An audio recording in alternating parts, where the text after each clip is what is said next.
Chapter 342. The Colossal Red Ants. Fortunately, the Legion had learned from its previous encounter and had maintained a safe distance. Only a multitude of giant ants had been buried underground. Before anyone could celebrate, they witnessed a relentless emergence of ants from the sunken area, and in numbers greater than ever before. Those standing at a distance felt a shiver run down their spines, thinking they had inadvertently disturbed an ant nest. Indeed, they had. At that moment, Shaoan recalled a crucial detail. The egg-laying creature that had escaped from goofing bore a resemblance to both a mosquito and an ant. It must be the ant queen. Anyone with even a modicum of entomological knowledge understands that the simplest method to annihilate an ant colony is to eliminate the queen. However, mere speculation was futile without knowing the queen's whereabouts. Lu Jianxin decisively ordered an uninterrupted barrage of artillery fire upon the sunken area. This time, it was not merely a cacophony of cannon fire, but a symphony of destruction, the thunderous sounds blending into a singular, relentless roar that masked any intervals. Shells rained down like hail upon the swarms of ants that had just emerged from the earth, causing them to screech in agony as they suffered devastating casualties. During this time, various legions were not idle. They began to construct a new defensive line, with over 200 mechs forming the front line, encircling the sunken area. Behind them were units of assault, shock troops, long-range support, and logistical assistance, adhering to the most traditional battle formations. The uniform orange gear of the soldiers transformed the defensive line into a veritable golden wall, relentlessly exterminating any remaining ants. In the frigid temperatures, the artillery did not overheat, allowing the bombardment from the rear to continue unabated. A diminutive figure flitted about, her tiny wings dancing joyfully amidst the chaos, tirelessly disassembling corpses. Shrapnel and flames posed no threat to her. Half an hour later, the entire sunken area had been further reduced by 8 or 9 meters, rendering it a desolate wasteland. In some places, the relentless heat had even crystallized the earth. Suddenly, a piercing insect cry erupted from beneath the ground, surpassing the sound of the cannons. Dozens of colossal red ants burst forth from the sunken region, their bodies glowing crimson, with long, sharp stingers protruding from their massive abdomens, nearly matching half the size of the biological mechs. While the artillery inflicted some damage upon them, it proved insufficient to be fatal. These giant red ants charged directly at the biological mechs. Initially, the mechs held a numerical advantage, but the sunken area resembled an abyss, with wave after wave of ants surging forth in seemingly infinite numbers. Ants are capable of moving objects several times their own weight. And though these colossal red ants were not larger than the biological mechs, their strength far exceeded that of the mechs, compounded by their overwhelming numbers. The defensive line established by the first row of biological mechs was breached in an instant, under the relentless assault of the giant ants. A line constructed by human effort stood no chance of holding firm. Gritting her teeth, the diminutive figure exchanged for 200 mech cultivation pools along with 200 biological mechs. The battlefield has once again achieved a precarious balance, as 400 biological mechs nearly obstruct the entire defensive line. The colossal red ants find themselves trapped in a collapsed area, unable to breach the densely packed defenses of the biological mechs in the short term. Artillery continues to unleash relentless fire, and the giant red ants gradually begin to suffer casualties, which are steadily escalating. The pressure on the biological mech defenses is evidently diminishing. Chapter 343. A swarm of ants yet. Within the collapse zone, colossal red ants continue to surge forth, interspersed with a multitude of winged black ants capable of flight. Countless ordinary mutated ants, taking advantage of the cover provided by the giant red ants, crawled out from beneath them, advancing toward the defensive line. Observing this scene, Lu Jianxin shouted loudly, "Anti-aircraft guns! Engage all firepower on the flying ants! Everyone, hold the line!" A resounding roar of "defend" echoed as all rallied in unison. Lu Jianxin hastily contacted Guisijia and Li Junlan through his communication earpiece, stating, "In my estimation, our ammunition is running low. I've reached out to Third Brother, urging him to urgently store a batch of shells in the Star Core space, including rocket launchers.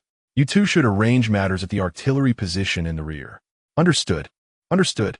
Guisijia and Li Junlan replied almost simultaneously.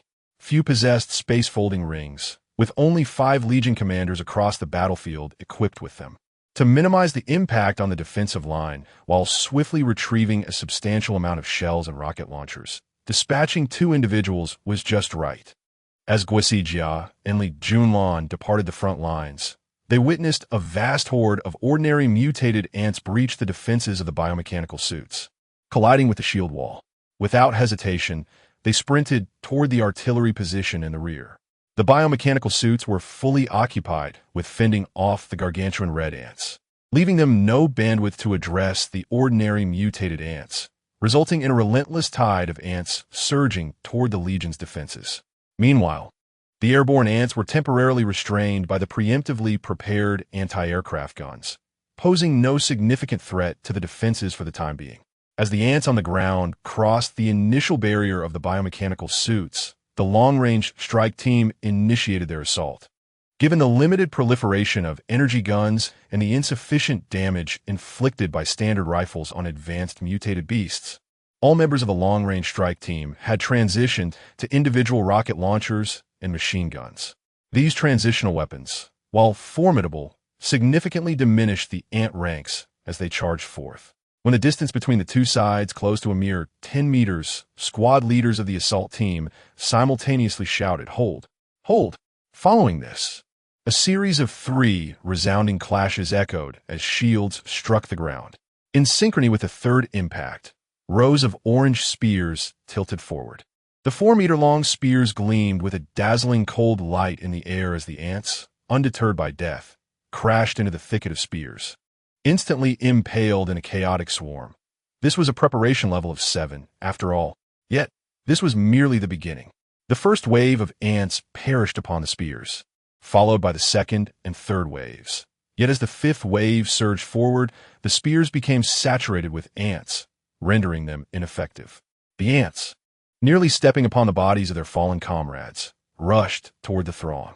Meanwhile, the rear assault team had already commenced their slaughter, with the long-range strike team unleashing every ounce of their firepower, and the logistics support team also took up arms, joining the fray.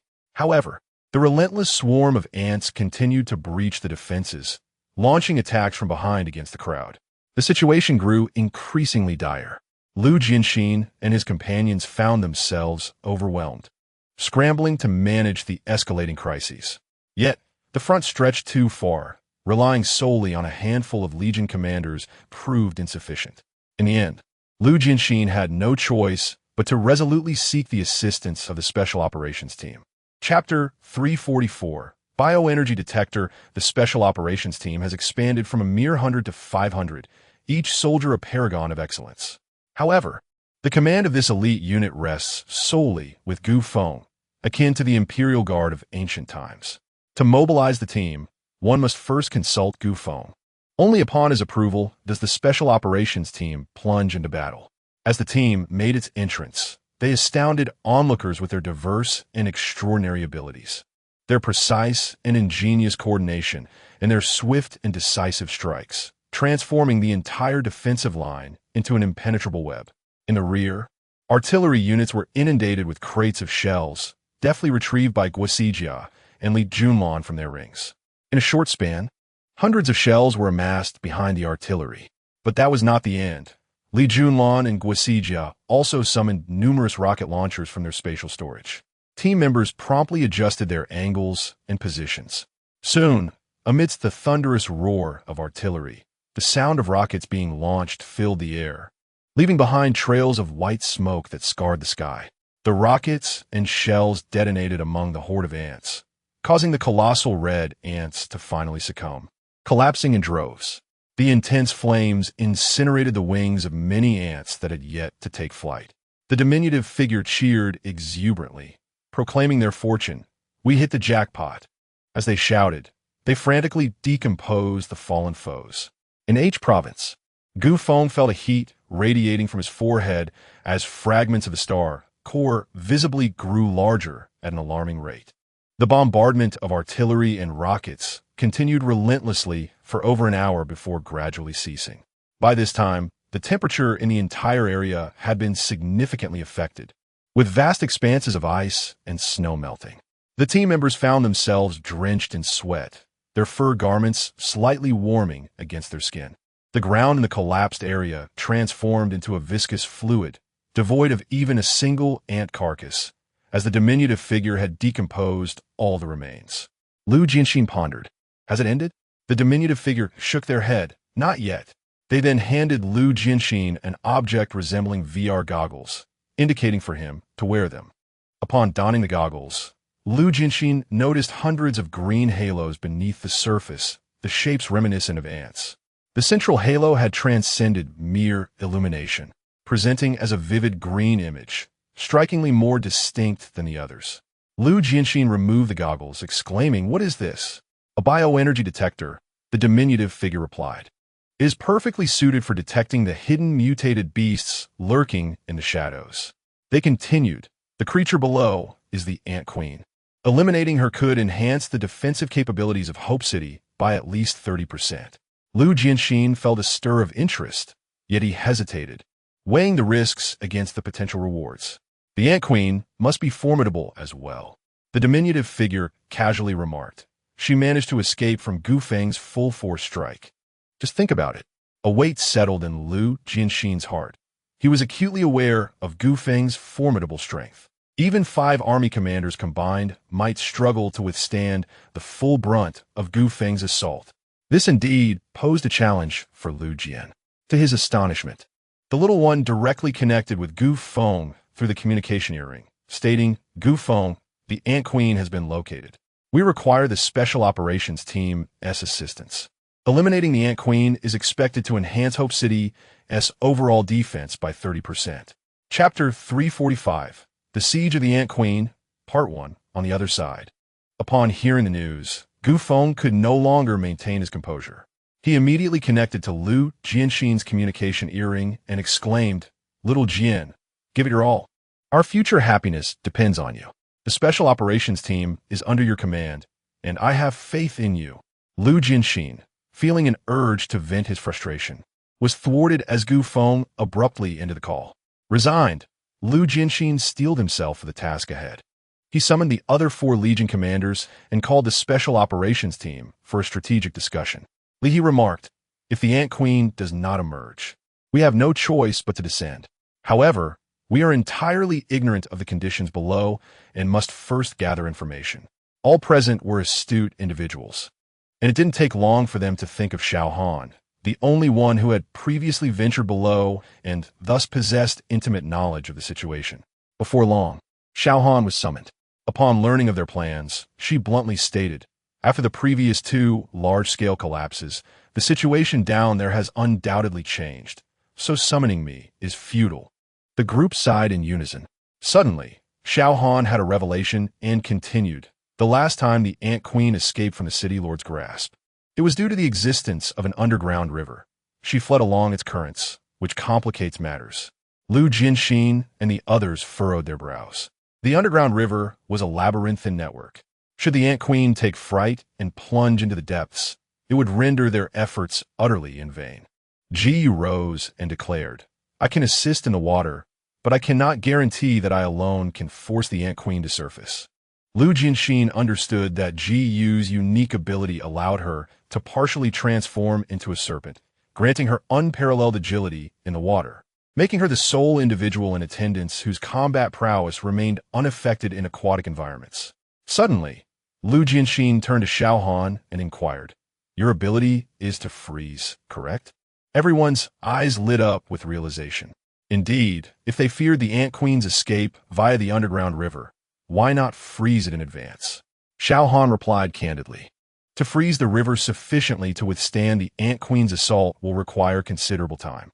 Lu Jianxin instructed, "Ji Yu, you will defend the water. If the Ant Queen attempts to enter, simply obstruct her. Xiao Han, you will join Ji Yu. While she holds the line, begin your freezing process. With Ji Yu buying you time, it should suffice." Lu Jianxin then turned to the vice captain of the Special Operations Team, Lu Chonglin, and inquired, I've heard from Feng that your special operations team possesses individuals capable of concealing others' presence and scent, correct? Lu Chonglin, a man of resolute demeanor. Call out to the team. Yining, Wenxiang, Dao, Ying, step forward. Yining and Dao Ying had previously executed missions alongside Feng. One possessed the ability to render himself and his allies invisible, while the other was a skilled swordsman, adept at both offense and defense. Wenxiang, a shy girl, wielded the power to nullify all sense and perceptions. Even Feng's heightened senses had faltered in her presence, leading to her transfer to the Special Operations Team for future strategic advantage, though she hadn't anticipated her skills being required so soon. Lu Chonglin addressed Dao Ying. Ensure the protection of Yining and Wenxiang. Understood. Dao Ying responded decisively. Lu Jianxin inquired of the shadowy figure. What is the maximum number of individuals you can accommodate? The shadowy figure replied, aside from myself, I can conceal up to 10 more. Lu Jianxin then stated, very well. Sijia and Li He, you two shall accompany them to prevent the Ant Queen from fleeing into the water. Chapter 346, The Siege of the Ant Queen, Part 2, Lu Jianxin continued. You will infiltrate first, sealing the Ant Queen's escape route. The rest of us will wait for your signal, and when you deem the time is right, we shall launch a frontal assault. Does anyone have any objections? Silence ensued. Lu Jianxin concluded, very well, let the operation commence. This undertaking was indeed a consolidation of the entire Legion's elite forces. The success or failure hinged upon whether the infiltrators could effectively secure the Ant Queen's retreat. 10 minutes later, the operation officially began. Guo Sijia, Li He Jiyu, Xiao Han, Dao Ying, Yining, and Wenxiang, equipped with the dual enhancements of stealth and cloaking abilities, silently penetrated the lair of the mutated ants. They traversed the uneven rock walls, descending for an indeterminate duration, until the terrain suddenly leveled off, indicating they had reached the bottom. Among them, Jiyu carried a biological energy detector. After a brief observation, Jiyu whispered a warning approximately 500 meters to the left. We will encounter the Ant Queen along with a multitude of guard ants. We must proceed with caution. The group nodded in agreement and pressed on. True to Jiyu's prediction, they had scarcely traveled 500 meters before encountering a throng of guard ants. These sentinels were markedly different from those previously observed. Each ant was the size of a Shiba Inu, their exoskeletons glimmering with a metallic sheen, casting a radiant golden light that dazzled the eyes within the cavern. Behind these golden guardians stood the Ant Queen, the very same one Xiao Han had seen before, missing a foreleg and resembling a peculiar amalgamation of mosquito and ant. The group dared not utter a sound and began to stealthily maneuver past the swarm. However, midway through their passage, Xiao Han suddenly gasped in horror, urgently gesturing for her companions to look back. What they saw was a row of silhouettes projected against the wall, illuminated by the blinding golden light. Yining recalled the flaw in his own abilities and quickly hissed, "Stay against the wall." At that moment, all the guard ants became alert, scuttling about as if searching for intruders. The group pressed tightly against the wall, scarcely daring to breathe. Several guard ants even crawled perilously close to them, yet remained oblivious to their presence.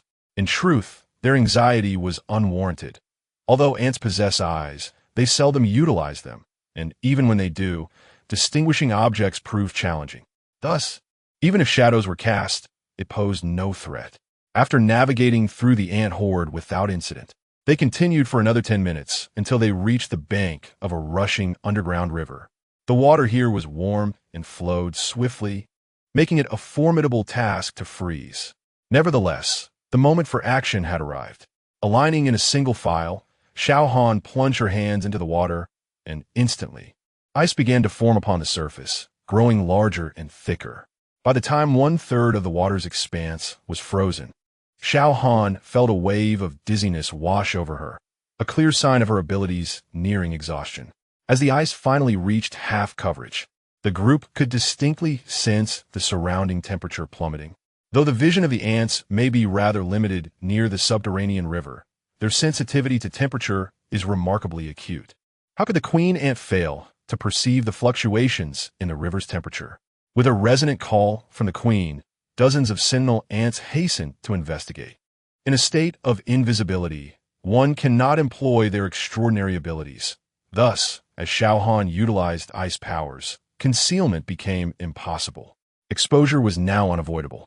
Dozens of sentinel ants launched an assault upon the group, while another sentinel scuttled back, evidently to relay the news to the queen. Chapter 347, The Siege of the Ant Queen, Part 3. In a state of urgency, Guisijia declared, Li has ordered a full-scale assault outside. Xiaoan, continue your efforts. The rest of you, defend with all your might. The group shielded Xiaoan, preparing to withstand the onslaught of the guard ants. Despite their diminutive size, the guard ants exhibited remarkable agility, their bodies as resilient as iron. The seventh-tier blades in the hands of the defenders clashed against them, producing a cacophony of ringing sounds. They could only repulse them temporarily, as eliminating these creatures proved impossible in the short term. Alarmed, the defenders concentrated their efforts on stalling for time to assist Xiaoan. In the distance, the Ant Queen's piercing screech echoed, and a multitude of guard ants surged towards them. Guosijia's hair whipped around her, and rather than attempting to slay the creatures, she ingeniously ensnared them with her hair. To her surprise, this tactic proved extraordinarily effective. The guard ants ensnared in her strands could not escape, regardless of their struggles. Li He and the others, lacking better options, continued to swing their blades, sending the guard ants flying. However, as the Ant Queen's furious cries resonated, hundreds of guard ants bore down upon the defenders. No amount of strength could withstand their relentless advance. As the Ant Queen drew ever closer to the underground river, shielded by her guards, the external assault finally commenced. Lu Jianxin led a substantial contingent of special forces, cutting through from outside. The Ant Queen, trapped amidst the influx of soldiers, recognized that her only chance of survival lay in breaking through Guisijia and her companions to reach the underground river. With another series of shrill calls, the Ant Queen commanded her guards to launch a full-scale assault against the fragile defenses established by Guisijia and her team. Aware of the dire situation, Lu Jianxin bellowed, "Attack with everything you've got, quickly!" With over 500 Special Forces soldiers engaging in a concerted offensive, many guard ants were diverted to the rear, leaving insufficient numbers to breach the front line. As the Ant Queen observed the rapidly approaching humans behind her, she unleashed a deafening roar and began her personal attempt to break free. Almost simultaneously, Guisijia and Li He stepped forward to obstruct her path. The Ant Queen unfurled her wings, and the two felt a fierce wind buffet them, forcing them to stagger back. Guisijia twisted her hair into two strands, embedding them into the crevices of the rocks to secure herself, while two additional strands shot forth like black steel spikes towards the Ant Queen's chest and abdomen. Li He, stamping his feet, summoned a row of bony spikes that pierced the stone beneath him, stabilizing his position as he hurled his beast-tooth knife with all his might. 3 strikes landed upon the Ant Queen, leaving her with 3 wounds. Yet for the colossal creature, these injuries were akin to a mere prick for a human. Painful, yes, but far from lethal. The Ant Queen howled in agony, charging towards the two, realizing that a significant portion of the water behind them remained unsealed. They dared not retreat and braced themselves instead. The Ant Queen's massive forelimbs swept towards them. They raised their blades in a desperate defense. But the disparity in strength was overwhelming. They were sent flying, crashing heavily against the rock wall while spewing blood. At that moment, gaping wounds erupted across the Ant Queen's abdomen, chest, and head, oozing thick, white viscous fluid from within her body. The queen ant, taken aback, began to search frantically for the enemy, yet she could neither see nor scent them. Driven to madness, she recklessly surged towards the underground river. The shadows of Blade, Phantom, and Sin emerged, their faces pale as they exerted all their strength, but alas, they could not restrain the queen ant. Chapter 348, The Siege of the Ant Queen, Part 4. Xiao Han, witnessing the Ant Queen charging towards her, felt an overwhelming sense of urgency. Faster, faster, even quicker. She urged herself repeatedly in her mind. Despite her abilities being severely depleted, she continued to exert herself with fervor. Only 1/6 of the water's surface remained. Yet the Ant Queen had already leapt up, poised to plunge into the depths below. In this critical moment, a remarkably elongated figure shot forth from the water like a cannonball. Gu, with an indomitable momentum, Gu wielded dual blades and collided head-on with the descending Ant Queen. The Ant Queen would never have anticipated an abnormity to suddenly emerge from the water. Unprepared to defend herself, the two figures, a larger one descending and a smaller one ascending, met in a fierce clash. With a resounding crash, the Ant Queen was deflected, crashing against the riverbank, and two horrifying, intersecting wounds appeared on her massive head. As for Gu, her form was grotesquely altered. At the moment of impact, blood mist erupted from her body. She lost consciousness after this earth-shattering collision, collapsing like a tattered cloth. Guosijia, enduring excruciating pain, rushed forward, her hair whipping around as she caught Gu and immediately administered several vials of restorative and regenerative serums. Only then did she stabilize Gu's injuries. Seeing her commander Gu fight with such desperation ignited a fierce determination in Xiaohan. She began to draw upon all the strength within her to freeze the water's surface. At last, just before the Ant Queen could rise, the water was sealed. Yet Xiaohan did not relent. She relentlessly thickened the ice layer, 1 meter, 2 meters, 3 meters. Eventually, her vision darkened, and she fainted. At that moment, Lu Jianxin and his special operations team finally arrived. The underground river was completely sealed, leaving the Ant Queen no avenue of escape.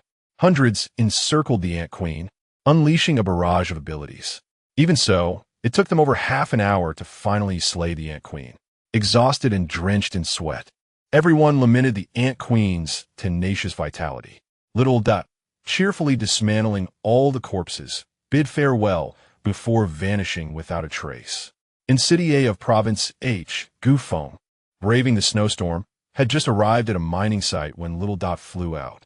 Upon seeing Little Dot, Feng's first inquiry was about casualties. Little Dot replied, "I won't mention the injured. They'll be bouncing back soon enough with restorative and evolutionary serums. I'll just state the death toll, 48, 549 lives lost." Hearing this number, Feng felt a pang of anguish. To lose nearly 50,000 in a single battle was staggering, especially with a total force of 3 million. They could only endure so many large-scale confrontations, and such losses were unbearable. Training a competent soldier was no small feat, particularly with the countless resources invested in evolutionary serums. Feng could not afford such losses. With a heavy heart, Feng remarked, "It seems we should avoid such large-scale battles in the future. The cost is too high." Little Dot scoffed, "And what about the beast tide? This is merely a small setback. When the true beast tide strikes, with a myriad of mutated beasts laying siege, what will you do then? If we cannot hold our ground, the entire city of 5 million, regardless of age or gender, shall perish. What shall you do then?" Feng sighed deeply. Closing his eyes, after a pause of over 30 seconds, he finally reopened them, this time filled with unwavering determination and resolute strength. Chapter 349. Use your brain. Feng decisively connected with the leaders of various legions and departments, speaking in an authoritative tone. Black Panther Legion, Silver Wolf Legion, Cobra Legion, Scorpion Legion, heed my command. I hereby order you to continue hunting the mutated beasts in the vicinity of Hope City. Fire Phoenix Legion, provide support from the center. Logistics and intelligence departments, cooperate fully. The Special Operations Team will operate in small units, primarily aimed at assisting the major legions in slaying the mutated beasts. Yes, City Lord. The legion leaders and department heads replied in unison. Once Feng ended the communication, he turned to Little Dot, inquiring about the latest gains. With a beaming smile, Little Dot responded, "Quite impressive. The biological energy we have harvested exceeds my estimates by 20%, which will undoubtedly elevate the defensive capabilities of Hope City to a new level." Clenching his fists, Feng exclaimed, "Wonderful. Everything we do now is to prepare for the beast tide. As long as Hope City can withstand it, we should encounter no significant issues." Feng then inquired, "Did you not mention that killing the queen ant would yield special rewards? What is it?" Little Dot presented a winged ant, roughly the size of a small dog, stating, "This is the queen ant, a creature akin to the parasitic mother organism on your wrist." Feng, lacking interest, pondered the utility of the parasitic mother organism, considering it a rather insipid presence, akin to the bodyguards provided by Xiao Air. Little Dot regarded him with a look of incredulity, asserting, "There's no such thing as useless things in the world, only useless people." Feng raised his arm, indicating the parasitic mother organism, and gestured towards the queen ant that Little Dot was dragging. "Then enlighten me on how to utilize these." With a sigh, Little Dot replied, "Must I always think for you? The parasitic mother organism can spawn countless parasites, and those offspring are sentient beings. If you can control humans with parasites, have you not considered using them to control mutated beasts?" "Oh!" Feng exclaimed, a light of comprehension dawning upon him as he slapped his forehead. "How could I have missed that?" Little Dot scoffed, "Enough. I know your mind is preoccupied with trivial matters. It is understandable that you did not realize." Clearing his throat, Feng hesitantly asked, "And what about this queen ant?" Little Dot replied, "The queen ant, of course, will be busy reproducing, but the offspring will be an army of ants." Feng stared incredulously at the queen ant, realizing, "Does this mean I will have a continuous supply of free soldiers in the future?" His excitement rendered his words somewhat incoherent. Little Dot retorted, "What do you think? Otherwise, I would not have personally come to assist." Feng cautiously cradled the queen ant as if it were the most precious treasure, showering it with affection. The queen ant, in turn, seemed to enjoy Feng's company, nuzzling against his arm. After a moment, Feng hesitated, "But we cannot store the queen ant in the star core space. What should we do?" Little Dot, now flustered, admitted, "In my attempt to mock you, I completely overlooked that detail. Had I known, I would have exchanged it directly in the city." Feng pouted, "You criticize my thoughts, yet yours are just as muddled. I must have caught your affliction. A queen ant, no larger than a small puppy, cannot be cradled in one's arms indefinitely." With a sense of resignation, Feng rummaged through the star core space and unearthed a large backpack, placing the queen ant inside. He initially secured it on his back, but feeling it was still insufficiently safe, he shifted the backpack to his chest. Only then did he feel a sense of relief. Chapter 350. Descending into the mine, having completed various tasks, Feng turned his attention to more pressing matters, for he found himself within a coal mine. Beneath the snow, he discovered an immense accumulation of coal, evidently extracted before the calamity struck and heaped in this location. Without hesitation, he collected it all into his star core space. Although Hope City boasted a nuclear power plant for electricity and biogas for combustion, coal remained an indispensable resource for metallurgy and played a vital role across numerous production sectors. Most importantly, biogas would not be available in the short term, and half the city's inhabitants awaited fuel for warmth. Feng first contacted several commanding officers stationed outside the city, advising them to keep warm during the night. He informed them of the coal mine he had found, suggesting they kindle coal fires in the wilderness for warmth. The commanders responded with laughter and agreement. Next, he reached out to his brother San within the city, urging him to identify the areas in urgent need of coal and to take the necessary actions. Witnessing the continuous flow of coal rolling out from his ring, San trembled with excitement. To the knowledgeable, this was indeed black gold. Feng swiftly cleared the external coal supply, but he felt it was far from sufficient. Determined to extract as much as possible during this rare opportunity, he resolved not to leave until he had maximized his haul. Surveying the dark mine, Feng decisively chose to descend further. However, his large dog was unable to accompany him, so he sent it back, finding that he could move more swiftly on his own. Once the dog took flight, Feng ventured down the mine shaft, only to find it deeper than anticipated. He thus employed his shield to propel himself forward at great speed. After a flight of over 10 minutes, he finally arrived at a mining site, where a massive winch lay against a considerable deposit of coal. Due to a power outage, the winch had remained unused for quite some time, its surface marred by patches of rust. With a mere thought, Feng set the winch in motion, and large quantities of coal were severed and extracted. He joyfully stored the mine coal within his star core space. Alata, Wam Feng sama salaburat, puling radishas, puling radishas. Puling radishas. Hey ho, can't pull them out. Old lady, come quickly. Come help us pull the radishes. Pulling radishes, pulling radishes. Hey ho. Hey ho, pulling radishes. Hey ho, hey. Ho, can't pull them out. Little girl, come quickly. Come help us pull the radishes. Pulling radishes, pulling radishes. Hey ho. Hey ho, pulling radishes. Hey ho, hey ho. Can't pull them out. Little puppy, come quickly. Come help us pull the radishes. Pulling radishes, pulling radishes. Hey ho, hey ho. Pulling radishes. Hey ho, hey ho. Can't pull them out. Little duckling, come quickly. Come help us pull the radishes. Feng toiled from afternoon until night, and from night until the following morning, remaining sleepless yet invigorated. He repeatedly envisioned the splendid sight of Hope City piled high with coal, which fueled his determination. He longed to transport the entire mine back, though he knew such a feat was unrealistic. For 3 consecutive days, he labored from dawn until dusk.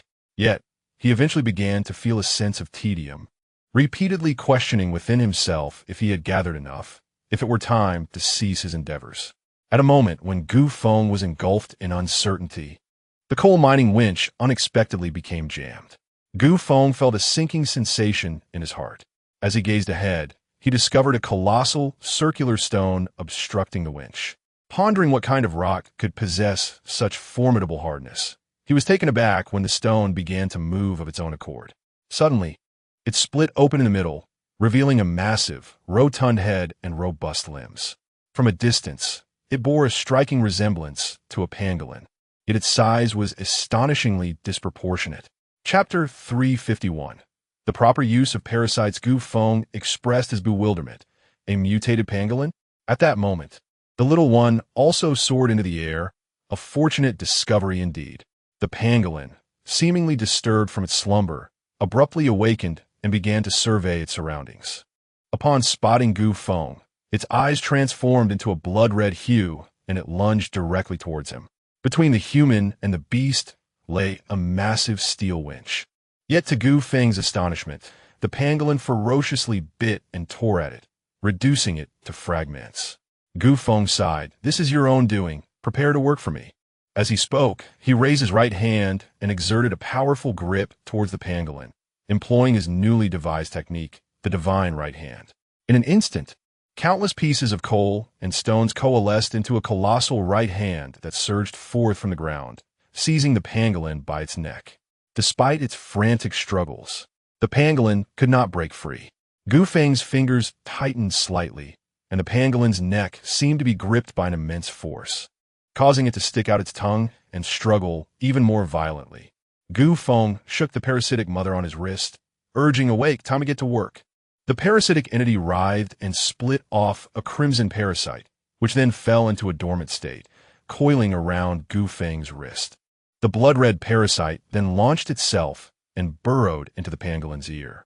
The pangolin's struggles intensified, its tail and limbs thrashing wildly against everything in its vicinity.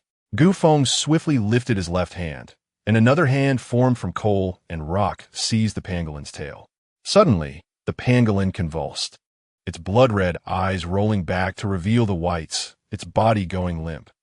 Feng released the pangolin, which twitched for over 10 minutes before stabilizing. Only when its once white eyes transformed into bright, round black orbs did the parasitic process come to an end. The pangolin bowed its forelimbs towards Feng, appearing both comical and endearing. Feng laughed heartily, realizing that the proper use of the parasitic mother was indeed this. Pointing towards a coal mine, Feng commanded, "Dig." The pangolin turned around and began to excavate the coal with a fervor that surpassed Feng's speed by 7 or 8 times. Feng's joy intensified. Truly, expertise lies in specialization. He merrily followed the pangolin, even beginning to sing pulling radishes. Unbeknownst to Feng, at the entrance of the mine, a group of ironclad warriors had arrived. After surveying the area, one of the armored soldiers activated his wrist communicator and reported, "Hey, Commander, we found it.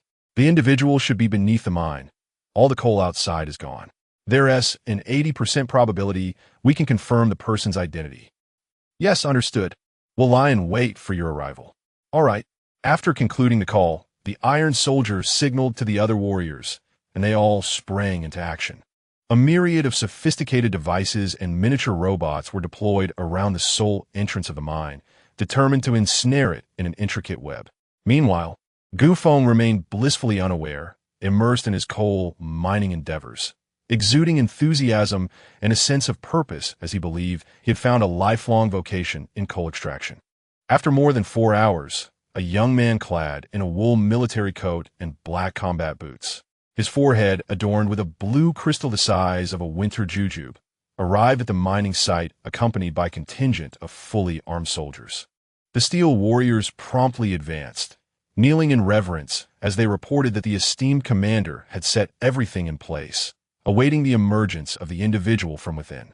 The newcomer was none other than Xiao Dongqing, the supreme commander of H City in H Province, also a parasitic being, just like Feng. Chapter 352. A home in the mine. Xiao Dongqing surveyed the surroundings, nodding in satisfaction. He then coldly inquired, "Are you certain this is the only exit?" The steel warrior thumped his chest, assuring him that he had thoroughly checked and confirmed that there was indeed only this singular exit. Moreover, the mine, with a circumference of 300 miles, was composed entirely of sedimentary and igneous rock, both exceedingly hard materials, rendering any attempt to dig an escape virtually futile without exhausting oneself. With an air of decisive authority, Xiao Dongqing proclaimed, "Very well, let us lay an ambush here." He then proceeded to a nearby shed, where tables and chairs had already been arranged, a warm stove lit, and lovely maidens attended to him.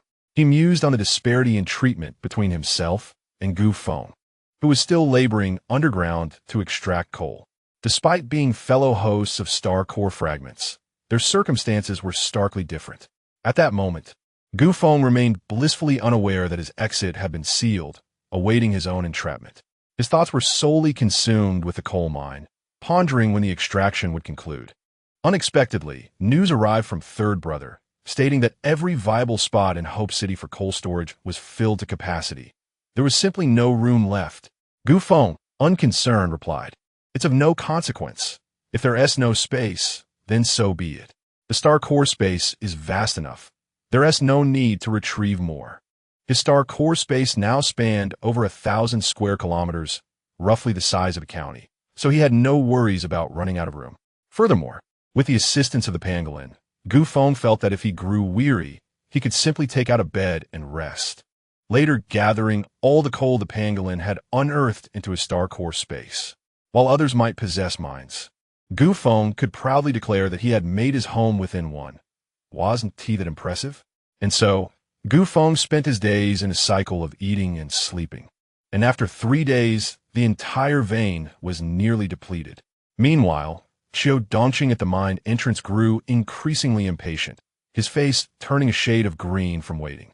The longer he waited, the angrier he became, until the teacup he clutched shattered into fragments. With malice in his voice, Xiao Dongqing growled, "Feng, when you finally emerge, you shall learn the consequences of displeasing me." Alas, Feng was too far away to hear him. Once the pangolin unearthed the last piece of coal, it proudly flaunted its achievement before Feng, who patted its paw. Feng, feeling minuscule in comparison to the pangolin, could only reach its claws. He then had Little Dot exchange for 2 bottles of advanced evolution agents, one for the pangolin and another for the parasitic mother body.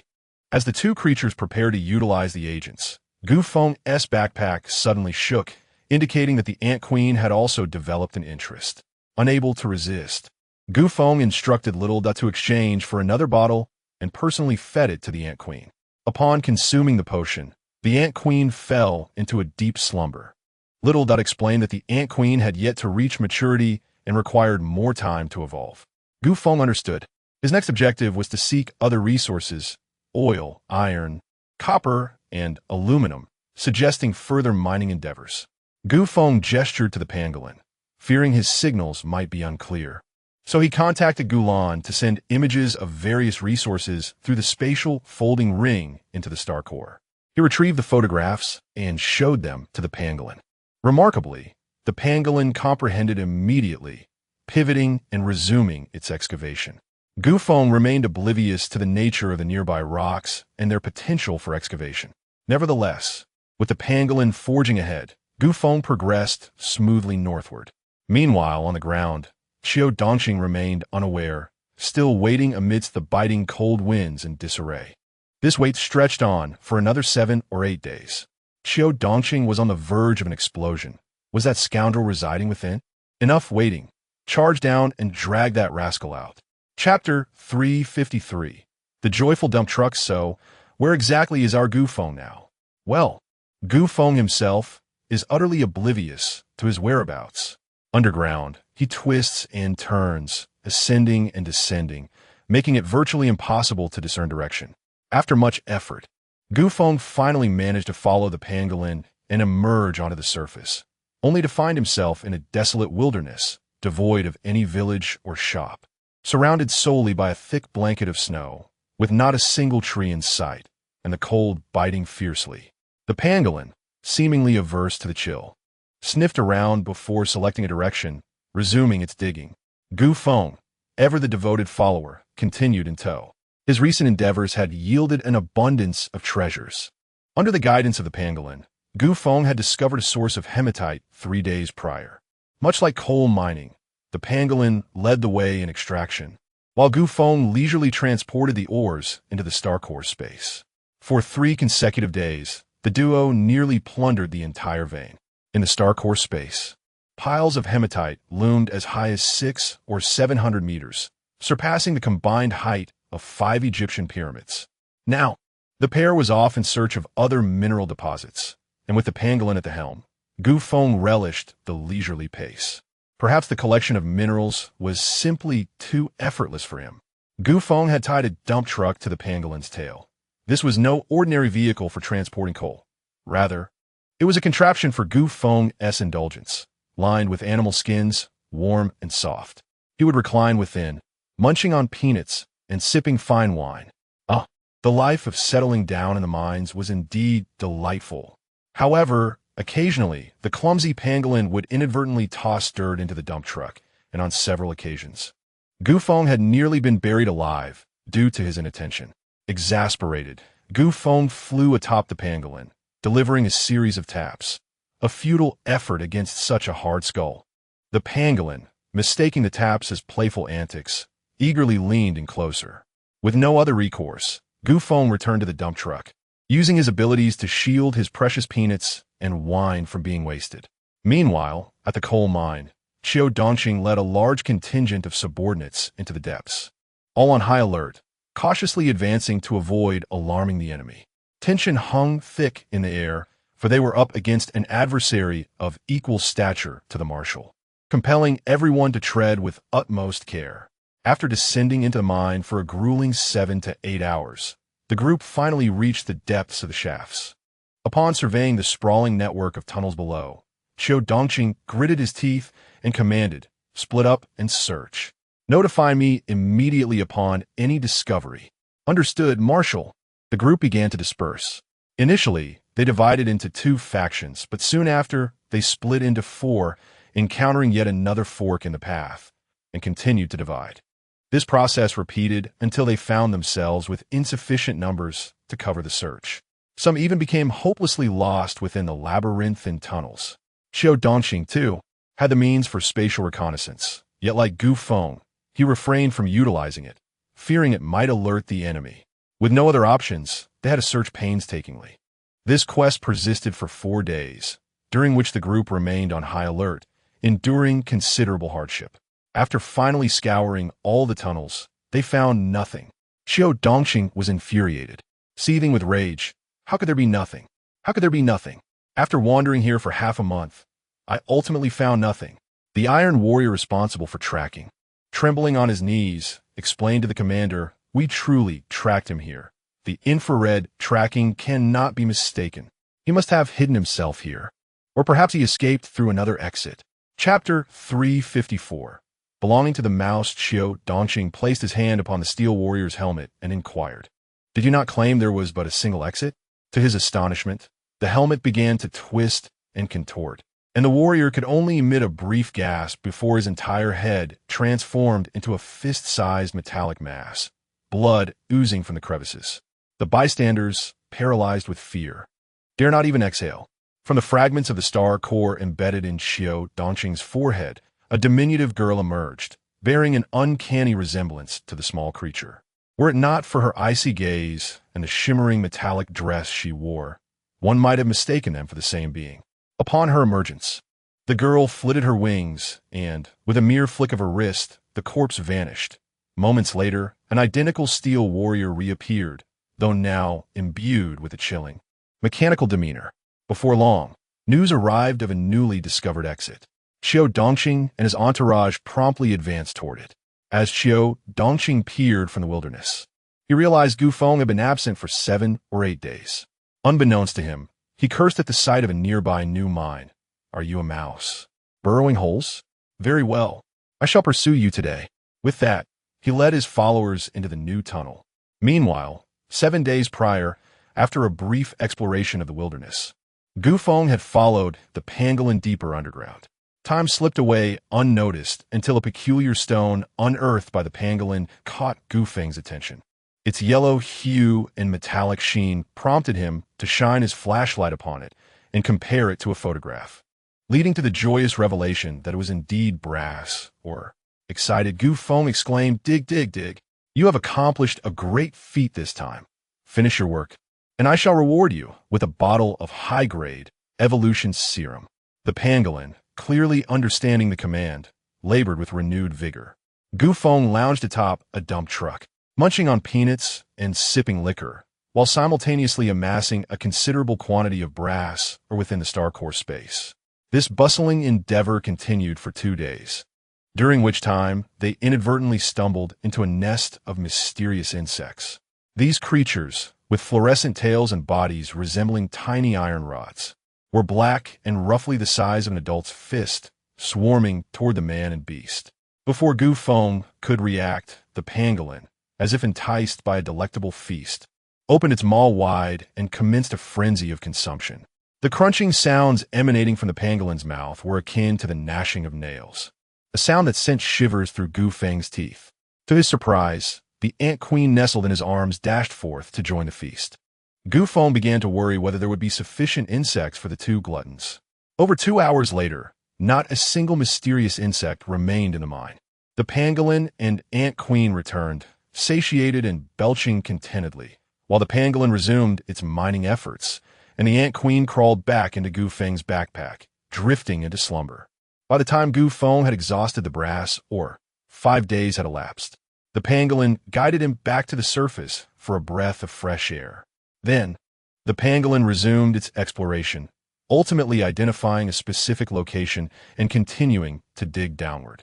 At that moment, it coincided with Xiao Dongqing's entrance into the second mine from the wilderness. In other words, as Gu Feng had just finished excavating a mine, Xiao Dongqing, accompanied by a group of subordinates, ventured inside to conduct his exploration. By the time he completed his investigation, Gu Feng had already finished mining the new site. Chapter 355. In my previous life, I must have been a coal miner. Gu Feng was eager to dig quickly, dreaming of returning home to embrace his girlfriend for a peaceful slumber, reveling in bliss. Xiao Dongqing, on the other hand, was determined to pursue and catch up with the deranged individual who had left pits unfilled, desiring to make him experience the taste of steel piercing through bone, which would also bring him joy. Thus, Xiao Dongqing relentlessly chased after him for over a month. During this time, Xiao Dongqing became increasingly frustrated, developing acne and suffering from painful gums. Yet, Gu Feng remained blissfully unaware of the pursuer behind him. In the span of a month, Gu Feng's accomplishments were nothing short of remarkable. He had nearly gathered all the minerals listed on the inventory provided by the director of the Industrial Bureau, Tian Peng. Furthermore, the reserves of each mineral reached astonishing levels. Gu Feng, still feeling unsatisfied, remarked, "In my past life, I must have been a coal miner. Otherwise, it would be impossible for me to feel so adept at this." Now, Gu Feng was merely one resource short, the most crucial one: oil. Just as before, the pangolin led Gu Feng from underground, sniffing in various directions. Once a direction was determined, they began to dig again, this time delving deeper than ever before. The journey alone consumed 2 days, but fortune smiled upon those who toil. On the third day, oil gushed forth. Gu Feng urgently contacted his brother San within the city, coordinating the deployment of all oil pumps in the vicinity into the star core space. Gu Feng then extracted the oil from the star core and commenced the extraction process. To ensure an ample supply of oil, he had specially instructed Little Dot to carve out a 1 square kilometer oil field in the star core space, with a depth reaching 300 meters. This meant that once the oil field in the star core space was filled, it would yield 300 million cubic meters of oil, more than enough to sustain the City of Hope for decades. Thousands of oil pumps operated tirelessly day and night, yet there was no sign of depletion from the oil well. Gu Feng remained unhurried, continuing the extraction for 7 days. On the 8th day, Xiao Dongqing and his group finally emerged from the previous mine, covered in dirt and exhaustion.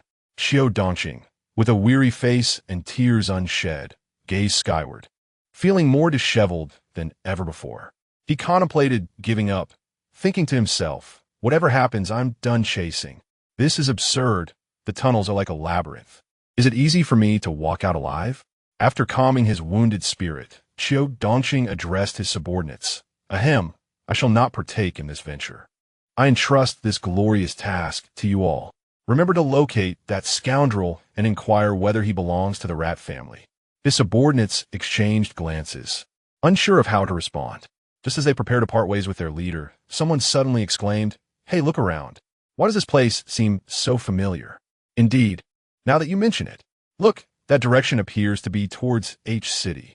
I recall that heading west from here leads to H City. Wait, why does this newly emerged tunnel also head west? Xiao Dongqing had already ventured 7 or 8 meters away when he suddenly halted in his tracks upon hearing those words. After furrowing his brow and contemplating for a considerable time, he erupted in anger, exclaiming, Damn it! How dare you undermine me in H City while I am away? This is far from over. As he charged towards the tunnel, he commanded those around him, All of you, follow me. We shall confront that scoundrel. Chapter 356. The clumsy trap. At this juncture, Xiao Dongqing could no longer afford to hesitate and swiftly employed regional reconnaissance. Deep underground, Gu Feng had already filled the oil field within the core of the star. Yet he was still dissatisfied and urged Little Dot to excavate another oil field of equal magnitude in the star core. Halfway through the endeavor, Little Dot sensed the scanning from the reconnaissance and, without a moment's hesitation, darted out of the star core to inform Gu Feng. Gu Feng was momentarily taken aback, truly fearing that what he dreaded was indeed upon him. However, he quickly regained his composure and frantically inquired of Little Dot, How far? How much time do I have to escape? Little Dot promptly responded, At most half an hour before they arrive. Gu Feng immediately urged the pangolin, Hurry, dig upwards swiftly. The pangolin sprang into action, while Gu Feng seized the opportunity to stash all the oil pumps into his space and prepare to lay some mines. Little Dot hastily interjected, Big brother, are you seeking death? This is an oil well. Do you wish to experience the power of a nuclear bomb? Realizing the folly of his intention, Gu Feng reluctantly abandoned the idea and settled for setting up simpler traps. He retreated alongside the pangolin, deftly manipulating a multitude of beast-tooth blades to excavate some traps, burying bone, swords within, and finally covering them with a thin layer of soil for concealment. Gu Feng was gambling on the hope that his adversary lacked sensing abilities. He arranged hundreds of such traps and then, wielding the beast-tooth blades, he furiously hacked at the rock wall behind him, which soon collapsed with a resounding crash. The pangolin dug ahead while Gu Feng filled in behind, their cooperation remarkably swift. Yet compared to Xiao Dongqing and his companion's full-speed pursuit, they lagged significantly. Before long, Xiao Dongqing arrived at the oil well, surveying the chaotic scene around it, his fury escalating as he roared incessantly. It felt as though Gu Feng had not merely stolen oil, but had taken Xiao Dongqing's wife. Xiao Dongqing pressed on with his men, but midway through the chase, he suddenly halted, sneering, You think such a clumsy trap could deceive me? You underestimate me far too much. With that, Xiao Dongqing raised his hands, and an array of iron ore coalesced into a 1-meter-wide iron bridge, spanning the traps Gu Feng had laboriously excavated. It was evident that Gu Feng had lost the contest. Qiu Dongqing possessed sensing abilities as well. Qiu Dongqing and his team swiftly traversed the iron bridge, only to find the entire tunnel had been reblocked. Qiu Dongqing scoffed. He is clearly panicking, which means we are not far behind. He then commanded, Jean, the X-ray goggles.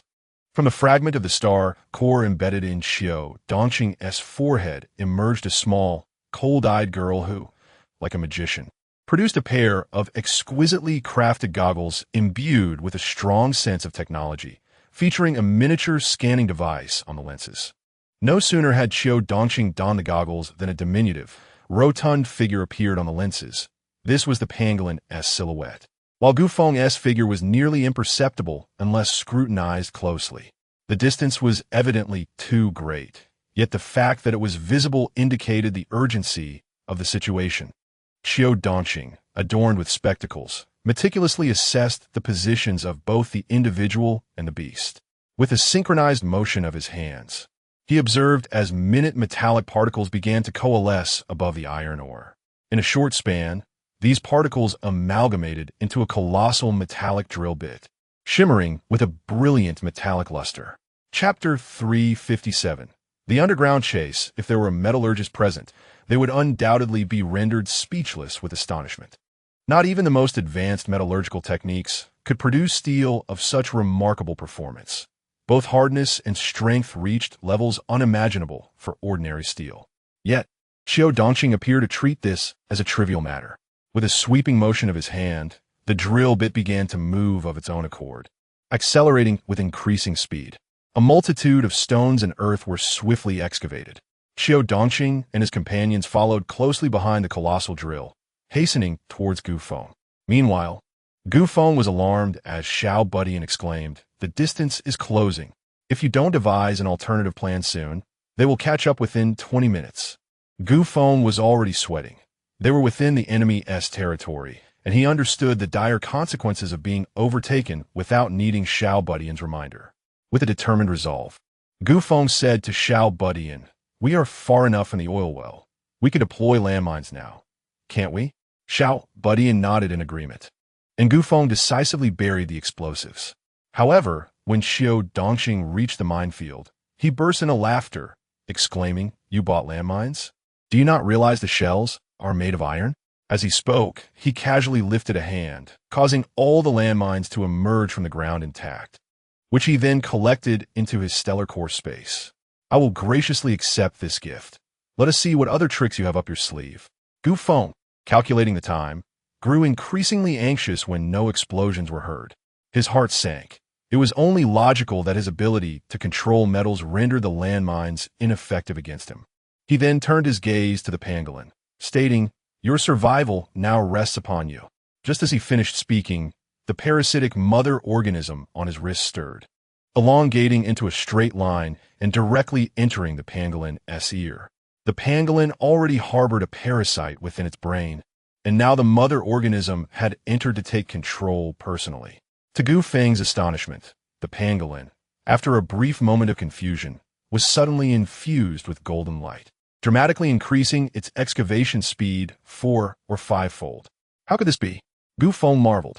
Xiao Budian elucidated, the pangolin's innate power is at the terrestrial level, while the controlling parasite was merely at biological level 7, unable to harness the pangolin's true potential.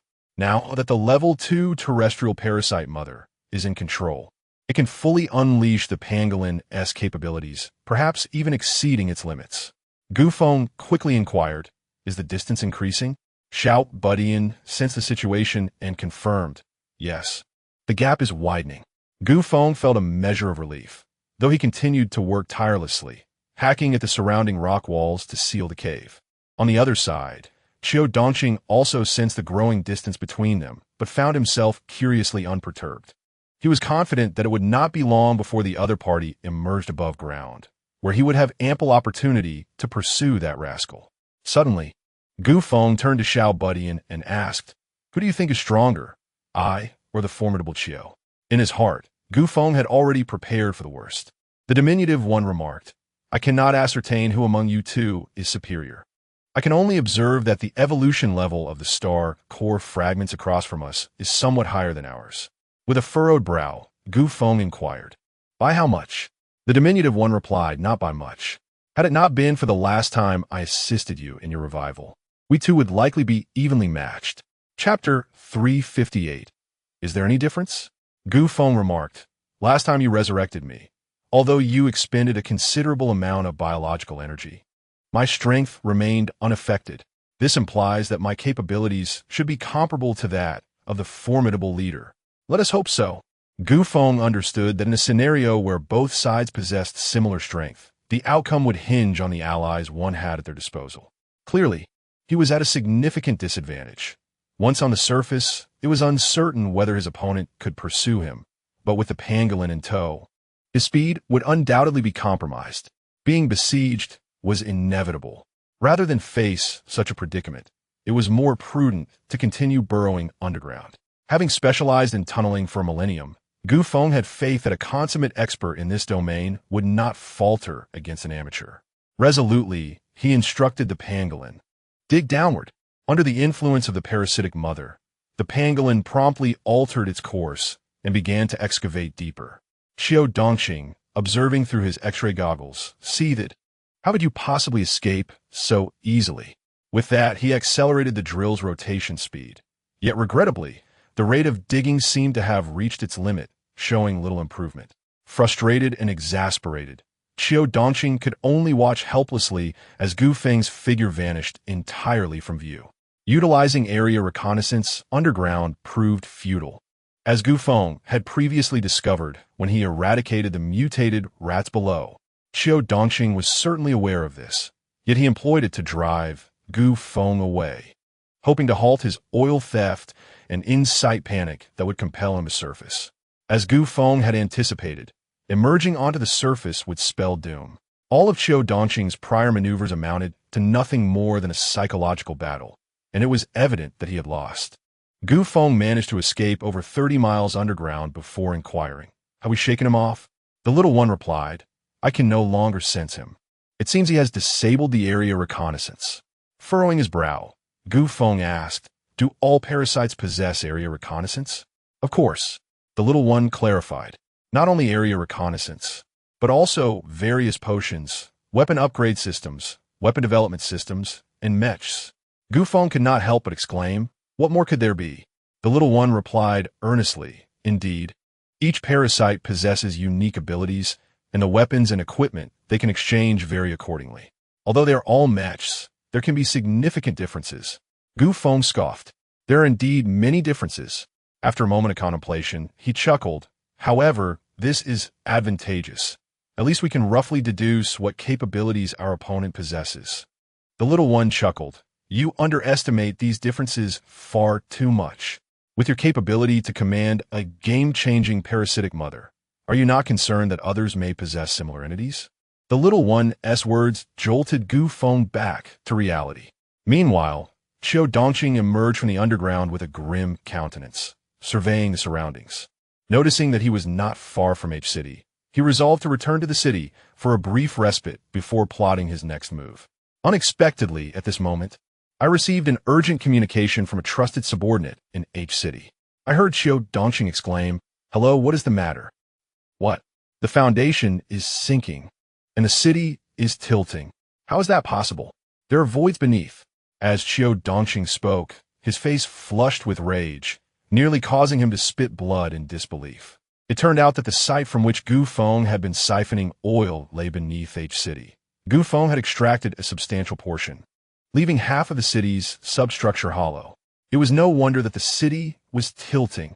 Standing there, Xiao Dongxing's frustration grew with each passing moment. This situation could not be overlooked. That scoundrel must be apprehended.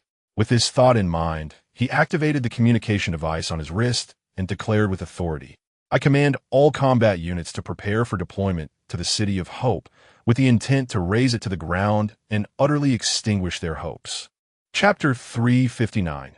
36 hours upon emerging from the depths, Gu Feng swiftly manipulated his shield to carry both himself and the pangolin towards the City of Hope with utmost urgency.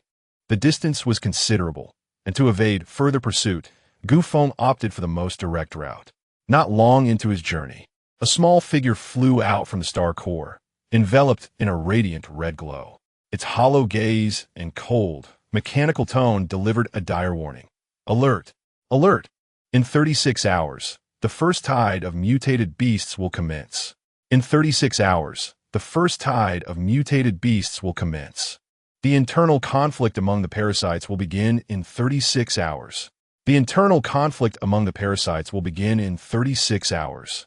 A chill of dread coursed through Gufeng. The anticipated event had finally arrived. He promptly connected with all the Legion commanders and departmental leaders, stating bluntly, "In 36 hours, the beast tide will begin. Everyone, return to the city and prepare for battle." Simultaneously, Qiu Dongqing received the same alarming news. With only 36 hours remaining, his legion would not reach the City of Hope in time. Failing to arrive would mean confronting the mutated beast tide in the wilderness, a truly terrifying scenario. Without hesitation, Qiu Dongqing ordered a temporary halt to all operations, directing all combat units to reinforce the defenses of H City. Meanwhile, in a desolate park located in the southern central region, a girl bearing a massive scythe on her back and a shard of star core embedded in her forehead effortlessly dispatched the last mutated beast in the vicinity. With a smirk, she remarked, "It is finally about to begin. My scythe is eager to reap."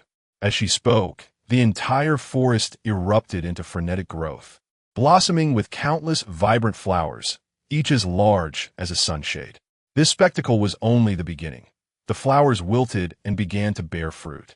The fruits took on bizarre, humanoid shapes, and as they grew, they increasingly resembled humans, first revealing contours, then limbs, and eventually intricate facial features.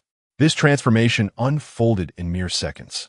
Within 30 seconds, the forest appeared to be adorned with countless lifeless figures, projecting an eerie and terrifying ambience. The girl then snapped her fingers, causing the humanoid forms to awaken and leap down from the trees. In no time, tens of thousands of these identical, naked beings, devoid of discernible gender, gathered around her. The girl surveyed her legion with satisfaction and waved her hand. Astonishingly, these beings replanted themselves into the ground, sprouting trees overhead that mirrored the color of their flesh, while their leaves resembled dark tresses. In an instant, the park transformed into a scene straight from the most harrowing of nightmares. Yet the girl remained unfazed. As the dense strands of hair began to swell, they produced countless humanoid fruits once more. With another snap of her fingers, the original tens of thousands multiplied into tens of millions, each attaining terrestrial-level strength and bearing an uncanny resemblance to the girl herself. In the farthest reaches of the west, there lies an expansive desert stretching for thousands of miles.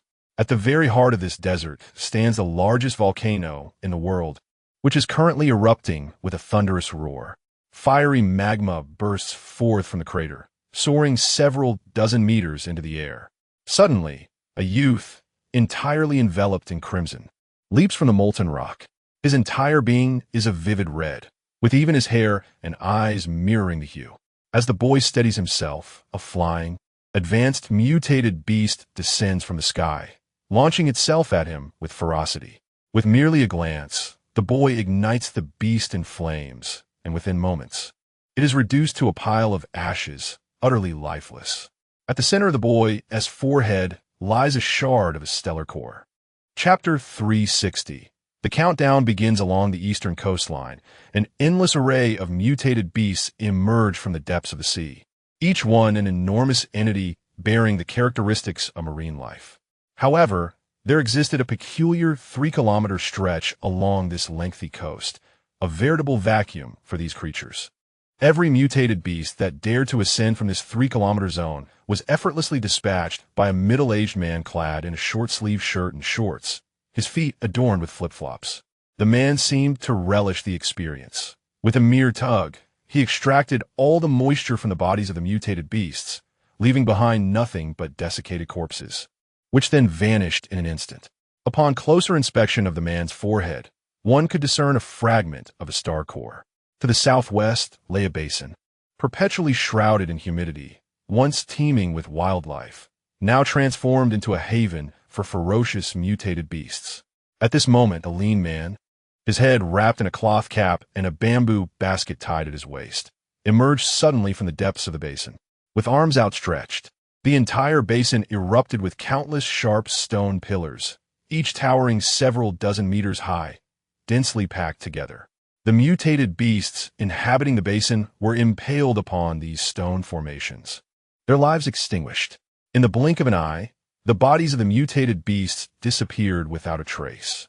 A fragment of a star core was also discernible upon the man's forehead. In this moment, Feng felt an acute sense of urgency. 36 hours, 1.5 days, seemed insufficient to return. He cast a glance at the diminutive figure beside him, who remained in a state of paralysis, unresponsive for the time being. Feng had no choice but to unleash his full array of abilities, ultimately achieving a speed that reached the sound barrier. The duo, one large and one small, sped through the air, appearing as mere fleeting shadows. Despite the swiftness, this pace consumed an immense amount of energy. Yet, Feng had no alternative. Nothing was more paramount than returning before the impending beast tide. After 35 hours, hope glimmered as Feng finally beheld the City of Hope. Though his powers were nearly depleted, at least he had made it back. Upon reaching the outskirts, the sight of individuals laboring tirelessly on emergency construction projects filled him with warmth. Though utterly exhausted, Feng joined the ranks of those building fortifications. The pangolin he had painstakingly brought back was finally put to good use, surpassing the capabilities of 100 excavators. Moreover, the pangolin required no fuel, proving extraordinary in digging trenches for traps. In less than half an hour, 3 defensive trenches had been added to the perimeter of the City of Hope. After the bones of swords were buried within, time was of the essence. Feng urged everyone to enter the city. Once all were inside, he commanded the gates to be sealed and all defensive systems activated. As the 4 heavy iron gates slowly closed, countless automated artillery pieces emerged from within the walls. Once the barrels were activated, they began to rotate with remarkable agility, presenting an awe-inspiring spectacle. Subsequently, Feng ascended to the 21st level, the pinnacle of Hope City, where a mere circumference of railings encircled the area. This level served as the watchtower of Hope City, offering a panoramic view of the surroundings below. Glancing at his watch, Feng noted that time was running short. The crimson glow emanating from the little one intensified, and as the countdown reached 10 seconds, the little one mechanically intoned, 10, 9, 8, 3, 2, 1. The tide of mutated beasts commences. At the very moment the little one finished speaking, the entire world was suddenly engulfed in darkness, and the ground succumbed to an oppressive night. While the city remained illuminated by electric lights, minimally affected, the outside world was shrouded in impenetrable blackness. Feng promptly commanded the activation of the searchlights. As the beams pierced through the night, the exterior lay enveloped in a profound silence, as if nothing had transpired. At this juncture, the little one returned to normalcy, and Feng hastily urged, "You have finally awakened. Quickly reinforce the base. The tide of mutated beasts is about to begin." Chapter 361. The Onslaught of Mutant Beasts, Part 1. Without a moment's hesitation, the diminutive figure soared into the wall before him. Just as before, the projection of Hope City within Feng's mind began to transform. The outer layer of steel defense thickened with an increasingly dense black crystal, which soon coalesced into a half-meter thick black shell. This was merely the beginning. Outside the black shell, black spikes began to protrude, densely packed and continually elongating. Within mere seconds, Hope City resembled a colossal sea urchin magnified countless times. Yet the transformation did not cease there. Feng observed numerous cables extending from within the city, weaving together to form a high-voltage electric grid outside its walls. At that moment, Feng felt the earth tremble ever so slightly. Straining his ears, he discerned the distant sound of galloping hooves, growing ever closer and louder. Clenching his fists in trepidation, he murmured, "It is coming." Just as the words left his lips, an army of mutant beasts surged forth beneath the floodlights. A seemingly endless tide of them. Their crimson eyes glowed fiercely as they roared and charged toward the city walls. Boom! Boom! The defensive cannons fired almost simultaneously, unleashing a myriad of fiery projectiles that streaked through the air and struck the oncoming wave of mutant beasts. The night erupted in a cacophony of explosions, illuminating the darkness with flickering flames that revealed the apocalyptic scene. Everywhere he looked, mutant beasts swarmed, not only on the ground but also in the sky. The once pristine, snow-covered landscape was now entirely overrun, devoid of any open space. Gu Feng's heart sank. He connected with the control room, reaching out to Wang Jingtang. "Do we have anti-aircraft cannons among our defenses?" he inquired. "Indeed, we do," came the reply. "Excellent." As they spoke, the flying mutant beasts commenced their dive. The anti-aircraft cannons roared to life, once again illuminating the sky. Countless mutant beasts were struck down, crashing to the ground like an unrelenting hailstorm. The bodies of the fallen beasts smashed into the artillery, damaging several of the city's defenses. Gu Feng furrowed his brow. If this continued, their artillery defenses might not withstand the onslaught for long. To ensure maximum defensive capability, Wang Jingtang promptly dispatched maintenance personnel to various locations for repairs. The entire city operated under an intelligent control system. As long as the malfunctioning cannons were retracted into the city, the maintenance crew could repair them safely within the confines of the walls. Now, the inhabitants of Hope City held their breath in anxious silence. Each tier of the city housed large screens, broadcasting real-time footage of the mutant beast invasion outside. Those who had previously expressed skepticism about the mutant beast tide were now engulfed in deep regret, berating themselves for their folly. Simultaneously, they found themselves admiring Gu Feng's foresight and wisdom, recognizing the meticulous planning that had transpired over the past month. The stockpiles of weaponry and ammunition within the warehouses were substantial, and the reserves of various supplies were exceedingly ample. As long as the mutant beasts did not breach the city walls, these vast resources would suffice to sustain everyone for half a year. The only lingering concern among the populace was whether the mutant beasts would indeed breach their sanctuary. In a precautionary measure, some individuals even seized weapons, prepared to lend their support to the Legion at a moment's notice.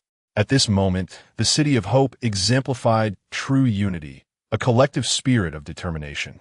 However, one individual stood apart, an inspector sent by the central authority. This inspector was no ordinary figure. He was a trusted aide to the leader of T-City, known as Peng Zhua. A fortnight prior, he had braved the tempest, overcoming countless obstacles to reach Hope City for negotiations with Gu Feng. Unfortunately, Gu Feng was absent, and he found himself waiting for half a month. Now that Gu Feng had finally returned, he was met with the dire predicament of a mutated beast wave. Was it not exasperating for him?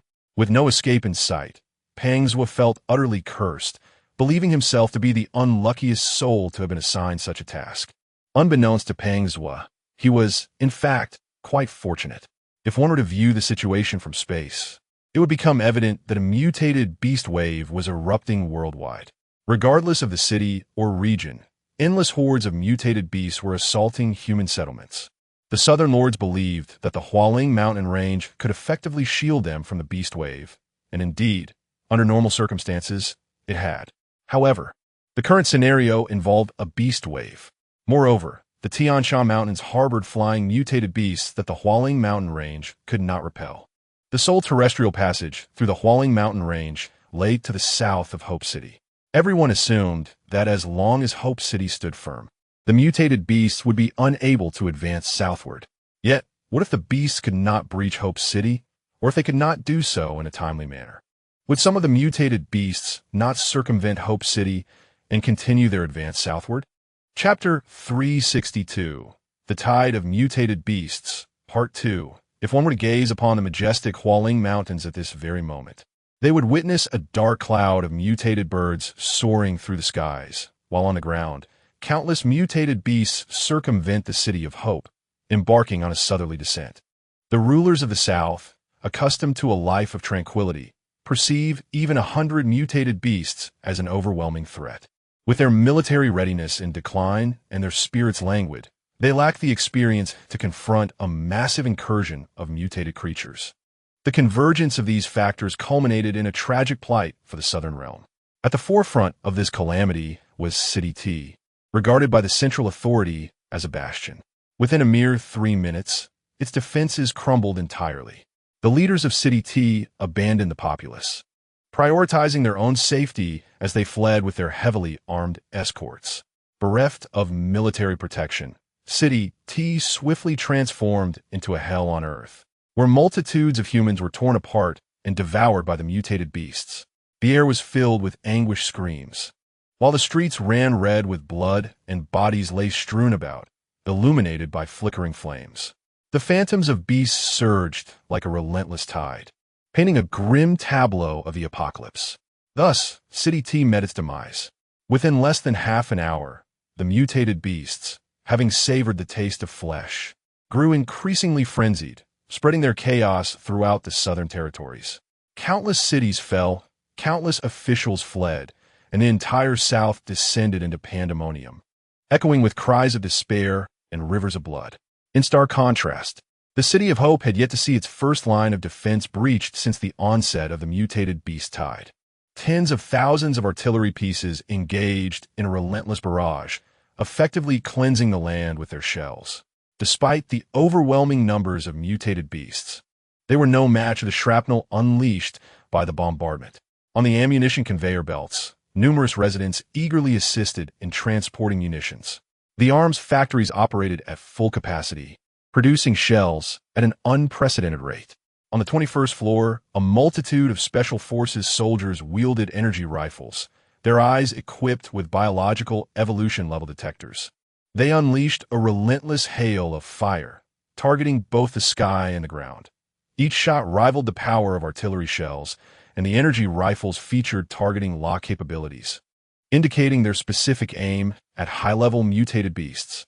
Regrettably, only a little over 3,000 energy rifles have been delivered, a paltry amount for an army exceeding 1 million. Consequently, Feng armed the Special Forces first, distributing the remainder to the respective commanders, leaving them to allocate as they saw fit. In addition to these soldiers, the commanders gathered to observe the unfolding battle. Feng addressed Lu Jianxin, stating, "The tide of mutated beasts will not be easily quelled. We must remain vigilant and not overlook any anomalies. I have not slept in half a month. I shall retire for a brief respite. Should anything out of the ordinary arise, inform me at once." "Indeed, you have worked hard. Please rest," Lu Jianxin replied. Feng, who had not taken a moment to sit since his arrival, recognized that the present situation bore no immediate threat and thus prepared to rest, seeking to restore his abilities. It would be truly awkward if, at the moment of crisis, his powers were diminished.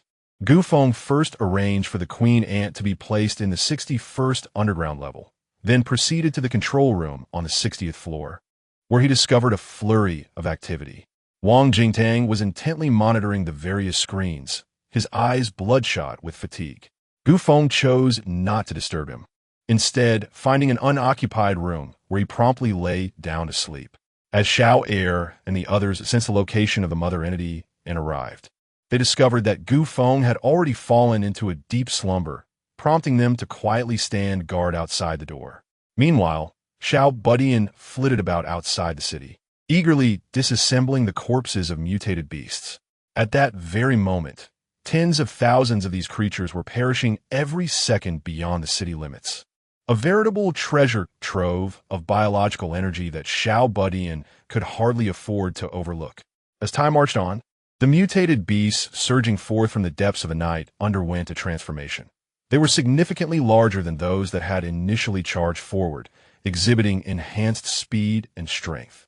Even the creatures in the sky had grown considerably more formidable, with many now able to reach the rooftops where the group was gathered. The mounting pressure was palpable, particularly for those equipped with biological evolution-level detectors, as the change in the nature of the assault became starkly evident. Previously, the majority of the attacking mutated beasts were approximately at biological level 3, but now, most were around biological level 6. Chapter 363, The Onslaught of Mutant Beasts, Part 3.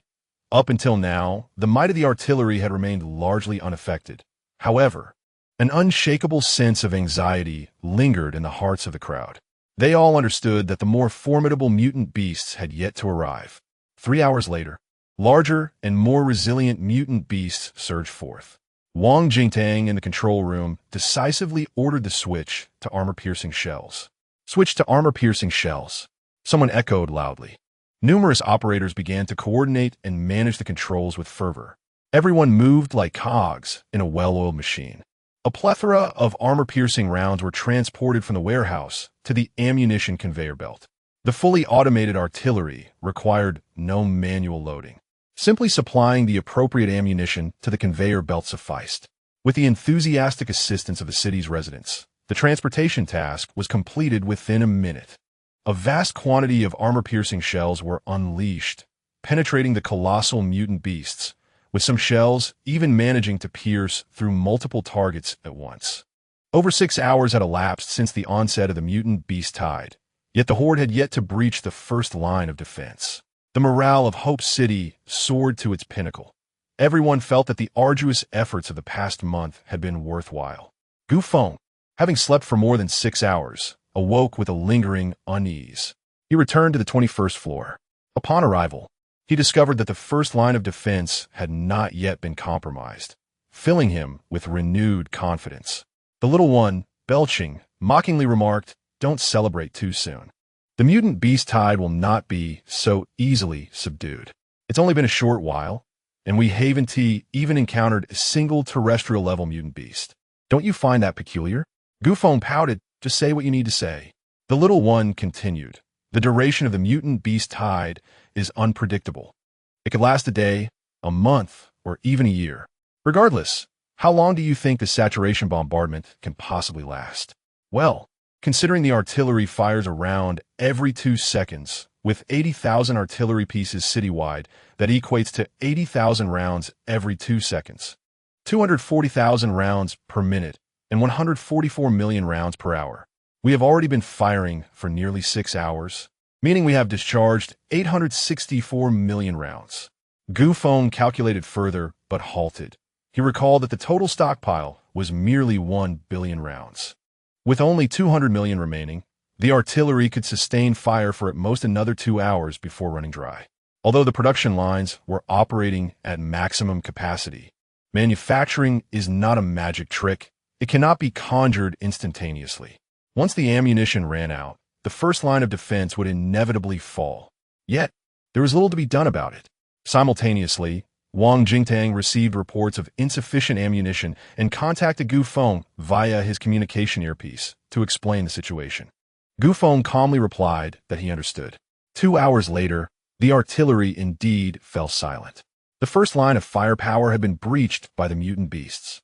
The second line of defense consisted of an unfathomable trench, its bottom and walls fortified with copious bone swords. Falling into it would be certain death, even if one survived. Gu Feng had his own methods to deal with it. The fire blazed, and the first command of the ancient wind upon acquiring oil was to instruct the refinery to commence operations. Although crude oil is flammable, its combustion is insufficient, yielding inadequate heat. Thus, to obtain superior fuel, it must undergo processing. During this period, the yield of refined oil was modest. Yet it was ample enough to ignite a vast quantity of coal beneath the trenches. While the ancient wind possessed a limited supply of artillery shells, the abundance of coal was a welcome respite, as it yearned for a purpose. With a decisive order from the ancient wind, a line of fire swiftly surged through the city and into the trenches, instantly engulfing them in a roaring blaze. The high-grade bone swords lining the walls glowed a fierce red, and any contact would surely leave a scar. The second line of defense consisted not merely of one trench, but of 3, each wider and deeper than the last, encircling the City of Hope with an impenetrable barrier, leaving no passage for the mutated beasts to breach. The frenzied creatures, seemingly devoid of their usual cunning, charged forward blindly, tumbling into the trenches in droves. The first trench quickly filled, followed by the second. The ancient wind urged the little one, "Hurry and decompose." The little one replied helplessly, "I am in the process of decomposition. But the mutated beasts that have fallen and will not perish immediately. What can I do?" Resigned, the ancient wind could only watch as the beasts, with their numerous corpses, filled the 3 trenches to the brim. Chapter 364. The Tide of Mutant Beasts, Part 4. The second trench defense proved to be far more ephemeral than anticipated, as the surging tide of beasts swiftly surged forward. Above, the flying mutant beasts began to dive recklessly. The third line of defense consisted of an electric net, which could only thwart the ground-dwelling mutants, leaving the aerial ones unimpeded, particularly as the anti-aircraft artillery ran out of ammunition. The loyal companions, Dog and Fire Phoenix, along with a scant few flying beasts, ascended to engage in fierce combat with the multitude of aerial creatures. However, the number of flying beasts at their disposal was a mere 20, a stark contrast to the thousands of flying beasts that darkened the skies like a menacing storm cloud. Fortunately, the group atop the building managed to restrain the airborne threats using energy weapons, just barely holding them at bay. Meanwhile, those mutant beasts caught in the electric net faced a towering barrier that they could only attempt to breach. Yet this was no ordinary net. It was a high-voltage electric barrier. No matter how resilient the mutants, they could not withstand the lethal shocks. Could any creature move faster than electricity? All living beings possess trace amounts of electric currents, but when subjected to an overwhelming surge, the conductive elements within their bodies would catalyze the disintegration of cellular structures, leading to mass cell death and an abrupt cessation of life. Consequently, the ground-dwelling mutants encountered significant difficulties, with many collapsing within the electric net. Some onlookers even witnessed massive, creature-level, 9th-grade mutants charred black, convulsing on the ground. In a matter of moments, the area before the electric net became a veritable mountain of mutant carcasses. Strangely, the small creature remained motionless. On the battlefield, every time a mutant perished, its body would vanish in an instant. Feng felt the star core on his forehead radiating heat. Realizing that this beast tide represented both a peril and an opportunity, a chance to narrow the gap with other parasitic beings. Addressing the small creature, Feng inquired whether the form of the biological mech was related to the mutants it had slain. The small creature replied, "You've noticed, haven't you? Indeed, with such an abundance of biological energy, wouldn't it suffice to assemble a mech legion?" Feng asked if he could convert the remaining 100 mechs into flying biological mechs. The small creature, glancing at the sky filled with dark clouds of flying beasts, nodded affirmatively, saying, "A trivial matter." With that, it vanished from sight. When Feng looked into the star core space, he discovered that an additional 100 blood pools had appeared, all filled with biological mechs, each adorned with a pair of large, fleshy wings reminiscent of bat appendages. Among them, one mech stood out distinctly, featuring 2 pairs of wings, one large and one small, and wielding 2 massive beast-tooth blades. Its form enveloped in a formidable layer of bone armor, exuding an aura of majesty and power. Feng inquired as to why this particular mech was unlike the others. "This creation has been meticulously tailored for you, undoubtedly setting it apart from others." The diminutive voice resonated deep within Feng's heart. A smile blossomed on Feng's face, one filled with genuine joy.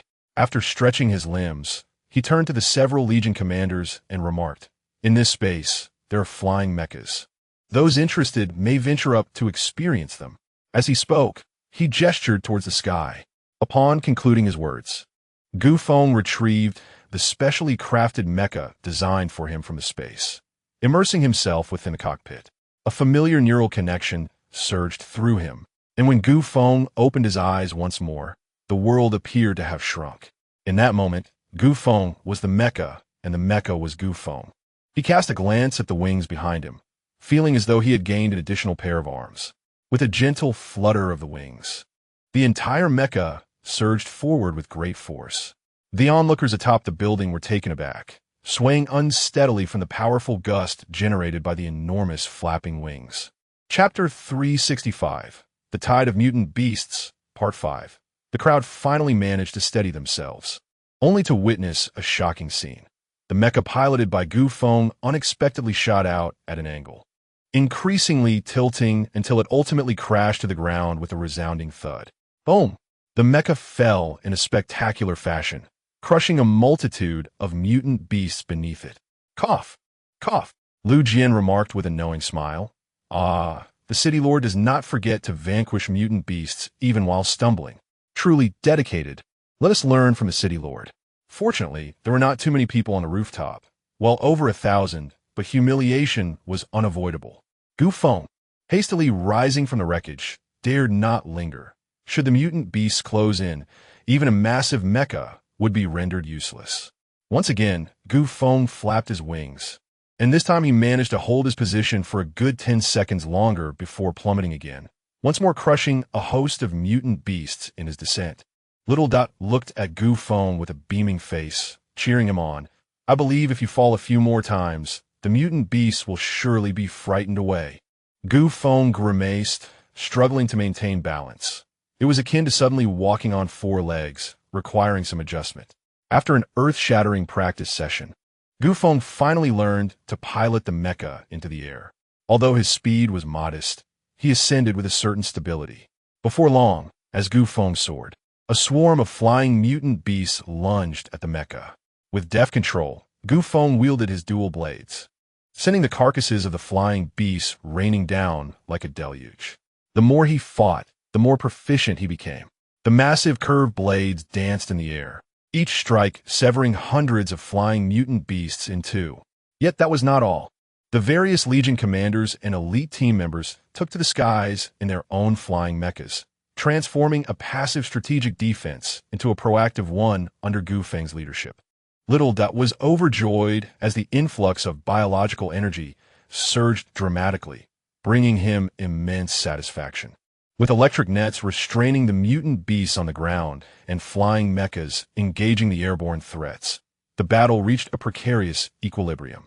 The city's residents, watching the spectacle through surveillance, were filled with excitement, with some children eagerly declaring their intent to join the army and pilot such magnificent mechas when they grew up.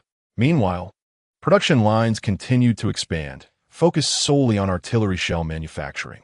From material supply to final production, the entire Industrial Bureau was bustling with activity. Director Tian Peng of the Industrial Bureau even directly requested additional personnel from Chief Administrator Liu Zhe. Liu Zhe, without hesitation, ventured into the residential district to recruit. To his surprise, the enthusiasm among the residents was extraordinarily high. As soon as he stated his purpose, men, women, and children alike clamored to enlist. Liu Zhe was both touched and amused. After all, one needed skilled individuals for such work. Machinery was hardly something a child could operate. With a wealth of resources gathered by Gu Feng and the unwavering support of the city's residents, the efficiency of shell production doubled. Unfortunately, with only a limited number of production lines, further increases were not feasible. However, thousands of artillery shells are produced every minute, which can be deemed as commendable efficiency. The shells are promptly transported to the conveyor belt. Although the firepower is not as intense as it was initially, it is still sufficient to inflict severe losses on the mutated beasts. As a multitude of these creatures perish, an immense amount of biological energy flows into the star nucleus fragment embedded in Gu Feng's forehead. The fragment continues to grow, ultimately forming a blue, circular crystal roughly the size of a yuan coin, at which point its transformation ceases. Gu Feng can perceive that the star nucleus space is still expanding and that a substantial influx of biological energy persists.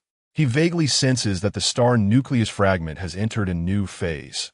However, the specifics of this phase will remain a mystery until the current beast tide concludes, allowing for a gradual exploration of its nature.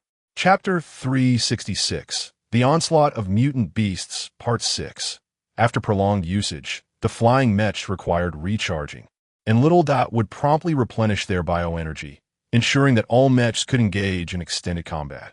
Thus, with the triad synergy of the electric grid, flying mechs, and artillery, the tide of mutant beasts was held at bay for over 9 hours, adding to the preceding 6 hours.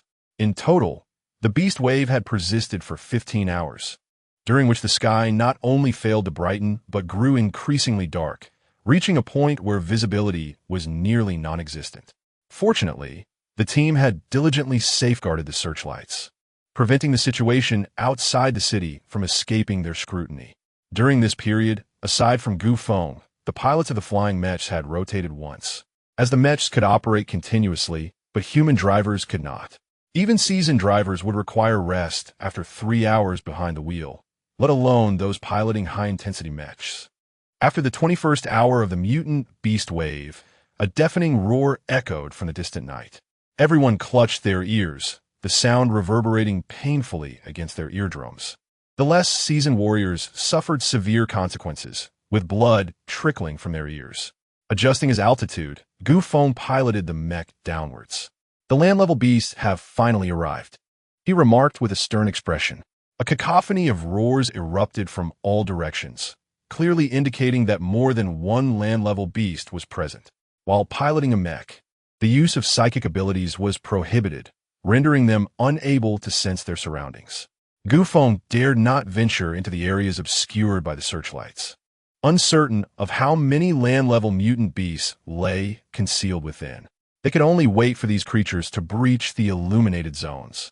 Feng activated his communication earpiece, signaling the regiment to prepare for close combat. Understood. The regiment leaders responded in unison. Li Junlan and her team advanced, pushing 6 peculiar large cannons into position. The cannon barrels were flat, and behind them was a circular energy shield, flickering with electric light.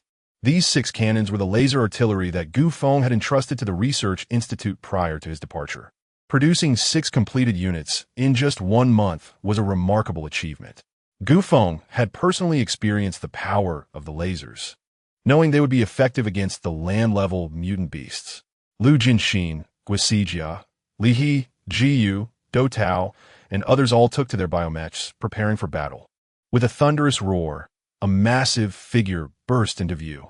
Without hesitation, Feng dove in, piloting his flying mech directly towards the creature. This beast, resembling a lizard, was approximately the same size as the mech, possessing land-level force strength. Such a formidable creature could easily bypass the electric grid. To avoid damaging the grid, Feng had to act swiftly. His mech surged forward with remarkable speed, raising its great blade. At the moment of contact, the colossal lizard swung its tail with immense force, striking out at Feng. The clash of metal against the tail produced a resounding, earth-shattering sound. The ancient figure swiftly adjusted his posture, engaging in a fierce battle with the colossal lizard. The 2 gargantuan creatures clashed with a thunderous uproar, trampling countless mutated beasts beneath their feet. With a resounding roar, another massive mutated creature resembling a rhinoceros charged forth. Lu Jinxin, piloting the biological mech, bellowed as he leaped over the electric fence, hurtling towards the gigantic rhinoceros. Following closely, a cacophony of beastly roars erupted as numerous oversized terrestrial mutated beasts emerged from the shadows. Guisijia, Lihi Jiyu Dotao, and others piloted their biological mechs in succession to confront the oncoming threat. The entire area descended into chaos, with earth-shaking rumbles reverberating through the atmosphere. The residents within the city, watching the live broadcast, felt the ground tremble violently, their hearts racing in their throats, fervently cheering in their minds. Some anxiously paced back and forth, wishing they could join the fray. The entire 21st floor had been sealed off by the military, both to safeguard the inhabitants and to prevent anyone from recklessly venturing out to make unnecessary sacrifices. Chapter 367, The Tide of Mutated Beasts, Part 7, Outside the City. Feng had already attained the formidable strength of a level 6 land warrior. In his eyes, the gigantic lizard, a level 4 mutated beast, moved with remarkable slowness. Had it not been for its exceedingly robust defenses, Feng would have effortlessly sliced it into morsels for a hot pot. Casting a glance at the massive curved blade held by his mech, Feng internally called out to his companion, "Little Point." "What's the matter, Little Point?" Feng inquired whether the mech's weapon could be upgraded. Little Point hesitated briefly before responding, "Just wait." As Feng maneuvered the mech, he felt a sudden heaviness in his hands, and upon looking again, the colossal blade had transformed into a deep crimson hue. Yet that was not all. Little Point circled the battlefield, and every biological and aerial mech was upgraded in an instant to the highest tier, level 9 weaponry. Feng exclaimed in astonishment, "Wow, why are you so generous this time?" Little Point, brimming with pride, replied, "Just sprinkling some water."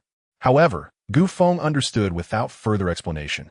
Since the onset of the mutated beast tide, they had dispatched nearly 1 billion mutated beasts, with several tens of millions confirmed kills. The lowest rank among them was at least level 3 biological, not to mention the abundance of level 7, 8, and 9 beasts. The biological energy had undoubtedly reached a terrifying magnitude. Otherwise, the Star Core would not have evolved to a new stage. With a single strike, Gu Feng aimed his blade at the giant lizard, which attempted to employ the same tactic once more. To its dismay, with a resounding pop, its tail was severed. Gu Feng followed up with 3 swift slashes, and the giant lizard was instantaneously dismembered. Other mechs also reported victories. Level 9 weaponry was not merely for show. Little Point cheered. We made it back. Subsequently, the remains of the gigantic mutated beasts vanished in an instant. Before the team could bask in their triumph, a series of ferocious roars pierced the air, sending chills down their spines. The roars did not cease. Countless colossal beasts surged forth from the darkness, densely packed one against the other. Even Gu Feng found himself retreating repeatedly, overwhelmed by the sheer number of level land beasts. Raising his right hand high, Gu Feng commanded, "All mechs, mobilize!" The more than 400 mechs, initially poised as the final line of defense, surged past the electric fence to confront the horde of gigantic mutated beasts. At that moment, a sharp cacophony of avian cries erupted from the sky. Gu Feng looked up to see countless massive flying beasts blocking out the sun, engaging in fierce combat with the aerial mechs. The crisis had finally arrived. All mechs became embroiled in desperate battles. Gu Feng took on the role of a fire chief, rushing to wherever the situation grew dire. Finally, the rooftop laser cannons discharged. 6 powerful beams of laser shot forth, creating 6 vacuum zones within the throng of mutated beasts, as if cleaving the encroaching night into 6 distinct segments. In this instance, it was conservatively estimated that over 600 colossal level land mutated beasts were annihilated in an instant. The speed of light was simply beyond the reach of biological entities to evade. With the addition of the laser cannons, the battlefield once again settled into a precarious equilibrium. Time ticked away relentlessly. By the 24th hour of the mutated beast tide, the mechs began to suffer casualties, in the face of an overwhelming numerical disadvantage. Once the biomech falls, it is met with the inevitable fate of being devoured by countless beasts. The warriors piloting these mechs are not spared either. While the loss of mech can be rectified, thanks to the existence of the mech cultivation pool, which allows for the exchange of identical mechs using biological energy, the death of a pilot is irrevocable. Yet, despite this grim reality, there must be those who rise to the occasion. Should we wait idly for the mutated beasts to breach our city before we act? At that point, it will be far too late. When a mech is destroyed, the little ones will immediately be replaced, and the Legion will swiftly dispatch someone to pilot anew. If the atmosphere was tense before, it now hangs heavy with a sense of sorrow over the entirety of Hope City. Inside the city, the surveillance screens display the youthful yet resolute faces of the pilots, prompting some to stifle their sobs. They're all so young, younger than my own child, lining up to face death. How valiant they are. Let me go. I am but an old man. My continued existence is a waste of resources. Let me go. Whoa. An elder, overwhelmed by emotion, found himself weeping as he spoke. Chapter 368, The Onslaught of Mutated Beasts, Part 8. The battle outside grew increasingly brutal, with numerous biomechanical suits being toppled to the ground and the tally of fallen warriors rising sharply. Even Gu Feng's mech bore the scars of combat, its strength inadequate to withstand the overwhelming force of their foes. This timeless truth compelled the defensive line formed by the mechs to retreat continuously. Before long, they found themselves before the high-voltage electric fence, where Gu Feng bellowed, "Everyone retreat." No sooner had Gu Feng uttered these words than he felt a sudden weight at his feet. A colossal mutated beast had clamped its jaws around the left leg of his mech. The neural connection between the mech and its pilot was instantaneous. As the beast bit down, a sharp pain coursed through Gu Feng's own left leg. He attempted to swing his blade in retaliation, but another giant creature lunged forward. seizing the mech's right arm. The force of the impact caused Gu Feng's mech to lose its balance, and in that fleeting moment before it fell, he glimpsed 4 or 5 more titanic beasts bearing down upon him. Realizing that his mech was beyond salvation, Gu Feng decisively severed the neural link and leapt from the cockpit. Just then, another beast opened its gaping maw, charging at him with a foul stench. Upon emerging, Gu Feng was engulfed by the creature's rancid jaws. Enveloped in thick, viscous slime and ensnared within the beast's esophagus, Gu Feng was relentlessly drawn toward its stomach. In a frenzy, he wielded his blood-red beast-toothed dagger, carving a gash in the creature's throat. Grasping the opening, he managed to halt his descent and, with renewed vigor, he struck again, widening the wound. The beast, sensing its torment, began to pound its neck in agony.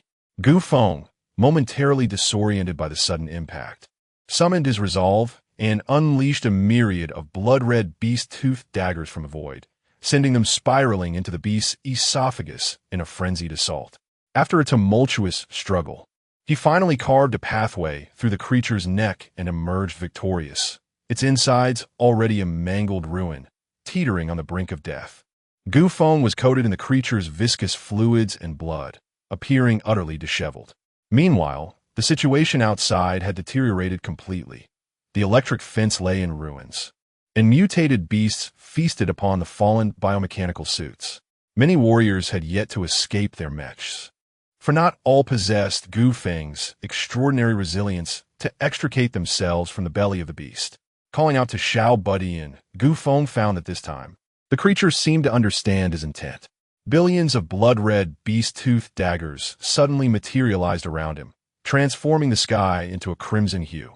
With a mighty roar, Gu Feng commanded the daggers to launch forth, as if a torrential rain of blood was descending upon the battlefield. A multitude of mutated beasts were pierced through, though some, with formidable defenses, merely bore the daggers embedded in their flesh. Yet, one must not forget the sanguine property of these daggers. Those struck became the most unfortunate, as they were swiftly drained of life, reduced to desiccated husks. This tempest of blades deftly avoided all mechs and comrades, providing a crucial opportunity for the trapped warriors to flee towards the city. A figure named Gu Feng single-handedly held back the entire tide of mutated beasts for a full 30 seconds, leaving all onlookers utterly astonished. Truly, he is a divine being. The city lord is formidable. Long live the city lord. Whether inside the city or beyond its walls, everyone witnessing this spectacle shouted with fervor in their hearts. Suddenly, a sense of foreboding surged within Gu Feng. He swiftly sidestepped as a mysterious object grazed his shoulder and flew past him. It was only after the object had traversed several dozen meters that Gu Feng heard the sound of it slicing through the air. The velocity of that object had surpassed the speed of sound. Continuing its trajectory, it demolished a laser cannon and, with relentless momentum, pierced the bodies of several dozen team members before crashing into the armor on the outer side of the city wall. Activating his senses, Gu Feng discovered that this enigmatic object was merely an ordinary pebble. What left him even more astounded was the realization that this unassuming pebble, which had obliterated a steel laser cannon and penetrated the bodies of numerous warriors clad in 7th-grade scale armor, had ultimately struck the half-meter-thick defensive shell constructed by Xiao Budian. Emerging completely unscathed, cold sweat streamed down Gu Feng's forehead. A true powerhouse had arrived. Chapter 369. The Tide of Mutated Beasts. 9. Gu Feng's psychic abilities were fully deployed, yet he detected no anomalies. A sense of dread enveloped him. Despite the terrifying range of his powers, the absence of any findings implied that the mutated beast which had hurled the pebble was positioned at an exceedingly distant location. The accuracy with which the pebble struck its target, coupled with its pristine condition upon impact, was something Gu Feng believed he could not replicate. Clearly, his adversary possessed formidable strength that surpassed his own. Little Dutch shared this realization and exclaimed in panic, "It's over, a star-level creature has arrived." Gu Feng wiped the cold sweat from his brow and shouted to the others, "Everyone retreat to the city." No sooner had Gu Feng's words left his lips than another pebble came hurtling towards them. its speed and force so formidable that he had no time to even contemplate a defense before witnessing yet another laser cannon being obliterated. It was evident that the only thing the opposing force feared in the entire Hope City was the laser cannons, making them the primary target for destruction. To instill a sense of caution in the enemy, it was imperative to protect the laser cannons at all costs. Feng called out to those near the laser cannons, "Protect the laser cannons and retreat to the inner city." Thereafter, Feng himself manipulated hundreds of ninth-level bone shields to safeguard the retreat of those on the rooftop. The entire defensive line began to crumble as a tide of mutated beasts surged toward the city walls, while aerial beasts relentlessly dove down to demolish the cannons that were firing. Fortunately, with Feng personally covering their retreat, the evacuation proceeded relatively smoothly. Aside from the incessant pebbles crashing against the bone shields, which caused them to recoil and knock down some individuals, the situation did not appear overly dire. However, Feng understood his own plight. Each time a bone shield was struck, it felt as though a hammer had struck the back of his head. This agony was excruciating, and his powers were rapidly depleting. Yet, he dared not withdraw the shields, for without his protection, how many would perish under the assault of those pebbles? For now, he could only endure. As the tide of mutated beasts entered its 26th hour, all survivors had retreated within the city. Every entry and exit was sealed, including the gate leading to the 21st floor rooftop. Upon receiving Feng's command, Wang Jingtang sprang into action. Countless cannons lowered their muzzles and retracted into the city, while numerous steel modules ascended, encasing Hope City in an impenetrable shield. In less than 7 seconds, the entire Hope City transformed into a perfectly sealed sea urchin. From the outside, Hope City resembled a colossal UFO, its defensive steel layers several meters thick. Little Dot's reinforcement added an additional layer of black armor several meters thick, adorned with densely packed, elongated, and sharp spikes. This combination bore a striking resemblance to a gigantic sea urchin, standing resolutely upon the earth. Within the city, Feng turned to Little Dot, inquiring how long this defense could withstand the assault. Little Dot replied, "That depends on the strength of the mutated beast attack." As two individuals engaged in conversation, they were suddenly startled by a cacophony of immense crashing sounds reverberating from above. The external searchlights had been obliterated by the mutated beasts, rendering the situation outside utterly invisible. Feng made a beeline for the control room on the 60th floor. Within the control room, all surveillance feeds had been switched to night mode, presenting only indistinct images. Yet, even these blurred visuals sent shivers down the spines of those present. Outside the city, the mutated creatures appeared to have gone mad, relentlessly charging towards the walls without regard for the dense spikes.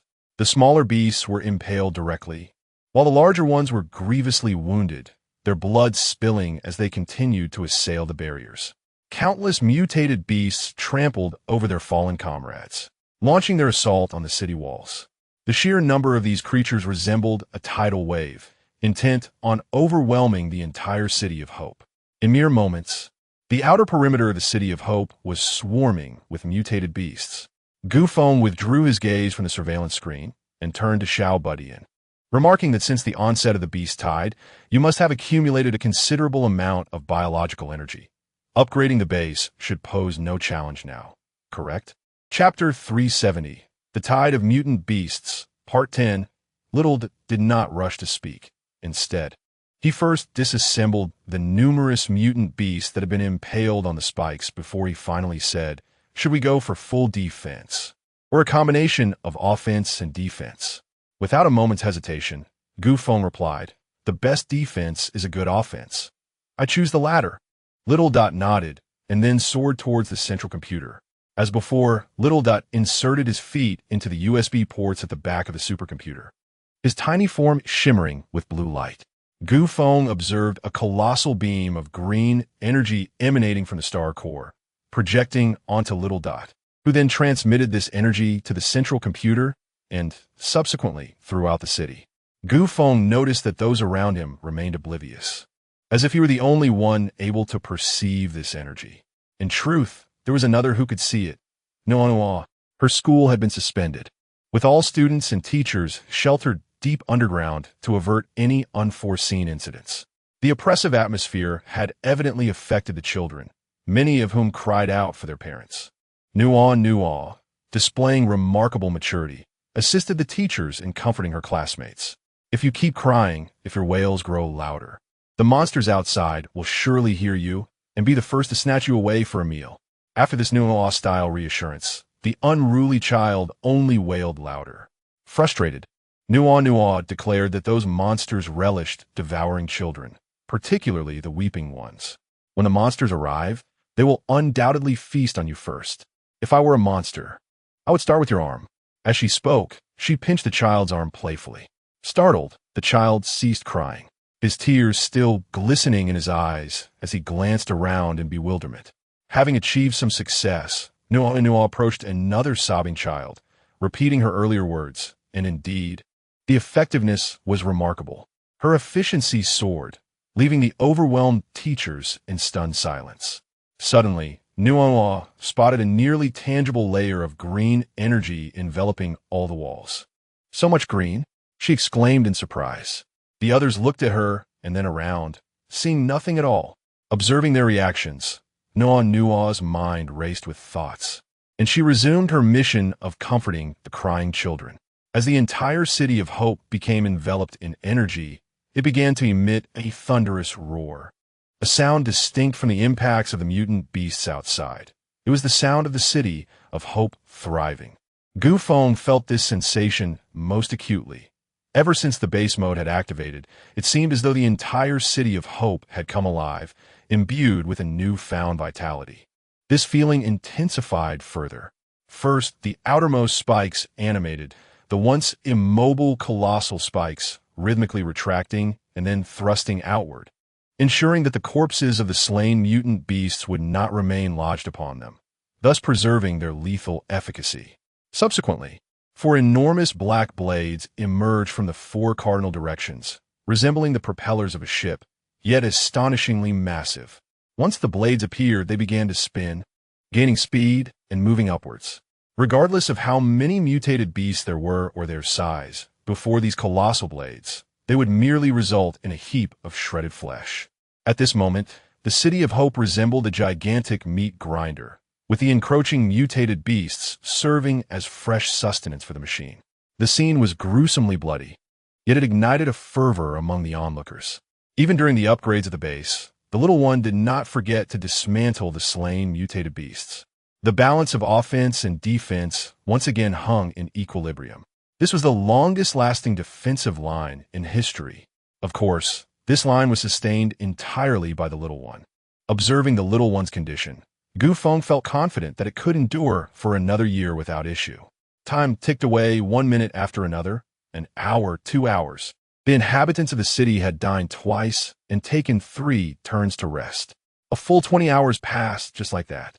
This meant that from the onset of the mutated beast tide until now, 46 hours had elapsed. With such an extended duration, the tide showed no sign of receding.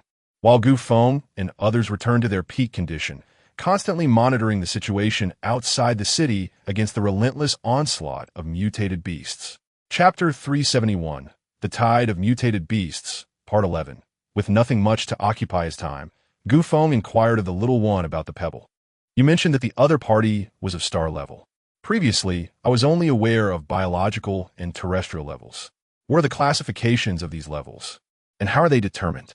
You finally asked, and I shall enlighten you. The entire process of evolution is divided into 4 stages and 18 levels. The stages are as follows: biological, terrestrial, star, and cosmic. Within the biological stage, there are 19 levels divided into 9 grades.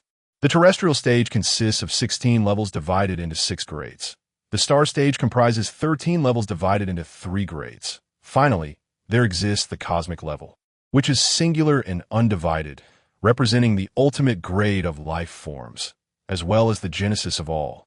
Feng furrowed his brow, recalling the pride he felt upon reaching terrestrial level 6, and he couldn't help but blush. This was merely the second stage among the 4. He was still far from the strength of a true powerhouse. The little one seemed to perceive Feng's thoughts, reassuring him, "You have done remarkably well. This global mutation has only transpired over the course of 6 months. Evolution does not occur overnight. Each elevation in level necessitates substantial time for consolidation and adaptation. Aside from a few exceptional cases, you can be regarded as one of the foremost combatants in the current world. The term exceptional case immediately brought to Gu Feng's mind the name Nua. With a heart full of questions, he turned to the little one and said, I have utilized a biological evolution level detector to observe Nua. Why does it yield no information? The little one sheepishly scratched his head. I forgot to mention that if the evolution level of the individual being detected is significantly higher than that of the detector's user, the device will fail to function. Gu Feng felt somewhat disheartened. Nua's evolution level surpasses his own? Upon further reflection, considering that Nua had never used evolution agents, his disappointment deepened. How can such an exceptional case exist? Gu Feng queried. The little one replied, I previously mentioned that evolution agents facilitate the accumulation of sufficient biological energy within life forms, allowing for leaps in evolutionary levels. Do you recall? I'm not foolish. Of course I remember, Gu Feng retorted. The little one continued, in truth, this is a form of externally forced evolution. Now let me ask you, what determines the physical characteristics of a living organism? Gu Feng reminisced about his high school biology textbook and casually answered, genes. Correct. The little one nodded. The essence of biological evolution is, in fact, genetic evolution. To put it simply, it is about guiding an organism's genes towards perfection. Altering genes is an arduous task. Without sufficient external stimuli, it is nearly impossible. However, some individuals are born with genes that are nearly perfect, and with external stimuli, it is entirely natural for them to reach levels unattainable by others. Thus, we have the so-called exceptional cases. Gu Feng suddenly grasped the concept, and then he was struck with astonishment. I am at terrestrial level 6. Then Nuang must at least be at star level, or perhaps even more. Gu Feng then expressed his confusion. But aside from the pair of wings on her back that she cannot retract, Nua appears quite ordinary. The little one pondered. What exactly is the essence of star rating? I lack a precise understanding, yet I am certain that it encompasses more than mere strength. More significantly, the development of the mind begins at the level of star ratings. Nono would never be as simplistic as she appears. With a furrowed brow, Gu Feng inquired about the implications of brain development. The little one patiently elucidated, our brains in essence function as a form of conscious brainwaves. Akin to the binary computations of a computer, processing impulses of zeros and ones. An enhancement in the pace of brain development can elevate our responsiveness to the surrounding environment and our perceptual speed to an astonishing degree. In other words, while we cannot evade the trajectory of a bullet in our daily lives, nor perceive its passage, once the brain reaches a certain level of development, we can genuinely experience the slow flight of a bullet. Chapter 372, The Tide of Mutated Beasts, Part 12. Little continued, for an ordinary person. It is rare to recite the entirety of a book after just one reading. However, once our brains are developed, we can genuinely read 10 lines at a glance and flawlessly memorize an entire volume. With an impeccable memory, we possess an instinctual awareness of our surroundings, coupled with extraordinary learning capabilities. When pushed to the extreme, such development can even reach a divine level. Gu Feng was taken aback. Could it be that Nua was deliberately concealing her talents?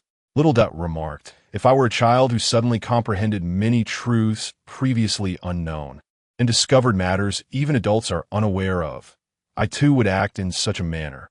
Concealment serves to protect oneself, and also to shield adults, does it not? As soon as Little finished speaking, a familiar voice echoed in Gu Feng's heart. Uncle knows that Nua has changed. Uncle is truly remarkable. Gu Feng found himself at a loss for words. Previously, he had perceived Nua as an ignorant little child, only to realize that in her eyes, he was the one who truly lacked understanding. How could that not be awkward? Awkwardly, Gu Feng replied, I recall you lacking a communication earring. How could your voice reach my heart? Nua's voice responded, didn't I explain? The essence of the brain is a form of consciousness brainwave. Gu Feng asked, All right, I understand. What wisdom do you wish to impart to me? See, Uncle knows that Nua is different now and doesn't tea like her anymore. Human emotions are indeed complex. Gu Feng instinctively retorted, that is not true. Then what about the wariness in your heart? Nua contended. Gu Feng was taken aback. Can you read minds? Nua replied, you can read minds too. I never said a word. Gu Feng was rendered speechless by shock. This was a mere 5-year-old girl. Last year had concluded, and now Nua was 6. Gu Feng's mind-reading ability was a supernatural power, not a result of brain development. When using it, the target must be someone within his line of sight. Now, with Nua at an unknown distance and unable to see each other, her ability to read his mind was astonishingly formidable. Finally, Gu Feng recalled Nua's words. It was evident she was negotiating with him. He responded directly, if you keep my mind-reading ability a secret, I shall keep your mind-reading ability a secret as well. Uncle is truly clever. Gu Feng inquired, how did you acquire the ability to read minds? Uncle, how did you become foolish again? I just mentioned that the essence of the brain is consciousness brainwaves. As waves, they can naturally be captured. All right. Gu Feng had no further retort. Nua added, Uncle won't tell that silly woman about me, will he? In an instant, Gu Feng deduced that the silly woman referred to by Nua was her mother, Guasijia. After the catastrophe struck, Guasijia transformed from a timid housewife, who could not even bear to kill a fish, into a resolute commander leading an army of over 200,000 soldiers, all in an effort to protect her seemingly fragile daughter. Who knows the hardships she endured? Was she not a quintessential foolish woman? Gu Feng, with a serious demeanor, inquired if you still regarded her as your mother. Uncle, perhaps you should first answer Nua's question. Gu Feng shook his head, declaring that he would not speak. If anything were to be said, it should come from her own lips. Uncle is so kind. I was just pondering how I would punish you if you were to speak. A hint of menace resonated in Nua's words, prompting Gu Feng to question whether Nua was still the same Nua he once knew. Perspectives on the same object can vary greatly with differing positions. An ant perceives a soccer ball as an extremely perilous entity, fearing it may crush it at any moment, while a human considers the various ways to play with it.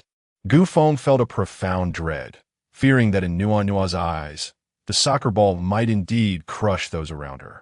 Chapter 373. The Tide of Mutant Beasts. 13. No. Well aware of Gu Feng's concerns, candidly remarked, Uncle, you should be more worried about how to survive this beast tide. The star-level beasts have yet to make their move.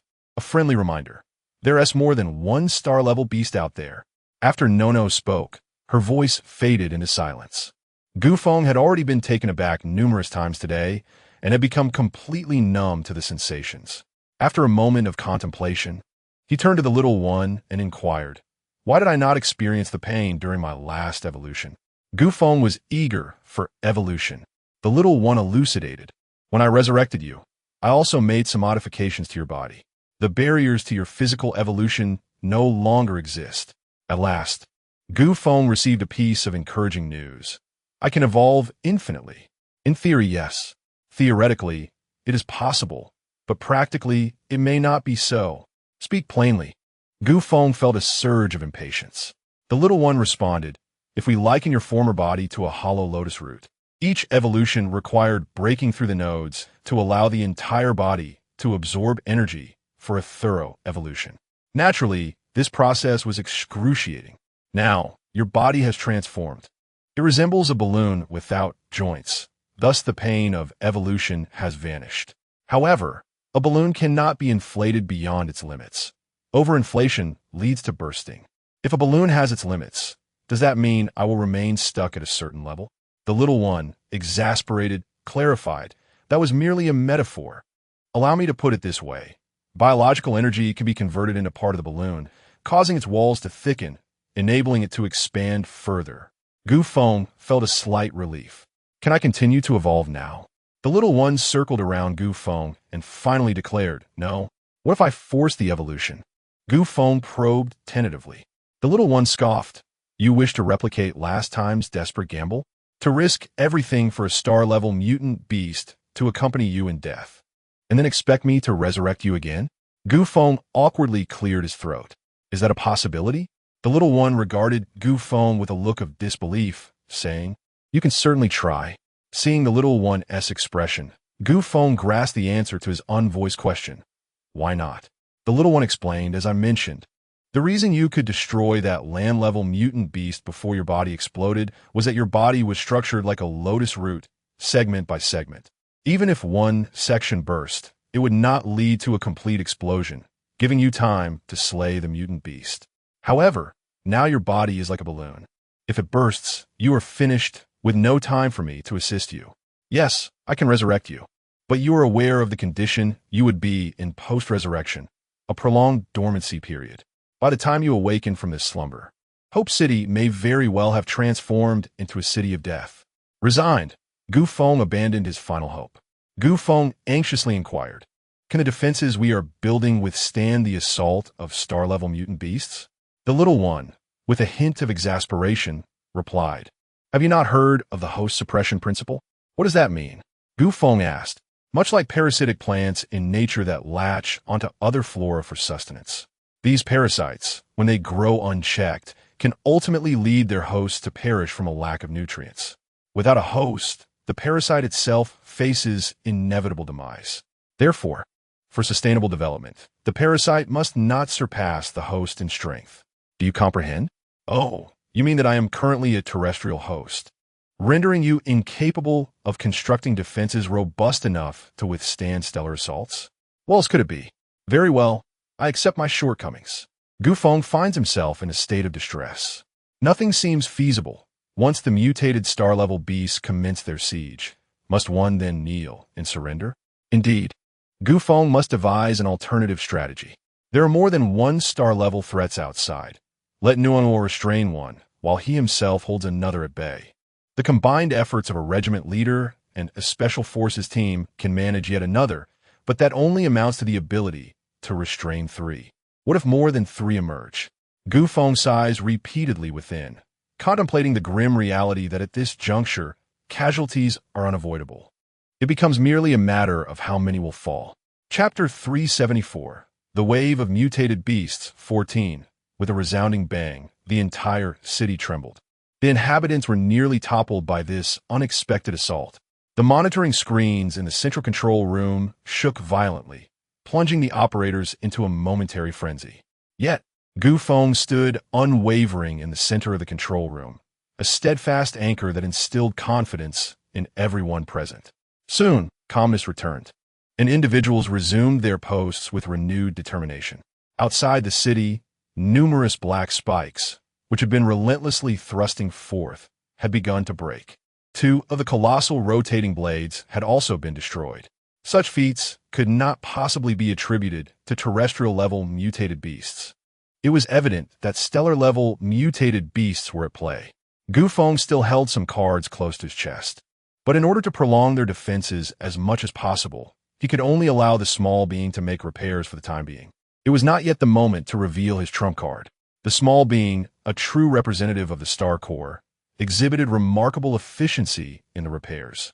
Often, as soon as one wave of mutated beasts caused destruction, the small being would restore the area to its former state. It remained unconcerned about energy consumption.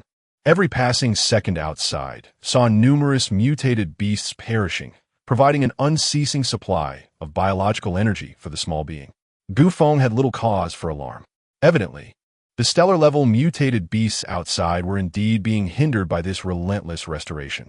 The residents of the city, listening to the continuous sounds of bang, bang, bang, overhead, gradually let go of their anxieties, reassured that the mutated beasts had yet to breach their defenses. At this juncture, Gu Feng's focus had shifted from inflicting damage upon the mutated beasts to merely buying time. They could not eliminate them all, and unless the beast tide concluded swiftly, the entire Hope City would be doomed to obliteration. Thus, they persevered for over 2 hours when suddenly, a tremendous roar echoed throughout Hope City. This tremor was more violent than any previous occurrence. Many structures collapsed outright, and numerous individuals struggled to maintain their footing. Though there were no casualties, the economic repercussions were profound. Homes that had been painstakingly built were lost in an instant. Hope City had suffered a significant breach. And despite the small being's fervent repairs, it was too late, as many mutated beasts surged in. Gu Feng sighed and addressed Wang Jingtang. Commence operations. Wang Jingtang seized the microphone, his voice authoritative as he commanded, seal all passages from the 20th floor above to the 20th floor below. The command was echoed by others, while operators' fingers danced across the computer keyboards. The individuals and materials from the 20th floor to the 20th floor below had already retreated to safety. With a decisive keystroke, the heavy steel gates of all 40 floors slammed shut with a resounding clang. The entrances to elevators and emergency exits on each floor were sealed with bulletproof doors. Instantly, these 40 floors transformed into formidable barriers. Yet, Wang Jingtang was not finished. He continued issuing orders. Disconnect the 21st floor and activate the radiation shield on the 22nd floor. Disconnect the 21st floor, activate the radiation shield on the 22nd floor. Others echoed loudly, with a cacophony of intermingling metallic sounds. The entire city of Hope was cleaved into two sections from the 21st floor, followed by the 22nd floor being thoroughly obscured by a layer of radiation-proof material. Thus, from this moment forth, all floors beneath the 22nd became the most secure underground nuclear shelter. Indeed, the trump card in Gu Feng's hand was the nuclear bomb. Ever since Gu Feng ascended to the position of city lord, the central authority had revoked the satellite usage rights for the City of Hope, which directly rendered the nuclear weapon within the city incapable of launching. If it could not be launched, then it simply would not. However, a pinpoint detonation was still quite feasible. A nuclear bomb stood 7 kilometers to the west of the City of Hope. After Wang Jingtang issued 2 successive commands, everyone understood what was about to transpire. All eyes turned toward Gu Feng, and even the surveillance cameras in the control room focused on him, broadcasting his current state to all the large screens throughout the city. Chapter 375, The Onslaught of Mutated Beasts. 15th, Gu Feng inhaled deeply, suppressing the tremors coursing through his body, and approached the control panel. He activated the protective switch and, without hesitation, pressed the ominous red detonation button.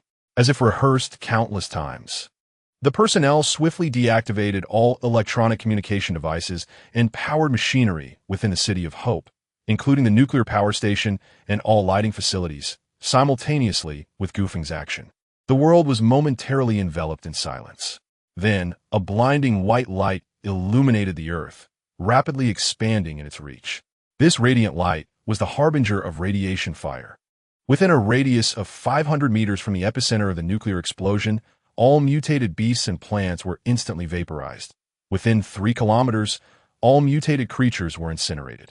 And within 7 kilometers, the beasts were rendered blind, their bodies suffering extensive burns and decay as objects ignited in flames.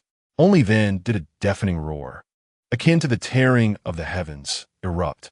Almost simultaneously with the sound, a shock wave began to radiate outward at a velocity of 200 meters per second.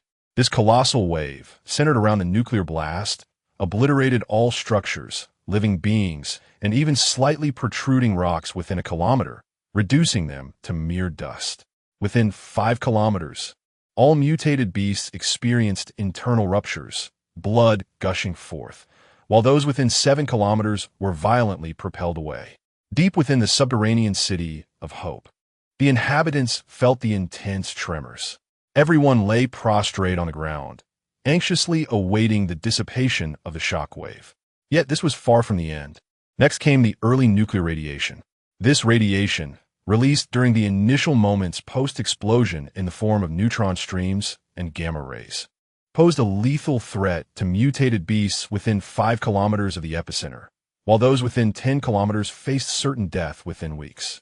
Subsequently, the electromagnetic pulse generated an electric field intensity ranging from 10,000 to 100,000 volts over several kilometers, severely damaging electronic components, breaching insulation, incinerating circuits, and erasing computer memory, rendering all radio command, control, and communication devices inoperative. The destruction radius of a 5,000-ton atomic bomb could extend up to 190 kilometers. Fortunately, the City of Hope had prepared adequately and would not suffer significant repercussions. Finally, there was the issue of radioactive contamination. This contamination referred to the fallout from the mushroom-shaped cloud, which could cause irradiation or skin burns to mutated beasts, ultimately leading to death. 6 hours post-explosion, the contaminated area stretched an impressive 257 kilometers in length and 64 kilometers in width. Within this zone, all living beings faced lethal contamination, slowly succumbing to death or enduring lifelong disabilities over time. Truly, the nuclear bomb stood as the most terrifying weapon in existence, unparalleled in both its range and destructive power. Deep within the darkness and silence of the underground city of Hope, the inhabitants waited patiently for over 7 hours before someone cautiously lit a candle, signaling the resumption of activity. Some anxiously measured the radiation levels within the city to ascertain any contamination, while others assessed whether the electromagnetic pulse had fully dissipated. The repeated affirmations of safety brought a collective sigh of relief to all. After a thorough inspection of all the circuits, the ancient-style personnel confirmed their safety, allowing the nuclear power station to resume operations.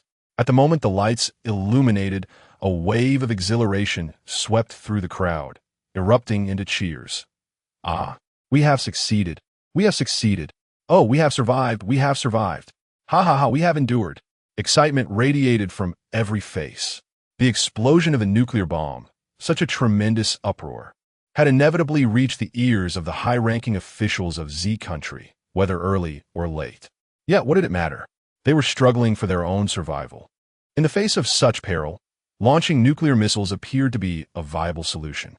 In a fleeting moment, missiles were fired from all directions, east, south, west, and north, each flash of light tearing through the darkness, creating the illusion of dawn. The harsh reality, however, was that the night had not yet faded, and the onslaught of beasts was far from over. Chapter 376, The Tide of Mutant Beasts 16. In the City of Hope, Feng maintained a remarkable calmness. Deep underground, his psychic abilities could not perceive the situation above, and all external surveillance cameras had been destroyed in the explosions. This meant that the City of Hope had become a veritable underground sanctuary, entirely cut off from the outside world.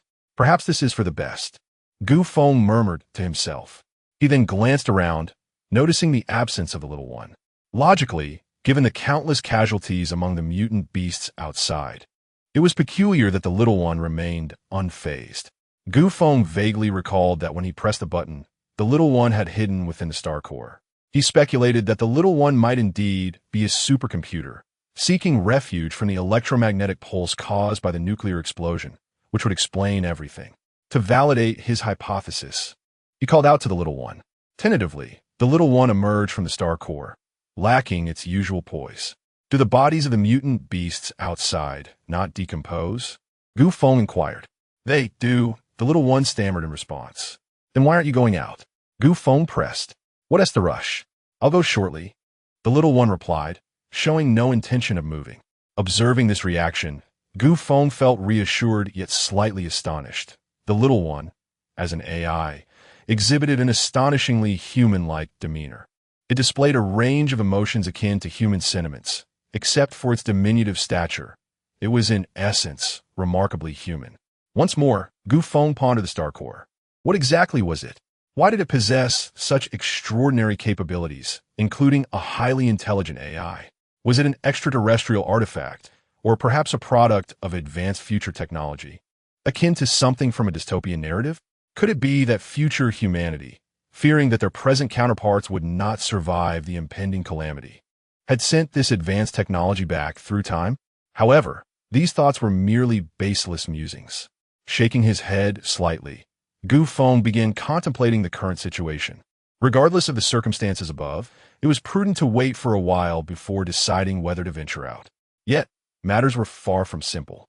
51 hours into the mutant beast tide, Feng was abruptly stirred from his slumber by a voice that was both familiar and strange. "Uncle, it's time to get up." He bolted upright, instinctively on guard. "How did you get in?" The individual casually settled onto the bed, her short legs swinging in the air. It was none other than Nuan. Her eyes held no emotion as she gazed at Feng, yet her cherubic face bore an innocent smile that appeared somewhat eerie in the dimly lit room. Feng switched on the bedside lamp, a hint of sarcasm in his voice.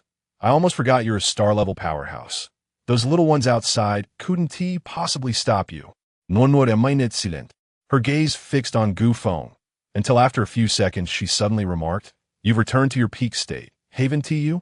Gu Feng furrowed his brows, perplexed by her meaning. Nua spoke directly, stating that 3-star-level mutated beasts were swiftly approaching, one of level 2 and 2 of level 1. She offered to intercept the level 2 beast, but insisted that he ensure the safety of that foolish woman and keep her unaware of her true circumstances. Gu Feng felt a slight sense of relief, and, with curiosity, inquired, "What if I accidentally reveal the truth to her?" "Non replied calmly. Then I shall take her and flee from here." "Do you believe that 3-star-level mutated beasts could not annihilate the entire city?" Gu Feng, resigned, remarked, "It seems I have no choice but to comply." Nua leapt from the bed, and as she walked towards the door, declared, "You have 2 minutes to prepare." So soon, Gu Feng sprang up from the bed in an instant.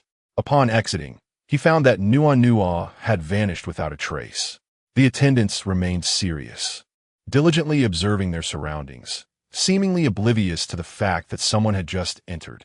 As Gu Feng pondered this, Nua's voice suddenly echoed in his mind. "I am waiting for you above." Acknowledging her, Gu Feng began to hasten his preparations. Chapter 377, The Tide of Mutated Beasts 17. The communication earring connected all the leaders of the legions and department heads. Gu Feng, straightforward as ever, declared, "The entire city is to enter a state of emergency. All civilians must evacuate downwards, and all legion leaders are to mobilize their forces to seal off all ascending routes. The Special Operations Team will accompany me to the upper levels to intercept the star-grade mutated beasts." "Understood." The crowd responded in unison. Gu Feng continued, "Junlan, the laser cannon is entrusted to you. Be prepared to deliver a lethal strike at a moment's notice. Sijia, you will oversee the coordination and deployment of the entire legion from below." "Aye." Guo Sijia attempted to voice her concerns. Anticipating her hesitation, Gu Feng interjected, "In the event we are unable to hold them back, you and the legion will serve as the last line of defense. Do you comprehend?" Only then did Guo Sijia respond affirmatively, "Yes." The efficiency of the group was remarkable, as the entire city of Hope once again descended into a state of intense chaos. Large numbers of personnel were mobilized, and diverse equipment was called into action and prepared. Upon reaching the 23rd floor, Gu Feng discovered it was firmly guarded by the major legions, each soldier's face reflecting defiance and determination. Observing these stalwart individuals, Gu Feng sighed inwardly, contemplating the countless lives at stake. He summoned Little Dot and instructed him to elevate all soldiers' equipment to the highest level, level 9. With a furrowed brow, Little Dot complied without objection, and in an instant, the soldiers' gear transformed into a sea of crimson armor and weaponry. The 23rd floor became a veritable ocean of red. Thus, the legendary Red Armor Army, which would later strike fear across the universe, was hastily born. Gu Feng, accompanied by all the elites of the City of Hope, opened a pathway to the upper levels. As he ascended to the 21st floor, he felt little at first, but as he climbed higher, an inexplicable heat began to sear his skin. Upon reaching the 19th floor, he heard the voice of Nu resonate within his mind. "Of course they're coming," it warned. "I will intercept the second-level beast at the 15th floor. The rest will undoubtedly descend." "You handle it." "Understood," Gu Feng replied, turning to his companions. "Prepare yourselves. They are upon us." "Yes." The group began to arrange their defenses according to their unique abilities. The laser cannon was meticulously concealed by Li Junlan in a hidden corner, poised to obliterate the enemy at any moment. As a series of thunderous booms echoed from above, Gu Feng readied himself for battle. Descending were 3 humanoid mutated beasts, each covered in festering sores. Though they possessed limbs resembling those of humans, one bore the head of an ox, another that of a serpent, and the last a spider. These creatures had been in the vicinity of the nuclear explosion, and despite their desperate attempts to evade it, they were left riddled with radiation-induced sores. A closer inspection would reveal new cells growing beneath the festering surface. However, these cells were heavily contaminated by radiation, leading to their inevitable decay. At this moment, The balance between their new growth and decay was precariously maintained. Logically, one would expect these highly intelligent star-grade mutated beasts to refrain from reckless assaults, yet they charged forth, their eyes glowing with a bloodthirsty red, devoid of any rational thought. This must be the influence of the mutated beast tide. The Minotaur and the serpent-headed beast surged forward, relentlessly smashing through any imposing iron doors that obstructed their path, leaving the floor beneath them similarly shattered. On the 15th floor, Nono concealed herself, allowing the Minotaur and serpent-headed beasts to pass without revealing her presence. However, when the spider mutant arrived, Nono decisively took action. As her form vanished, the spider mutant lunged at the empty space before it, snapping its jaws in a fierce attack. The 8 eyes on its forehead, radiating outward from the center, seemed to have captured every movement of Nono. Indeed, Nono materialized in that very spot, her reflexes astonishing as she manifested her presence, simultaneously raising her petite leg. With a resounding thud, her little shoe landed squarely on the creature's neck, and then she propelled herself backward to create distance between them. Chapter 378. The Wave of Mutant Beasts, 18. The Spiderhead could not let this opportunity slip away. A strand of silk, unbeknownst to anyone, had latched onto Nono's foot. With a swift motion, the Spiderhead attempted to yank Nono back. However, Nono, with a sly grin, lowered her foot, and the tiny leather shoe detached from her foot. The Spiderhead felt a sudden release, and a small shoe came hurtling towards its face. True to its rank of a level 2 star beast, even in its severely injured state and devoid of reason, it managed to evade the projectile at such close range. Seizing the moment, Nono distanced herself, her wings gently fluttering, allowing her to float gracefully in the air like a little angel. The Spiderhead's 8 crimson eyes spun wildly, offering Nono no respite as it launched a punch in her direction. Nono deftly sidestepped, but in that instant, she felt a tremendous impact from behind, propelling her forward until she collided with an iron pillar, barely managing to halt her momentum. The Spiderhead's eyes whirled again, continuing its assault on the now fallen Nono. On the 19th floor, the battle involving Feng and his companions had commenced. Feng found himself under relentless attack from a Minotaur mutant beast, while hundreds of the city's most elite fighters struggled ineffectively against the serpent-head mutant beast. This was indeed a painful reality.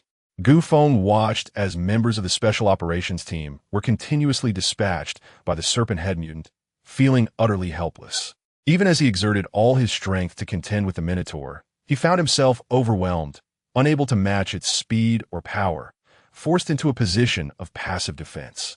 The tempestuous barrage of punches struck his level 9 bone shield, causing Feng to spit blood repeatedly. He realized he had underestimated the prowess of the star beasts. This could not continue, and he needed to devise a strategy swiftly. Through a gap, he glimpsed the Minotaur mutant's blood-red eyes and then cast a glance at Li Junlan, steeling himself. Seizing an opportunity, he lowered his bone shield and confronted the beast directly with a punch. A simultaneous sound of a crack reverberated through the air as Feng's entire left arm went limp, the bones within shattered. Not only that, but the force of the blow sent him flying, crashing harshly to the ground. Spitting another mouthful of blood, he scrambled to his feet, a smile playing on his lips as he looked at the Minotaur mutant. The creature, intent on attacking him further, halted midway, grimacing as it clutched its head, howling in anguish. It turned out that Feng had used his unaccustomed left hand to strike the Minotaur in hopes of allowing the parasitic mother to crawl up his wrist and infiltrate the beast's body. Fortunately, the parasitic mother fulfilled its mission, successfully entering the creature's brain. However, how could a terrestrial-level parasite possibly control a star-level mutant beast?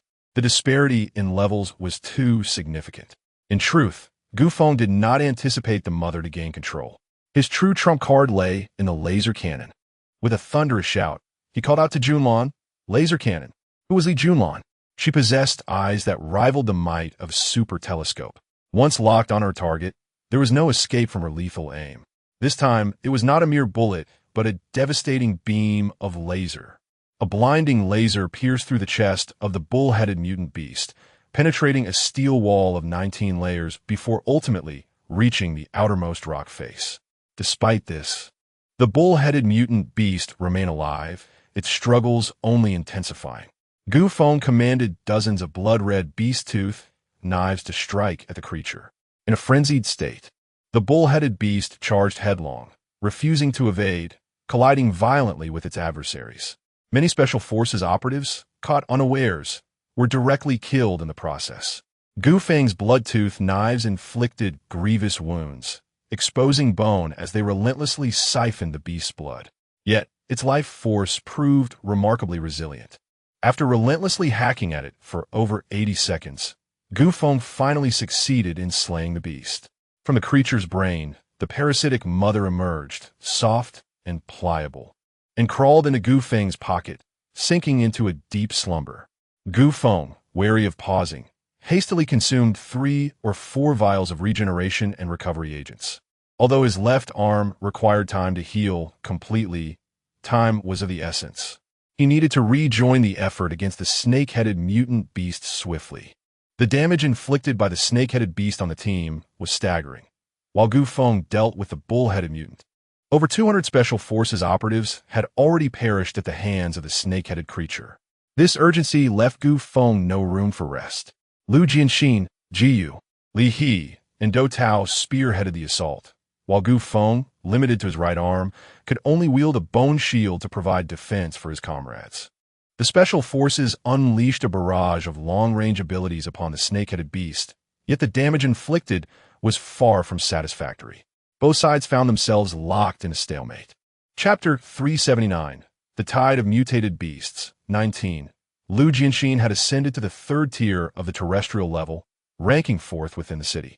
At this moment, he wielded his sword with both offensive and defensive prowess, displaying an unparalleled ferocity. Li He and Dou Tao, one at the 2nd tier and the other at the 1st tier of the terrestrial level, had undergone their transformations. One was adorned with bone spines, while the other had his body petrified. Both were embodiments of brute force, and together, they managed to confine the movements of the serpent-headed mutated beast. Jiyu, also at the 2nd tier of the terrestrial level, was slightly swifter than Lu Jianxin, yet her inflicted damage on the serpent-headed beast paled in comparison to his. The 4 of them coordinated seamlessly. Each knew their role: who would defend, who would attack, who would restrain, and who would support. This synergy significantly suppressed the serpent-headed beast, and coupled with Feng's unwavering defense, a precarious balance was established between the two sides. However, the prospect of securing victory seemed increasingly bleak. The combined efforts of the 4, along with the peripheral Special Forces and a star-level mutated beast, were simply insufficient in terms of endurance. Moreover, the enemy's speed was exceedingly rapid. Li Junlan, tasked with targeting using a laser cannon, found herself unable to fire in time. Although her eyes could lock onto the beast's position, by the time she maneuvered the cannon to aim, the beast had already relocated. The fundamental issue lay in the disparity between her ocular speed and her physical movement. With the laser cannon proving unreliable and the mutated beast's progenitor plunged into slumber, Feng's mind raced as he contemplated his remaining options. The right hand of God possessed considerable power, yet lacked speed. Pass. The Eye of Enchantment remained, albeit uncertain in its efficacy. Regardless, there was no harm in attempting it. Upon activating the Eye of Enchantment, the serpent-headed beast momentarily froze. Yet blood streamed from Feng's eyes. Clutching his face in anguish, he could not help but inquire as to why this was happening. The diminutive voice of Xiao Budian responded, "The Eye of Enchantment influences others' brainwaves to achieve control. Do you honestly believe that with your current strength, augmented by the power of the Eye, you can sway a star-level mutated beast, one whose brain has been fully developed? You are merely pitting your weaknesses against its strengths." With his vision awash in crimson, Feng felt overwhelmed, and after consuming 2 recovery potions, he began to feel somewhat better. He was now at a complete loss for viable strategies. Just then, the voice of Nuo echoed in his mind. "Have you not resolved the situation? The tide of mutated beasts is returning. Please remember your promise to me." Feng felt a sense of despair wash over him. At such a critical juncture, the beast tide was upon them once more. Was it truly destined that the City of Hope would fall to this onslaught of mutated beasts? Fixing his gaze on the serpent-headed beast at the heart of the team, he gritted his teeth and charged forward, fully aware that he must eliminate this star-level beast before the next wave of creatures arrived. Otherwise, the entire City of Hope would be doomed.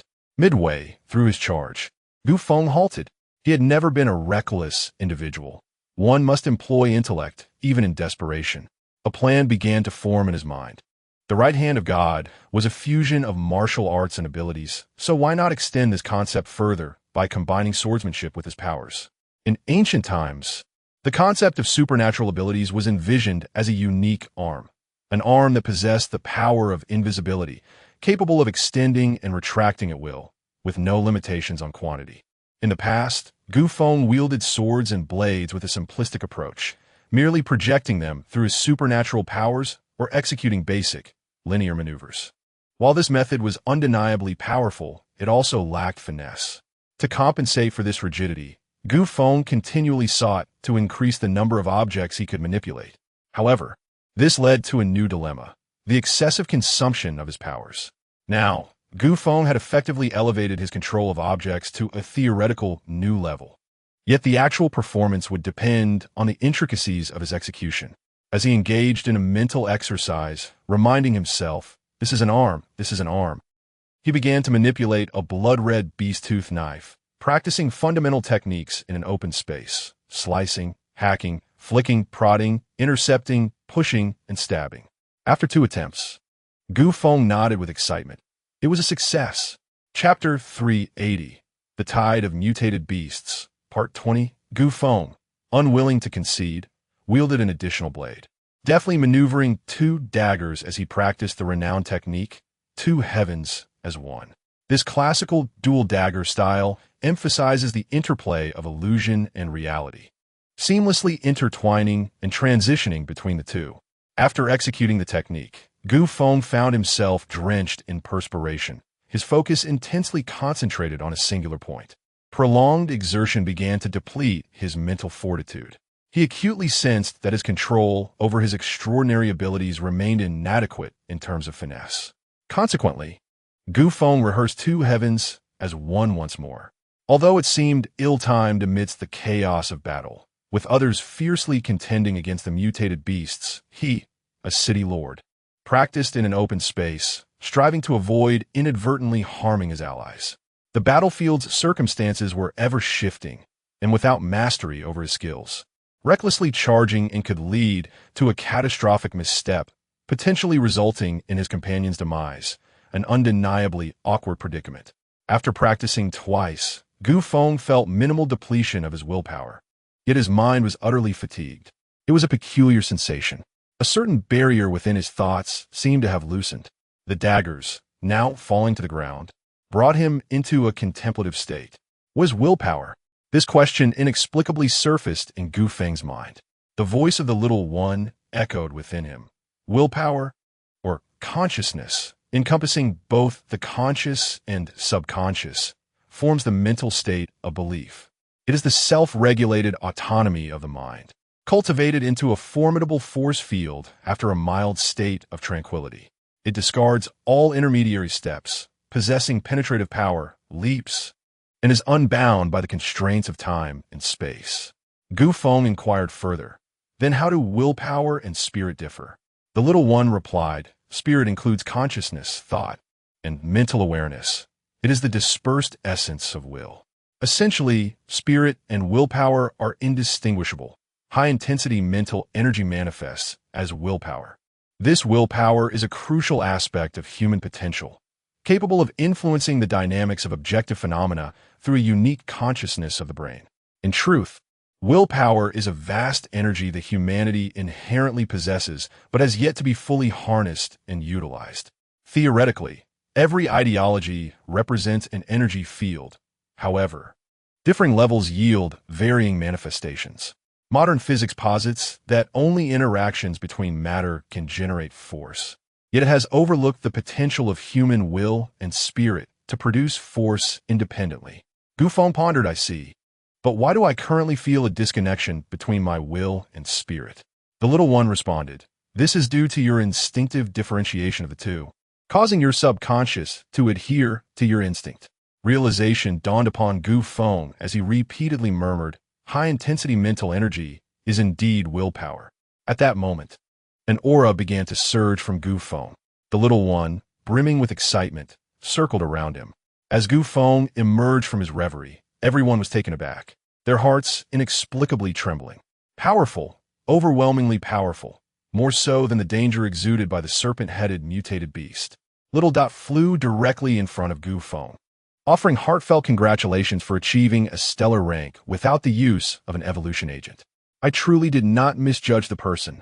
As Little Dot uttered these words, there was no hint of embarrassment or trepidation, as if he had selectively forgotten the disdain he once held for Gu Feng. Gu Feng, equally astonished, incredulously inquired, "Have I truly reached the stellar rank? How could that be possible? Are you certain you are not jesting?" No sooner had Gu Feng spoken than a series of rumbling sounds emanated from his stomach. He was ravenously hungry, a deep-seated hunger indeed. Just as Gu Feng contemplated finding something to eat, a sudden cacophony erupted with 4 resounding bangs. Lu Jianxin, Li He, Do Tao, and Ji were sent flying, each of them unmistakably bearing the marks of a collapsed chest. With a mere wave of his hand, Gu Feng summoned forth a powerful force that arrested their descent. Once again, Gu Feng was taken aback. His instinctive reaction had been to catch them, and miraculously he succeeded, not through a force field, but entirely through telekinesis, or rather, an enhanced form of mental energy. Chapter 381. The Tide of Mutated Beasts. 21. The serpent-headed mutant beast did not afford Gu Feng a moment to contemplate. It lunged directly at him. This time, Gu Feng could distinctly perceive the creature's moves. With a swift motion, he wielded 2 beastly fangs, deftly intercepting the beast's assault. The crimson blades danced with agility, slicing, cleaving, and thrusting, compelling the serpent-headed mutant to retreat repeatedly, its wounds multiplying with each encounter. Witnessing this spectacle, onlookers exchanged incredulous glances between Gu Feng and the beleaguered beast. How could this be? Hadn't the city lord merely practiced his swordplay a few times? In less than 3 minutes, it was as if he had transformed into an entirely different person. Was this a moment of enlightenment akin to those in fantasy novels? Nonsense. This was a serious science fiction narrative. One should tread carefully, lest the author take offense. I was mistaken. The truth is, our lack of knowledge leaves us bewildered. Yet, not every detail needs unraveling. The city lord has already astonished us on numerous occasions. If we were to comprehend everything, we would surely be overwhelmed. Truly, the city lord is worthy of his title, the strongest man in the city of hope. As Gu Feng continued to dominate the battle, he contemplated whether he could, like Nuo, perceive the thoughts of others without the need for telepathy. Relaxing his mind, a torrent of whispered secrets flooded his ears. Gu Feng felt overwhelmed. If these thoughts persisted, he would surely succumb to mental exhaustion. In his exploration, Gu Feng discerned Lu Jianxin's thoughts amidst the cacophony. This rascal, surely hiding his true capabilities. Must he flaunt his prowess? What an odd inclination. Clearly, Lu Jianxin was ridiculing himself. Gu Feng couldn't help but mock him internally. Dare to criticize your superior? Just wait until I find a way to make you regret it. At that moment, Gu Feng sensed a consciousness distinctly more potent than that of an ordinary person attempting to invade his mind. With a slight resistance, he expelled this foreign awareness. The aggressor, visibly irate, seized control of a nearby team member's consciousness and proclaimed, "It is I." "Oh, that tone, it's new." Gu Feng addressed the controlled team member. "It was a misunderstanding. Do you have something to convey? If you dawdle, I shall perish." Let's shift our focus back to the 15th floor. Rewinding time to when Nuo was hurled by the spider-headed beast, crashing into an iron pillar before finally coming to a halt. Still entangled in debris, she had yet to rise when the spider-headed mutant beast charged at her once more, replicating its previous assault.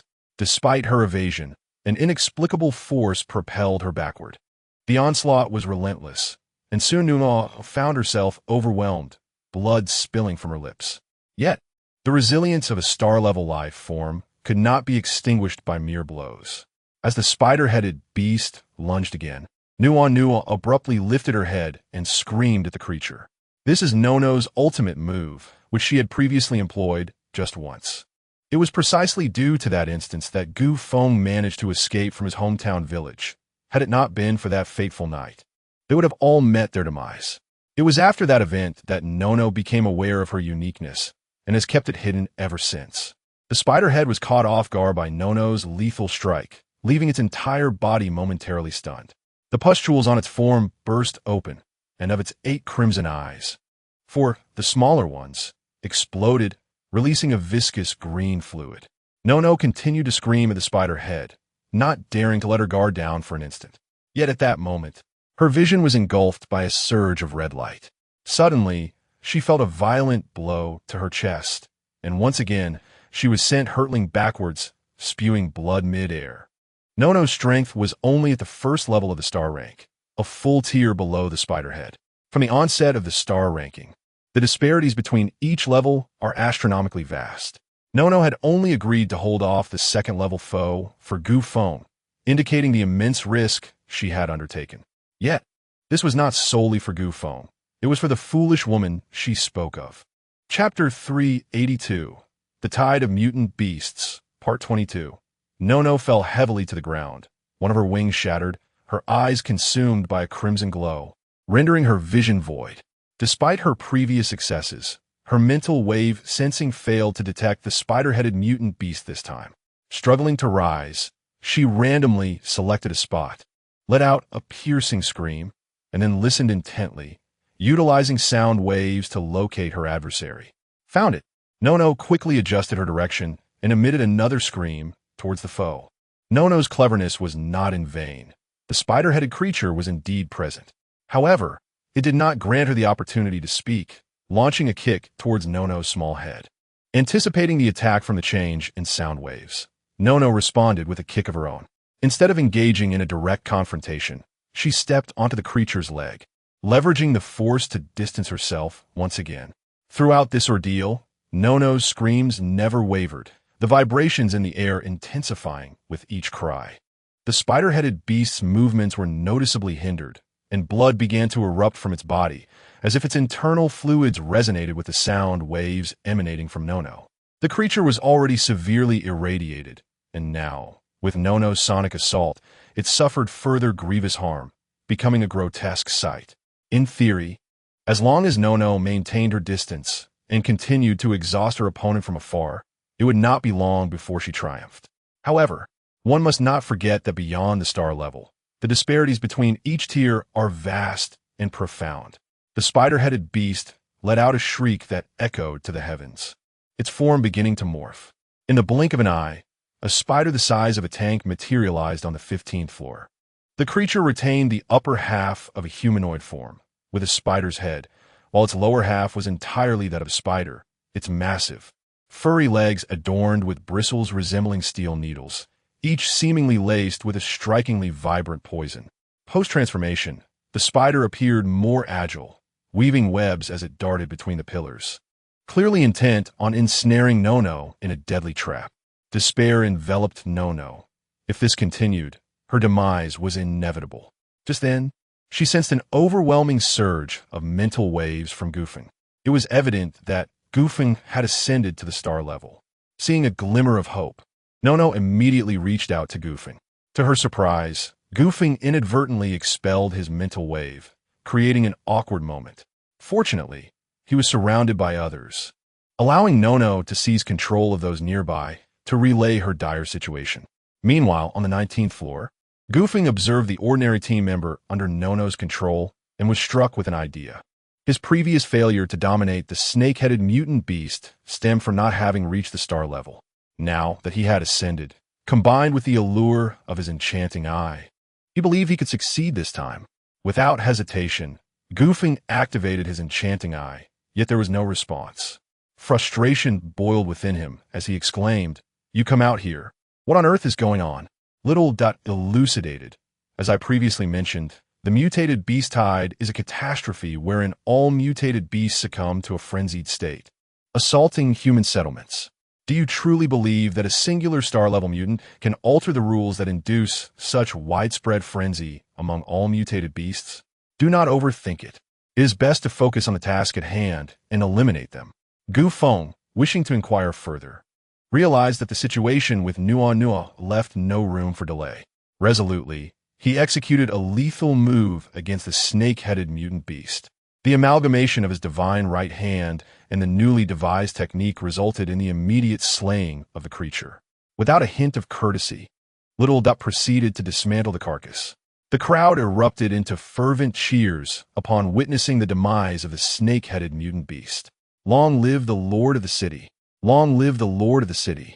Long live the Lord of the City! Feng called out, "Everyone, do not celebrate prematurely. The mutant beast tide is not yet over. All personnel, return to the 23rd floor and assist the Legion in defending our lines. Allow not a single mutated beast to pass." "Understood, Lord of the City." The crowd responded, swiftly dispersing. Alone, Feng ascended, simultaneously contacting Muchun below. "Hello, Muchun. I'm famished, extremely so. Please prepare sustenance. Gather as much as you can. Once ready, store it directly into the star core space using the ring." Chapter 383. The Mutation Beast Tide, 23. Muchun was anxiously pacing below, deeply concerned for Feng's safety and whether he might sustain injuries. However, upon receiving Feng's communication and listening to his words, Muchun was momentarily taken aback for 4 to 5 seconds before finally responding weakly. "Are you intercepting the mutated beasts or attending a feast?" "Stop joking. I am indeed intercepting the mutated beasts. I have just evolved and require a substantial amount of energy. Hurry up, or I want to have the strength to fight them." Only then did Muchun feel reassured. She gathered Wenwan, Gulan, and Xiao Er, among others, to prepare food. Due to their abilities, Xiao Er and his companions were assigned by Feng to protect the 3 girls, thus ensuring they had sufficient manpower. On the 15th floor, Nua had mentally cursed Feng's entire family countless times. This was taking far too long. Her wings had been completely torn apart, leaving a tragic sight of black feathers strewn across the ground. Her small frame was riddled with wounds, bloodied and oozing pus, clearly showing signs of poisoning. Nua had reached the end of her rope, completely ensnared by the spider's silk with no place to hide. Faced with the spider's leg poised to strike her throat, she was utterly powerless to resist. Just as despair enveloped her, a towering figure shielded her from harm. With a resounding crash, this imposing figure collided with Nua, and they both became entangled in the spider's web. The sticky and resilient web crushed Nua beneath the figure's back, rendering her unable to escape. The towering figure was equally helpless, exclaiming, "This is too strong." Nua, frustrated, shouted, "Are you even trying?" "It's all right if I can't move," the figure replied, skillfully wielding 2 crimson beast-tooth blades to strike at the gigantic spider. The spider effortlessly dodged, but unexpectedly, the 2 blades swung back fiercely, severing 2 of the spider's legs. This towering figure was none other than Feng. Upon his arrival, he had clearly underestimated the difference between a 1st and 2nd star rank. What he had intended as a solid defense turned into a forceful ejection, inadvertently dragging Nua along and causing them both to crash into the web, leading to an awkward predicament. Even more embarrassing was that Nua, a mere girl, found herself trapped behind Feng, unable to extricate herself while he was equally stuck. Fortunately, Feng's unique ability allowed him to manipulate the beast-tooth blades with thought alone, so the situation was not entirely dire. Although the spider's 2 legs had been severed, it did not significantly hinder it. Feng continued to control the blades with all his might, contemplating how to free them from a web. He attempted to cut and bite his way out, but to no avail. Ultimately, it was the small voice of the little one that suggested using fire, prompting Feng to summon a barrel of gasoline from his star core space, dousing the web before igniting it with a lighter. The web, meeting fire, reacted as snow does in boiling water, rapidly disintegrating into wisps of smoke and clumping together. Feng and Nua swiftly leaped down from the remnants of the web. Feng produced several vials of rejuvenation and recovery agents, hastily offering them to Nua. Familiar with these substances, Nua accepted them without hesitation and utilized them immediately. During Gu Feng's time in the online realm, the colossal spider seemed to have acclimated to the two formidable beast-toothed blades, inching closer to both Gu Feng and Nuo. Gu Feng addressed the giant spider, declaring, "If two blades cannot deter you, I shall bestow upon you two more." The four blades danced as if wielded by invisible hands, exhibiting both agility and tremendous force, each strike a lethal threat. The diminutive figure remarked, "The names enthralling Iron God's right hand are quite impressive, yet it seems this technique lacks a title." After a moment of contemplation, Gu Feng responded, "While others command swords, I shall call mine blade mastery. What do you think?" The small figure scoffed. "As the protagonist crafted by your hand, do you feel justified in employing such fantastical and juvenile nomenclature?" Accepting the challenge, Gu Feng conceded, "All right, since you coined the first two names, you may name this one as well." The small figure instantly proclaimed, "Witnessing these blades move with such grace and speed, leaving no trace, let us name it Shadowless Blade." "Humph, it's rather mediocre. It will suffice." "No," Onual observed, the two bantering and chuckling, exasperatedly interjecting. "Are you not sensing the approaching tide of mutated beasts above? Do you still have time for idle chatter?" Chapter 384, The Tide of Mutated Beasts, Part 24. Upon reaching the stellar level, Gu Feng's perception had evolved remarkably. With a mere sweep of his senses, he discerned a multitude of mutated beasts traversing the ruins and ashes, advancing towards him with alarming speed. Estimating their proximity, he realized they would arrive in no more than 2 minutes. Gu Feng cast a glance at the giant spider, his brow furrowed in concern. Slaying this mutated creature within such a brief window seemed an arduous task. He hurled 5 knives in succession, reaching his limit. The distinction between refined control and mere throwing was vast. Although the refined technique consumed little mental energy, it demanded intense concentration. Given Gu Feng's current capacity for precise manipulation, 9 knives were the utmost he could handle. Despite wielding only 9 knives, he managed to force the giant spider into a retreat. Ultimately, the spider emitted a furious roar, ejecting silk to obstruct the beast-tooth blades. Gu Feng had anticipated this move, having drenched the blades in gasoline and ignited them, transforming the 9 beast-tooth blades into fiery weapons. The webbing promptly lost its efficacy. As the beast-tooth blades pressed forward once more, the giant spider's remaining 4 crimson eyes whirled menacingly. In an instant, Gu Feng was caught off guard as Nono delivered a punch to his back. Blood spewed from his mouth as he turned in disbelief towards Nono. How could this be? However, he soon noticed the bewilderment reflected in Nono's eyes. It dawned on him, recalling what little they had mentioned. Mutated beasts, upon reaching a certain level of evolution, could possess intelligence comparable to that of humans. If they continued to evolve, they might even develop psychic abilities. His momentary lapse of focus and Nono's current state evidently indicated the influence of the opponent's psychic powers. Struck by Nono's unexpected blow, Gu Feng's thoughts spiraled into chaos, causing the knife array that ensnared the giant spider to falter. Seizing the opportunity, the spider lunged towards the two.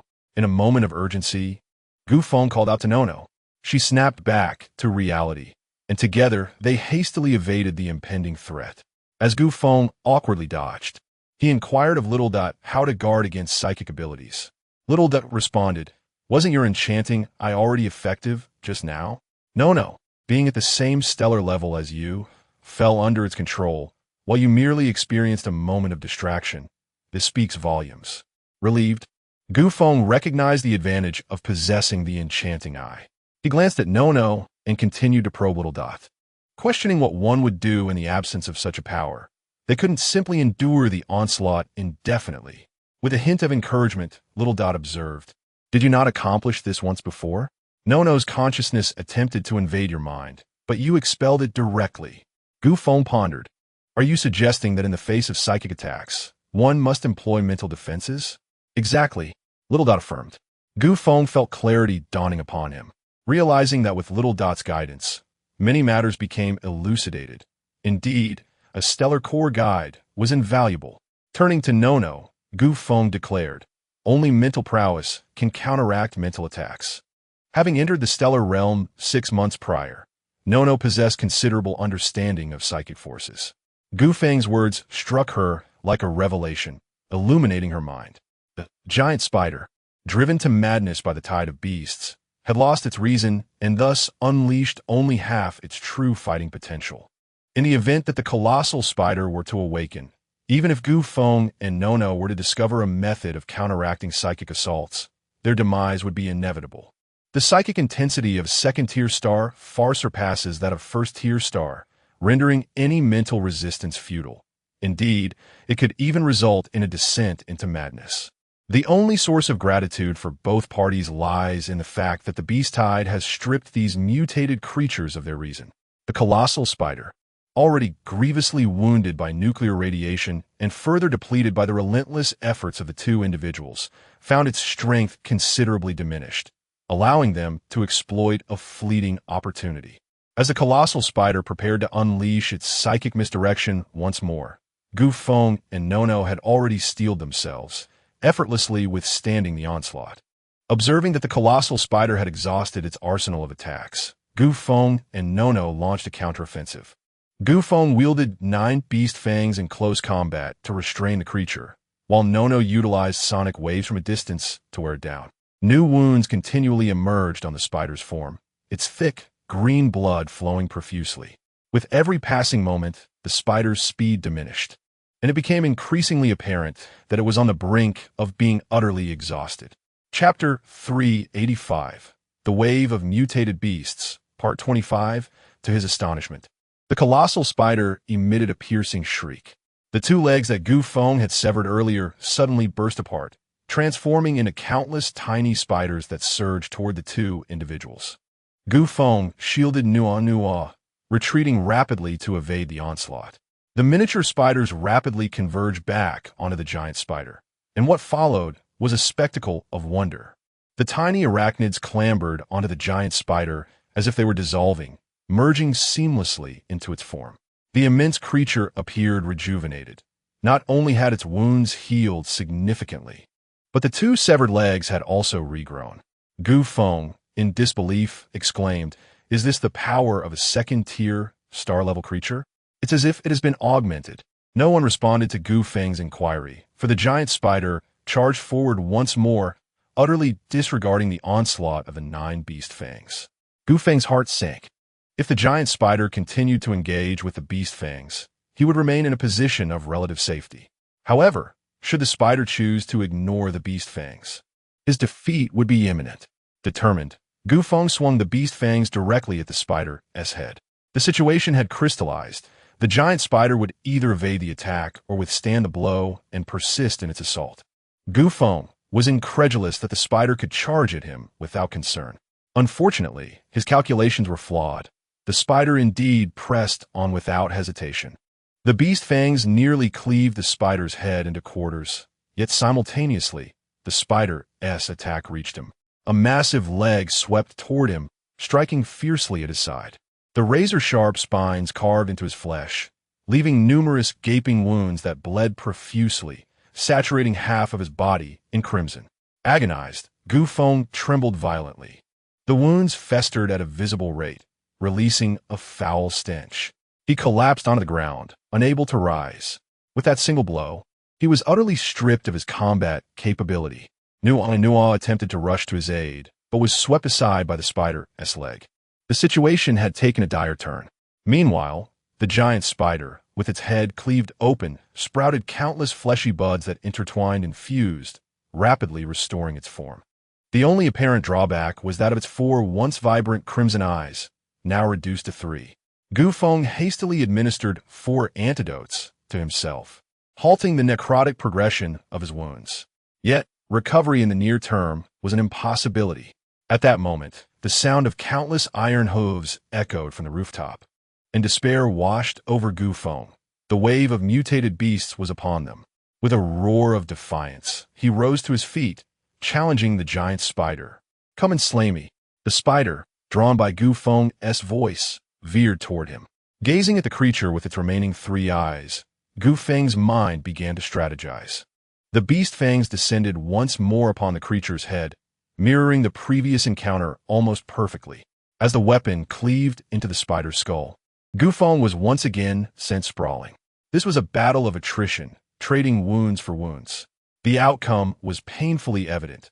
Feng's body was a tapestry of blood, every inch marred by deep, bone-exposing lacerations. He lay on the ground, too weakened to even lift his hand, rendered incapable of reaching for the antidote. The head of the giant spider, much like the last time, has once again recovered, yet this time, only one of its blood-red eyes remains. It turns out that Feng had intentionally targeted the spider's eyes during his initial strike. With a single blow, he had destroyed 2 of its eyes, leaving the beast with but one. One cannot help but admire Feng's meticulous observation as he swiftly identified the spider's vulnerability. The mutated creatures above drew ever closer, and with the giant spider still alive before him, Feng found himself with no retreat. Fearless of death, for little could resurrect him. His true dread lay in the potential loss of his friends and family within the city, and those diligent, simple residents who merely wished to survive. If those people perished, it would be irreversible. Once more, Feng rose to his feet, his body swaying, blood trickling from the corner of his mouth, his face a gruesome mess. He bellowed at the giant spider, challenging it to kill him. The spider moved, this time lunging directly at Feng's neck. Feng deftly wielded the beast Feng dagger, employing the same tactics once again. The dagger drew nearer to the spider's head, while the hooks of its mouth approached Feng's throat with alarming proximity. Chapter 386, The Tide of Mutant Beasts, 26. The beast-toothed blade arrived first, poised to cleave the giant spider's head, but to his astonishment, the spider managed to evade the blow by tilting its neck. How could this be? Despair filled Feng's eyes as he struggled to comprehend the creature's unexpected agility. The spider's barbed mandibles swiftly pierced into Feng's neck. Trembling, he gripped the 2 claw-like hooks tightly, hoarsely shouting, "Act now!" Unbeknownst to him, Nua had positioned herself behind Feng. As soon as he finished his plea, she emerged, unleashing a piercing scream at the giant spider's head from a mere breath away. With a resounding explosion, the spider's head burst apart, and Feng collapsed to the ground. The spider was finally dead, yet Feng's condition was dire. A gaping wound on his neck gushed forth blood. He struggled to retrieve various potions, and, with Nua's assistance, managed to administer some medicine. Nua's situation was scarcely better. The two supported each other as they began their retreat. The tide of mutant beasts had reached the 12th floor and would soon arrive. They had no choice but to withdraw, in a desperate bid to recover. Feng consumed potions as though they were free, lamenting the slow progress of his healing. He even drenched his wounds with more potions, nearly bathing in them. Remarkably, the external detoxifying agent yielded immediate results, flushing away the foul, festering fluids. By the time they reached the 22nd floor, the poison had nearly dissipated. Yet their injuries remained severe. Even with the aid of regenerative and restorative potions, Feng estimated that complete recovery would require at least 7 to 8 hours. As they descended to the 23rd floor, the Legion's defensive level, Guasigia, awaited them. Nua faced complications in passing through, but if it were during her prime, she could have influenced others' brainwaves to facilitate her passage. Now, she had to rely on Feng's help. After a brief moment of preparation, Feng retrieved a large robe from the Star Core, draping it over himself before instructing Nua to hide within its folds. Being a child, Nua was petite enough to remain concealed. Thus, they descended to the 23rd floor. The Legion's warriors were electrified upon seeing Feng, cloaked in black, emerge alone from above. Their hearts swelled with excitement. How could they not revere and celebrate such a hero? The Lord who single-handedly confronted a star-level mutant beast. The Lord has returned. The Lord is back. Long live the Lord. Long live the Lord. The cheers and applause of a million voices transformed the entire 23rd floor into a boiling ocean of enthusiasm. Feng raised his hand to quell the noise, proclaiming, "The tide of mutant beasts is upon us. Are you afraid?" "No," came a unified response. Feng nodded. "Can we afford a retreat?" "No," they echoed. "Indeed, we shall not retreat. We vow never to retreat. We have no path left to flee. Beneath us are our parents, our wives, and children. Truly, we have no avenue for retreat. We shall hold our ground, though we may perish. The families below, our parents, wives, and children, may survive. Should we falter, all shall be lost. Yet even in such despair, we must ensure our demise precedes that of our loved ones, paving the way for them in the afterlife. Do you not agree? Indeed.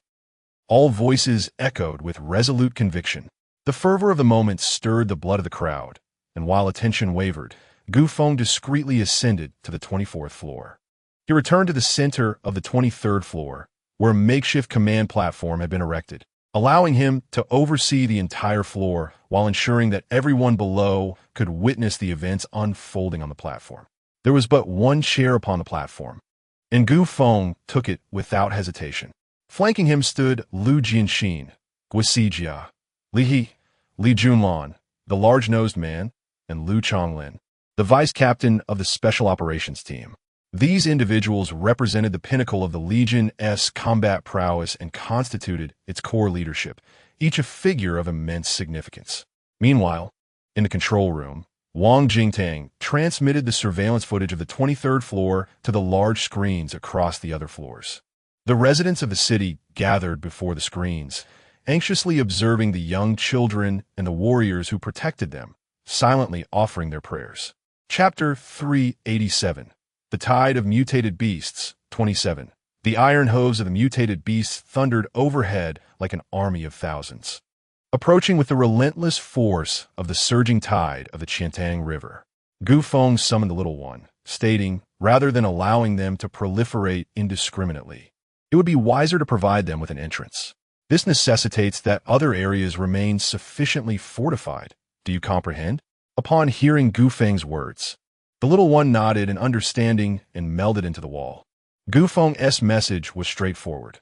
When the tide of mutated beasts reached the 22nd floor and found no entry, they would undoubtedly start burrowing, complicating the defenses of the 23rd floor. Instead of this chaotic scenario, it would be preferable to designate a specific entrance for the mutated beasts. With an entrance established, the beasts would refrain from futile digging, thereby allowing the defenders on the 23rd floor to fortify their positions more effectively. The little one, being astute, grasped the concept immediately. With a deft adjustment, the little one revealed a substantial opening in the ground of the 22nd floor, connecting it to the 23rd. The gap was vast enough to accommodate 400 vehicles side by side, rendering it the sole passage between the two levels. Subsequently, the little one reinforced the entire surface of the 22nd floor, anticipating any potential threats. Before long, the tide of mutated beasts arrived, their roars intertwining with the battle cries of the warriors, infusing the onset of the skirmish with a visceral intensity. In an instant, the passage became congested with the mutated beasts. Those at the forefront, upon emerging from the passage, collided with a multitude of long spears, and soon, the ground was drenched in blood, transforming the sole passage into a veritable meat grinder. Within the confines of the city, space was relatively limited, precluding the use of biomechs. Thus, only energy rifles could be employed. The coordination of over 3,000 energy rifles alongside numerous warriors was more than sufficient to defend this singular passage. Gu Feng sat upon a chair, blood seeping from his body, though his black robe concealed the evidence of his wounds. However, the nearby commanders could distinctly hear the sound of dripping blood, and upon glancing beneath Gu Feng's chair, they noted a substantial pool forming. Observing Gu Feng's pallid complexion, Lu Jianxin and others were inclined to inquire, but Gu Feng silenced them with a glance, murmuring, "It's nothing serious." "You need not worry." Li Junlan voiced her concern, suggesting, "Perhaps you should bandage it?" Gu Feng shook his head, asserting that the timing was inappropriate, as such actions could undermine morale. "If I remain here, the warriors will feel more at ease." Indeed, Gu Feng had become a hero in the hearts of the people. Countless individuals envisioned him as their savior, and a savior could not afford to be wounded. The commanders flanking him were undeniably moved, recognizing the immense sacrifices Gu Feng had made for the City of Hope. With a grumble, Gu Feng's stomach betrayed him. Since his evolution to the star level, he had endured hunger, and now, In this critical moment, he could not allow himself the luxury of food. He bore the discomfort for some time. But when he noticed a third-tier terrestrial mutated beast breaching the defenses, a spark of hope ignited within him. Finally, an opportunity to satiate his hunger had arrived. Gu Feng soared into the air, wielding his divine right hand to seize a terrestrial-level mutated beast, and plunged into the throng of monsters. The onlookers could only witness countless mutated beasts being sent flying. None noticed Gu Feng concealed among the creatures, ravenously devouring a hefty piece of meat, bones and all. To Gu Feng's dismay, abstaining from food had been preferable. Once he began to eat, his hunger only intensified. Clutching the terrestrial-level beast with his divine right hand, he tossed it about haphazardly, obliterating a multitude of beasts in the passageway. Gu Feng advanced confidently through the corridor, reaching the 22nd floor, driven by a simple notion: to enjoy a moment of solitude amidst the surrounding mutated beasts, where he could indulge in his feast unobserved. However, barely having taken a few bites, he was startled by a loud voice from below, a fool exclaiming, "The city lord has already ascended. Everyone, follow the city lord." The cacophony of battle cries grew nearer, leaving Gu Feng with no time to intervene. Chapter 388. The Tide of Mutant Beasts, Part 28. Gu Feng hastily stuffed several pieces of roasted beast meat into his mouth, only to regretfully continue his assault on the mutant beasts. This was not the crux of the matter. The real issue lay in the fact that a defensive battle had transformed into an offensive one. The warriors, invigorated by their momentum, eradicated the mutant beasts on the 22nd floor without a trace. Yet new foes continued to pour down from above. Some mutant beasts even plummeted directly from the top, crashing into the crowd, resulting in significant casualties among the soldiers. Resigned, Gu Feng commanded everyone to retreat to the 23rd floor. As he personally covered the retreat, Gu Feng ensured that the warriors made it back safely, while he remained on the 22nd floor to indulge in his clandestine feast. He soon realized that with each morsel he consumed, his injuries healed at a noticeably accelerated rate. Gu Feng decided to sit on the ground, using his shield to fend off the mutant beasts while he savored his meal. Braised beast legs, steamed beast claws, marinated beast meat, and stir-fried beast dishes. Mu Chun and the others had prepared an impressive spread, and with the experience gained from their previous feast, the quantity was astonishingly ample. With each dish prepared in triplicate, Gu Feng's only lamentation was that he possessed but one mouth. He feasted for over 2 hours, and yet the tide of mutant beasts showed no signs of abating. Suddenly, he paused his eating and looked up, furrowing his brow. Gu Feng communicated telepathically. Are you recovered? 2 more are coming. One at level 1 and the other at level 2. Nuo replied curtly, "No time. Don't make excuses. I refuse to believe you are unaware of the principle that no eggs remain unbroken beneath a collapsed nest." Gu Feng insisted. Nuo responded, "In my current state, I can only hold off the level 1 beast. The level 2 one is up to you. That will suffice." A gust of wind swept through, and Nuo appeared beside Gu Feng. "Wow, you've recovered so quickly," Gu Feng remarked, unable to suppress his sarcasm. Nuo retorted, "Don't just look at the surface. The internal injuries are far from healed." Gu Feng scoffed, clearly skeptical, despite both being at level 1 of the stellar rank. Nuo was on the cusp of advancing to level 2, whereas Gu Feng had only just entered the stellar rank. The disparity between them was substantial. Yet, in terms of pure combat prowess, Gu Feng undeniably surpassed Nuo, a testament to the fact that some individuals are born warriors. The surrounding mutant beasts posed no threat to the duo. Their sole concern was the imminent arrival of the stellar-level mutant beasts. From above, 2 stellar-level mutants descended. One, a snow-white crocodile standing upright, and the other, a creature with a human body and an eagle's head, boasting a pair of enormous wings, reminiscent of a mountain deity from the Shanhai Jing. The crocodile was a level 1 stellar beast, while the eagle-headed creature was at level 2. Unlike the 3 stellar beasts that had entered earlier, these 2 bore no signs of radiation damage, indicating they had traveled from a great distance. This signaled that an even grimmer battle awaited Gu Feng and Nuo. The 2 mutated beasts did not keep Gu Feng waiting. They leapt down from the ground in a single bound. Before they even touched the ground, Feng unleashed his shadowless blade, targeting the humanoid eagle monster. Feng was not acting out of impatience. Rather, he realized that if he allowed the two beasts to fall freely, they could potentially cause the entire 22nd floor to collapse. For the safety of those below, he took the initiative to attack recklessly. Nuana also sensed the impending danger and flapped her wings, soaring towards the descending crocodile. Once again, both made a grave miscalculation, severely underestimating the strength of the humanoid eagle beast. The creature's enormous wings flapped with force, effortlessly swatting away the beast's tooth blade, while its claws easily reached out to seize Nuana. In that moment, Nuana felt akin to a sparrow caught by a hawk, struggling in vain against her captor. Her heart sank, and she cried out to Feng, "Save my mother!" A wave of alarm surged through Feng as intense feelings of crisis welled up from within. He bit his lip, gripping the beast's tooth blade tightly, and leapt into action against the two beasts. At that moment, Feng's sole desire was to rescue Nuana. He could not bear to watch her perish before his eyes. Faced with such formidable foes, would he be able to succeed? Chapter 389, The Onslaught of Mutated Beasts, Part 29. As Feng charged forward, he was abruptly struck down by a humanoid crocodile, crashing heavily to the ground. His heart overwhelmed with despair. The two-star-level mutated beasts were far too formidable. Shortly thereafter, he heard two ominous thuds. The steel floor beneath him emitted a mournful creak, unable to bear the weight. When Feng raised his gaze, he discovered two massive gaping holes on the 22nd floor, through which he could see the warriors on the 23rd floor suffering heavy casualties.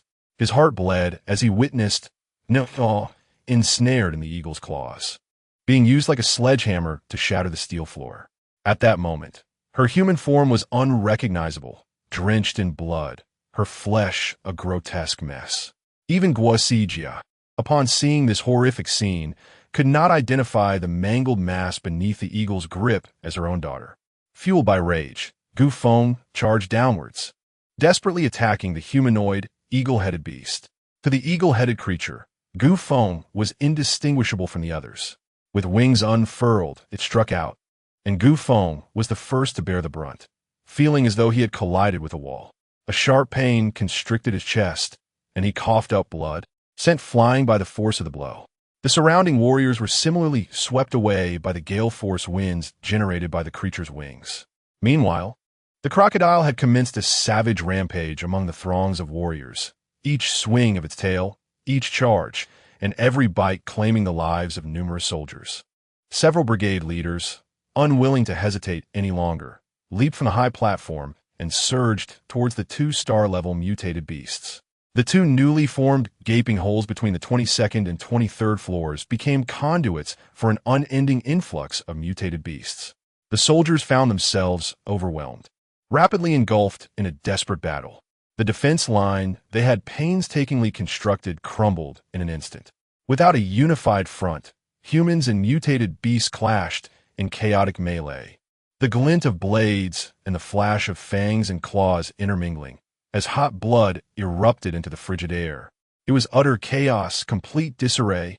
The number of mutated beasts surged, and the enormous breach resembled an insatiable floodgate. The tide of mutated beasts engulfed the entire 23rd floor. Some, drenched in blood, fought valiantly without retreat. Others, grievously injured and on the brink of death, resolved to perish alongside the beasts. Still others, with limbs torn asunder, resorted to biting the creatures with their teeth, refusing to yield an inch. The battle swiftly descended into a more harrowing abyss. Shouts of "Long live the City of Hope" accompanied those who charged into the fray, TNT in hand. "I'll lead the way," cried another, plunging into the chaos alongside them. Such fervent souls were numerous, and violent explosions reverberated throughout the 23rd floor. Onlookers from other floors, witnessing the fearless warriors in the surveillance footage, those ordinary yet extraordinary heroes, could not hold back their tears. It was unbearably tragic. This world seemed intent on extinguishing humanity's existence. All were perishing. All were perishing. The mutated beasts had ravaged his family, destroyed his homeland, and forced him into this dire situation. After enduring so much to see the establishment of the city of hope and glimpsing a flicker of survival, must they now snatch away this last vestige of hope? Is there truly no escape left for us? Among the crowd, a voice rang out. Those with courage, come join me in the fight. Indeed, let's offer our support. The warriors have fallen, yet we have narrowly evaded death. Rather than await our demise below, we would prefer to ascend and battle alongside those valiant souls. Yes, even if it means death, we shall take the mutated beast down with us. Let us go and slay the abominations. Even in death, let it be with dignity. Dignified deaths. The residents, driven by a collective spirit, reign the humanoid, eagle-headed monster. Despite the efforts of Lu Jianxin and Ji Yu joining the assault against the creature, the situation showed no signs of improvement. Chapter 390. The Tide of Mutant Beasts. 30. In the distance, Li Junlan, wielding a 2-meter-long superpowered sniper rifle, aimed at the head of the humanoid, eagle-headed beast and decisively squeezed the trigger. To her astonishment, the creature's crimson eyes had already discerned the entire battlefield with clarity. The eagle-headed beast merely lowered its head slightly, effortlessly evading the energy projectile. Seizing this moment, Gu Feng rolled on the ground, wielding his beast-toothed dagger, and struck at the beast's claws. Just as the humanoid, eagle-headed beast prepared to take flight, Lu Jianxin and Ji Yu, who had been poised for action, descended from above with lethal intent. At that instant, they executed a synchronized assault, a testament to their prolonged companionship, showcasing their maximum combat power. The humanoid, eagle-headed beast responded swiftly, raising a claw to grasp Gu Feng's incoming dagger, while its wings soared high, blocking Lu Jianxin and Ji Yu's formidable strikes. In that critical moment, Gu Feng promptly released his grip on the dagger and swiftly scooped up the misshapen Nuanua from beneath the eagle's claw, rolling to the side. The humanoid, eagle-headed beast, unwilling to witness its prey being snatched away, unfurled its wings with a fierce flap, sending Lu Jianxin and Ji Yu flying, before gliding a short distance to hover just inches above Gu Feng's head. In this precarious moment, Li Junlan fired her second shot, the energy projectile piercing through one of the beast's wings. The creature emitted a pained cry, its body swerving from its original trajectory. Gu Feng, and no manage do estepe. Thankfully, Guisijiao was engaged in a battle against a star-level crocodile and had not observed this scene. Otherwise, Gu Feng would have been at a loss for words in explaining the situation to her. Nuan was not dead, but she was on the brink of death. Gu Feng hastily administered various healing potions to her. Furthermore, he rushed to the 61st floor, filled a bathtub with potions, and submerged Nuan within it. Having completed these urgent tasks, Gu Feng swiftly returned, having spent no more than 10 seconds in total. Yet in that fleeting moment, both Lu Jianxin and Ji Yu suffered severe injuries. The sharp claws of the eagle-headed beast were poised to pierce Li Junlan's chest. Witnessing this, Gu Feng's mind instantly recalled the scene of Li Junlan shielding him from gunfire. That time, she had been left in a horrific state. It was then that Gu Feng vowed never to let her suffer again. In his mind, a certain thread snapped. Gu Feng's speed surged to unprecedented levels. In that instant, he surpassed the humanoid, eagle-headed beast, arriving before Li Junlan. With a sickening thud, the immense claw, akin to an iron hook, pierced through Gu Feng's chest. Li Junlan stared at Gu Feng in disbelief, her beautiful eyes filled with shock, guilt, and anguish intertwining. Gu Feng turned back, casting her a reassuring gaze tinged with affection, silently conveying that he would not die. Blood poured from his lips as he spoke. Li Junlan yearned to utter more, but the humanoid, eagle-headed beast showed no mercy, grasping Gu Feng and soaring into the sky. Gu Feng's body, battered from relentless battles, now resembled a tattered rag, helplessly clutched by the creature in midair. Just at that moment, the scene was witnessed by Mu Chun and others who had come to provide support, all of them charging recklessly into the fray. Reinforcements have arrived, someone shouted, boosting morale. This time, the entire city had rallied, ranging from octogenarians to children barely in their early teens. Armed with weapons, they surged towards the mutated beasts. The dogs, swiftest among them, flapped their wings and darted straight at the human-headed eagle creature, closely followed by Mu Chun and Wen, along with Xiao heir to Xiao 108. All joining the fray.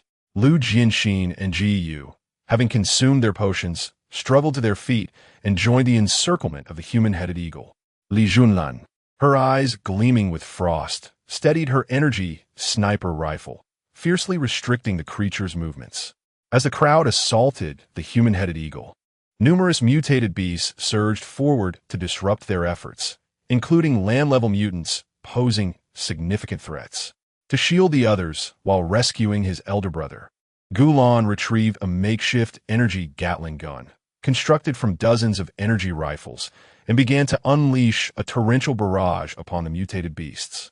Meanwhile, the star-level crocodile was fiercely engaged by Guasijia, Li He, Do Tao, Lu Chonglin, and numerous Special Forces members, maintaining its ground without faltering.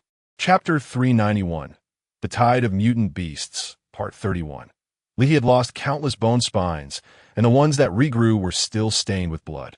Do Tao was in an even more wretched state, blood continuously seeping from his petrified body, a sight of utter despair. Nevertheless, the two steadfastly endured the onslaught of the crocodile, creating opportunities for Guasijia and the others to launch their attacks. Lu Chonglin wielded a massive chopping knife, its weight formidable. It was a 9th-level weapon that the ancient wind had specifically exchanged for him. At the moment when Li He and Do Tao managed to withstand a strike from the crocodile, Lu Chonglin leaped into action, bringing the knife down with tremendous force upon the creature's head.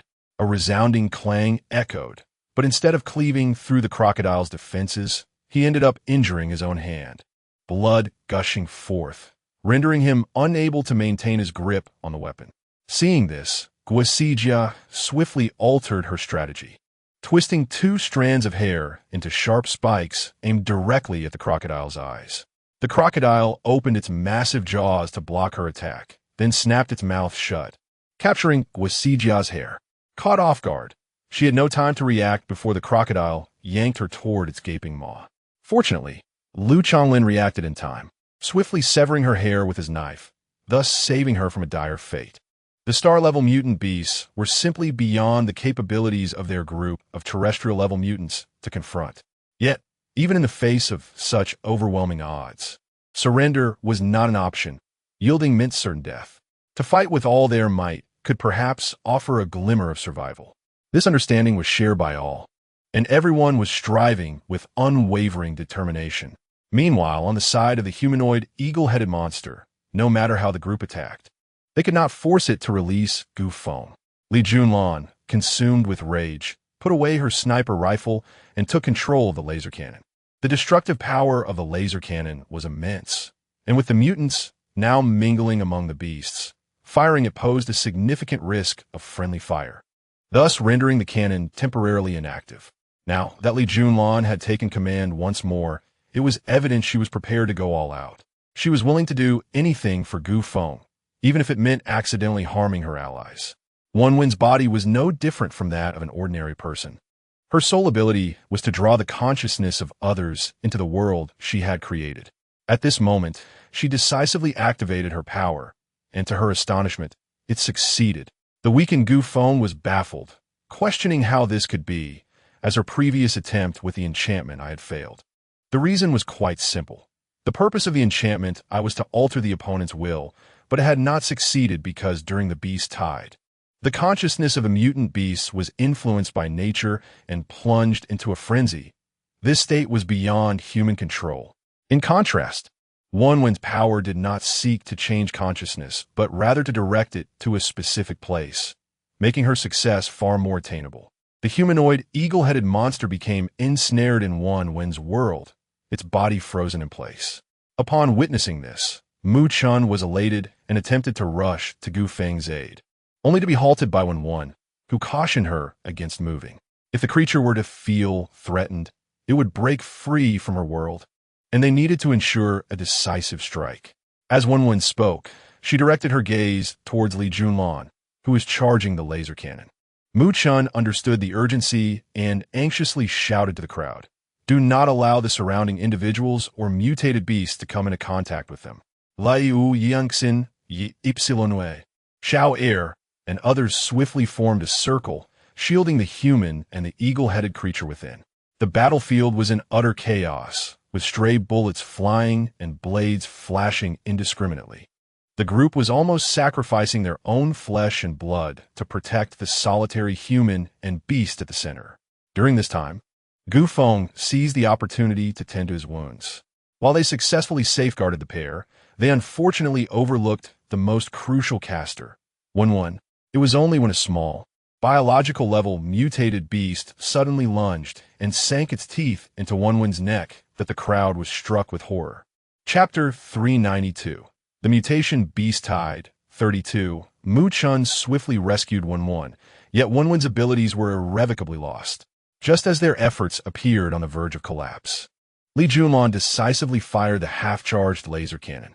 A blinding beam of light streaked forth, aimed at the humanoid, eagle-headed creature.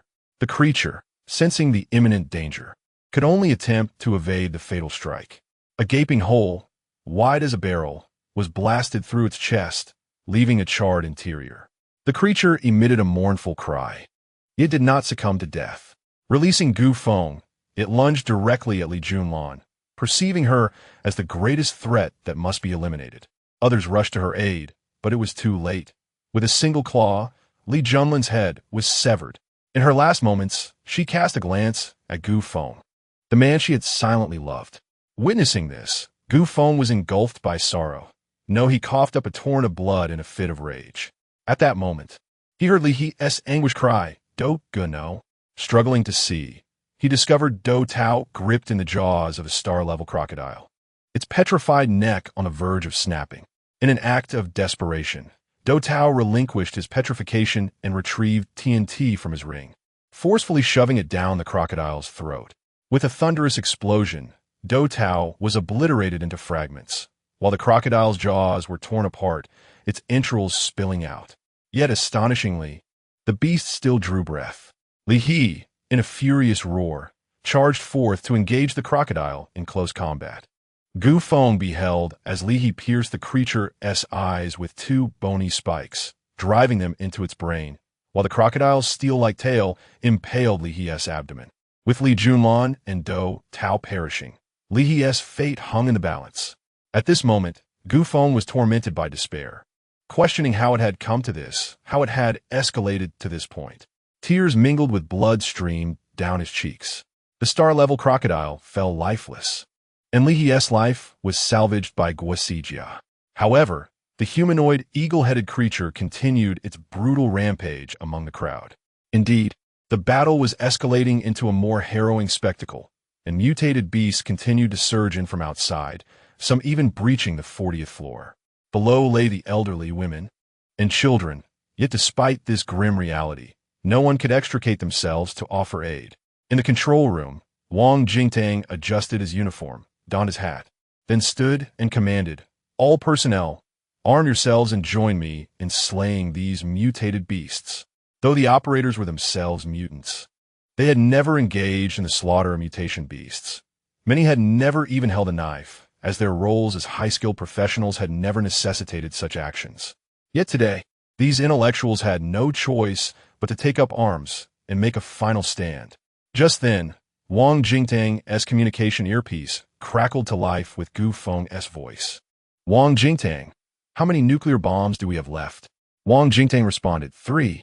With a resolute demeanor, Feng declared, "Store the nuclear bomb in the spatial realm and instruct all personnel to retreat to below the 50th floor.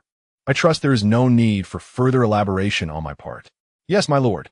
Unbeknownst to him, tears began to well in the corners of Wang Jingtang's eyes. On the 23rd floor, Feng struggled to rise, surveying the injured individuals around him. He managed a sorrowful smile. "Follow me. You have all endured so much." "My lord, please do not say that. To stand by your side has been the wisest decision of my life. Indeed, I share your sentiment. I have no regrets. Were it not for you, I would have perished over 6 months ago. To be alive now is already a blessing." Laughter mingled with coughs as the group responded in unison. Chapter 393. The Tide of Mutated Beasts, Part 33. Feng shook his head, acknowledging his own humanity. I am merely an ordinary person. At times I feel fear and even succumb to laziness. Until today, I believe myself to be a commendable leader. Yet, I have come to realize my folly. How can a true leader fail to protect the lives of their subordinates? Those who have perished are a testament to my failure, as well as yours. The city lord, no one has performed better than you. Indeed, it is a cruel twist of fate. Even human effort has its limits. Gu Feng sensed that Wang Jingtang had already placed the nuclear bomb within the core of the star. He interrupted the crowd's pleas and declared with authority, "I now announce my final command as the city lord." "What are you planning to do?" friends and family nearby asked anxiously. Gu Feng replied calmly, "It is time to put an end to this." Mu Chun, unable to articulate her thoughts, rushed to embrace Gu Feng, silently expressing her resolute stance. She added, "Gulan would never agree to this." "Do not worry," Gu Feng reassured her. "I possess the star core. Even if I perish, I can be revived." Before Mu Chun could respond further, Gu Feng interjected, "If we delay any longer, more lives will be lost, and they do not have the star core to revive." With tears in her eyes, Mu Chun finally released Gu Feng. He then proclaimed loudly to everyone, "As the city lord, I issue my final command. All personnel, commence evacuation. Target below, the 50th floor." Understood. As the evacuation commenced, the mutated beasts surged downward in response. Gu Feng steeled himself and charged at the humanoid, eagle-headed creature. Due to the relentless efforts of the crowd, the creature's strength had significantly diminished, while Gu Feng continuously utilized healing potions to restore his own vigor. Consequently, the disparity in their strengths had narrowed. As long as the star-level mutated beast did not follow, the remaining mutated beasts could be effectively managed. The critical condition remained that Gu Feng must detonate the nuclear bomb in a timely manner to halt the relentless influx of mutated beasts. At that moment, he personally engaged the sole star-level mutated beast, buying precious time for the others to evacuate. During the retreat, Gulan, unable to spot Gu Feng, quickly deduced his intentions and began to cry and protest to return, only to be restrained by Lu Jianxin and others. To approach Gu Feng now would surely be tantamount to seeking death. In the control room on the 60th floor, Wang Jingtang observed via surveillance that everyone had retreated to the 50th floor.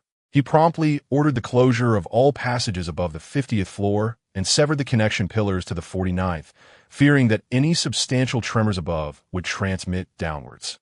He also designated the upper 50-plus floors as shock absorbers. To ensure absolute safety, Wang Jingtang instructed everyone to continue their descent, isolating the 50th, 51st, and 52nd floors, filling them with radiation-absorbing and heat-insulating materials. After the group collectively vanquished the encroaching mutated beasts, they turned their attention to the large screen, which displayed the fierce battle occurring on the 23rd floor. There stood a solitary warrior, unflinching in the face of 1,000,000 mutated beasts. His valiant struggle, drenched in blood, brought tears to the eyes of all who beheld him. The sight of his grievous wounds stirred deep sorrow in the hearts of onlookers. Whispers of "Ancient God, Ancient God, Ancient God" echoed softly, while some wept in quiet despair. With such a lord, what more could one desire? Others sang out in rapture, extolling his tragic heroism. The wind follows the dragon, the clouds follow the tiger. Fame and fortune are but dust and earth. Behold the land, where the people suffer. 1,000 miles of fertile ground lie fallow. Look upon the world, where only dry bones remain. The heavens are flawed, yet a mere mortal strives to mend them. A true man forsakes his parents, solely for the sake of the common people, not for his lord. Yet the ancient wind ultimately could not withstand the assault. After being pierced through the back, the massive beak of a monstrous eagle clamped tightly around his neck. The ancient wind yearned to unleash a nuclear explosion at that very moment, but the proximity to the ground posed a grave risk. All could be incinerated in a radioactive inferno. With a fierce roar, he brandished 2 beastly fangs, plunging them into his shoulders before driving them into the body of the human-eagle hybrid. Thus, man and beast became irrevocably entwined. The hybrid attempted to break free, but the ancient wind would not permit its escape. Channeling his powers, he drove 2 more fangs into the creature's wings, completely subduing it. With the human-eagle hybrid firmly secured upon his back, he charged fiercely toward the ground. Chapter 394. The end of the beast tide. Regrettably, Feng is ultimately human, not divine.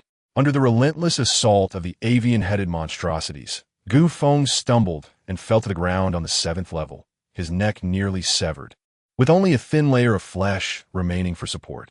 He felt he had reached his limit, surrounded by countless mutated beasts lunging towards him. With no time for hesitation, Feng activated his communication earring and addressed the people within the city. "See you soon."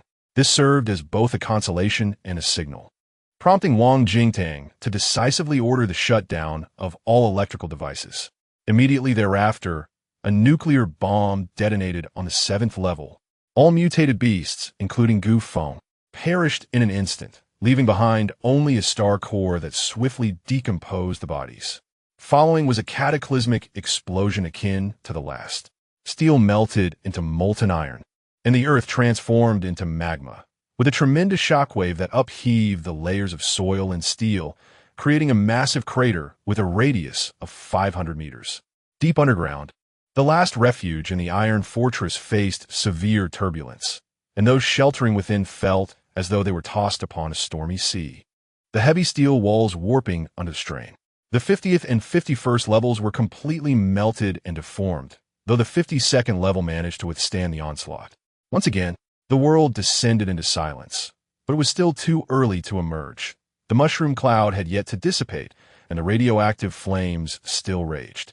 They waited for 96 hours, a total of 248 hours since the onset of the mutated beast tide, until 4 individuals clad in heavy radiation suits emerged from below.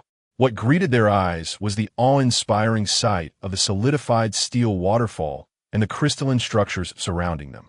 Standing on the 50th level, they could see the azure sky above, which had brightened, signaling the true conclusion of the first mutated beast tide. Yet, the 4 were unable to rejoice. They had ventured out amidst severe radiation in search of others, and until they found someone, joy was unattainable. They laboriously climbed upwards, eventually discovering a pair of enormous wings 30 meters from the ground. Startled, one of them, Mu Chun, exclaimed, "These wings resemble those of the avian-headed monstrosity. How could the nuclear bomb not annihilate this creature? I will slay it now, avenging the fallen." Gulan's voice followed closely. The remaining 2, without needing to hear the voices, knew it was Lu Jianxin and Guisijia. "Wait, look closely at these wings. They have 8 eyes. Guisijia remarked, sensing the strangeness and volunteering to approach with her blade, concerned for Gulan, who lacked combat experience. Lu Jianxin, ever composed, quickly discerned a clue. "Look, could that be a pair of human feet?" As they observed, beneath the wings were revealed large feet, almost indiscernible at first glance. Cautiously they approached, gently parting the wings to find Feng, unconscious beneath them, with the wings sprouting from his back, adorned with 8 eyes, 4 on each side. Upon closer inspection, it becomes evident that these wings belong to a creature with the body of a man and the head of an eagle, while the 8 eyes are reminiscent of a colossal starry spider. Clearly, this is the handiwork of the little one. The group swiftly lifted Feng and retreated, for the external radiation was exceedingly severe. Had it not been for this pair of wings shielding him, Feng would have succumbed to decay and death in no time. The inhabitants of the city, knowing that Feng was safe and sound, erupted in joyous celebration. "The city lord is alive. The city lord is alive," someone proclaimed loudly, fearful that others might remain unaware. Though many had perished in the onslaught of mutated beasts, the fact that the city lord still lived, and that they themselves were alive, kindled a flicker of hope. Their city of hope would not fall. In the blink of an eye, half a month had elapsed, and on a delightful afternoon, Feng awoke. Chapter 395. Feng's descent into depression. Having experienced resurrection before, Feng was not particularly astonished this time. However, upon awakening to find enormous wings protruding from his back, he could not help but exclaim in surprise at the little one. "Is this a special reward?" Feng inquired. "What else could it be?" The little one replied. "While it is indeed spectacular, It is also exceedingly inconvenient. Apologies, but there's no way to retract it. Gu Feng scratched his head, realizing he was once again balding. Well, I was merely speaking offhandedly. Oh, by the way, how long have I been unconscious? 15 days. As he stepped outside, he lamented the absence of anyone during his revival, unlike the last time when so many had gathered. Suddenly, Gu Feng halted mid-sentence, recalling Li Junlan and Do Tao. A sharp pain clutched at his heart, and an overwhelming sense of emptiness washed over him. It must be a dream, surely a dream, a mere confusion of memories from his resurrection. Bursting through the door, he was met with a city draped in white. White canvases adorned every corner, and the arms of the citizens were bound in white cloth. Gu Feng sank to the ground, tears streaming down his face. He understood the grim truth. Junlan and Do Tao were truly gone. The day after Gu Feng awoke, the entire city held a grand memorial service. The valiant warriors who had sacrificed their lives would be cremated, their ashes placed in a specially erected memorial wall, while the remains of those whose bodies were unrecoverable would be honored with personal belongings displayed instead. Standing before the memorial wall, Gu Feng stared at the photographs of Junlan and Do Tao, utterly still, as though his very essence had been siphoned away. He felt devoid of purpose, questioning the significance of a struggle that had cost so much. Living had become unbearably exhausting, truly exhausting. Behind Gu Feng, Lu Jianxin surveyed the multitude of soldiers and civilians. Troubled by the sight of Gu Feng standing there indefinitely, Lu Jianxin gently prompted, "It is time to pay your respects." "Oh." Gu Feng responded like a soulless automaton, bowing repeatedly before the memorial wall. The soldiers and civilians followed suit, some weeping softly, others silently wiping away tears, while a few murmured the names of their departed loved ones. Conventionally, 3 bows sufficed, yet Gu Feng continued to bow 9 times, showing no intention of stopping. Lu Jianxin hurried forward to support Gu Feng, preventing him from continuing. The crowd also paused in their gestures, and Lu Jianxin, exasperated, nodded at Wang Jingtang. Wang Jingtang announced over the loudspeaker that the memorial service had officially concluded. Several commanding officers assisted Gu Feng as they hurried back. Upon reaching his chamber, Gu Feng lay directly on the bed, neither eating nor drinking, staring vacantly at the ceiling, occasionally breaking into tears, immune to any attempts at consolation. Gu Feng had succumbed to depression, harboring profound misanthropy. Should this news escape into the public domain, it would undoubtedly lead to the collapse of Hope City. The influence of the elite on the masses is always immense and far-reaching.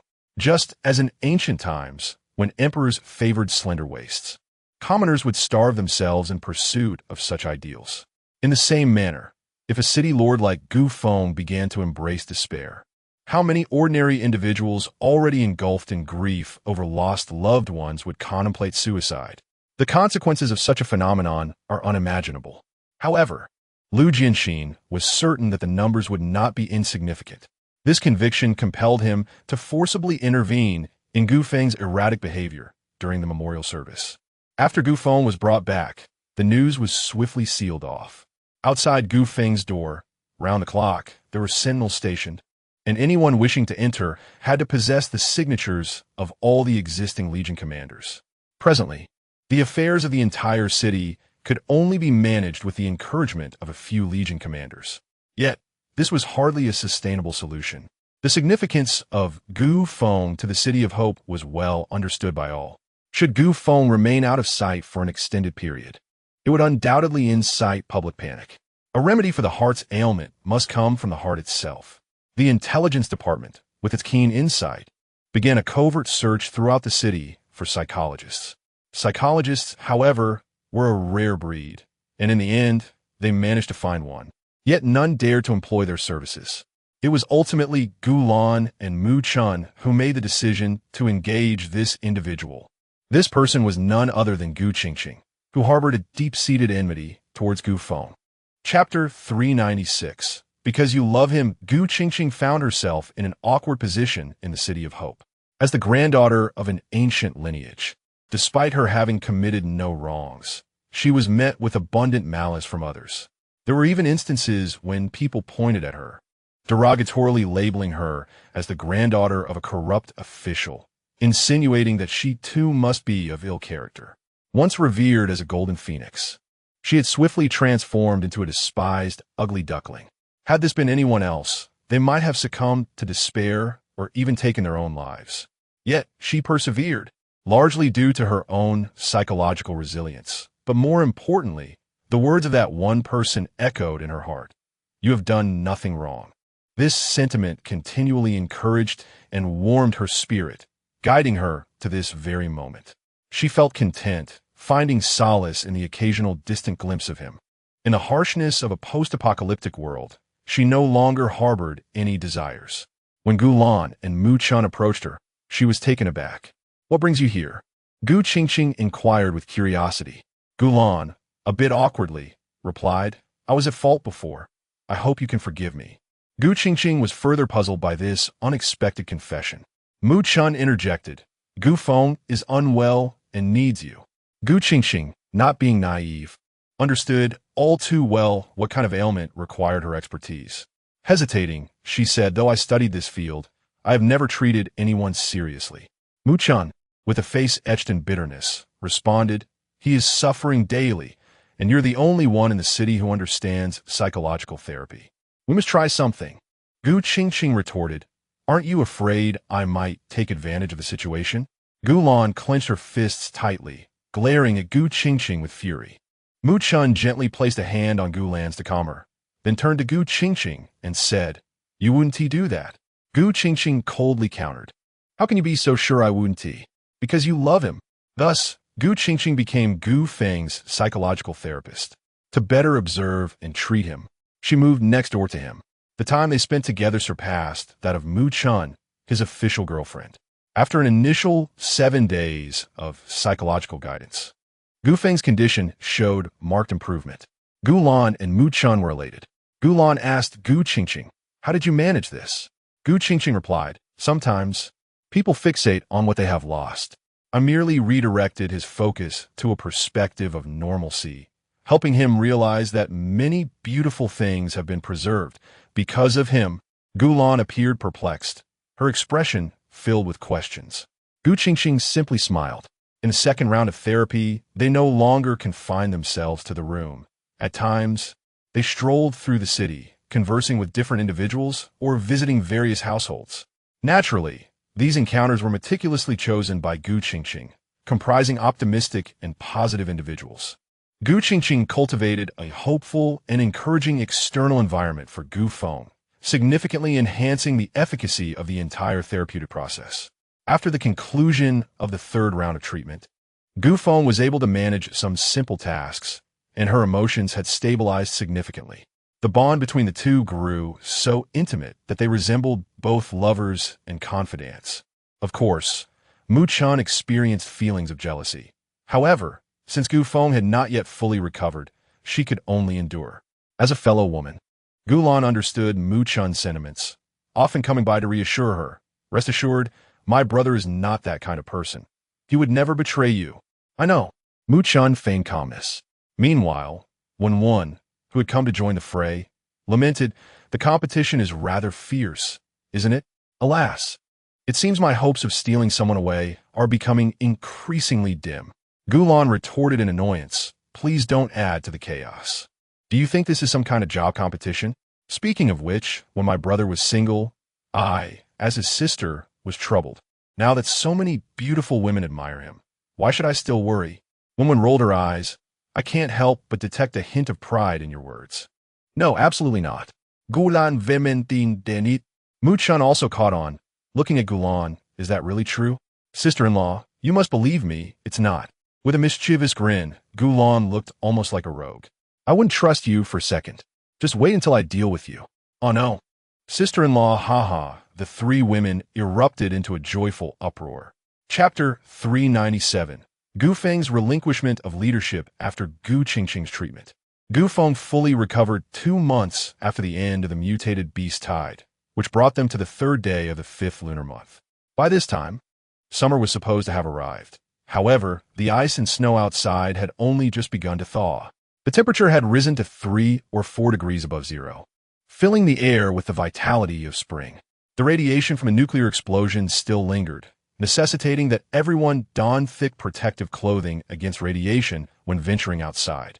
During this period, several military leaders managed to maintain Hope City quite well, and everything seemed to be progressing in a positive direction.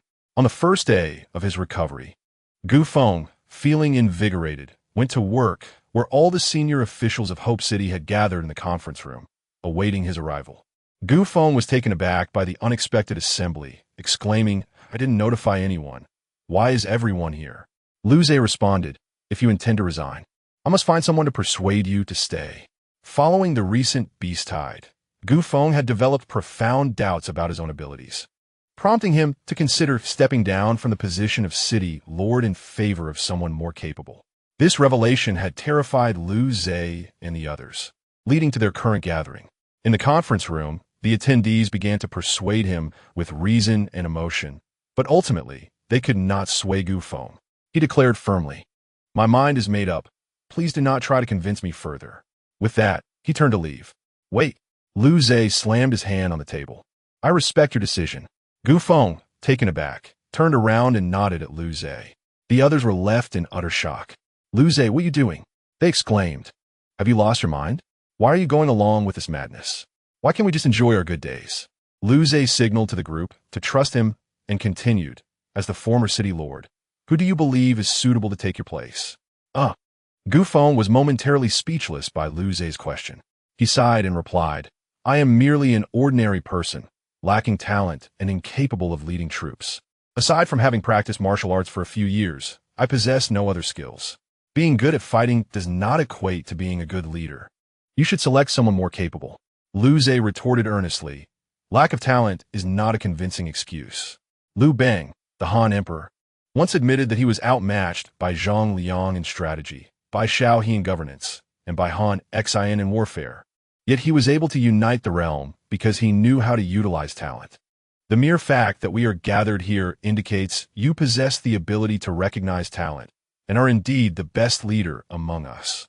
Well, I appreciate your flattery. Feng stubbornly continued his exit. However, as he stepped out of the door, he was met by a sea of people, their numbers so great that he could not see the end of the crowd. Upon spotting Feng, they immediately knelt before him. "City Lord, are you truly abandoning us?" "City Lord, we recognize no one but you." "City Lord, we implore you, please continue to be our leader." The heartfelt cries resonated deeply within Feng, causing his heart to tremble. He hurried forward, urging, "Everyone, please rise. I have promised to let you live with dignity. What is this kneeling all about? City Lord, if you refuse to lead us, we shall not rise. Indeed, my lord of the city, it is you who has fought for our dignity. And what significance does it hold for us to exchange that dignity for your continued reign? Yes, it is you who allows us to exist as human beings in this desolate world. How could we possibly consent to your abdication? O Lord, as long as you remain in power, we are willing to comply with any demands you may have. We are prepared to brave fire and water for you, without hesitation. We are prepared to brave fire and water for you, without hesitation." The crowd echoed these sentiments in unison. At that moment, Lu Zhe and others emerged from behind with enigmatic smiles. With a sudden realization, Feng understood he had fallen victim to their deceit. They had secretly installed listening devices in the conference room, capturing every word spoken within and relaying it to the ears of every citizen in the city. This revelation led to the current scenario, leaving Feng with no option but to acquiesce. Chapter 398. Managing State Affairs with a Sense of Deep Emotion. Feng declared loudly, "Very well, I shall continue as the city lord, but I have a request of you." The citizens eagerly replied, "Speak, and we shall certainly comply." Feng continued, "Aside from your own parents, do not kneel before anyone else. No one, apart from your parents, is worthy of your submission, and I am no exception. I want each of you to stand tall and dignified, to be individuals of integrity." The crowd responded affirmatively, "Yes, we vow to be upright and dignified individuals." Feng smiled and said, "Then I too shall promise to remain your city lord." Huzzah! Long live the city lord! The crowd erupted in joyous celebration, leaping and cheering. With Gu Feng continuing in his role as city lord, it naturally fell upon him to resolve the pressing matters at hand. He personally saw off the gathered populace before returning to the conference room with the high-ranking officials. The first agenda item was personnel matters. Li Junlan, the commander of the Fire Phoenix Legion, had perished in battle. Do Tao, the deputy commander of the Guard Legion, had also met a similar fate. These were significant losses. Now, with one commander and one deputy commander position vacant, no one had the authority to appoint successors without Gu Feng's endorsement. Reflecting upon the two fallen comrades, Gu Feng felt a tinge of sorrow, yet he understood that one must always look forward. Scanning the room, Gu Feng pondered for a moment before fixing his gaze upon Zhang Ping.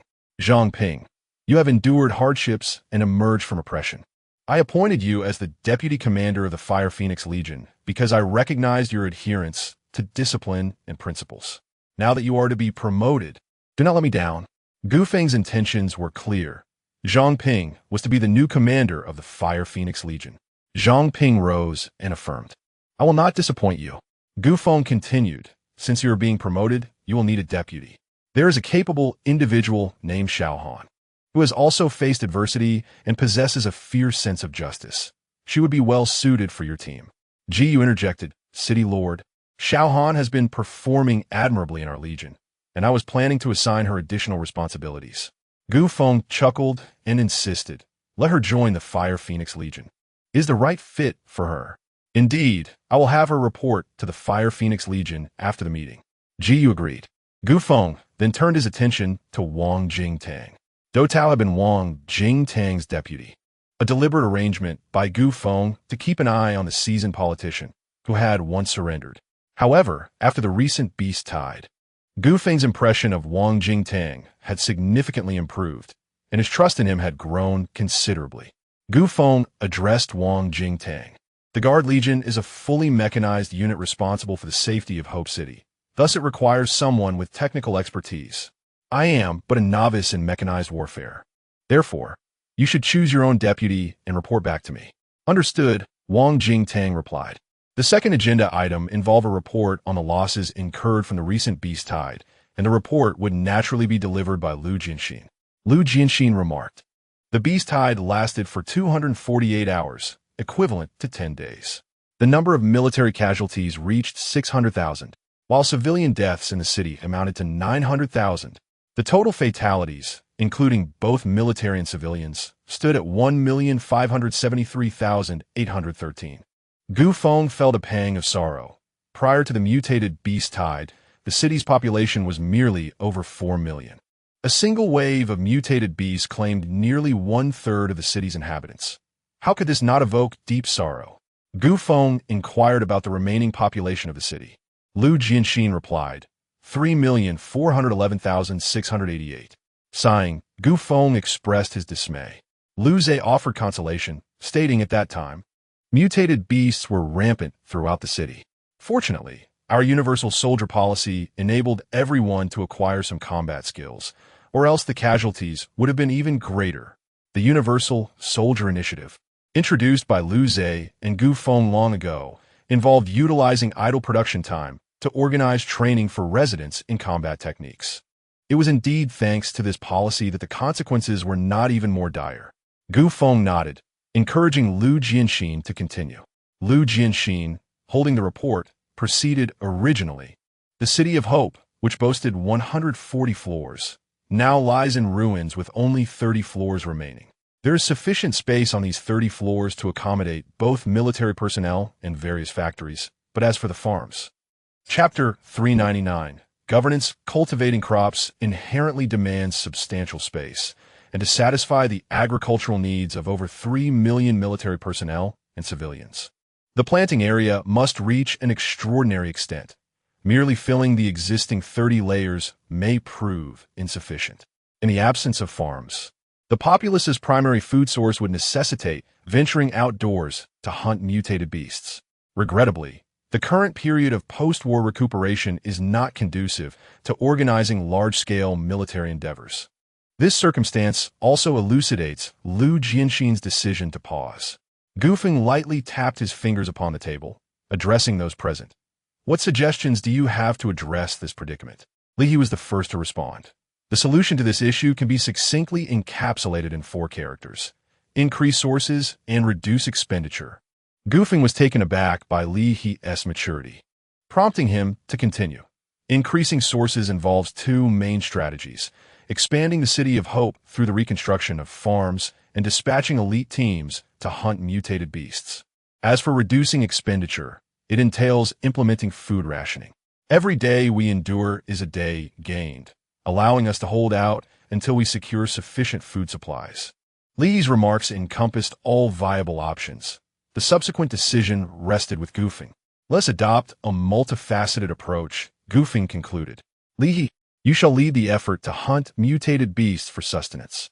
I will oversee the reconstruction of the City of Hope and Lu Zhe. You're tasked with implementing the food rationing to stabilize the economy within the city. Understood, City Lord. Li He and Lu Zhe replied in unison. The third topic of discussion concerned Pang Zhua.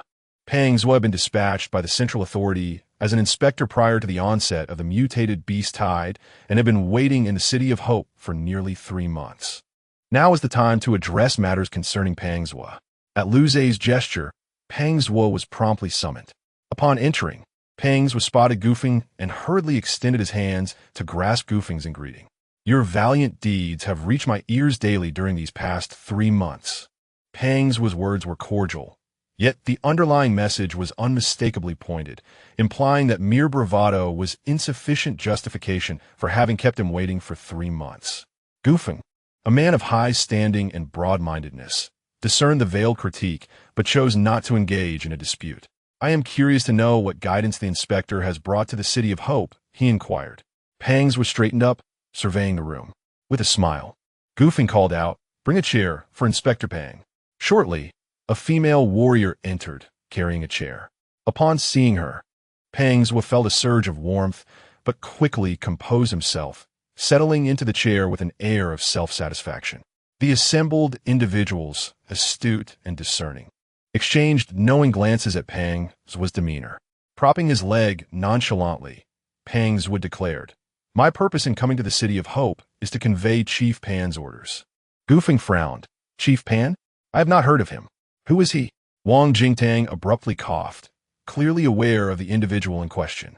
Pang Zhua's expression darkened with anger. You, very well. If you are unfamiliar with Chief Pan, allow me to introduce him. Pay close attention, you. Pang Zhua's frustration was palpable, nearly reaching a boiling point. Wang Jingtang could no longer contain himself. He activated his communication earpiece to connect with Gu Feng, whispering an explanation. In our nation, aside from the president, there exists an organization wielding nearly equal power, supported by substantial families or interest groups. It can be aptly described as the emperor lurking in the shadows. Gu Feng, enlightened, realized the truth of the matter. Chapter 400. No one escapes subsequently. Gu Feng addressed Pang Zhua, apologizing for his earlier oversight. I did not realize you were an aide of General Pan. May I inquire what instructions he has for us? Pang Zhua scoffed, responding with haughty disdain. General Pan has ordered you to safeguard Hope City. Ensure that the mutated beasts do not descend upon us. Otherwise, you shall bear the consequences. While Gu Feng possessed a magnanimous spirit, he was not without his shrewdness. His attitude was contingent upon the individual he faced. Initially, he had failed to recognize Pang Zhua's contemptuous nature, but now that he was aware, Gu Feng felt compelled to teach him a lesson about humility, particularly in one's own domain. With a knowing smile, Gu Feng mused, bear the consequences? Do you mean to obliterate me with a nuclear bomb? Pang Zhua, brimming with self-satisfaction, retorted, I am aware that your satellite privileges have been revoked. Is this not the most direct warning to you? Gu Feng nodded appreciatively. Excellent, splendid. Bring forth the guests. At that moment, 2 striking female warriors strode confidently through the doorway. Pang Zhua's gaze intensified as he admired their graceful forms. Just as he was about to inquire about life in Hope City, Gu Feng interjected, Officer Pang, since you were sent by General Pan, we must accord you the utmost hospitality. I perceive that you are quite fond of these 2. It is your good fortune, and they must treat you exceptionally well. Ahem, a little bloodshed is inconsequential. Wait, why should hospitality involve bloodshed? Pangs pondered as he began to entertain unsavory thoughts. However, observing the two female warriors, their eager demeanor and the sounds of cracking knuckles suggested otherwise. The sight of scissors raised further alarms. "No, please," he instinctively protested, but it was too late. The two female warriors swiftly seized his ankles, dragging him out with determination. "No, I was wrong. I shall never flaunt my authority again. Spare me." His cries were abruptly silenced with a dull thud. Laughter erupted among the onlookers. Pangswa had proven to be quite the source of amusement. After the laughter subsided, the group transitioned to the next and final topic, the internal conflict among the parasites. Feng summoned Little Dot, who proceeded to elucidate the civil strife among the Star Core parasites, leaving the audience in awe as if they had stumbled upon a new world. Once Little Dot concluded, Feng continued. "Each Star Core parasite is formidable in their own right. I have no desire to entangle any residents of Hope City in this conflict. Thus, my position as City Lord remains provisional. One day, I may depart without warning."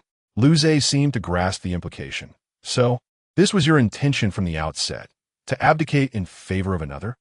Feng nodded, acknowledging it as one of the reasons. The others, however, were less composed than Luze.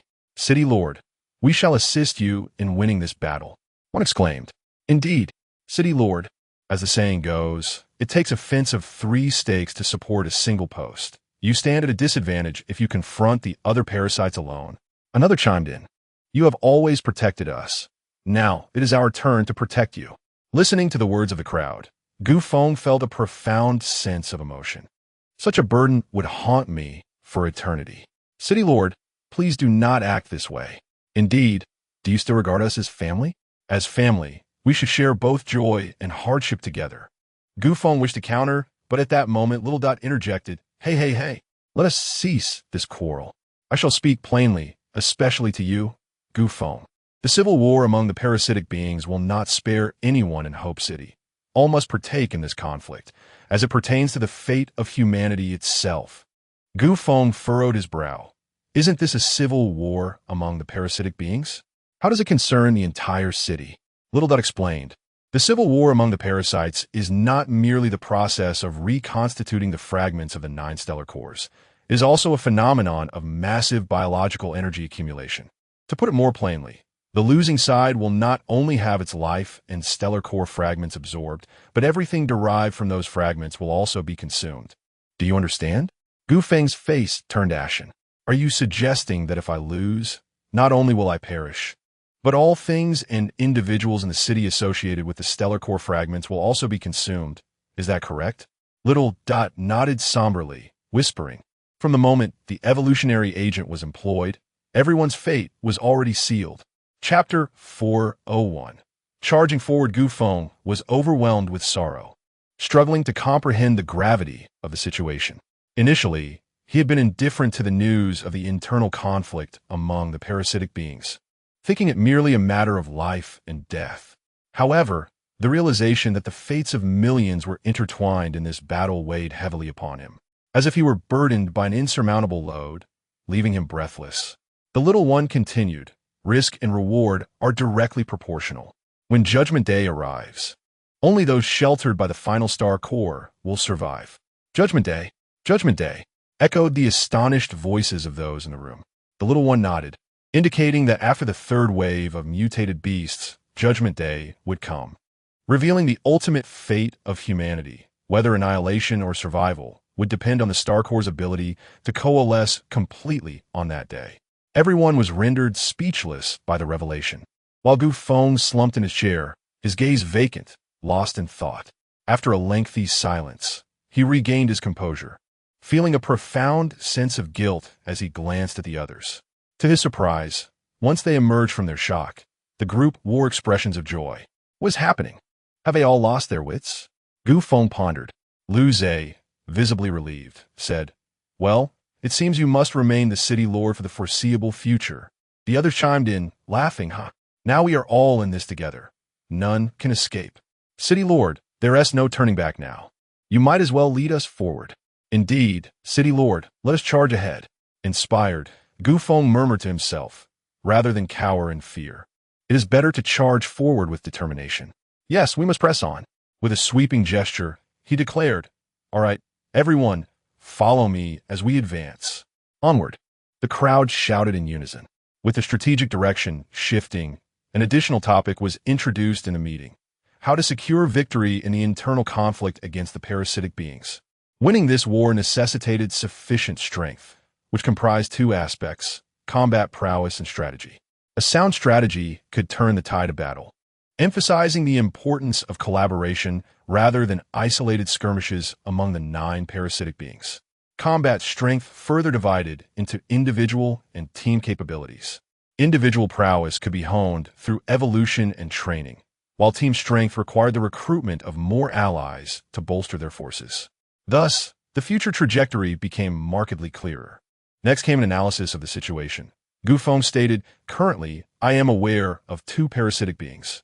One is an elderly man with white hair riding a white deer, oddly reminiscent of a character from fantasy novel. The second is Qiu Dongqing." Upon mentioning Qiu Dongqing, Wang Jingtang visibly froze, and Feng perceptively noted the reaction. Who exactly is Qiu Dongqing? Perhaps our commander Wang could enlighten us. Wang Jingtang stood up with an expression devoid of any emotion and announced loudly, "Qiu Dongqing hails from City Q and is currently 27 years old. Prior to the disaster, he held the position of the highest administrative officer across the 5 northern provinces. He is presently believed to be in City H, young and accomplished. He possesses both audacity and cunning.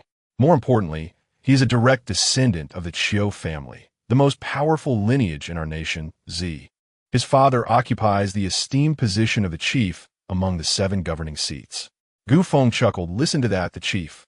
The individual sent by Peng Zhua, Mr. Pan, is merely the 3rd seat, while his father is the chief. Truly a man at the pinnacle of the pyramid." Lu Jianxin adjusted his glasses and remarked, "Indeed, some individuals are destined for greatness from birth. This Qiu Dongqing, whether before or after the calamity, stands as an exceptional figure, indicating that he is far from ordinary." Chapter 402. Such a Qiu Dongqing. Feng wholeheartedly concurred with Lu Jianxin's perspective. Nevertheless, the pressing question remained. "What do you believe we should do next?" Li He remarked, "At this juncture, we are left with but 2 options. The first is to remain in the north and determine a victor against Qiu Dongqing. The second is to venture south, amassing strength for future calculations." Feng then inquired of the assembly, "Which do you deem more appropriate?" "I believe staying in the north is advantageous. There exists a sufficient number of mutated beasts here, which could serve to resolve our food shortages or facilitate evolution, both of which are exceedingly suitable." "I contend that heading south is preferable," another interjected. "The south possesses ample manpower for us to recruit and expand, ensuring safety while allowing for the swift evolution of the Star Core. It is a veritable 2-fold gain." Each individual presented their rationale, and differing opinions flourished. Noticing that Lu Jianxin had remained silent, absorbed in contemplation, Feng asked, "What occupies your thoughts, Jianxin?" The group's attention shifted to Lu Jianxin, who straightened and replied, "I ponder whether H City, nestled in the heart of the north, has managed to withstand this wave of mutated beasts. Indeed, the Hope City, positioned further south, could hardly rival the abundance of mutated beasts found in the North's core. Despite our thorough preparations for this onslaught, we have suffered grievous losses. Surely, H City must be enduring even greater tribulations than we are. This represents a rare opportunity. As the adage states, strike while the iron is hot. Yes, let us vanquish them." Feng, somewhat awkwardly rubbing his nose, remarked, "Isn't this rather ungracious of us to take advantage of their misfortune?" "My lord," one of the others interjected, "this is no time for jest. It is either their demise or ours." Clearing his throat, Feng affirmed, "Very well, let us proceed to act decisively." With the overarching direction established, the discussion then shifted to the intricacies of strategy and tactics. Lu Jianxin turned to Wang Jingtang and inquired, "What is Qiu Dongqing's character like? What manner of individual is he?" Lu Jianxin's inquiry was notably astute. Understanding both oneself and one's adversary is the key to triumph in any conflict. To vanquish an enemy, one must first comprehend them. Wang Jingtang responded, My encounters with him have been scant, yet I can share my superficial impressions. Primarily, he exudes an air of arrogance. Though he may appear amiable, his inherent pride is impossible to conceal. Secondly, he is ruthless. In the realm of politics, everyone has adversaries, and the worst that typically befalls one is the loss of office or imprisonment. Yet for him, his opponents invariably face ruin. Lastly, he is known for his lasciviousness. During his time in the capital, he gained notoriety for his romantic escapades, with brawls over women being commonplace in his youth. I cannot ascertain whether he has changed since then. Well, that is the entirety of my knowledge on him. Just as Wang Jingtang concluded, Gu Feng interjected with what seemed an innocuous comment. It appears your family, the Wang clan, also holds some influence? The others were left puzzled. Yet Wang Jingtang broke into a cold sweat. Wang Jingtang, an astute individual, promptly rose to elucidate. The Wang family has previously had a member who occupied the 7th seat among the 7 seats of governance. That individual has long since retired. Presently, the Wang family's standing in the officialdom is merely sustained by the residual influence of our ancestors.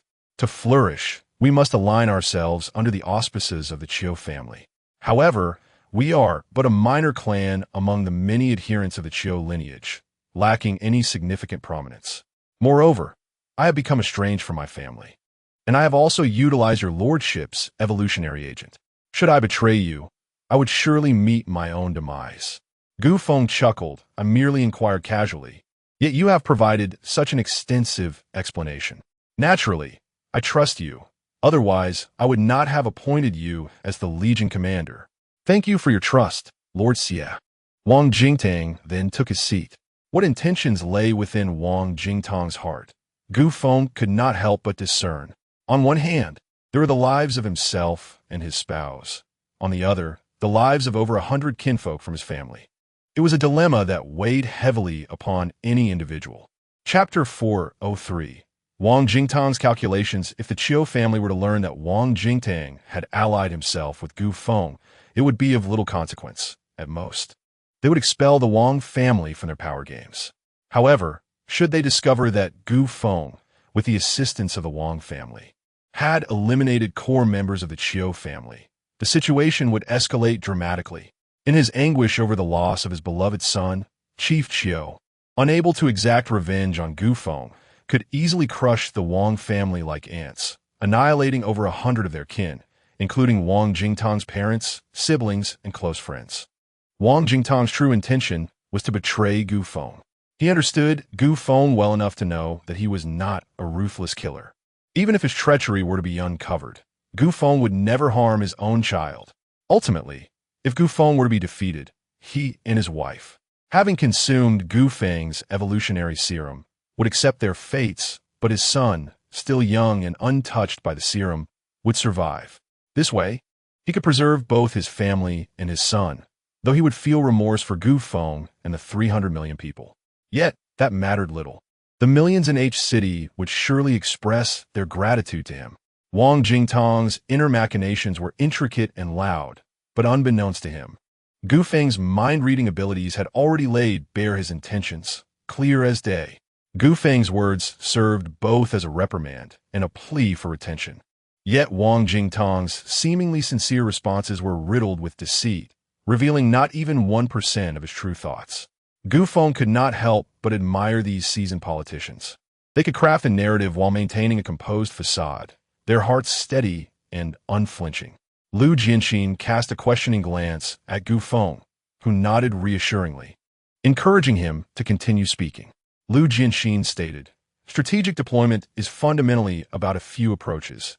At its core, it involves the art of change, coaxing the opponent into making erroneous judgments. Oh, it seems you have a plan. Please go on. Of course, this is merely my preliminary thought. The specifics must be filled in collaboratively by all esteemed colleagues. Gu Feng chuckled. Do not keep us in suspense. Speak plainly. Lu Jianxin grinned. This time, we shall employ a strategy of feinting to the east while striking to the west, along with creating something from nothing. Who can comprehend such a notion? Be more specific. Lu Jianxin rose from his seat and approached the wall adorned with a map, whispering to the assembly, thus and so, this and that. Upon hearing his words, everyone wore expressions of mischievous delight. Gu Feng directly queried Lu Jianxin, "Were you truly only a fencer? Are you certain you are not Zhuge Liang reincarnated?" Lu Jianxin shook his head. "Zhuge Liang is not as handsome as I." Laughter erupted amongst the group. At this juncture, the meeting finally drew to a close. As the attendees glanced at the clock, they realized an astonishing 7 hours had passed. During the meeting, their intense focus had masked their hunger, but now they felt ravenous, their stomachs pressing against their backs. Fortunately, Brother San had anticipated this, and as they exited the conference room, a sumptuous feast awaited them. After indulging in a lavish meal, the attendees dispersed to attend to their respective affairs. Only Gu Feng remained, returning to the conference room as if awaiting someone. After a brief interval, indeed, someone arrived, the very Lu Jianxin who had departed earlier. Gu Feng instructed Xiao Er and others to stand guard outside, ensuring that no one approached, while he employed mental fortitude to sever all means of surveillance. The conference room transformed into an impenetrable chamber. The two individuals inside engaged in conversation for over 5 hours before departing in succession. No one was privy to the details of their discussion, but it was undoubtedly of great significance. Early the following morning, Li set out with a team of elite members to hunt mutated beasts in order to alleviate the food crisis within the city. Meanwhile, Gu Feng reached out to Lu Zhe, preparing to commence the expansion of Hope City. In truth, the primary force behind this endeavor relied heavily on Xiao Budian. Gu Feng summoned Xiao Budian to initiate the base's evolution. For Xiao Budian had amassed considerable wealth amidst the onslaught of mutated beasts and felt it necessary to give back to his master, Gu Feng. Chapter 404. The maturation of the Ant Queen. As the little one chattered away, it commenced the evolution of the base. Once again, it began from the central control room, linking to the main computer, and a vast amount of biological energy began to envelop the remaining 30 layers of Hope City. The holographic projection of Hope City in Gu Feng's mind started to rise layer by layer, as the solidified iron slurry above began to melt and transform into new floors. The outer layer's defenses were also enhanced, and the last 30 layers of the base expanded to 60 layers before coming to a halt. Gu Feng was quite pleased, as this saved a considerable amount of manpower and resources. Lu Zhe was equally astonished and promptly set about sending people to reopen the farm. Opening the farm. As the director of the agricultural department, Mu Chuan naturally had to take on this responsibility. Gu Feng intended to assist, but was soon caught up in other matters. The Ant Queen had reached maturity, a fact that the little one reminded Gu Feng of. For the significance of the Ant Queen to Hope City was monumental and warranted Gu Feng's utmost attention. Gu Feng hurried to the floor where the Ant Queen was stored, only to find Nono there as well. He instructed his attendants, "You all wait for me outside." Prince Xian and Xiao Er, among others, promptly withdrew. The entire floor was left with only Gu Feng, Nono, and the Ant Queen, a rare trio of 2 beings and 1 creature. The Ant Queen had grown significantly. When Gu Feng had first brought her back, she was no larger than a small dog, but now she was almost the size of a car. Upon entering, Gu Feng noticed Nono with her back turned, seemingly engaged in a whispered conversation with the Ant Queen. Clearing his throat twice, he stepped inside. Upon seeing Gu Feng, the Ant Queen affectionately rushed towards him, her 2 antennae gently tapping against Gu Feng's head. Antennae serve as a means of communication, and the Queen's actions clearly indicated her desire to converse with her master. Gu Feng found himself amused and bemused. Lacking antennae himself, how could he engage in such a discussion? At that moment, Nono turned around, revealing that she had grown a pair of antennae identical to those of the Ant Queen. What was happening? Gu Feng looked at Nono in confusion and exclaimed, "You have evolved." Indeed, Nono had undergone an evolution. After being gravely injured by a monstrous creature with a human body and an eagle's head, Gu Feng had rescued her and immersed her in various potions. Once she recovered, she discovered she had reached the 2nd tier of star level. Under Gu Feng's watchful gaze, Nono controlled the antennae atop her head, shortening them until they melded seamlessly into her scalp, reverting to her original state in just a few steps. Gu Feng, intrigued, asked, "Can you now control your body's form?" "Only the control of my own cells," Nono replied, lifting her right hand. Miraculously, The petite girl's hand shifted from large to small, then transformed into an eagle's claw, and then into a fish's fin. Truly astonishing. How did you accomplish that? Goofing inquired. No answered. When you reach the second tier of star level, you will achieve it as well. I now understand that the disparities between each level in the star rankings are indeed vast. After a moment of reflection, Goofing turned his attention to the Ant Queen, who, realizing that Goofing could not communicate directly with her, began to whimper softly. Activating his mind-reading ability, Goofing immediately discerned that the Ant Queen was hungry. Indeed, very hungry. At this moment, the star core space was filled with numerous carcasses of mutated beasts, which were presumably stored by Li He and others who ventured out to hunt. These corpses were intended to alleviate the food shortage within the city. Gu Feng, however, was reluctant to take too many and only retrieved 2 carcasses of mutated beasts comparable in size to the queen ant. Upon sighting the fresh flesh, the queen ant immediately approached and began to tear and devour the remains. In less than 6 seconds, the 2 carcasses were completely consumed. The queen ant still appeared to be hungry, causing Gu Feng a headache. Was another glutton about to emerge in the city? Was her stomach a black hole? Yet, upon reflection, he realized that since the queen ant had reached maturity, satisfying her hunger would enable her to produce an army of ants. Chapter 405. I refuse to speak. Gu Feng inquired about the prevalence of mutated beasts outside with Li He. It was evident that Li He was engaged in combat, breathlessly responding that after encountering a wave of mutated beasts, there seemed to be even more outside.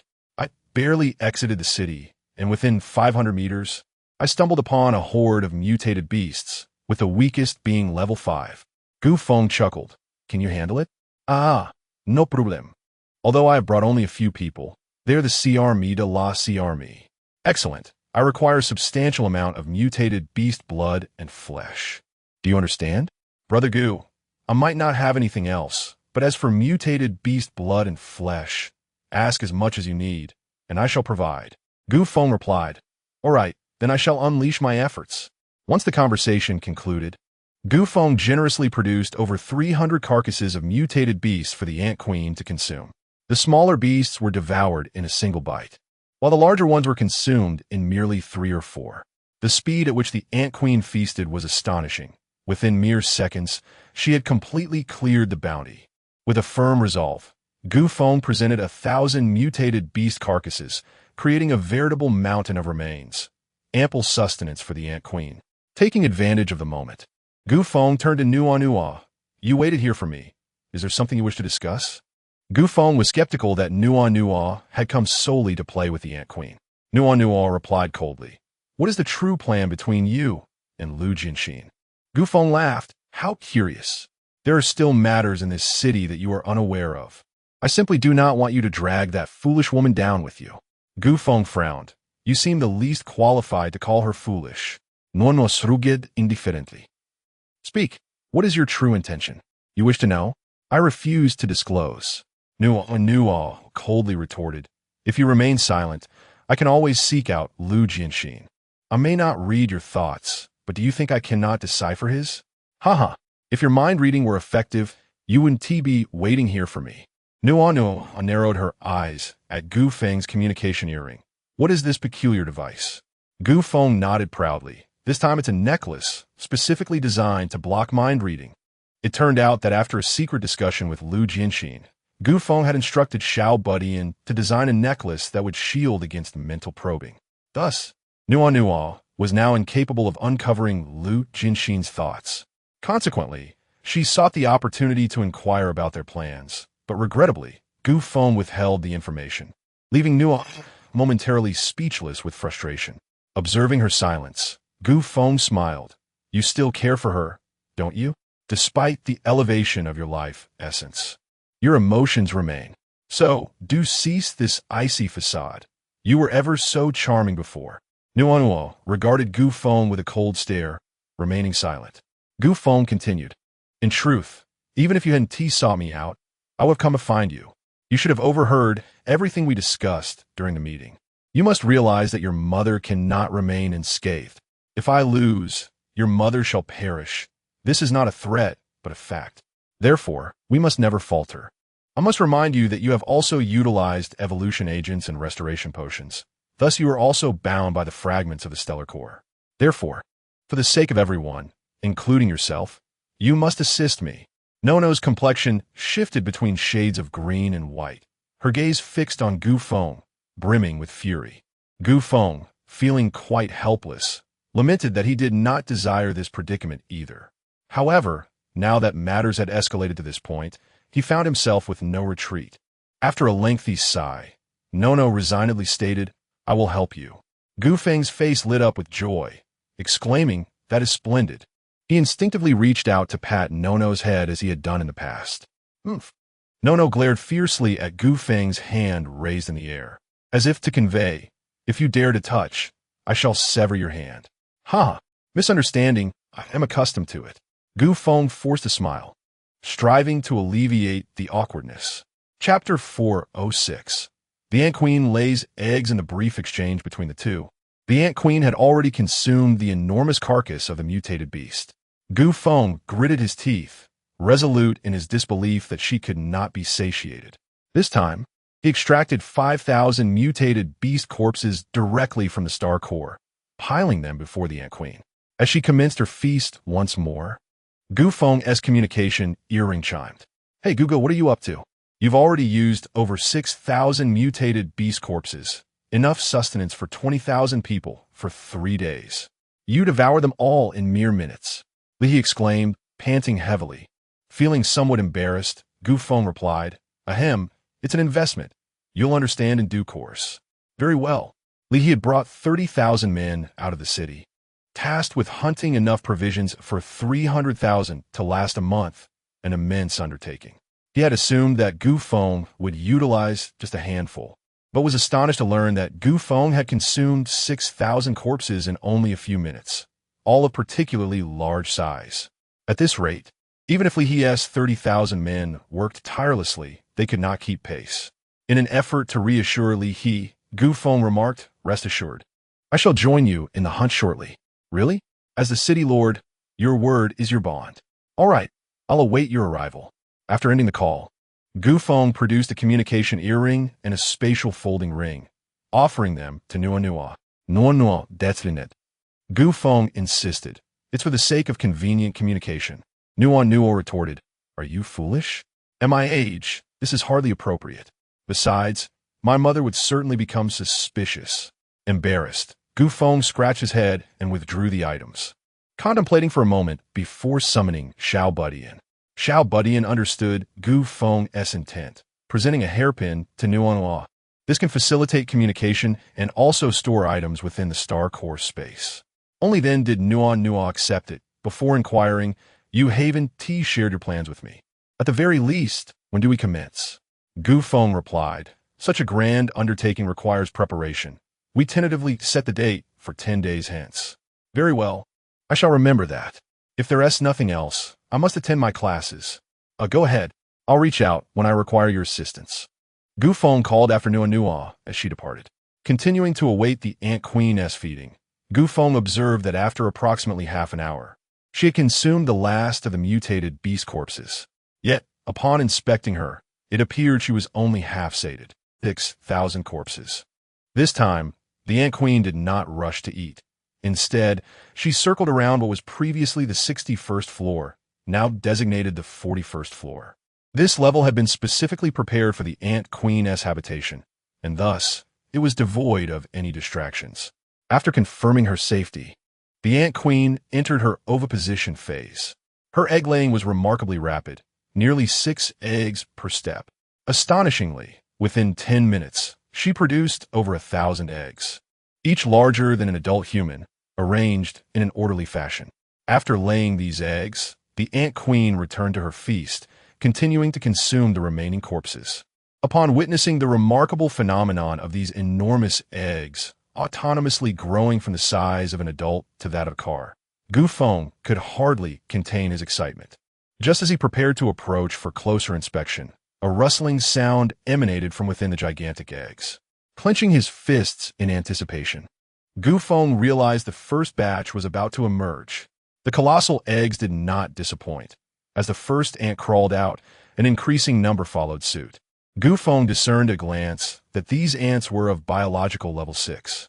However, for a more precise analysis, he equipped himself with a biological evolution level detector. Above the heads of the ants appeared a line of small text. Worker ant, biological level 6. Gu Feng possessed a fair understanding of ants. A colony typically comprises worker ants, tasked with foraging for food, repairing the nest, serving the queen, nurturing the larvae and eggs, with a small faction engaging in combat, operating throughout the entirety of the nest. Soldier ants, responsible for fighting and protecting the nest, typically larger than worker ants, active both inside and outside the nest. Male ants, differentiated into winged and wingless types, generally residing within the nest, tasked with fertilizing the queen. Queen ant loses her wings upon maturation, situated at the innermost part of the nest, responsible for reproduction.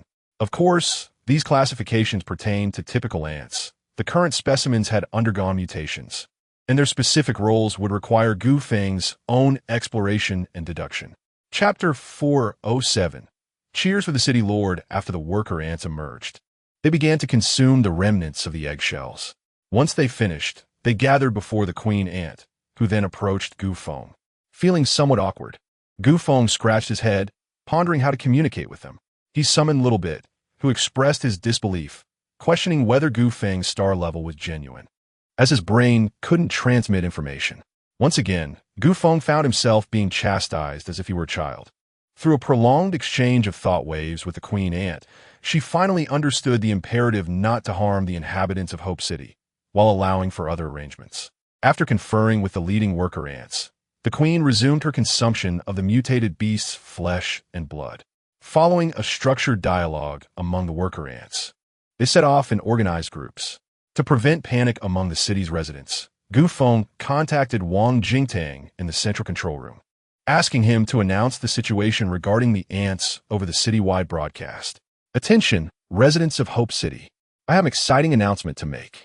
The city lord has successfully nurtured a new type of beast, and this time, it is a variant of ants. If anyone spots a giant ant, please do not panic or be afraid. They are our companions and a new strength that our great city lord has brought to Hope City. Let us cheer together for our illustrious city lord and these delightful, industrious mutated ants. As Gu Feng accompanied the mutated ants outside the city, he was taken aback by the announcement. Despite his thick skin, he felt a wave of embarrassment wash over him. The voice on the broadcast did not sound like Wang Jingtang's. Otherwise, he would have intervened immediately. The broadcast continued, and Gu Feng could no longer bear it. He activated his communication earpiece. Old Wang, where did you find the person currently making the announcement? Ha ha, isn't it great? This is my newly recruited deputy, whom you have met before, Pang Zhua. Gu Feng was momentarily at a loss for words, stifled by his own thoughts. Wang Jingtang continued, Don't let Pang Zhui's appearance fool you. He possesses remarkable insights in a mechanized warfare, with an intimate understanding of various artillery types and the performance of different firearms. He is indeed a talent. With Wang Jingtang's endorsement, Gu Feng found himself without further objections. Yet, he couldn't help but wonder what experiences had led to such a transformation in Pang Zhua. Continuing alongside the worker ants toward the outskirts of the city, Gu Feng encountered residents who excitedly approached to greet him, which slowed the ants' pace considerably. Upon exiting the city, a desolate landscape greeted them, a scene reminiscent of hell after a nuclear explosion. Gu Feng and the multitude of worker ants traversed the ruins, acutely aware of the radiation. Without a protective suit, Gu Feng felt a distinct sting on his skin. To his dismay, the worker ants began to exhibit signs of decay. Heartbroken, Gu Feng took out a healing agent and applied it to the ants to prevent any casualties among them. Soon, Gu Feng and the worker ants emerged from the radiation zone. Gu Feng initiated a reconnaissance of the area, observing a plethora of mutated beasts scattered throughout the landscape. It seemed that the warm weather had coaxed a variety of these creatures into the open.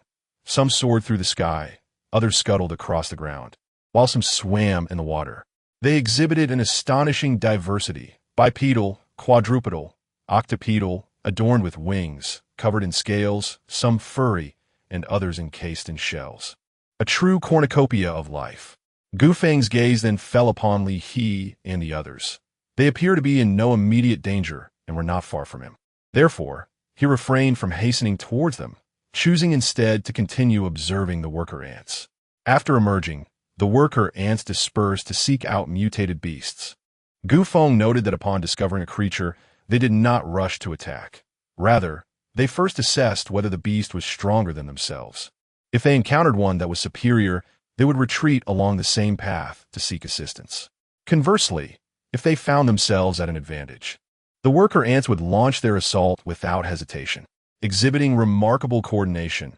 Once they subdued a mutated beast several times their size, these industrious ants proceeded to drag their formidable prize back towards the city. Chapter 408.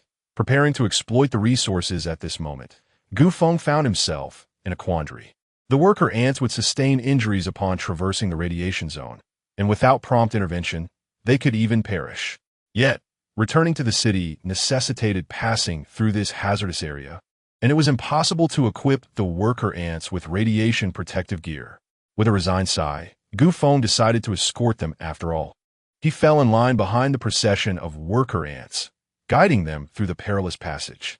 Miraculously, upon exiting the radiation zone this time, Gu Feng noticed that the injuries sustained by the worker ants were markedly less severe than those from their previous encounter. He murmured to himself, "These worker ants are adapting to the radiation." To validate his hypothesis, Gu Feng escorted them once more. On the third passage through the radiation zone, he observed that several worker ants emerged unscathed. Gu Feng mused aloud, "Their adaptability is astonishing." At that moment, Xiao Budian fluttered into view, pouting as she remarked, "We have already discussed the essence of evolution. But do you know why organisms evolve?" Gu Feng recalled his high school biology textbook and replied directly, "Darwin's theory of evolution states that organisms evolve through natural selection to adapt to their environment." Xiao Budian's expression softened considerably. "Expanding on that theory, what do you believe caused this disaster?" "You mean the environment?" Gu Feng responded, his certainty wavering as he observed Xiao Budian's unimpressed demeanor. She frowned and reiterated, "What else could it be?" Surveying his surroundings, Gu Feng noted the purple sun still hung high in the sky, with fluffy white clouds scattered like cotton candy. Shadows of beasts flitted through the distant thickets, and the overgrown grass resembled an uneven carpet. Exotic flowers bloomed vibrantly amidst the greenery. A gust of wind, tinged with a metallic scent, swept through, revealing the lurking beasts concealed by the clouds. The trees in the forest appeared animated, swaying with grotesque branches, while the grass below undulated like serpents seeking prey. The unknown flowers would suddenly close, resembling gaping maws poised to snap shut. Was this truly the same world as before? Gu Feng shook his head vigorously, then gazed up at the purple sun, despairing as he questioned, "Is it the sun that is amiss, or the earth itself?" Xiao Budian shook her head in response. "Neither. It is the universe that is flawed." Startled, Gu Feng turned sharply to face her, demanding, "What exactly are you and what is the star core?"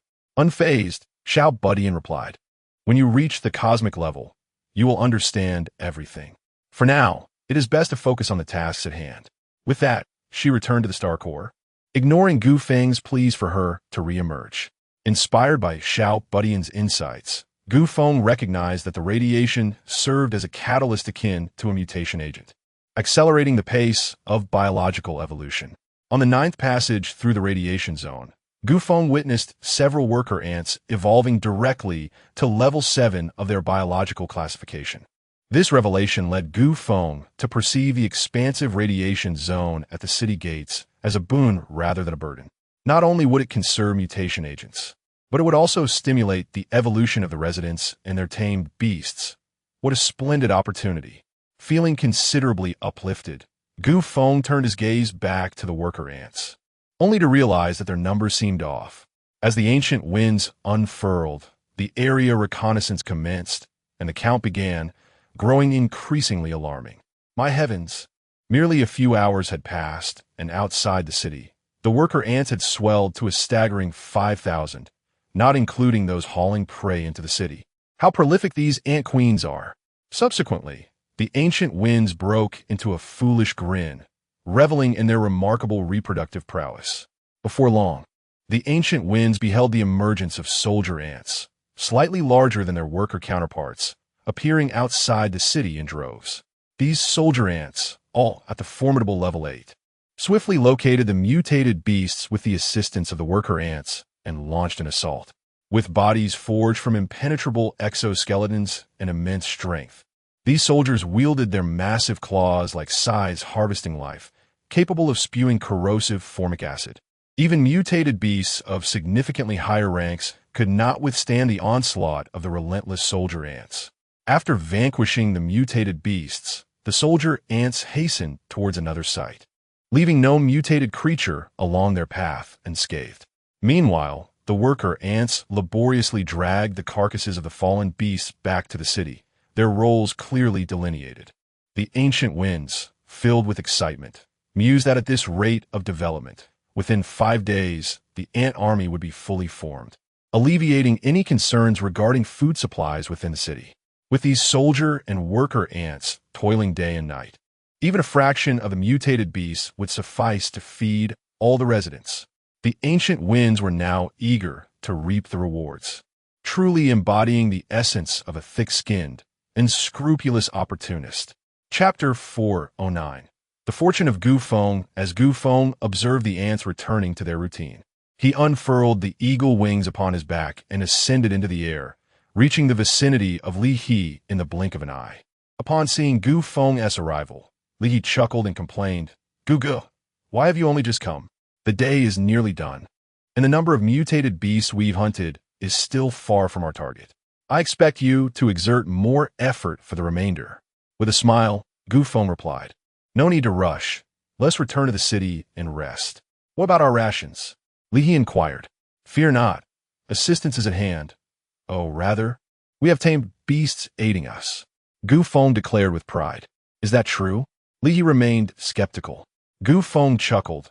"Your investments are yielding returns." It was not until they neared the city gates that Li He and his companions noticed the worker ants methodically dragging the carcasses of mutated beasts back along the path. These industrious ants formed a single, orderly line, their movements synchronized, rendering the scene rather fascinating. Upon returning to the city, Feng proceeded directly to the 41st floor, where the Ant Queen resided. The previously quiet level was now bustling with activity, with ants continuously entering and exiting. The carcasses of mutated beasts occupied nearly a third of the space, while the remaining 2/3 were filled with a multitude of ant eggs. The Ant Queen seemed solely dedicated to consuming and laying eggs, and Feng, observing her industriousness, felt compelled to award her a prize for outstanding employee performance. Indeed, it was rare to find such a diligent and selfless worker in the entire world. Wait a moment. Speaking of diligence, bees are often deemed the most industrious, and they even produce honey. The mere thought of honey made Feng salivate. It had been ages since he had tasted anything sweet. Feng's thoughts wandered as he addressed Xiao Budian. "Come here. I have a question for you." "Fear not. It's not about the cosmos, but rather about bees, specifically honeybees." Reluctantly, Xiao Budian emerged. "What is up with the bees?" Feng, wearing a friendly smile, remarked, "If ants can mutate, surely bees can too. Logically speaking, that is indeed possible. Then if I were to find a mutated beehive and eliminate the mutated queen bee, would I not acquire a tame queen bee?" "Please mind your phrasing. There is a chance of acquiring a queen bee." Xiao Budian emphasized the word chance with great weight. "And how substantial is that chance?" Xiao Budian responded, "It depends on how many queens you have already acquired. With each new queen, the probability of obtaining another is halved. For instance, if the first time you are guaranteed to succeed, the second time your chances drop to 50%, and the third time to 25%, and so forth. To speak frankly, your luck is rather good. Having a 1 in 2 chance of obtaining a queen ant is commendable." Feng grimaced. "So, even if I find a mutated beehive and slay the queen, my probability of acquiring a tame queen bee would only be 1 in 4. Indeed, Feng knew his luck all too well. He had long wished, during his school days, to be placed in the same class as the most admired girl of his cohort. However, from elementary school to middle school, and from middle school to high school, a full 12 years passed without a single success. In a small county town school, there were only a few classes and a limited number of students. Gu Feng had shared classes with nearly all his peers, yet he had never been in the same class as the school beauty. This led Gu Feng to suspect he was a child forsaken by the goddess of fortune. To remedy his predicament, he enlisted a classmate to purchase scratch-off lottery tickets, which boasted a 50% chance of winning. They each bought 10 tickets. The classmate won on 6, while Gu Feng did not win a single one. From that moment on, Gu Feng resolutely decided that he should avoid gambling for the rest of his life. When Xiao Buting informed Gu Feng that the probability of acquiring an ant queen was 50%, Gu Feng was left in a cold sweat, filled with trepidation. He repeatedly expressed his relief to Xiao Buting, saying, "Thank goodness you didn't tell me that earlier. Had I known, the ant queen would definitely have been lost." Xiao Buting, puzzled by Gu Feng's reaction, assumed he found the probability too low and remarked, "A 1 in 4 chance is not low." Gu Feng chose not to elaborate, instead responding in despair, "Fine, let's pretend I never mentioned it." Xiao Buting consoled him, saying, "Even if acquiring it fails, there are still ways to remedy the situation." Gu Feng instantly felt rejuvenated and asked, "What methods? What methods? If you find the probability too low, you could avoid decomposition and opt for a method of mutual consumption among the mother bodies, directing the cultivation of the mother body." Upon hearing the familiar term directed cultivation, Gu Feng was intrigued. Directed cultivation involves providing suitable nurturing conditions based on the growth and development patterns of organisms, with a planned and purposeful selection of species that meet specific criteria. But how does this relate to cultivating the mother body? Chapter 410. My personal expedition, the little one remarked, "There's an old saying, you are what you eat." However, Gu Feng promptly interrupted, declaring it to be sheer nonsense. Then why do so many oppose the consumption of genetically modified foods? Gu Feng found himself at a loss for words. The little one continued, "If one cannot guarantee proper decomposition, why not simply feed the entire hive of bees to the queen ant? As long as she ingests a sufficient quantity of a singular genetic sequence, it could, to some extent, induce mutations in her genes, granting her some abilities akin to those of a bee. Such a method is indeed feasible." Gu Feng exclaimed in astonishment. The little one, reminiscent of a small teacher, recalled, "Do you remember our first encounter with the queen ant? At that time, she bore resemblance to both a mosquito and an ant. I believe that was due to her consumption of an excessive number of mutated mosquitoes." Gu Feng glanced at the queen ant, who was currently feeding, and curiously inquired, "But why does this queen look so different from the one we first saw?" First, I must clarify that this queen is not the same as the one we eliminated. All right? The one we killed was decomposed to produce this replica. Furthermore, our current queen is merely in her first maturation phase, perhaps by the second or third phase. She will exhibit some characteristics of mosquitoes. "Oh, now I understand," Gu Feng cheerfully proclaimed. "I shall personally send someone to search for mutated hives tomorrow. No, I will go myself." Logically, in 10 days, they were to commence their actions. Yet Gu Feng felt no sense of urgency. His leisurely pursuit of hives and honey seemed rather peculiar. Upon entering, Gu Feng had been quietly tallying numbers. Now, excluding the queen, there were over 10,000 ants. This figure startled him. After all, it had only been a little over 5 hours since the queen began laying eggs. In 5 hours, that was 10,000. In a day, 48,000.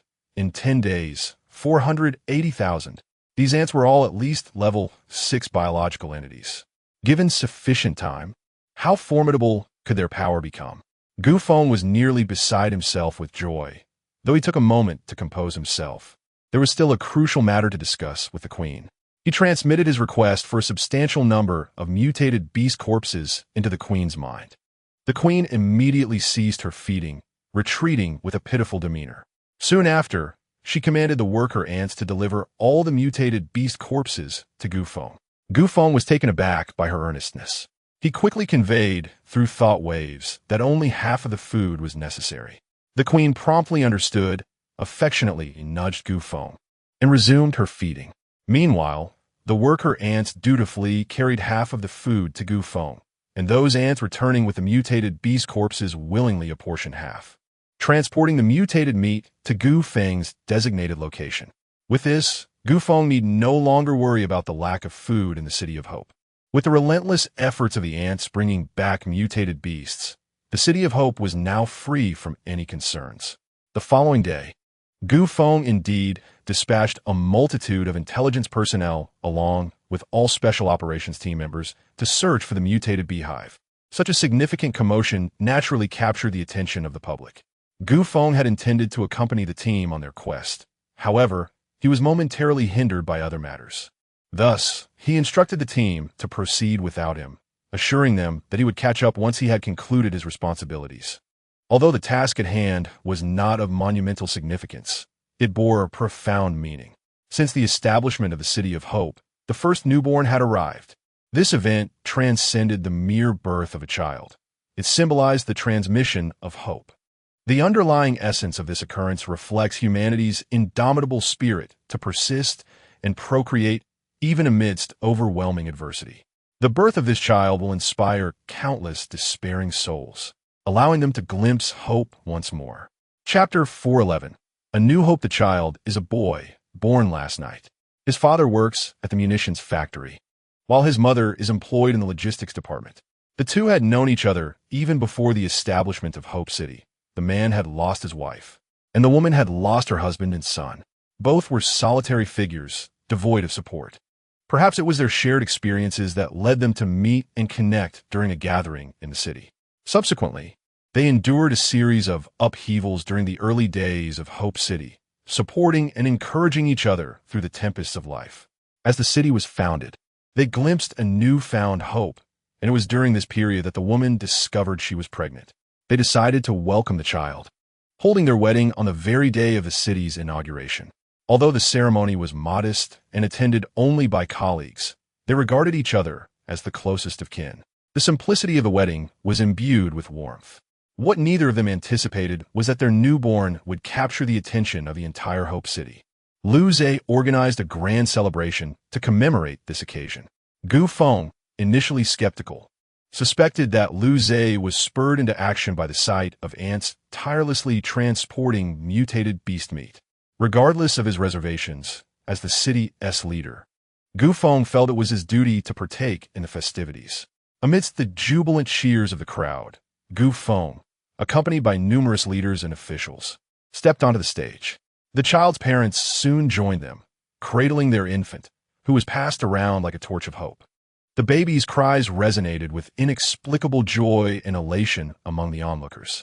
From that moment, this tiny being was bestowed with the blessings of 3 million citizens. As the proceedings reached their conclusion, Gu Feng believed the ceremony was at an end, only to be surprised when the child's father requested him to name the baby.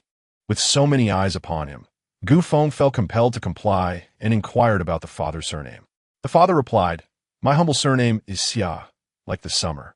Gu Feng pondered for a moment before suggesting, "Let's name him Xia Yan." Xia Yan, signifying perpetual existence and continuity, an excellent choice. The crowd echoed their approval, praising the city's leader for his lofty intentions. Embarrassed, Gu Feng pretended not to hear and concluded the inauguration ceremony. What followed was a grand celebration filled with theatrical performances and various recreational activities, such as table tennis, basketball, and tug-of-war. Observing a group of mutated beings competing was indeed entertaining, but Gu Feng felt little connection to the festivities. After participating in the inauguration, he departed the city. Once outside, Gu Feng activated area reconnaissance and, with his wings unfurled, soared towards the locations of the intelligence and special operations teams. The leader of the special operations team was, of course, Liu Chonglin, while the intelligence department was led by Deputy Minister Huang Xian. This operation boasted a total of 800 elite personnel, all at the biological level 8. From the arrangement of such forces, it appeared less a search for a hive and more akin to organizing a large-scale assassination team. 800 individuals, riding modified motorcycles, swiftly traversed the wilderness, while Gu Feng took approximately 10 minutes to catch up.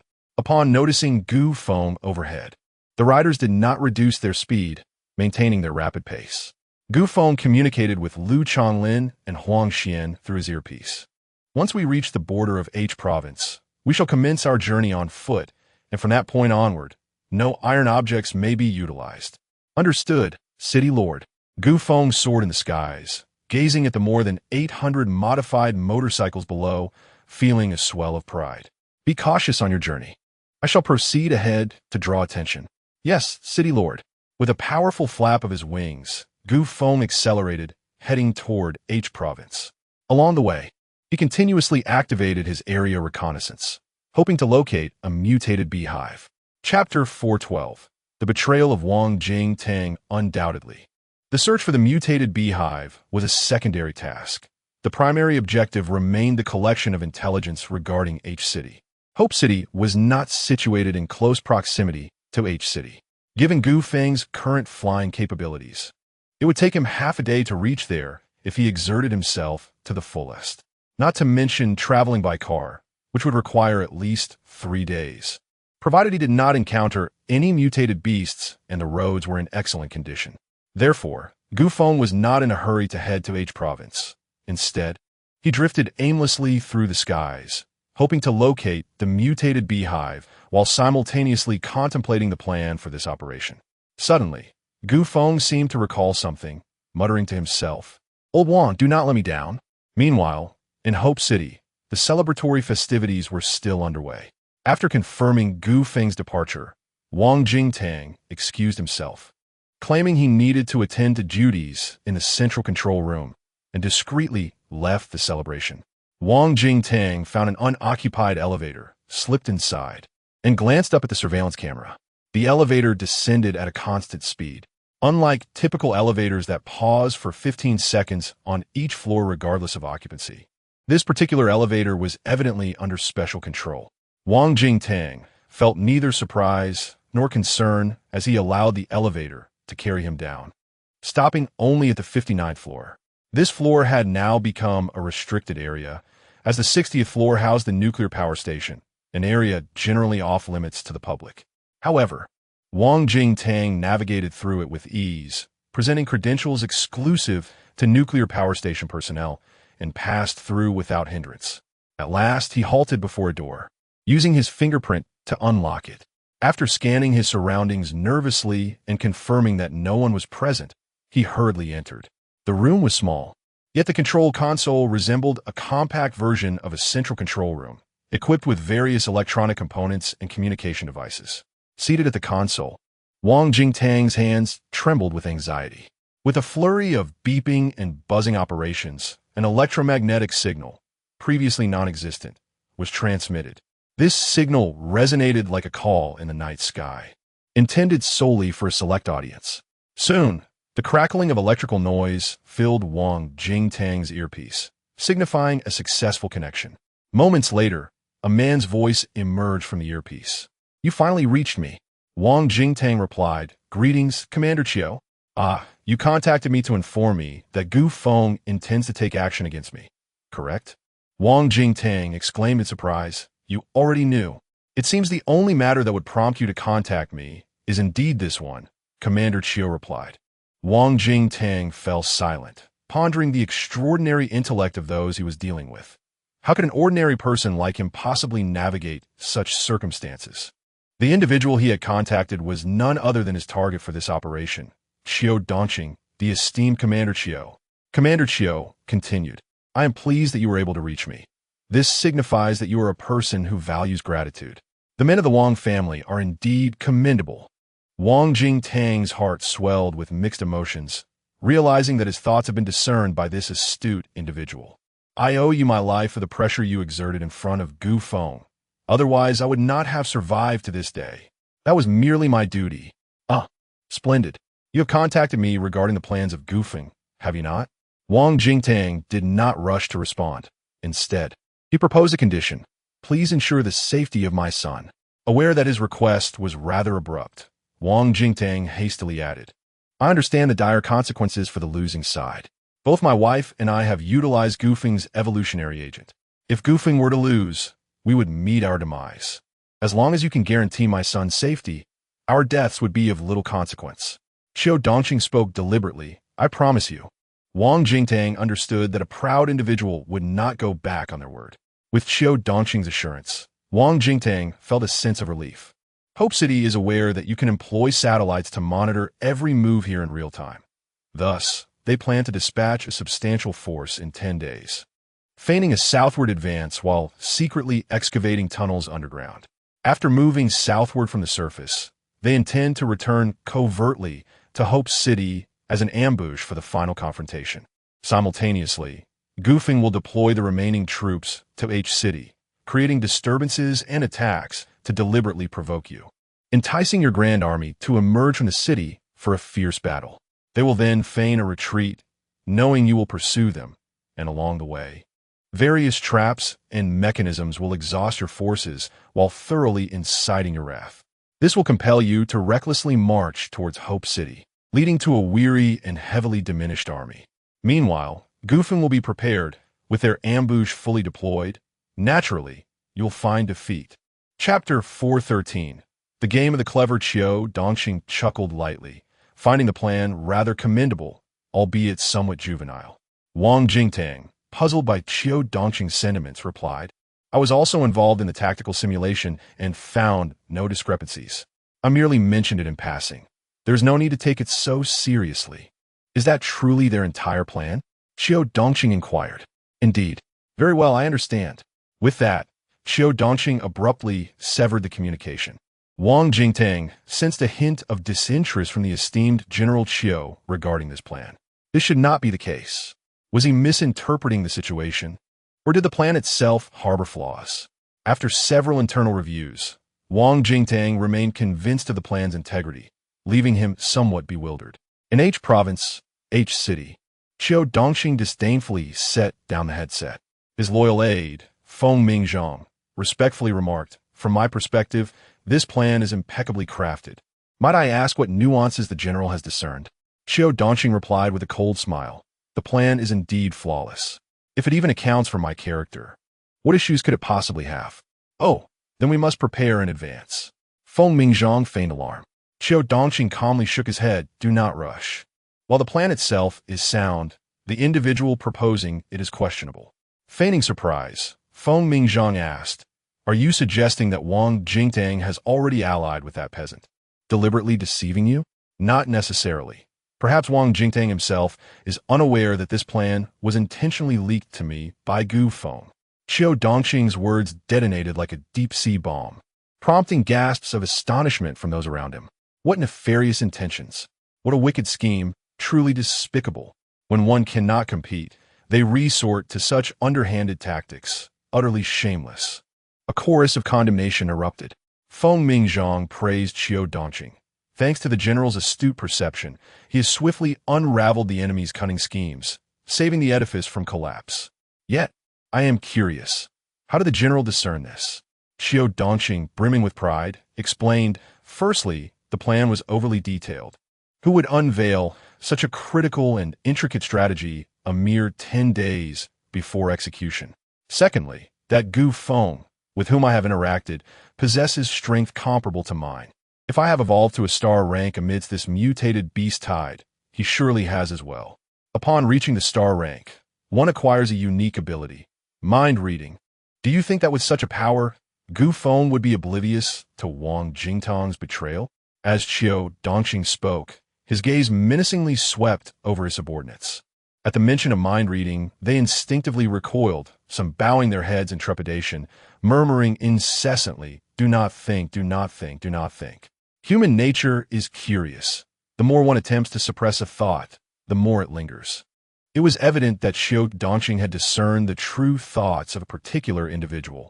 With a casual gesture, he crushed the person, reducing them to a pulp as if they were mere vermin.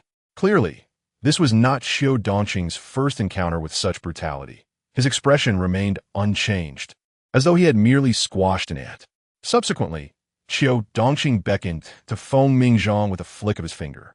Like someone enchanted, Feng Mingzhong approached with a beaming smile, yet the trepidation lurking in the depths of his eyes was unmistakable. Qiu Dongqing, extending his hand, playfully slapped Feng Mingzhong's face and remarked, You are an astute individual. You have clearly discerned the issue yet allowed me to voice it. While it is commendable to conceal one's shortcomings to highlight my intelligence, do not let me catch you slacking when it is time to engage your intellect. Feng Mingzhong nodded vigorously, fearful and submissive, assuring, of course, I would never dare. Very well, now you must devise a strategy for me, Qiu Dongqing commanded. Feng Mingzhong nodded repeatedly. Naturally, I have already contemplated this. Oh, do share your thoughts. Qiu Dongqing reclined in his chair, feigning slumber, resembling a monarch listening to the reports of his subordinates. Feng Mingzhong continued, the City of Hope has deliberately leaked information to us, merely intending to play a clever ruse. If we can deduce their strategic intentions, we will gain complete control over the unfolding situation. MMM. Qiu Dongqing emitted a faint snore, akin to a murmur of approval. Chapter 414.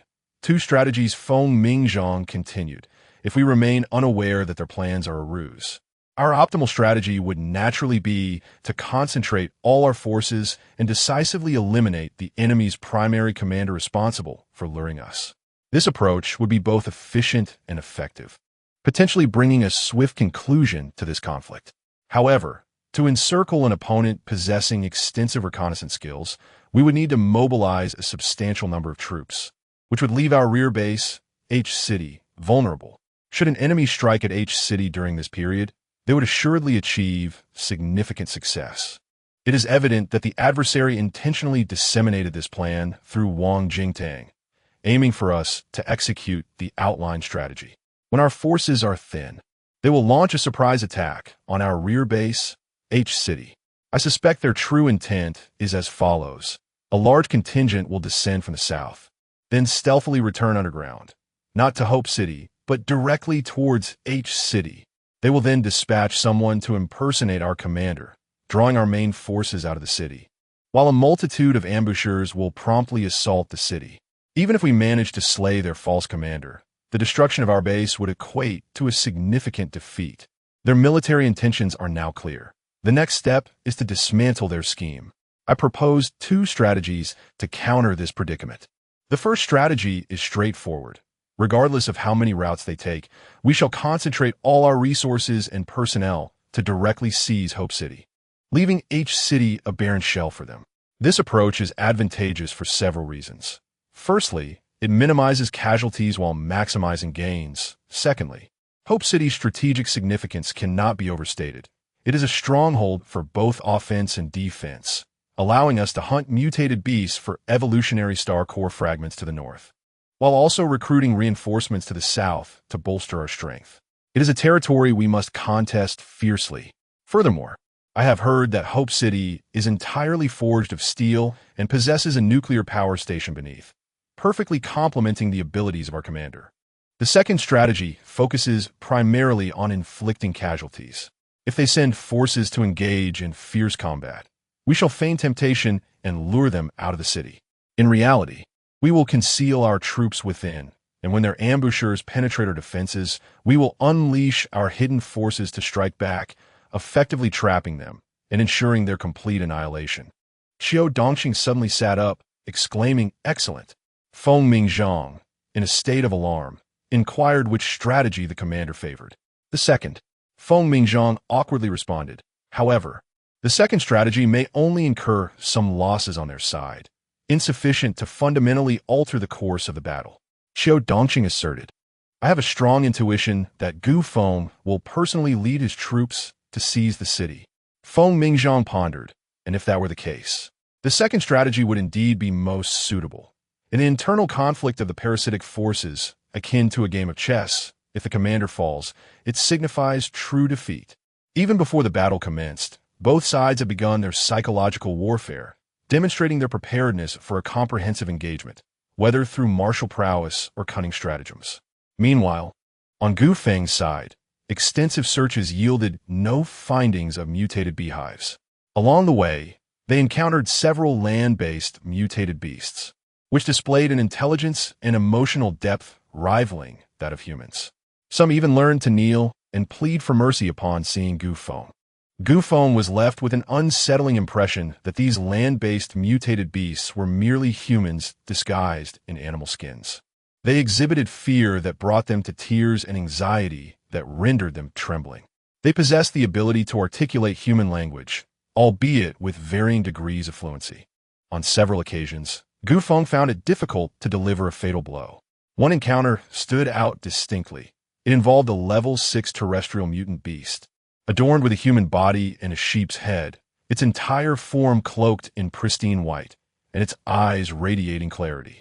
When Gu Feng chanced upon this creature, it was entangled in a playful exchange with another mutant beast, a white wolf, which was evidently only a level 3. Together, these two mutants were no match for Gu Feng. Upon his arrival, the two beasts trembled with fear and fell to their knees. "Please, Great One, spare us." The weighty accent of their plea resonated deeply with Gu Feng. Chapter 415. Conversing with the mutant beasts, Gu Feng gazed at the wolf and sheep before him, both of whom were mutant beasts. Reflecting on the intimate scene he had just witnessed, he questioned with an odd expression, "Is this a case of a wolf falling for a sheep?" The sheep responded in a thick accent, "We are truly in love." Gu Feng took a moment to comprehend the meaning behind those words. He felt a surge of hesitation as he considered taking action, likening himself to a rogue encountering a couple on the street, poised to strike. This sentiment was unsettling, causing his murderous intent to flicker like a flame. The two land-level mutant beasts were acutely aware of his fluctuating emotions, feeling as though they were on a roller coaster, teetering on the brink of death. After a moment's contemplation, Gu Feng suddenly inquired, "Your accent suggests you are not from H province. Where do you hail from?" The mutant beasts promptly replied, "We come from the northwest." Gu Feng furrowed his brow. The northwest had once been a vast grassland teeming with cattle and sheep. In light of the calamity that had befallen the land, he could easily surmise the current state of affairs, certainly one of the regions with the highest density of mutant beasts. The pressing concern was that the mutant beasts from the northwest had already encroached upon the north, and their trajectory was clearly heading southeast. From H province southeast lay the City of Hope, then onward to the Central Plains, ultimately reaching the southeastern regions, which were now the primary gathering areas for humanity. Gu Feng did not harbor any illusions that these mutant beasts were migrating southeast for leisure. Their intentions were indisputably directed towards humanity. With this realization, Gu Feng's resolve solidified. He continued to probe about the types of mutant beasts in the northwest, inquiring if there were many like them. The beast replied, "Most are biological level. Perhaps we make up less than half." A sense of urgency gripped Gu Feng. If nearly half of the population in the northwest consisted of land-level beasts, what did that imply? In the City of Hope, with over 3 million inhabitants, there are only a handful of land-level mutants. Would one claim that the population of land-level mutants in the City of Hope constituted a mere fraction of the total? The implications of this small fraction within the gargantuan mutant beast population of the Northwest were staggering. While star-level bees held a decisive advantage over land-level ones, it did not mean that they could effortlessly vanquish as many land-level mutants as they wished. During the mutant beast tide, how many star-level mutants had met their demise at the hands of their own land-level brethren, with land-level mutants accounting for less than half. It was certain that star-level mutants existed in considerable numbers. Gu Feng adjusted his demeanor and pressed further. "How many star-level mutant beasts have you encountered? How did you arrive here? Furthermore, where are the other mutant beasts from the northwest distributed?" He posed 3 questions in rapid succession before employing his mind-reading abilities, confident that the 2 mutant beasts would divulge the truth. Trembling, they responded, "We have seen 4 or 5 dozen star-level beasts. We are unsure why we ended up here. As for their distribution, we only know they are heading southeast, just like us. Beyond that, we truly do not know. We have encountered approximately 40 to 50 celestial beings. We remain oblivious as to why they have ventured here. Regarding their specific distribution, our only knowledge is that they, like us, are journeying southeast. However, where their path ultimately leads remains a mystery to us. The ancient art of mind reading reveals an entirely different truth. It is indeed accurate that they have witnessed around 40 to 50 celestial entities, yet their purpose for arriving here is to hunt humanity. The mutated beasts originating from the northwest are primarily concentrated around the Chilean mountains in the northern region of Province H. Moreover, these aberrations exhibit a discernible level of organization. with higher-tier mutants exerting absolute command over their lesser counterparts. The reason for their absence in large numbers appears to be a strategic consolidation of strength. These two mutated creatures have arrived in advance to gather intelligence on Province H, Chapter 416. The Apocalypse Empire, once acquainted with organized mutant beasts. Feng was not particularly surprised to encounter them again. Nevertheless, he grasped the significance of such organization. At this juncture, his murderous intent towards the two mutant beasts had somewhat diminished. He sought intelligence, pertinent information regarding these creatures. Upon checking the time, Feng realized that the personnel from the Intelligence Department and Special Operations Team would not arrive for another 3 days. With nothing pressing to occupy him, he seized the opportunity to engage in a thorough dialogue with the two mutant beasts. As their conversation progressed, Feng grew increasingly astonished. Coupled with his mind-reading abilities, he managed to extract a wealth of information from the beasts. Simultaneously, he felt as though he had been swept away by a tempest. An immense pressure loomed over him like a mountain. He came to understand the adage that ignorance breeds fearlessness. The more one knows, the greater the terror. Summarizing all the intelligence he had gathered, Feng discerned the emergence of a new nation deep in the northwest, a feudal state composed entirely of mutant beasts. Its leader, self-proclaimed as the Emperor of the Apocalypse, boasted of having reached a third-tier star level. Beneath this emperor were the four kings: the king of devouring, the king of destruction, the king of slaughter, and the king of storms, each at a second-tier star level. Each king commanded an army of millions of mutant beasts, waging war across the northwestern plains against those who refused to submit to the empire, thereby continually augmenting their power. From the memories of the two mutant beasts, Feng learned that the entire northwestern grassland was on the verge of being unified under the Apocalypse Empire. Their next plan involved crossing the Chilean mountains to invade Province H, preparing to assault the human settlements in the Central Plains. When Feng first encountered organized mutant beasts, he had contemplated such an outcome, yet he had not anticipated its rapid approach. With less than a year remaining before calamity struck, the mutant beasts had evolved to the point of establishing a nation. This revelation left Feng utterly astounded. Ironically, at such a critical moment, he found himself directing his ire towards a fellow human, Xiao Donqing. In frustration, Feng struck himself twice across the face. How could this be? Shouldn't humanity unite against the mutant beasts? Feng had never been one to make swift decisions regarding violence. Once more, he found himself ensnared in a fierce internal conflict. Sensing Feng's emotional turmoil, the tiny creature flitted to his ear and earnestly remarked, "You cannot possibly do right by everyone in the world, but you must be just to the millions who follow you. When necessary, you must be selfish, not for your own sake, but for those who trust and support you." Feng possessed a spirit of self-sacrifice, yet that did not preclude him from being inherently selfish, an inherent contradiction that resides within every individual. After a tumultuous struggle, he clenched his fist tightly. The creature was correct. When the time called for it, selfishness was essential. Whether the adversary was a mutant beast or a human, any entity that obstructed his path to survival must be eliminated. At times, the choice one makes is not of paramount importance. What truly matters is that a choice has been made. Many falter in indecision, failing to choose, and often, those who do not choose are the most susceptible to demise.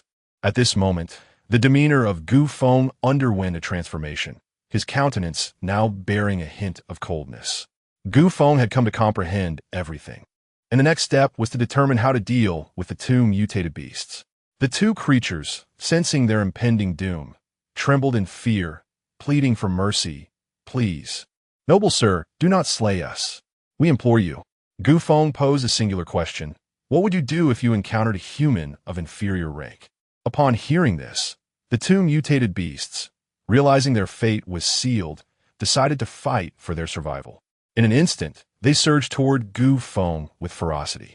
A cold smile graced Feng's lips as he angled his wings, executing a swift turn. In that moment, the heads of the two mutated beasts were severed by the sheer force of his wings. Chapter 417, Espionage, Part 1. Without the slightest hesitation, The little one disassembled the corpses of two land-level mutated beasts.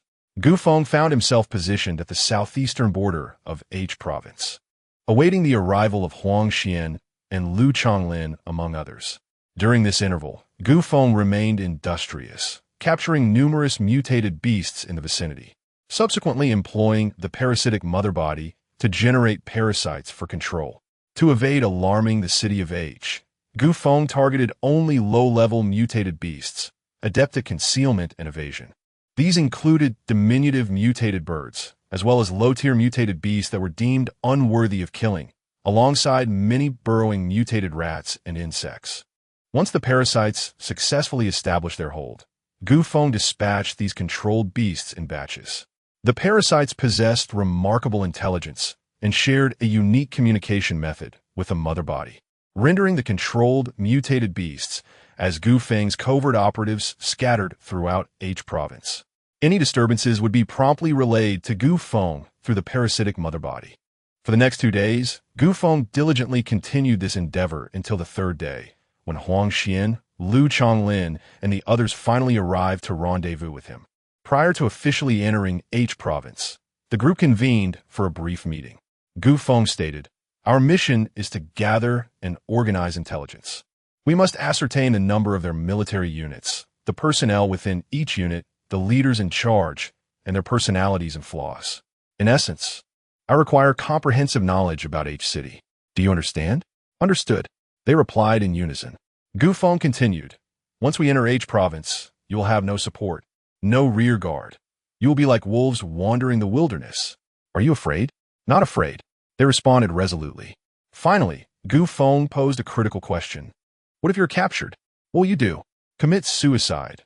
We must not grant them the opportunity to read our minds. And if you cannot even bring yourselves to take your own lives?" Gu Feng inquired further. A heavy silence ensued. Gu Feng spoke earnestly if captured. "Do not rush to die. It matters little if they read your minds or if information regarding the City of Hope is divulged. Prioritize preserving your lives." "City Lord." The group felt a surge of emotion, yet apprehension lingered. Was this truly a sound strategy? Gu Feng elucidated, "You are unaware of our core plan. Even if captured, it will not disrupt our tactical arrangements. What you know is likely already known to the enemy. Therefore, I do not wish for you to sacrifice your lives for information that is not critical to keep secret." Gu Feng surmised that Wang Jingtang had already transmitted information to Qiu Dongqing. If that were the case, why expend effort to protect information that had long been disclosed?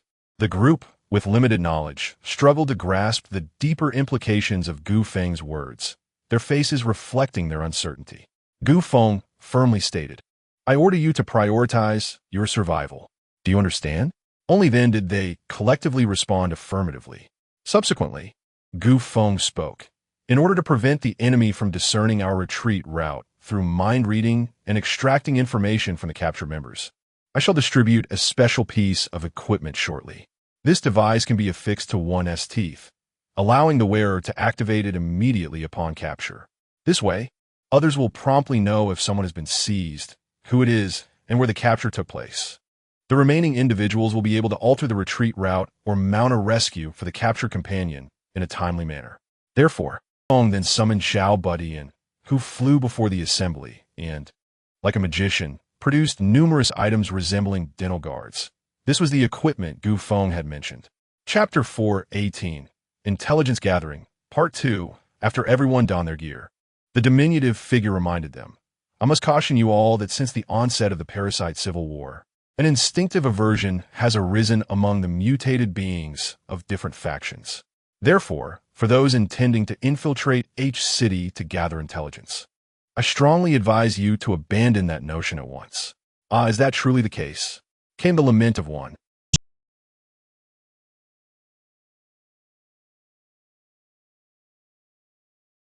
Phased. Eventually, they divided into smaller units, as the sheer size of an 800-strong team was unwieldy.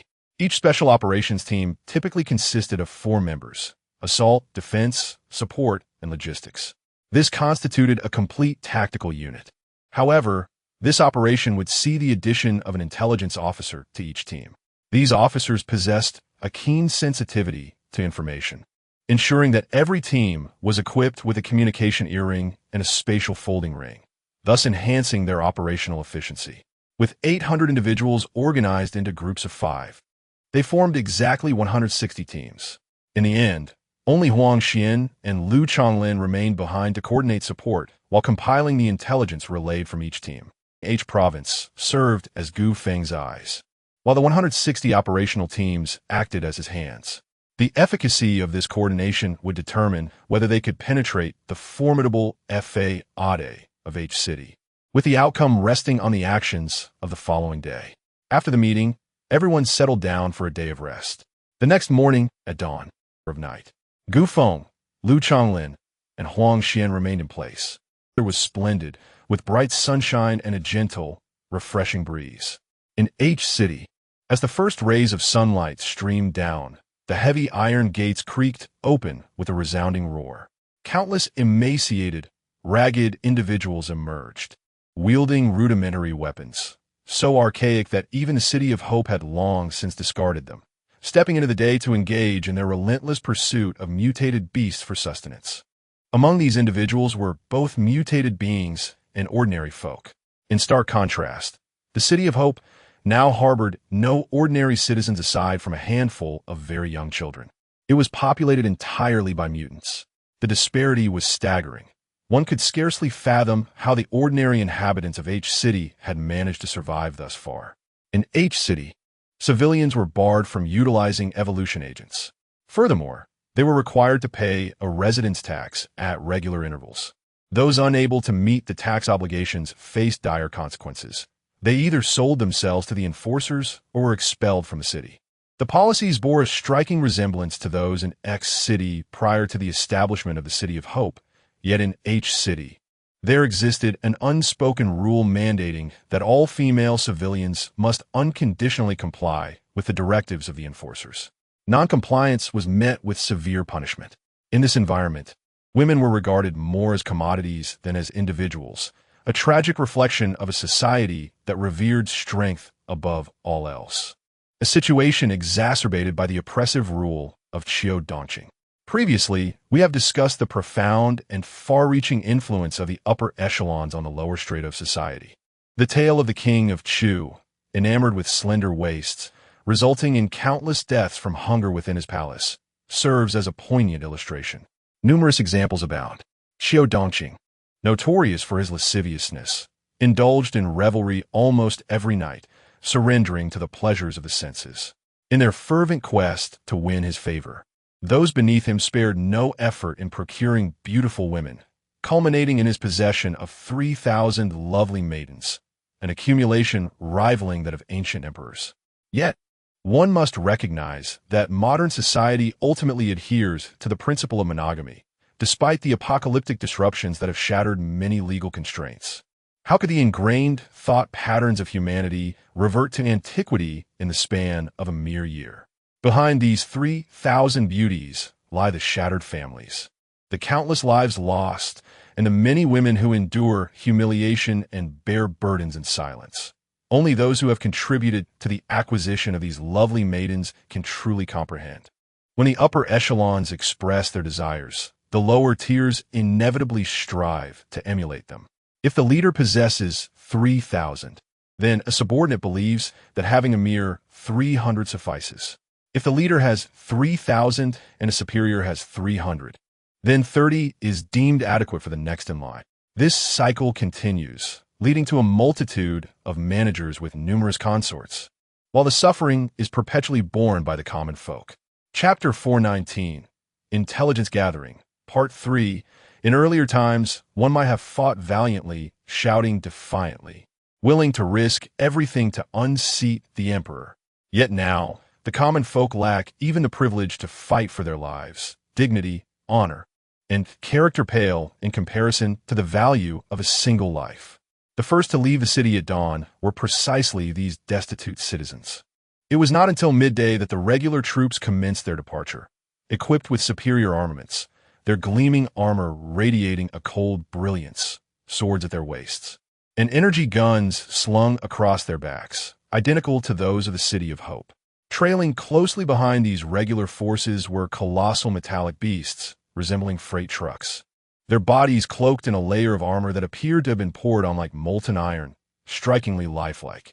Each of these iron giants was, without exception, hitched to massive trailers, evidently part of a convoy set forth to hunt the mutated beasts. Following them was a battalion of robust robots, highly intelligent, which scattered upon exiting the city, leaving one to ponder their purpose. Despite the multitude of humans and robots departing the entire scene, once satisfied that the coast was clear, the creatures swiftly withdrew, trembling in trepidation. Far away, the parasitic mother organism began to quiver. After several seconds, it returned to a state of calm. Utilizing its mind-reading ability, it swiftly discerned its intent. Unfazed, the protagonist stowed the parasitic mother organism away and approached Huang Xian and Lu Chonglin, who were engrossed in studying a map. He remarked, "The city gates of H City have been opened. Over 40,000 civilians have exited, with scarcely any women among them. The military force departing consists of 20,000 troops heading north, followed by 16 peculiar robots scattered in all directions, seemingly tasked with reconnaissance. Advise the teams to exercise caution." Huang Xian hurriedly recorded this intelligence, marking blue arrows on the map. Subsequently, he utilized his communication earpiece to relay the information to various operational squads. He then inquired about their positions, marking red arrows on the map, thus clarifying the state of affairs visually. Huang Xian's actions were swift and decisive. His thoughts remarkably clear and sharp. The protagonist felt a sense of satisfaction. Huang Xian was indeed the rightful commander of this operation.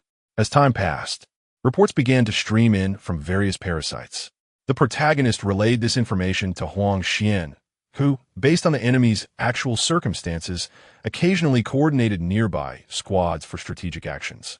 12 miles east of H City lay a desolate town, relatively close to the city, with a correspondingly low number of mutated beasts, making it a comparatively safe locale for the civilians venturing out to hunt. For the 2nd Special Operations Team assigned to execute the mission, the situation was fraught with peril. The proximity to H City was alarmingly close. Any significant disturbance could undoubtedly draw the attention of H City, raising the daunting question of whether they could successfully retreat alive.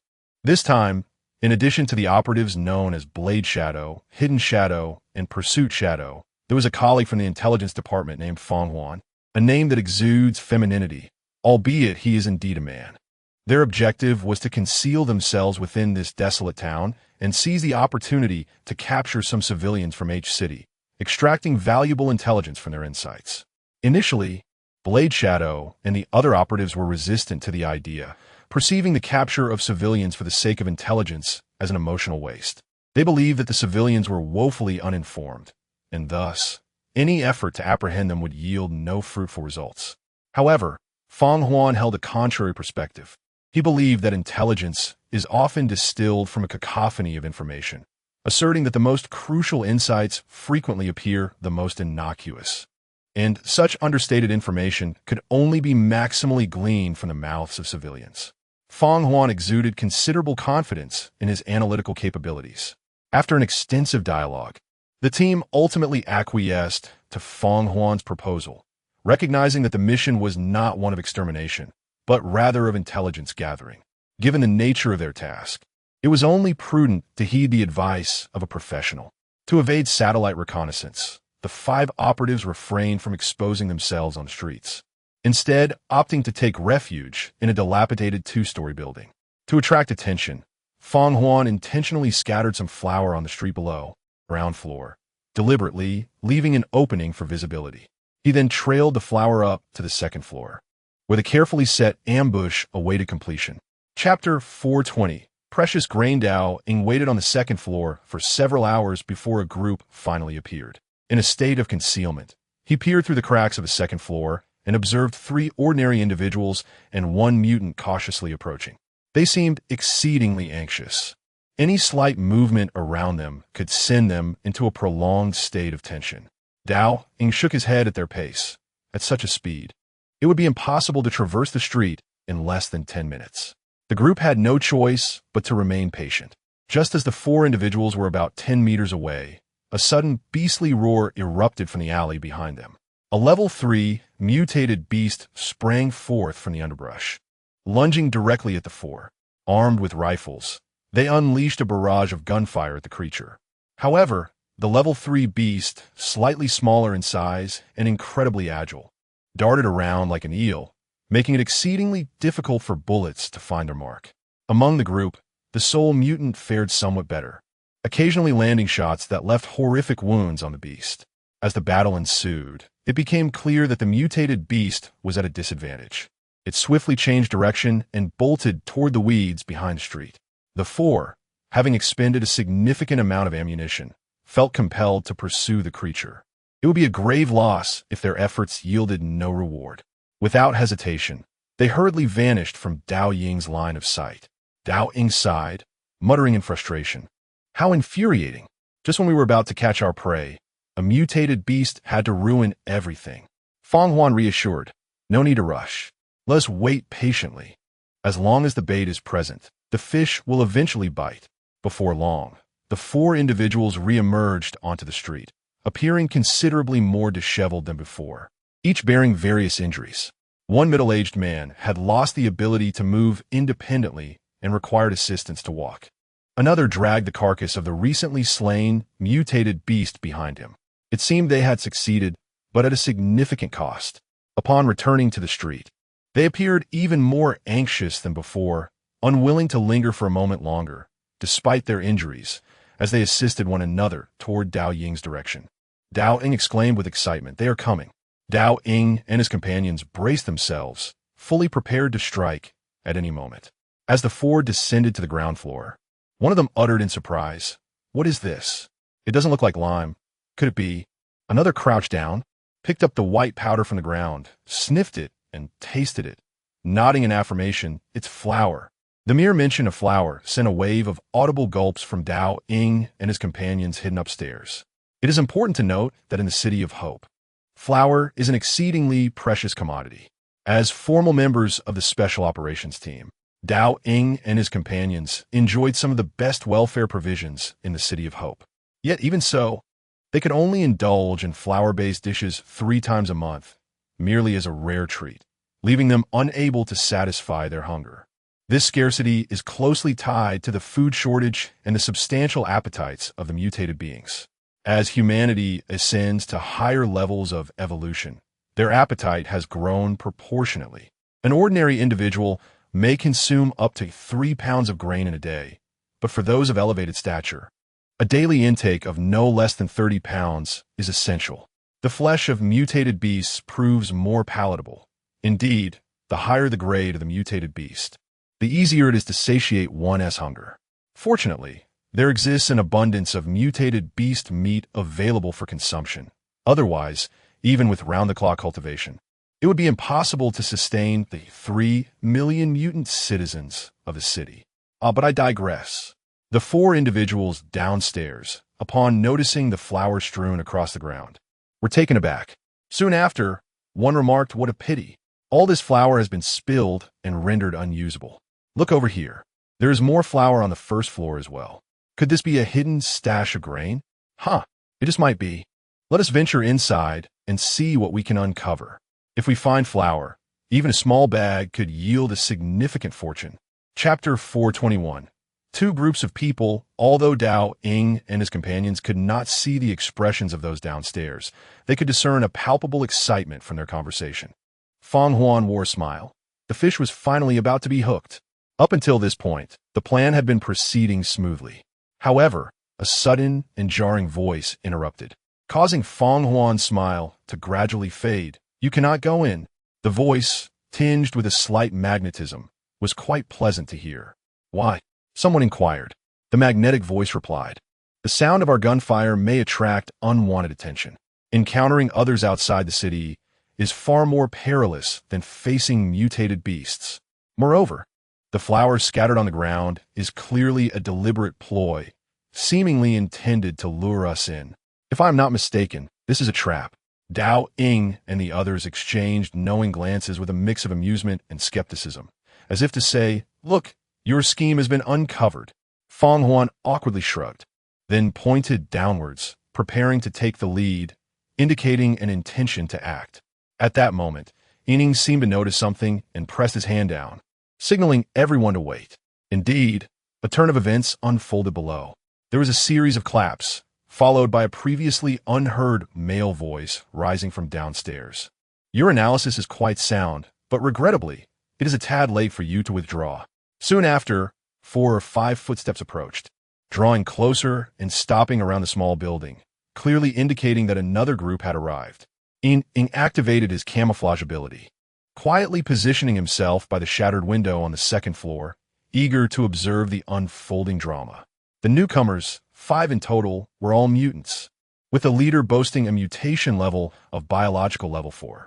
Upon their arrival, they encircled the previous 4 individuals. The surrounded 4 were all injured, with the sole mutant among them having only evolved to biological level 2. The disparity in strength was glaring. Yining observed as the encircled individuals turned pale, with the mutant among them stepping forward to confront the opposition. What do you want? His voice possessed a magnetic quality. It was then that Yining realized this was the one who had seen through Fenghuan's trap, unable to resist. Yining stole a few more glances at the man, who sported short hair, a ruggedly handsome face, and captivating eyes, reminiscent of a former pop idol. In those fleeting moments, Yining found himself somewhat entranced. Nothing much, we simply wish to cooperate with you, the leader of the newcomer stated. Disgusted by the leader's unattractive appearance, Yining averted his gaze, focusing once more on the handsome man. What if I refuse? The handsome man probed. The ugly leader stepped closer, and the 4 encircled individuals dared not make a move. Suddenly, the ugly man struck, seizing the neck of the most severely injured person. The other 3, attempting to intervene, were paralyzed with fear under his fierce glare. Leisurely, the ugly man remarked, I have a particular aversion to those who hold back the team. With that, he snapped the man's neck with a chilling crack. The remaining 3 trembled in terror at the sight of their comrade's lifeless body. The unattractive man patted the back of the handsome gentleman and inquired, Do you still wish to pose that foolish question? The handsome man promptly shook his head, to which the unattractive man chuckled heartily. Now, that is more like it. It's either cooperation or demise. Wise individuals know precisely how to choose.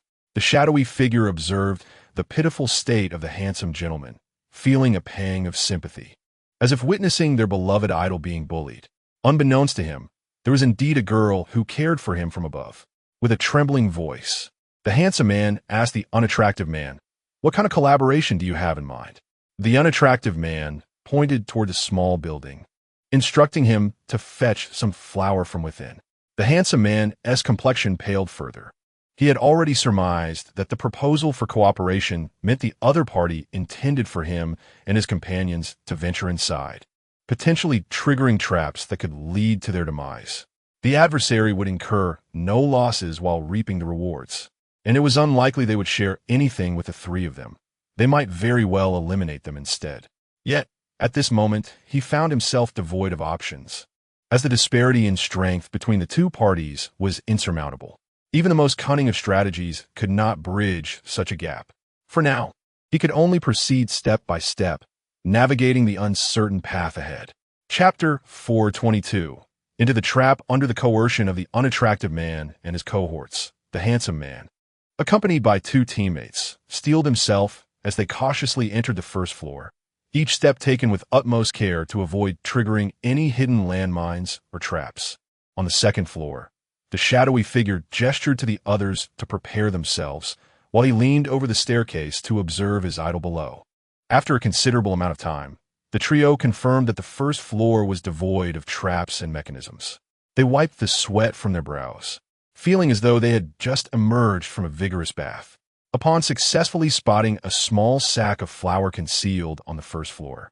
The unattractive man and his associates stood at the entrance, their eyes fixated on the trio's movements, rendering any attempt at concealment futile. Once assured of the first floor's safety, the unattractive man charged in, seizing the sack of flour and exclaiming with glee, "We've struck it rich.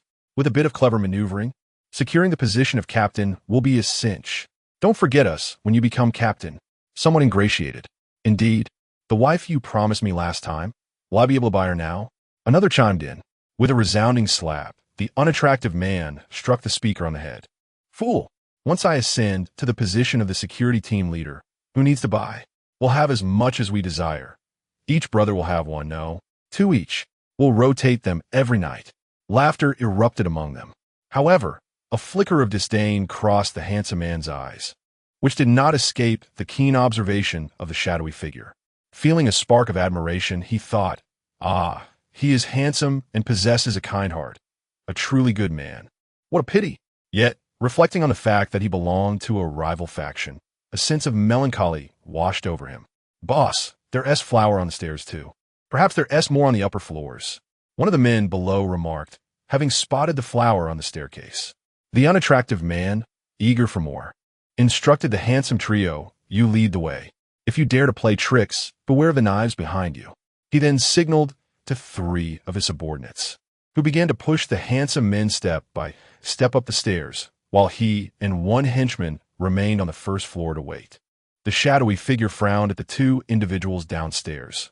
Once they commenced their actions, it was imperative not to let anyone escape, especially not the grotesque bully who dared to torment his idol. Concealed in his stealthy state, he pressed against the wall, allowing the 6 who ascended to pass before he silently descended to the first floor, positioning himself at the doorway. "Boss," the unattractive leader suddenly remarked to his henchman, "I have a strange chill running down my back. Now that you mention it, I feel something's off too." After they went up, "Why has there been no sound at all?" Prompted by his subordinate's concern, the unattractive man immediately sensed something amiss. "Third, what is happening upstairs?" No response came. The small building had grown eerily silent. The henchman glanced around nervously. "Boss, could we have stumbled upon a ghost?" With a sharp slap, the unattractive leader struck his henchman's head once more. "You idiot! What ghost could possibly appear in broad daylight? Why did those who ascended show no reaction whatsoever?" 6 individuals, yet not even a sound of struggle emerged.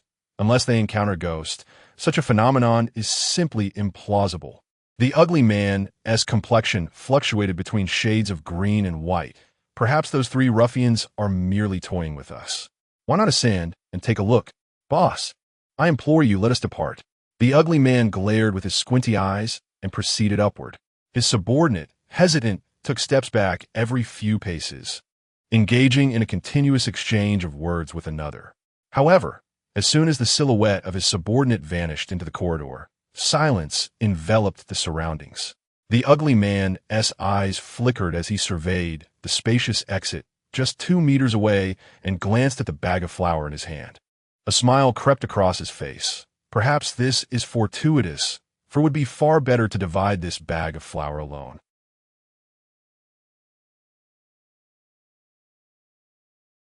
Towards the exit, he exhibited no hesitation. However, just as he reached the threshold, a sudden pain struck the back of his head, and darkness enveloped him as he collapsed. Enying materialized, brandishing a 9th-level bone sword, having rendered the man unconscious with the flat of her blade. Having ascended to the 8th level of biological evolution herself, dealing with a mere 4th-level being was a trivial task.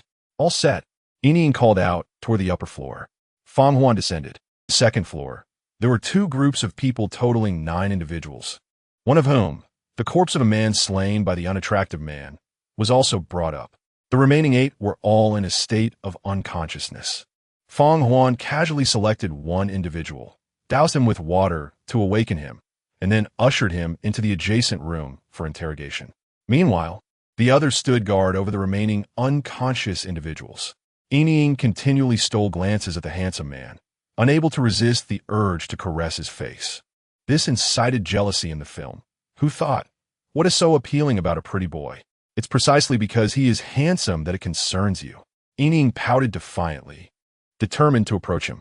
I truly do not comprehend why women are drawn to such effeminate men, devoid of any masculine vigor. They might as well become women themselves. Enying glared at the film, who was robust and coarse, and retorted, not everyone can look as good as you. And could you keep quiet?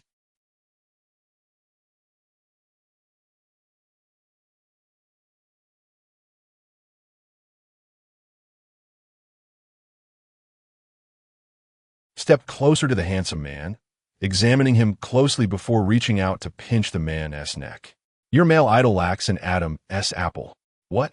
Ining rushed forward, feeling the neck and then the chest of the handsome man.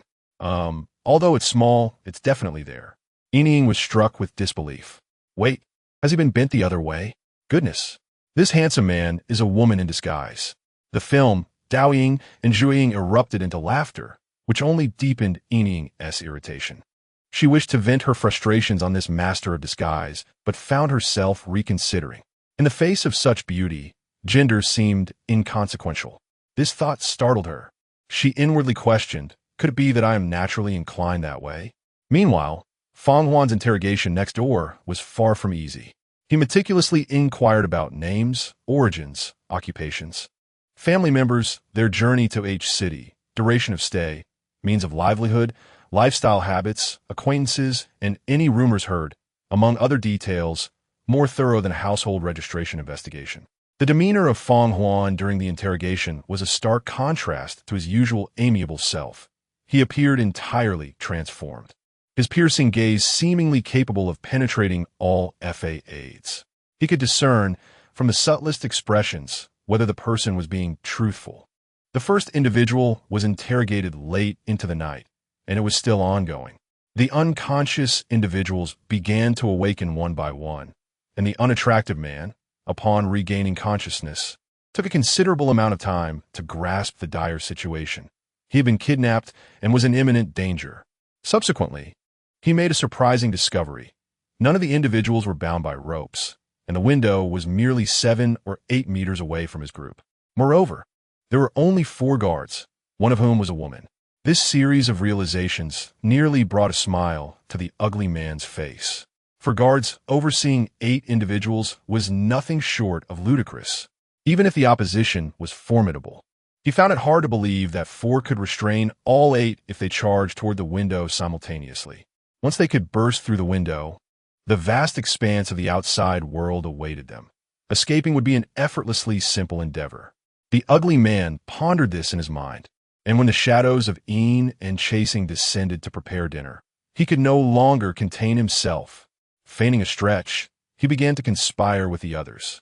At the entrance, Knife Shadow sat in a daze, while Movie leaned against the window, meticulously grooming her nails with a nail clipper. Both were engrossed in their pursuits, utterly oblivious to his machinations. Chapter 424. A taste for you. The unattractive man swiftly convinced his subordinates and then pretended to sit beside the dapper gentleman. "Brothers, let's join forces. This time, it is a genuine collaboration. As long as we are united, 2 mere individuals cannot possibly hinder us." The dapper gentleman's handsome visage was illuminated by a sincere smile. "Excellent. Wait for my signal. When I extend 3 fingers, we will charge towards the window together." "Understood." Once the alliance was formed, the unattractive man, apprehensive that the shadowy figures might return, eagerly initiated the plan. He cleared his throat softly, drawing the attention of his companions. After confirming that the 2 guards were oblivious to their actions, he extended 1 finger, followed by a second, and ultimately, amidst the eager gazes of his comrades, a 3rd finger emerged. In unison, they surged towards the window. With his 4th-level prowess, the unattractive man darted to the forefront. The figure at the entrance glanced up momentarily, then resumed his idle task of trimming his nails by the window, neither obstructing their escape nor hindering them, seemingly wishing to avoid any confrontation. The unattractive man and his companions could scarcely believe their fortune, but there was no time for hesitation. They rushed forward. Approaching the window, they drew ever closer, nearly able to glimpse the foliage and blossoms outside under the night sky. "Wait, there's barbed wire on the window." "No matter. I'm a level 4 bioclass. How could such trivial wire impede me?" He mused, preparing to leap at the barrier. The film figure, shaking his head in resignation, unleashed a surge of electricity as thick as a wrist from his fingertips, striking the barbed wire. The moment the unattractive man made contact with the wire, his body convulsed violently. In an instant, his skin was scorched, his hair contorted, and he foamed at the mouth. His subordinates, realizing the impending danger too late, hanging by a thread. The dazed leader scanned his surroundings, only to discover that the dapper gentleman, who had allied with him, remained unscathed in his previous position. Wait a moment. He charged alongside me. How is he still sitting there? Even the dim-witted leader recognized that he had been deceived. The other had retreated midway through their charge. Enraged, he longed to curse at him, but his tongue was numb and unresponsive. At that moment, the dapper gentleman taunted. They did not bind us, nor keep more than 2 guards, which indicates they possess ample capability and confidence to contain us. Think for a moment. With your intellect, how can you be a leader? Pathetic. The unfortunate leader, already gravely injured and further incensed by the mockery, lost consciousness once more. The film figure and the shadowy figure exchanged surprised glances at the dapper gentleman, recognizing his intelligence, and then resumed their tasks. Before long, the shadow and the pursuer returned, carrying roasted meat. The dapper gentleman instantly recognized the roast as that of the Tier 3 mutated beast they had slain earlier that day. As soon as the roasted meat was brought into the room, the entire space seemed to be suffused with its tantalizing aroma. The male figure, along with others, had been so ravenous that their stomachs growled audibly. Yet they dared not make a move, for the prowess of the knife shadow trio loomed large. Instilling a sense of caution, the hidden shadow placed the roasted meat squarely in the center of the room, and without hesitation, the trio from Knife Shadow tore off a piece and began a feast. Hidden Shadow also took a piece and tossed it towards the male figure, insisting, "This is for you." With a flushed face, the male figure, incredulous, pointed at himself, to which Hidden Shadow nodded affirmatively. No longer hesitating, he seized the roasted meat and began to devour it heartily. The others looked on longingly at the meat, and Hidden Shadow clapped her hands, declaring, "If you wish to eat, you must take it for yourselves. I shall not serve you." The unfortunate captives, desperate and starved, rushed forward in a frenzy. Even those who had been electrocuted nearly to the brink of death struggled to join in the fray for food. The unconscious, grotesque leader stirred as the scent wafted to his nostrils, awakening him to partake in the chaos. With a resigned tone, Hidden Shadow remarked, "Do not rush. There is more to come." She then dashed downstairs, returning with 2 roasts larger than herself, bringing them into the room. Upon seeing the additional meat, the captives were overcome with emotion, and tears streamed down their faces. Hidden Shadow and her companions exchanged bewildered glances, questioning the absurdity of it all. How could a meal evoke such tears? Finally, they rejoiced. At last, we can eat our fill. We can finally experience the joy of a hearty meal. They wept with gratitude, savoring the flavors of salt, chili, and cumin, exclaiming, "Am I dreaming? I am tasting the roasted meat that I thought only existed in dreams." Chapter 425. Lettuce wraps with meat. Ening and the others, after listening for a while, gradually understood the situation. These individuals had endured immense hardship. Those who could barely fill their stomachs had little time to ponder the nuances of taste.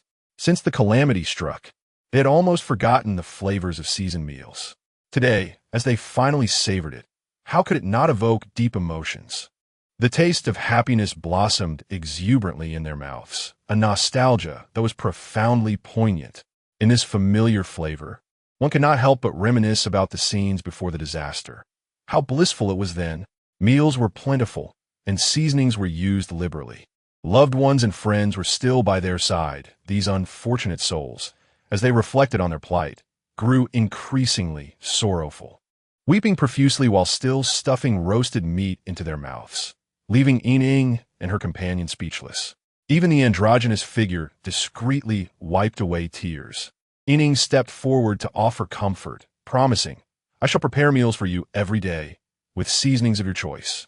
Cough, cough. Feng Huan emerged from the adjacent room, leading the pitiful souls he had just interrogated. Ening instinctively hurried downstairs to fetch another skewer of roasted meat. Feng Huan sighed. "Why is it still roasted meat?" Ening rolled her eyes. "This is outdoors. Who has the time to prepare anything else? Roasted meat is the most convenient. No pots or stoves are needed. Just a fire. If you find it too troublesome, you can cook next time." Feng Huan shrugged. "Forget I said anything." Approaching the roasted meat, he felt a wave of nausea wash over him. Meat for every meal left him feeling greasy. The unfortunate souls observed Feng Huan's expression and felt like beggars. On one side, there was the inability to fill their stomachs, and on the other, the overwhelming desire to vomit from excess.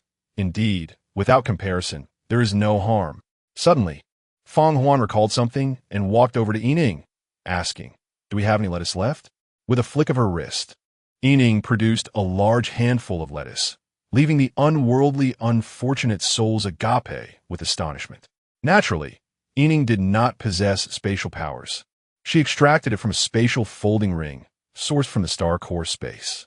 This lettuce, cultivated in the farms of Hope City, was a primary crop due to its short growth period and low nutrient consumption.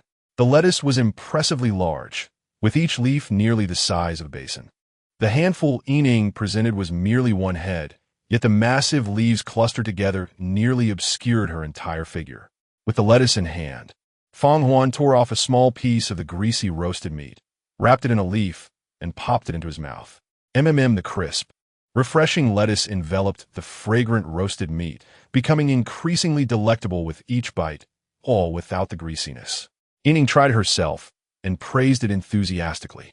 Others soon followed suit, and the communal meal became a joyful affair, devoid of any semblance of captor and captive. After the meal, Feng Huan pointed to one of the individuals he had interrogated and instructed Dao Ying and the others. "Do not allow him to communicate with those who have not been interrogated." They nodded in agreement. Feng Huan selected another individual and commenced an overnight interrogation. This time, the questions mirrored those posed to the previous subject, yet the process was markedly quicker, taking merely half the time to complete. After Feng Huan brought one person out, she proceeded to usher in the next individual for interrogation, seemingly unwilling to take a break. The members of Yining and others were not adept at questioning and could offer little assistance. Feng Huan's pace of interrogation quickened, perhaps due to her familiarity with the process or her knowledge of the answer she sought. By the dawn of the following day, Feng Huan had intentionally reserved them for the final stage of questioning. When Feng Huan emerged once more, her gaze traversed between the two before ultimately settling on the unattractive leader. Chapter 426. Interrogation of Wang Wu after an intense interrogation.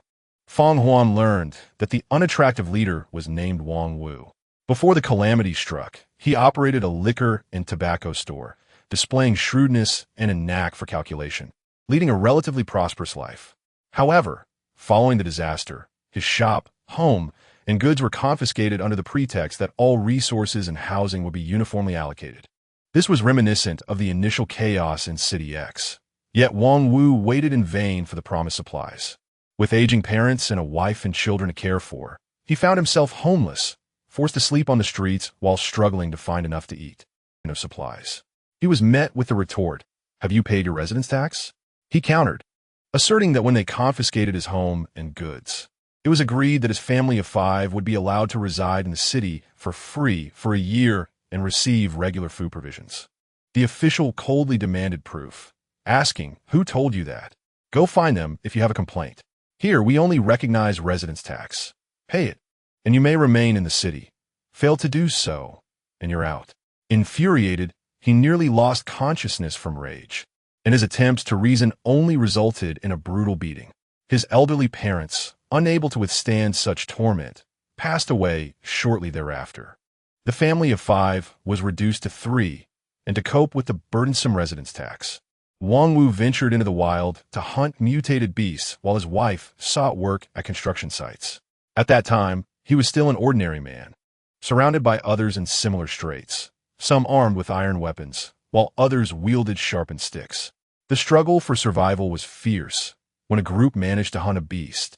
The ensuing division of spoils often proved perilous, with hidden alliances forming among some members, ready to resort to violence for their share. As time progressed, Wang Wu's heart grew increasingly dark and hardened. One fateful day, he returned to the city, battered and bruised, only to learn that a falling rock had claimed the lives of his wife and child at the construction site. Strangely, he felt no sorrow. Death was a common occurrence, indifferent to who it befell. Yet, out of a remnant of humanity, he collected the remains. The bodies were mangled beyond recognition, indistinguishable between child and adult, and he found himself puzzled as to why their clothing had seemingly vanished. Was it possible for clothing to be obliterated as well? That night, consumed by regret. He sought solace in the red light district, trading the mutated beast meat he had intended for his family for a night of indulgence and oblivion. From that moment on, he transformed into the man he is today. Feng Huan continued, inquiring how Wang Wu had become a mutated being. I do not know. Perhaps it was simply from consuming too much mutated beast meat, Wang Wu replied. Feng Huan nodded, sensing no deceit in his words, as he felt none of the innate revulsion associated with Qiu Dongqing. This suggested that Wang Wu had yet to utilize any substances related to Qiu Dongqing, thus not aligning himself with that faction. Feng Huan then asked if he had heard of evolution agents. Wang Wu's eyes brightened with interest. What? Is your aim the evolution agent? With a swift glance from Feng Huanling, Wang Wu immediately faltered, hastily responding, in H City, evolution agents are indeed in high demand. Ordinary individuals simply lack the qualifications to utilize them, primarily due to the exorbitant cost. Intrigued, Feng Huan inquired about the types of individuals who possess such qualifications, and what sacrifices an ordinary person must make to gain access. Although perplexed, Wang Wu candidly replied, aside from civilians, everyone else qualifies. For civilians to partake, they must either enlist in the military or offer themselves to the overseers. However, joining the military is not as simple as a mere desire, and selling oneself to the overseers is contingent upon one's physical allure. What are the recruitment standards for the military in H City? Wang Wu's eyes darted around, realizing that they were not from H City. Hence, their demeanor was somewhat peculiar. Feng Huan furrowed her brow, insisting, answer my question. I have responded. Will you release me? He queried. Perhaps yes, perhaps no, she retorted, leaning back with a smirk. What reason do I have to answer your question? Feng Huan icily declared. Should you provide an answer, my consideration would revolve around your release. Should you remain silent, my contemplation shifts to whether or not to terminate your existence. A significant distinction indeed. Furthermore, do not overestimate your importance. Even if you refuse to answer, your comrades will inevitably respond. My inquiry serves merely as mutual verification. Even if your entire group were to perish, thousands traverse the gates of H City daily. Do you truly believe I would lament the loss of one? Chapter 427. The rebellion in H City. Wang Wu sighed and remarked, to join the army of H City, one must be under 25 years of age, stand between 1.8 to 1.85 meters tall, possess an attractive appearance, maintain a well-proportioned physique, and have a mutation level of at least biological grade 5. Feng Huan's expression was peculiar. Was this a beauty pageant or a recruitment for soldiers? Wang Wu seemed to perceive Feng Huan's confusion and elucidated. I've heard that Commander Qiu has a bit of an obsession with order. He feels uneasy when the ranks are not aligned. Hence the criteria. You understand, right? Feng Huan earnestly noted this down, recognizing it as crucial intelligence. What is the total military strength of H City? He inquired. That is not very clear. A conservative estimate would be at least 800,000. And what is the total population of the city? As a mere civilian, how would I know such things? Then, as if struck by a thought, Feng Huan suddenly asked, I heard there was a rebellion in H City before. Wang Wu nodded. Oh, you know about that too? It seems you've done your homework. Indeed, there was a rebellion in the past, and the level of brutality. Let us just say, more people perished in that uprising than in the current wave of mutated beasts. Could you elaborate on what transpired? Feng Huan prompted. Well, that is a lengthy tale. Do you have a cigarette? Wang Wu, not harboring much hope, merely asked out of habit. Wait a moment. Unexpectedly, Feng Huan stepped outside. 4 to 5 seconds later, he returned with a pack of cigarettes that Wang Wu had never seen before. Wang Wu took the box, inspecting it from all angles. What brand is this? I've been selling tobacco and alcohol for over a decade and have never encountered such a cigarette. It's our own production. It has no brand. Feng Wu replied. Wang Wu hastily pulled out one, noting that while it resembled a cigarette, its appearance and color were closer to that of a cigar, albeit much slimmer. Upon closer inspection, he discovered that it was wrapped not in paper, but in dried leaves. A sniff revealed a strong minty aroma. Wang Wu exclaimed, Is this wrapped in mint leaves? I think so. I don't smoke, so I'm not well versed in tobacco. Feng Huan replied. An ingenious idea. Wang Wu said, eagerly lighting up. As he exhaled, a thick cloud of white smoke filled the small room, creating a hazy atmosphere.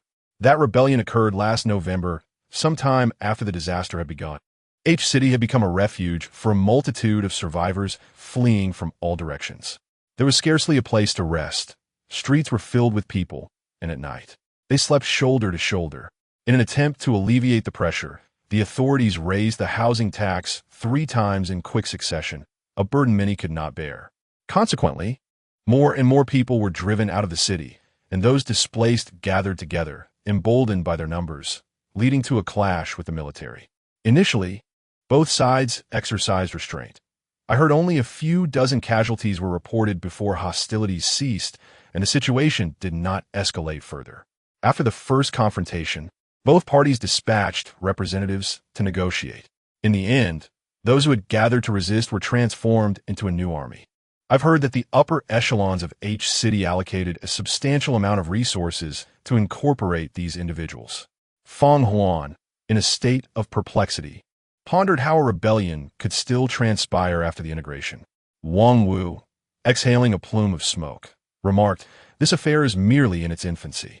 Consider this. While integrating into the military is indeed a step forward, it merely constitutes a ragtag army. The esteemed figures above hold little regard for such a force. Every individual has their own network of relations, particularly in a military structure delineated by clear hierarchies. Consequently, from this point onward, the commendable tasks will invariably be assigned to the regular army, while the arduous and unsavory duties will fall upon the makeshift forces. Over time, such disparities will inevitably manifest as problems."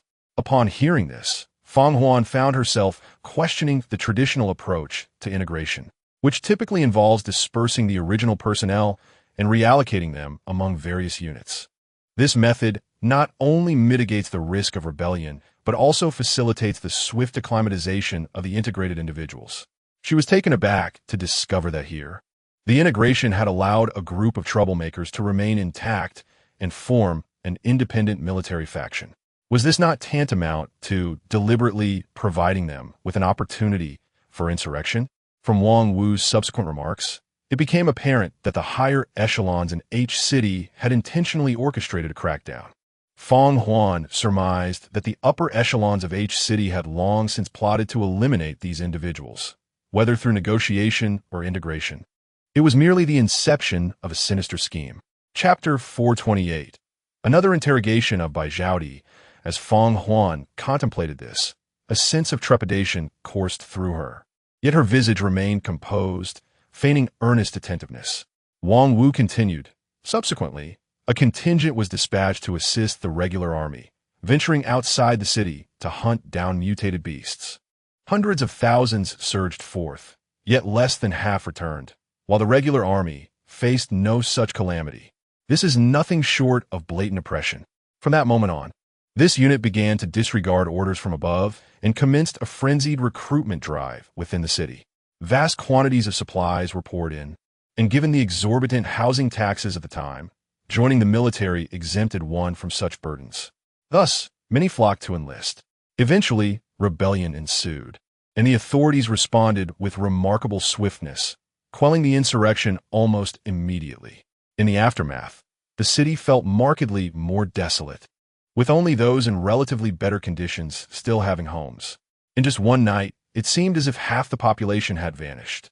TSK. Since then, the mere mention of rebellion has become taboo among the city's denizens. Feng paused, inquiring, "How are the civilians faring in H City now?" Wang Wu coughed, gesturing to their meager meals and shabby clothing. "Look at our predicament. As a level 4 mutated being, if I am reduced to this state, one can only imagine the plight of ordinary folk." Feng tilted her head, feeling a flicker of sympathy for the common people. Yet, she pondered why he showed no hesitation when it came to delivering harm upon them. Wang Wu asserted, "Sympathy is one thing, but duties must be fulfilled. If I refrain from action out of pity, what a farce that would be. Who extends sympathy to me by paying my housing tax? In this apocalypse, the strong consume the weak devour the insignificant, and the insignificant feast upon the detritus. This is the mindset requisite for survival in these times. Feng Huan had no desire to engage in a debate. Her mission was to gather intelligence, not to impart moral lessons. The two conversed for over an hour before Feng Huan concluded Wang Wu's interrogation. The final individual was the favored one of Yining, a dashing figure clad in masculine attire. Feng Huan ushered the dapper individual into the room, with Yining following closely. Feng Huan cast a glance at Yining, who quickly interjected, "I shall remain silent. I promise I won't interfere with your process." Ignoring him, Feng Huan proceeded with the interrogation, while Yining sat quietly, listening intently. "Name? Bai Xuan." Feng Huan furrowed her brow. "Please repeat that." The dapper individual met Feng Huan's gaze steadily. "Bai Xuan. You are lying. Such an attitude is detrimental to your own cause. On what ground are you so certain?" The two stood at an impasse, Feng Huan unwavering in her assertion. When one lies, their gaze instinctively falters. "I believe I did not avert my eyes just now." Feng Huan replied coolly, "Indeed you did not. However, your grasp of micro-expressions is rather superficial. It is commonly observed that when men lie, they tend to avoid eye contact, while the opposite holds true for women. When a woman deliberately fixes her gaze upon you, it is often a strong indicator of deceit. Your previous fixation upon my eyes suggests you may well be lying." Miss Bai. The individual now known as Miss Bai felt a tempest of turmoil rising within. How could he have discerned that? It shouldn't be possible. Such thoughts raced through his mind, yet his exterior betrayed no hint of his inner turmoil. After all, it was merely a name. Why take it so seriously? Feng Huan shook her head, emphasizing the importance of sincerity. "I hope you can answer my questions with complete candor." "Very well, I shall do my utmost," she replied. "Your name?" Feng Huan inquired. "Bai Ziding." "Your name?" This time, Feng Huan's tone was decidedly sharper. "All right, I admit my error. I was merely testing the waters. Should you err once more, I shall ensure you experience some discomfort," Feng Huan warned, gesturing with her pen towards the crevice of her fingernail. The implication was unmistakable.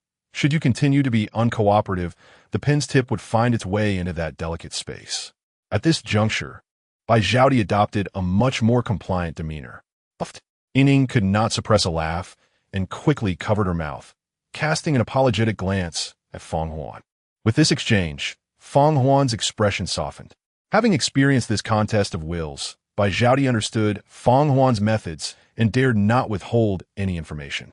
Thus, their conversation commenced in earnest. After a brief while, Bai Zhaodi suddenly remarked, "Your objective lies with the military in City H." "No, it extends beyond the military. Your aim encompasses every individual within City H."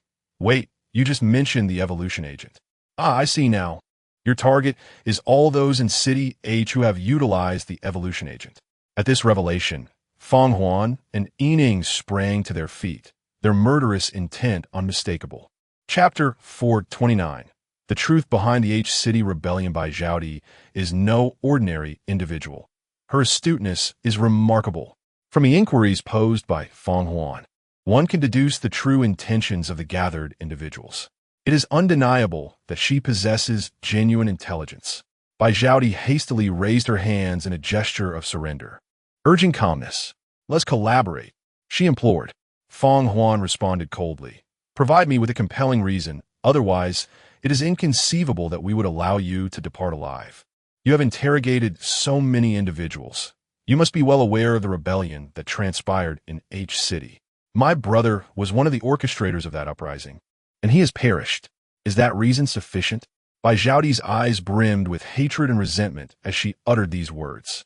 Yining glanced at Feng Huan with a hint of skepticism, to which Feng Huan nodded in affirmation, confirming Bai Zhaodi's truthfulness.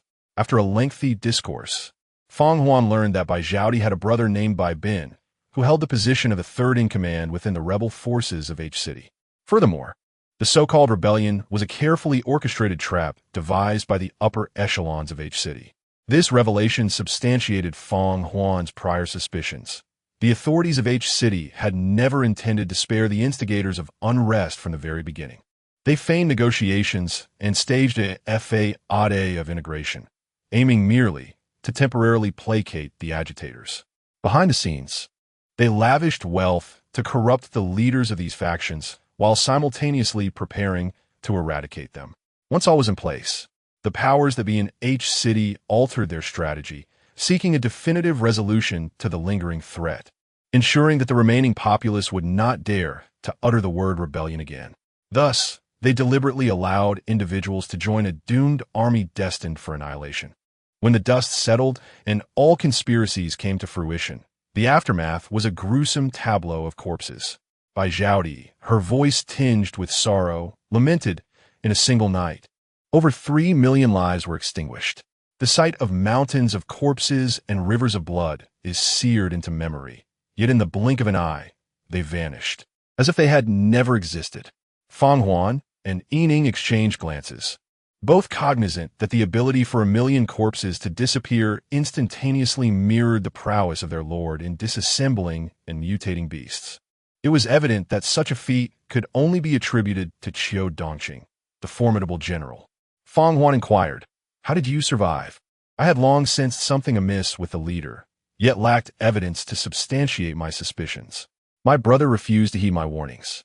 It was only when events spiraled beyond redemption that he regretted his choices. In a bid to save me, he sacrificed his life. From that moment onward, I adopted a male guise to navigate the city in survival. I awaited the opportunity for vengeance, and, at long last, the heavens have granted me that chance. Bai Zhaodi's fervor intensified with each word, culminating in a near-manic exuberance. Feng Huan asked, "What is the name of that leader you mentioned? Is he still alive?" Bai Zhaodi spoke through gritted teeth. "That traitor still lives, and not only that, he has become a favored figure beside Qiu Dongqing.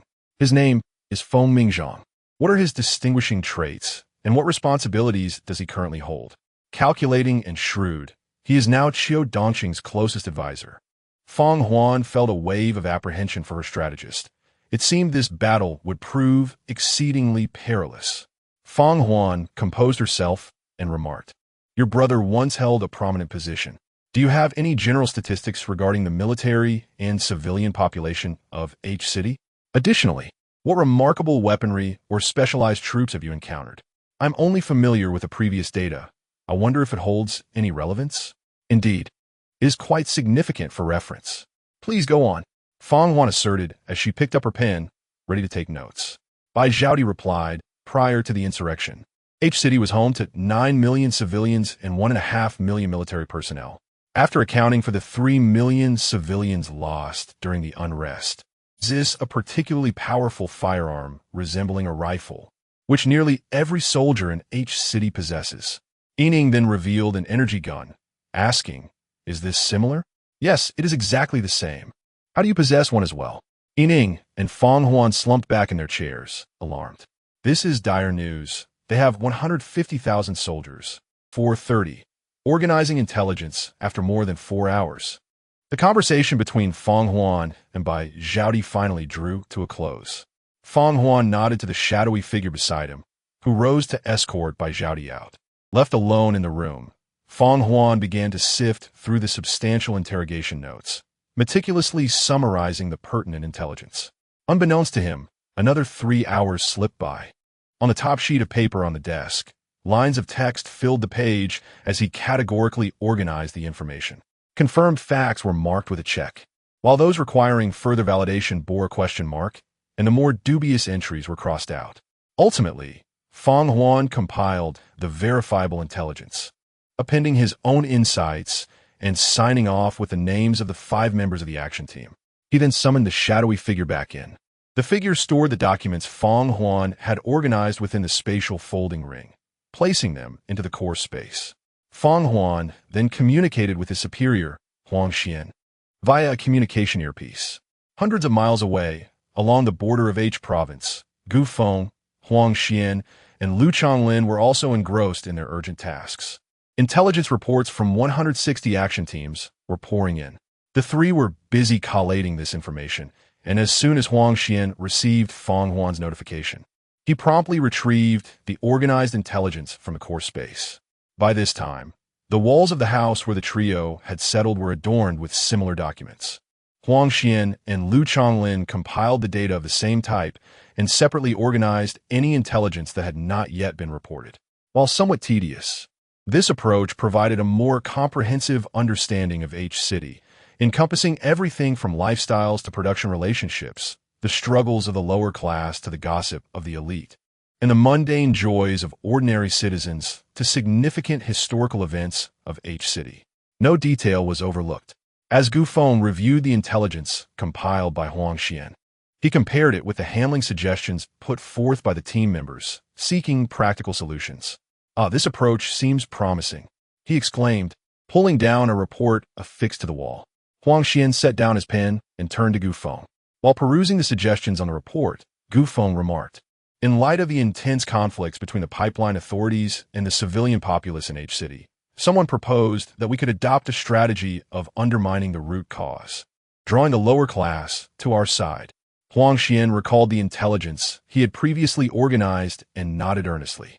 The proportion of civilians in H City using evolution agents is less than 1,000th, indicating that a substantial number of the populace are not aligned with Qiu Dongqing's faction. If we can win them over, our chances of success will significantly increase. Gu Feng chuckled at the report, noting that it included a detailed action plan. Huang Xian, now intrigued, set aside his work and moved closer to Gu Feng to review the information together. The more they examined it, the brighter their smiles became. By the end, Huang Xian broke into applause, exclaiming his approval. Gu Feng glanced at the signatures at the bottom of the report. Dao Ying, Zhui Ying, Yin Ying, Movie, and Feng Huan. He was somewhat familiar with the first four names, but Feng Huan was a new acquaintance to him. Gu Feng inquired whether Huang Xian was from their intelligence department. Huang Xian nodded affirmatively, remarking that this individual typically appeared quite honest, yet harbored a cunning disposition, brimming with malice. However, he chuckled, acknowledging that such cunning might be advantageous. If all went well, it could suffice for the upper echelons of H City. Suddenly, Huang Xian recalled something important and promptly composed himself, addressing Gu. The pressing issue at hand is to ascertain the extent of the inherent aversion that arises between individuals from opposing factions.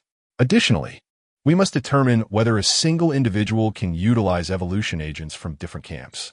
Until these two queries are resolved, his operational plan remains but a castle in the air, destined to remain unexecuted. Gu Feng nodded in agreement, asserting that they had someone capable of providing the most accurate answers. Little one, step forward. I have a few questions for you. Chapter 431. Do not disappoint the city, Lord. The little one joyfully emerged, stating directly, there is no need for further discussion. I have heard all your concerns. First, let's address the instinctive aversion. This varies with the level of evolution. The lower the evolution, the less pronounced the aversion. Conversely, the higher the evolution, the more evident it becomes. It ranges from a mild sense of dislike to a profound desire for the other party's demise. Such feelings stem purely from instinctive reactions.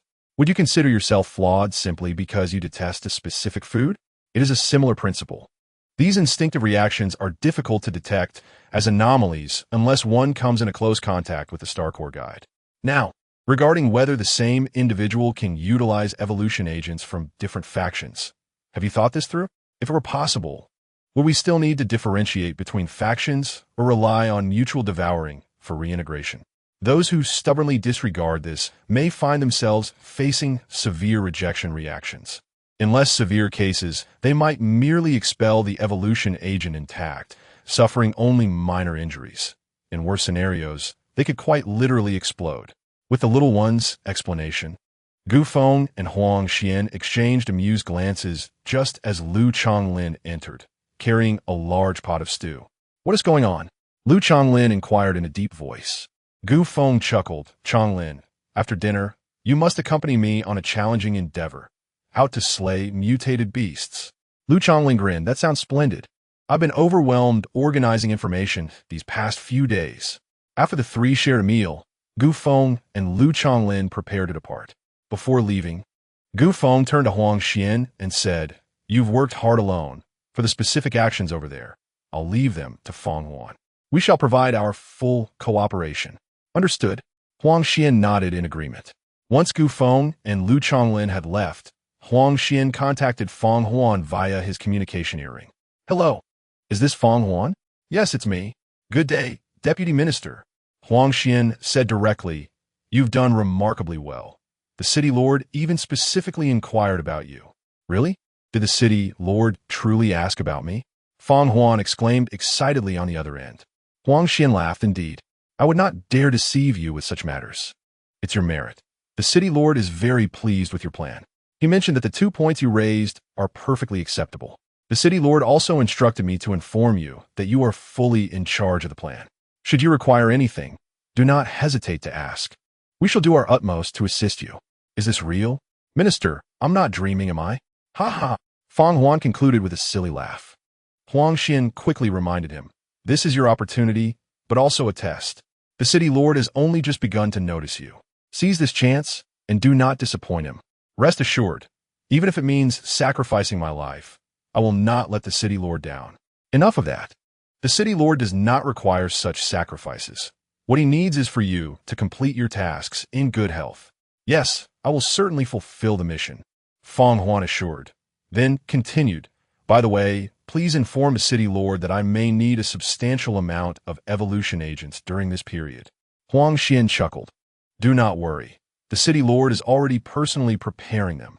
After the two individuals concluded their conversation, Feng Huan remained seated in a daze, grinning foolishly.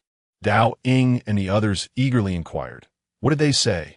Hurry up and tell us. We are dying of curiosity. Ha! The lord of the city mentioned us and said that we will execute the subsequent plans. Their excitement was palpable as they embraced one another, reveling in their joy. Once they had composed themselves, they convened once more to discuss their next course of action, officially embarking on the subsequent plan. The next round of questioning commenced, with Bai Zhaodi being the first to be interrogated. Feng Huan, straightforward as ever, stated, Regarding the collaboration you mentioned, I have discussed it with our lord, and we agree to join forces with you. However, Bai Zhaodi appeared somewhat reluctant this time, smiling as she replied, Aware of her own limitations, Bai Zhaodi recognized that as a mere biological level second-tier mutant, she could easily be subdued by even one of their subordinates, rendering the disparity in strength between them insurmountable for an equitable partnership. At best, she could only be perceived as a pawn in their eyes. Chapter 432. Yearning for the city of hope, Feng Huan coldly stated, Whether as a partner or a puppet, you have no choice, do you? Bai Zhaodi let out a self-deprecating smile and replied, Very well. What do you want me to do? Feng Huan produced a well-prepared evolution agent and said, This is the evolution agent. You should be aware of its effects. Use it now. Bai Zhaodi, bewildered, pondered Feng Huan's intentions.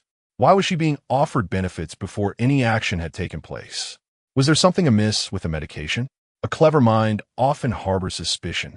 Noticing Bai Zhaodi's hesitation, Feng Huan's expression turned icy as she declared, Either use it or face death. Anxiously, Bai Zhaodi consumed the evolution agent, only to be engulfed in intense agony. After more than half an hour, her evolution concluded successfully, reaching biological level 3. Confirming the medication was safe, she still felt an underlying sense of unease and asked Feng Huan, Can you explain now? Feng Huan suddenly burst into laughter. Congratulations on joining the City of Hope. Bai Zhaodi furrowed her brows, questioning the meaning behind this. Let me clarify from the beginning. Your previous guess was correct. Our target is indeed everyone in H City who has used the evolution agent. What about the evolution agent I just took? Bai Zhaodi inquired. The evolution agents are different. The City of Hope and H City are opposing forces, and their evolution agents repel one another. Once an individual has used one, they cannot use the other. It's akin to a binding contract. By using our City of Hope's evolution agent, you are now bound to us. And what if I'm bound? Bai Zhaodi challenged. The City of Hope and H City are soon to engage in a life and death battle. The losing side, along with those who are bound, will perish. Why should I trust you? Bai Zhaodi questioned. You need not trust me. Simply understand that we are the only ones who can assist you in avenging your brother. And that is sufficient. After a moment of contemplation, Bai Zhaodi's gaze turned resolute as she stated, Very well, what do you require of me? Feng Huan replied earnestly. return to the city and administer our evolution agents to more individuals. However, this must be conducted in secrecy, should the higher-ups in H City become aware. You know the consequences. Are you intending to exploit the civilians of the city? Bai Zhaodi pressed. Feng Huan shook her head, responding, exploitation is not the aim. I merely offer them a chance to reclaim their lives. Moreover, have you ever inquired if they wish to use the evolution agent? Without it, far too slow. They cannot possibly keep pace with the evolution of the mutated beasts. And as time progresses, survival in this apocalypse becomes increasingly arduous. H City denies them the evolution agent. We, the City of Hope, provide it. Not only that, but we also supply it without limitation. We are offering them an opportunity to defy fate. Is that truly a wrongdoing? Bai Zhaodi asked earnestly. If others refuse to cooperate, what will you do? Please look me in the eyes and answer.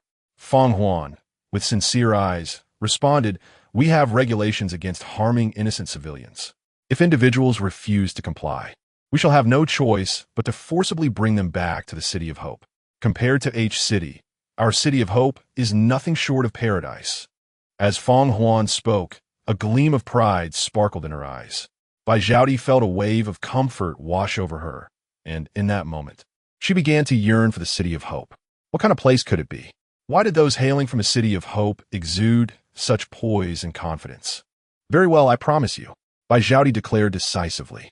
Feng Huan rose to her feet and shook hands with Bai Zhaodi, affirming their pleasant collaboration. In time, you will come to realize that we are quite different from those individuals in H City. Feng Huan then cautioned, having used our evolutionary agent, those from the opposing faction will instinctively harbor a sense of aversion towards you. Be sure to exercise caution once you return to the city. It's of no concern. Those administrators regard us commoners much like they would pests. A little aversion will hardly raise their suspicions. Even so, you must not take risks. Life is singular. It is wise to remain vigilant. Understood. I will ensure the remaining individuals are well arranged, and then we shall return to the city together. It would be prudent to have companions in case we encounter a mutated beast along the way. Indeed, Chapter 433. Bai Zhaodi returns to the city after concluding her conversation with Bai Zhaodi. Feng Huan's next discussion partner was Wang Wu. Upon his entrance, Feng Huan directly produced a vial of the evolution agent and inquired, "Are you familiar with this?" Wang Wu, visibly astonished, exclaimed, "The evolution agent? So you are indeed after the evolution agent. You need not concern yourself with our intentions. I merely wish to propose a business transaction. Are you open to it?" It was evident that Feng Huan employed varying strategies depending on the individual. "I am entirely at your mercy, as long as it ensures my survival. I am willing to comply with whatever you ask," Wang Wu replied. Feng Huan chuckled. "Do not be anxious. Simply try the product." With that, she administered a drop of the evolution agent onto Wang Wu's hand. He promptly tested it. Although the quantity was minimal, the effect was undeniably genuine. He distinctly sensed that he was a step closer to attaining biological level 5. Should he consume an entire vial, he might very well achieve that milestone directly. Wang Wu's eyes gleamed with avarice. "What do you require in return?" "For every 10 civilians you bring to meet us, I shall exchange it for 1 vial of the evolution agent. It is a fair deal, would you not agree?" Wang Wu could scarcely believe his ears. "Is it truly that straightforward?" "Indeed, it is that simple," Feng Huan affirmed. "And if I were to bring 20, then I shall provide you with 2 vials. Agreed?" "Agreed." The discussions Feng Huan held with the remaining individuals were not dissimilar to that with Wang Wu. Among the 8, only Bai Zhaodi was privy to the underlying situation. The others remained oblivious, aware only that a lucrative opportunity awaited them. When Feng Huan released the 8 individuals, Dao Ying and others returned from outside, dragging back 8 low-level mutated beasts, distributing 1 to each person. The 8 expressed their profound gratitude, and after arranging a time and place for their next meeting, they departed. Before leaving, Ying leaned close to Bai Zhaodi's ear, whispering, "There is something within the belly of the mutated beast." Bai Zhaodi understood the implication without hesitation. Each of the 8 returned to City H, each preoccupied with their thoughts. As Bai Zhaodi entered the city gates, she was surrounded by a group of disheveled children. The eldest around 11 or 12 years old, the youngest merely 5 or 6. "Brother, you are finally back. Where were you last night? You frightened us terribly." Cho cried all night. "Yes, brother," even Tuber cried, fearing you would not return. Bai Zhaodi reassured them, "It is all right. I have returned. Look, I have brought back prey. We shall have meat to eat today." At the mention of meat, the children's mouths watered in anticipation. "Let's return home," Bai Zhaodi urged, surrounded by the eager children. "Hold on." A sudden male voice interrupted. Upon hearing that voice, Bai Zhaodi instinctively trembled, and the children scuttled behind her. A rotund man, accompanied by 2 soldiers, approached. "Bai Yishuan, you have yet to pay your residence tax." Bai Yishuan was the pseudonym Bai Zhaodi used within the city. This corpulent man was Zhang Xiong, the lowest-level administrator of City H. Bai Zhaodi hastily explained, "I will return to prepare a meal for the children, and once I finish, I shall come immediately." Zhang Xiong chuckled. "In truth, you need not trouble yourself with that. Simply come to my room tonight for a pleasant conversation." Coughing awkwardly, he added, "As a man, how could I intrude upon your intimate evening?" However, Zhang Xiong's jovial demeanor swiftly turned cold. "I have grown weary of women, seeing your handsome countenance. I seek a change of taste. Do not dare to refuse my advances." Those nearby fell silent, some even retreating hastily. Bai Zhaodi's mind raced with a torrent of frustration. It was one thing to endure such troubles as a woman, but to face them while masquerading as a man was insufferable, particularly under such repugnant circumstances. Yet, she dared not offend him, forcing a smile as she replied, "Next time, I shall certainly engage in an all-night discourse with you. I have just returned from the outskirts and am utterly exhausted, with injuries that render me unable to comply." Zhang Xiong, accustomed to his domineering ways, had no intention of relenting. "You are spurning my hospitality. You wish to retreat to prepare a meal, seize his prey, and collect it as a residence tax." Bai Zhaodi's heart sank in alarm. The mutated beast harbored evolution agents within its belly. If it were to be confiscated, all would be lost. Chapter 434. "This person is mine." The 2 burly men behind Zhang Xiong advanced, intent on seizing the mutated beast from Bai Zhaodi's grasp. Naturally, Bai Zhaodi would not acquiesce, pulling the creature protectively behind her. Zhang Xiong raised his voice in warning. "You are obstructing law enforcement. Should you continue to resist, I assure you that neither you nor the little wretch behind you will see the light of tomorrow. Do you believe me?" Bai Zhaodi, drenched in cold sweat, was a loss. The 2 men pressed forward once more, and it seemed they were on the verge of success. Suddenly, Wang Wu burst onto the scene, exclaiming, "Ah, Brother Zhang, what a coincidence! I just found something marvelous outside that I wish to present to you, and lo and behold, here you are." As he spoke, he produced a half-pack of cigarettes from his pocket. These were the very ones Feng Huan had given him, unexpectedly proving useful at this moment. Zhang Xiong took the cigarettes, inspecting them curiously. "What kind of cigarettes are these? I've never seen them before." Wang Wu grinned. "Ah, these are quite precious. You see, I used to deal in tobacco and liquor. Some cigarettes are hardly available on the market, reserved solely for gifting. This particular brand is among the most expensive, known as special supply cigarettes. Do you know how much they used to sell for?" Zhang Xiong's interest was piqued. "Oh, how much?" Wang Wu leaned in conspiratorially, whispering, "They are sold by the stick, 100,000 for a single cigarette. In fact, these were the very cigarettes once favored by the former president." With a flush of excitement, Zhang Xiong playfully slapped Wang Wu's face. "You rascal, bringing out such a valuable item now." Wang Wu chuckled nervously. "I only just unearthed them from the ruins yesterday." Zhang Xiong, ever astute, remarked, "It's rare to find you so filial. Now, speak. Who has captured your fancy this time?" Wang Wu quickly waved his hands. "No. Bai Yishuan saved me once, and I merely hope you could show a bit of kindness. He. Zhang Xiong, grinning, pocketed the cigarettes and turned to Wang Wu. "What were you saying earlier? I didn't catch that. Please repeat." With a nervous smile, Wang Wu urged, "Please show some kindness." In a sudden motion, Zhang Xiong swung his arm and struck Wang Wu with a resounding slap, berating him. "What are you? Look at yourself in the mirror." With that, he flung his sleeve and seized Bai Zhaodi's arm. To his surprise, she could not break free. Clearly, Zhang Xiong's level of evolution far surpassed hers. With an air of arrogance, Zhang Xiong declared, "I will take both this mutated beast and this person today. I refuse to believe anyone dares to interfere."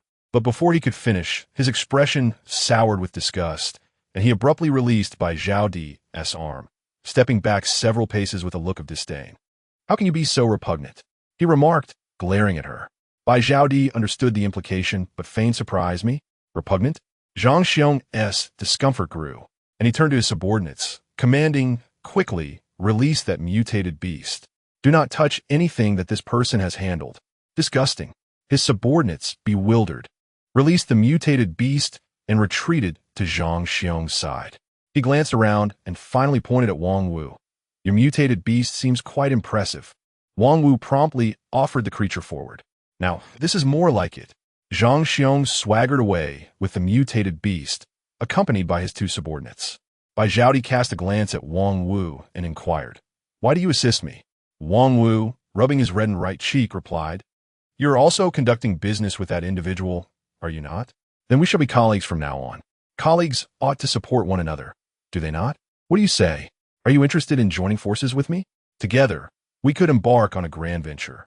With goods in hand and levels elevated, we could obtain anything we desire in the city, women, resources, everything would be at our disposal." Bai Zhaodi shook her head in resignation and turned to leave. "Wait, my dear. It would be splendid to collaborate. Hey, if you refuse to cooperate, how about compensating me for my losses? Even half would suffice." Chapter 435. A moment of inspiration. Bai Zhaodi returned to her dwelling, accompanied by a group of children. Although it was referred to as a dwelling, it was merely a makeshift shelter constructed from a few sheets of plastic. Within, there was a large pot, and along the walls lay several beds, exuding black cotton fluff. Under such circumstances, this could be considered a fortunate situation.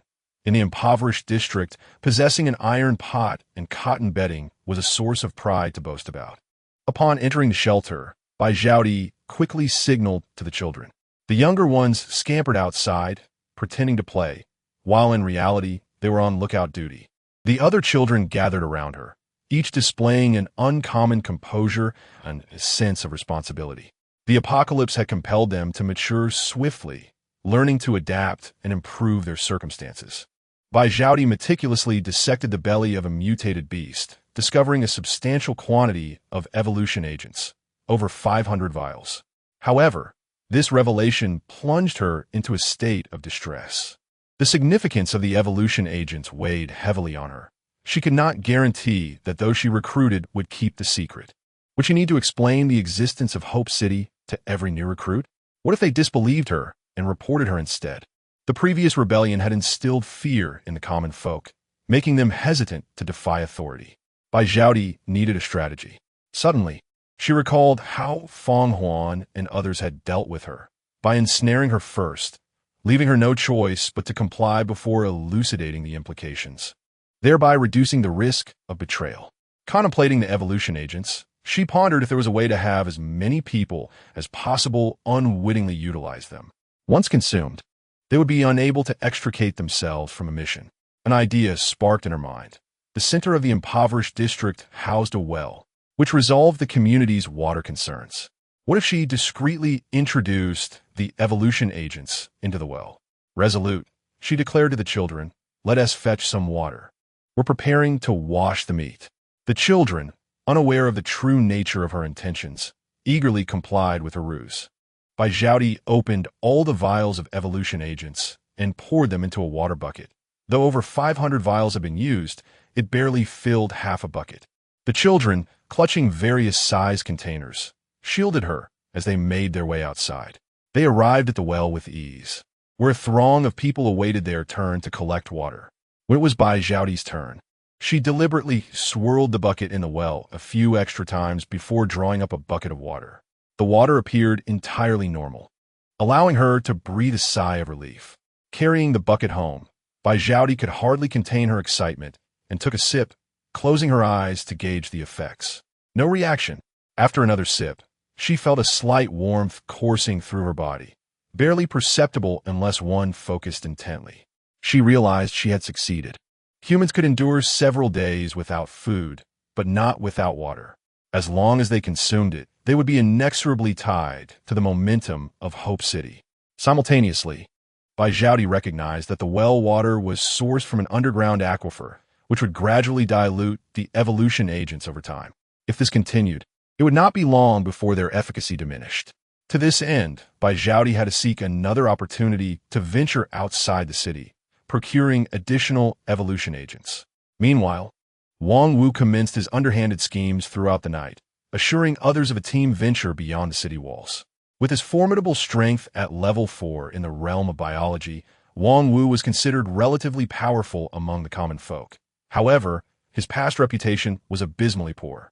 After a long night of effort, he managed to gather only 12 individuals willing to join him, which paled in comparison to the number recruited by his own subordinates. At dawn, as the city gates swung open, Wang Wu, accompanied by the 12 he had gathered, eagerly made his way out, heading straight for the prearranged location.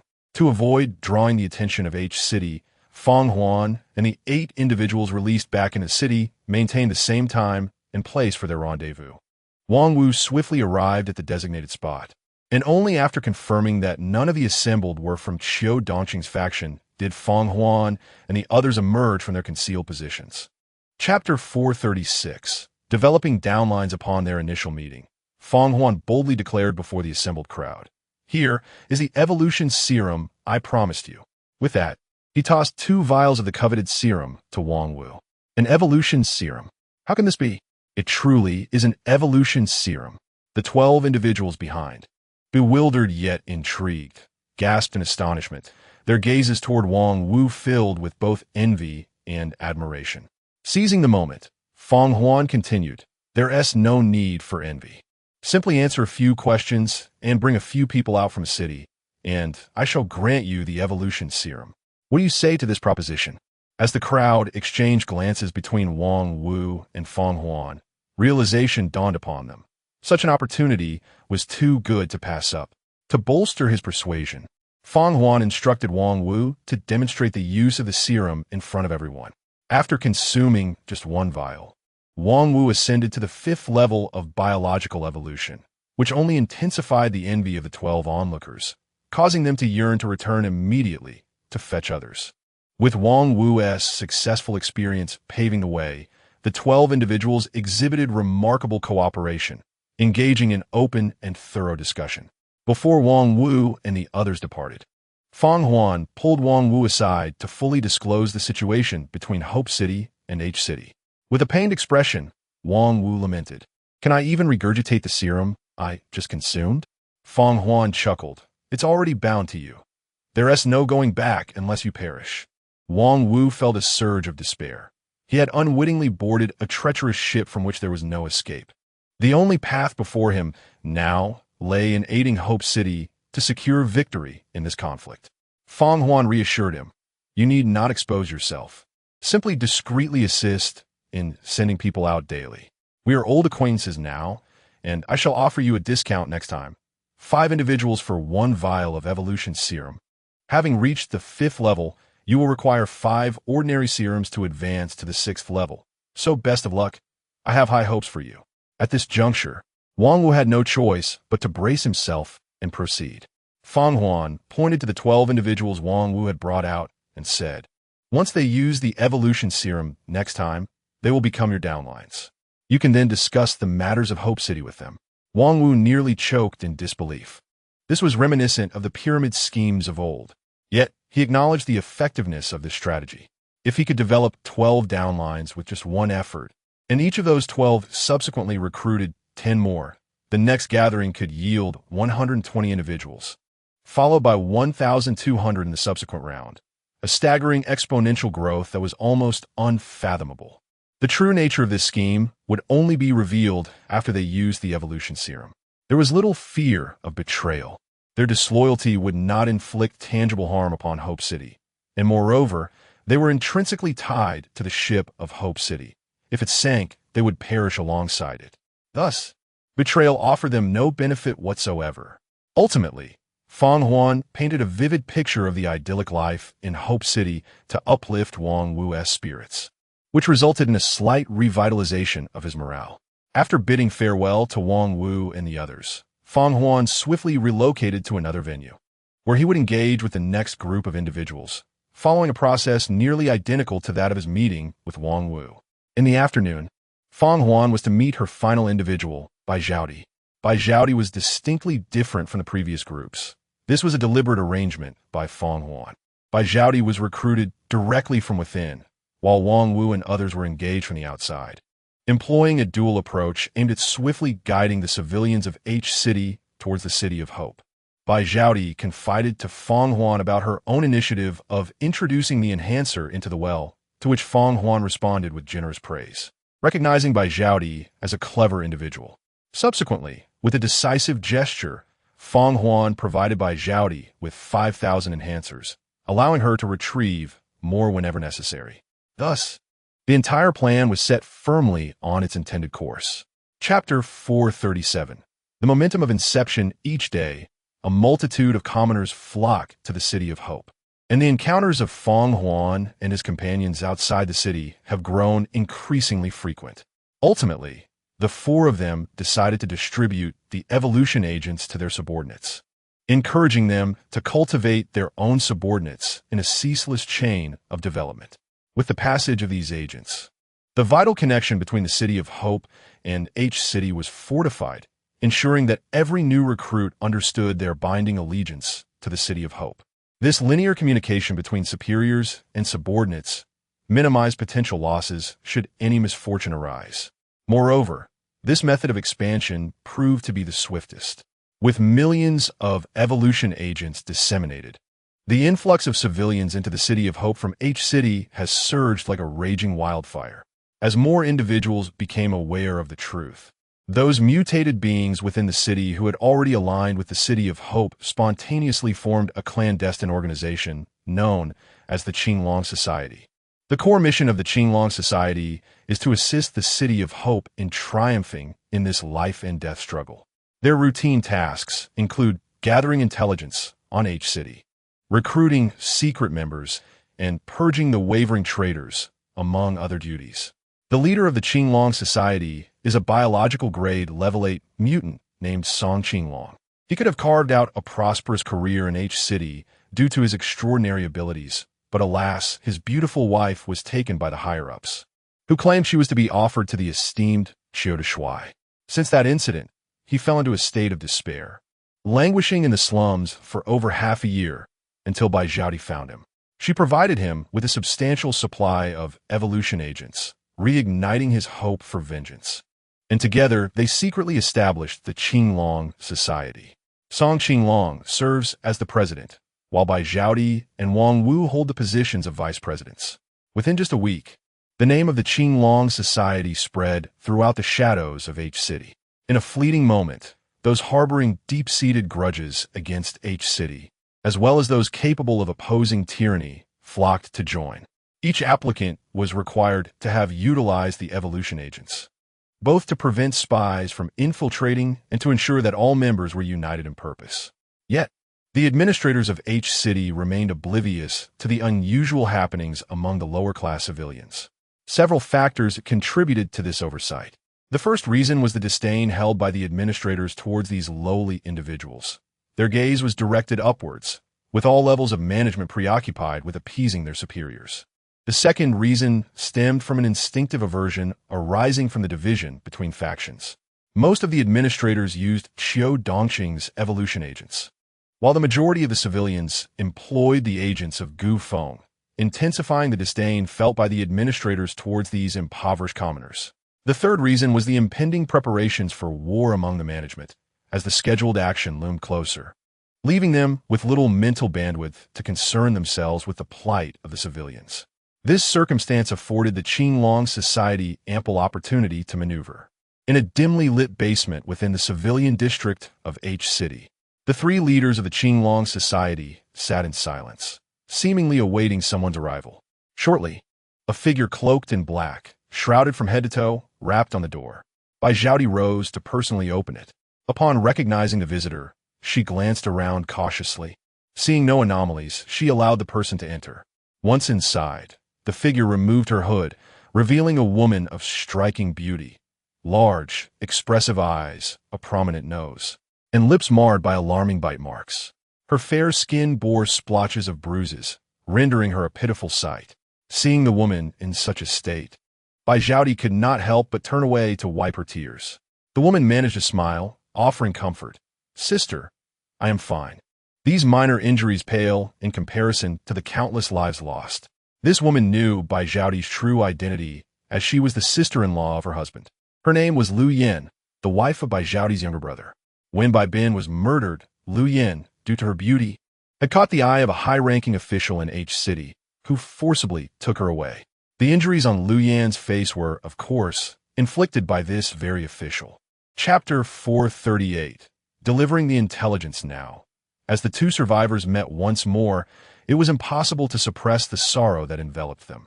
Seated at the forefront, Song Qinglong was instantly reminded of his beloved wife, and he murmured with bitterness, "One day, I shall make these beasts pay in blood for their transgressions." Lu Yin gently wiped away Bai Zhao's tears, urging her not to weep. "My time here is limited, but I have successfully procured the intelligence you sought. What more do you require of me? Speak freely." As she spoke, Lu Yin handed a note to Bai Zhao, who carefully accepted it and glanced over at Song Qinglong. Song Qinglong cut straight to the chase.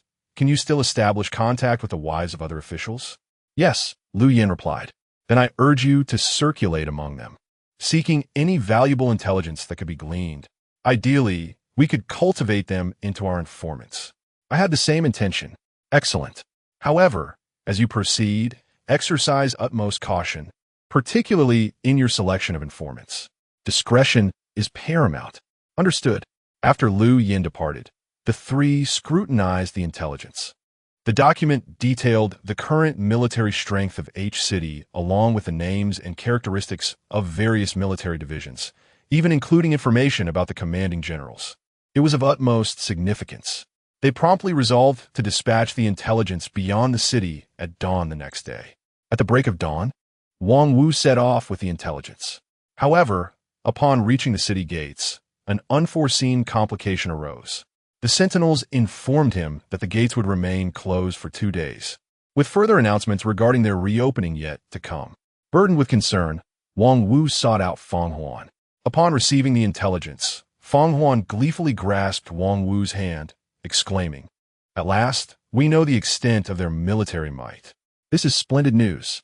You have accomplished a great feat, and I shall advocate for your commendation." Unbeknownst to Wang Wu, he too had undergone subtle changes. Even his previously rigid armor now seemed to loosen. "Do not celebrate prematurely. If the gates close in 2 days, we may be unable to relay the intelligence." Feng Huan, smiling, replied, "I have already prepared for that. Here, take this." As she spoke, she handed Wang Wu 3 communication earrings and 3 spatial folding rings, explaining their functions and uses. She had prepared 3 pairs for the 3 leaders of the Qinglong Society. Wang Wu was astonished, filled with wonder. The two engaged in further discussion regarding their next steps before Wang Wu made his way back to the city, while Feng Huan transmitted the intelligence directly to Gufeng. At that moment, Gufeng was near the borders of H Province, hunting mutated beasts. He and Liu Chonglin had worked tirelessly to acquire millions of evolution agents. When Feng Huan sent him the intelligence, Gufeng was somewhat taken aback. Feng Huan's direct superior was Huang Xian. Logically, she should have reported to him. Reporting out of hierarchy is typically frowned upon, and Feng Huan, being astute, would not be ignorant of such protocol, unless the intelligence was of extraordinary importance or bore an implicit warning. Eagerly, Gufeng unfolded the document and began to read. Current military strength is 750,000, with an additional 500,000 robotic troops. The average combat strength of an individual soldier is classified as biological level 7. There are 50,000 large armored beasts, each possessing a combat capability equivalent to level 1 on land. The arsenal includes 30,000 tanks, 5,000 bombers, 3,000 fighter jets, and over 7,000 helicopters. Additionally, there are several nuclear warheads and 600,000 rocket launcher platforms, along with more than 1 million fully automated howitzers. All soldiers are equipped with energy rifles and specialized armor capable of withstanding the full force of a level 9 mutated beast. Upon reviewing this intelligence, Gu Feng could not help but compare it with his own forces. The total troop strength of both sides is comparable. However, the individual combat strength of Hope City is somewhat inferior. A further examination of the weaponry reveals a distinct advantage for Hope City in close combat, while H City holds the upper hand in ranged engagements. Next, a comparison between H City's large armored beasts and Hope City's tamed beasts ensued. The former boasts 50,000, while the latter has merely 500. Each of H City's beasts possesses a combat strength of level 1 on land, while aside from consuming more resources, the latter offers little else of value. This disparity has now become glaringly apparent. Chapter 439. Bullying the Innocent. Ultimately, it all came down to a comparison of firepower. In every aspect, our arsenal paled in comparison to theirs, which was quite disheartening, particularly when it came to nuclear weapons. Our own nuclear arsenal could only be carried, while they possessed the capability to launch at will, striking precisely where they desired. Alas, the more one compares, the more one feels the sting of inadequacy. As for the remaining technologies, such as biological mechas, there was no intelligence available. However, Little had previously mentioned that such devices were standard for every stellar core, and it was certain that the opposing side possessed them. Then there was the core itself. The core that Gu Feng possessed had already manifested combat capabilities, and it remained to be seen what kind of core Qiu Dongqing would command. In conclusion, Gu Feng assessed that the disparities were within a manageable range. If the upcoming plans proceeded smoothly, defeating him would pose no problem. When strength proved insufficient, one must resort to strategy. If one cannot confront directly, surely one can outmaneuver through cunning. However, if deceit fails, well, one might as well accept their fate. At the bottom of the intelligence report, Gu Feng noticed a line of small text. H City will close its gates and impose martial law the day after tomorrow. Gu Feng understood that Feng Huan had conveyed this information to him as a reminder that time was of the essence. Gazing towards the horizon, where the setting sun bled across the sky, casting an air of desolation upon the land, he realized the moment had indeed arrived. Changlin, we are heading back.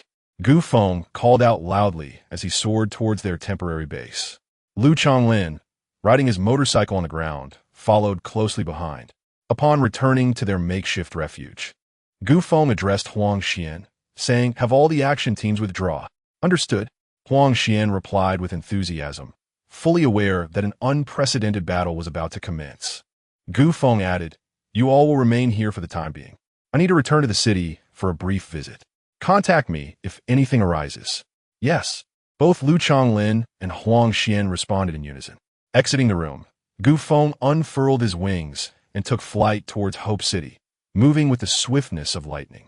Departing at 6 in the evening, he arrived back at Hope City by midnight, a feat only achievable by his utmost exertion. Driving would have taken 3 to 4 days.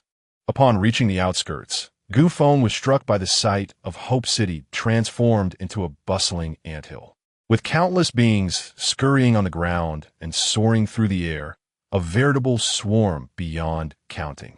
Some of these ants even exhibited characteristics reminiscent of mosquitoes, possessing elongated forms and sharp, elongated mouthparts. Gu Feng discerned that among these creatures, there existed a substantial number of level 9 biological entities, which significantly bolstered his confidence. Upon entering the city, Gu Feng found Lu Jianxin and the others waiting with anticipation. As he made his way to the conference room, he inquired, "Jianxin, have you received all the intelligence that Huang Xian transmitted?"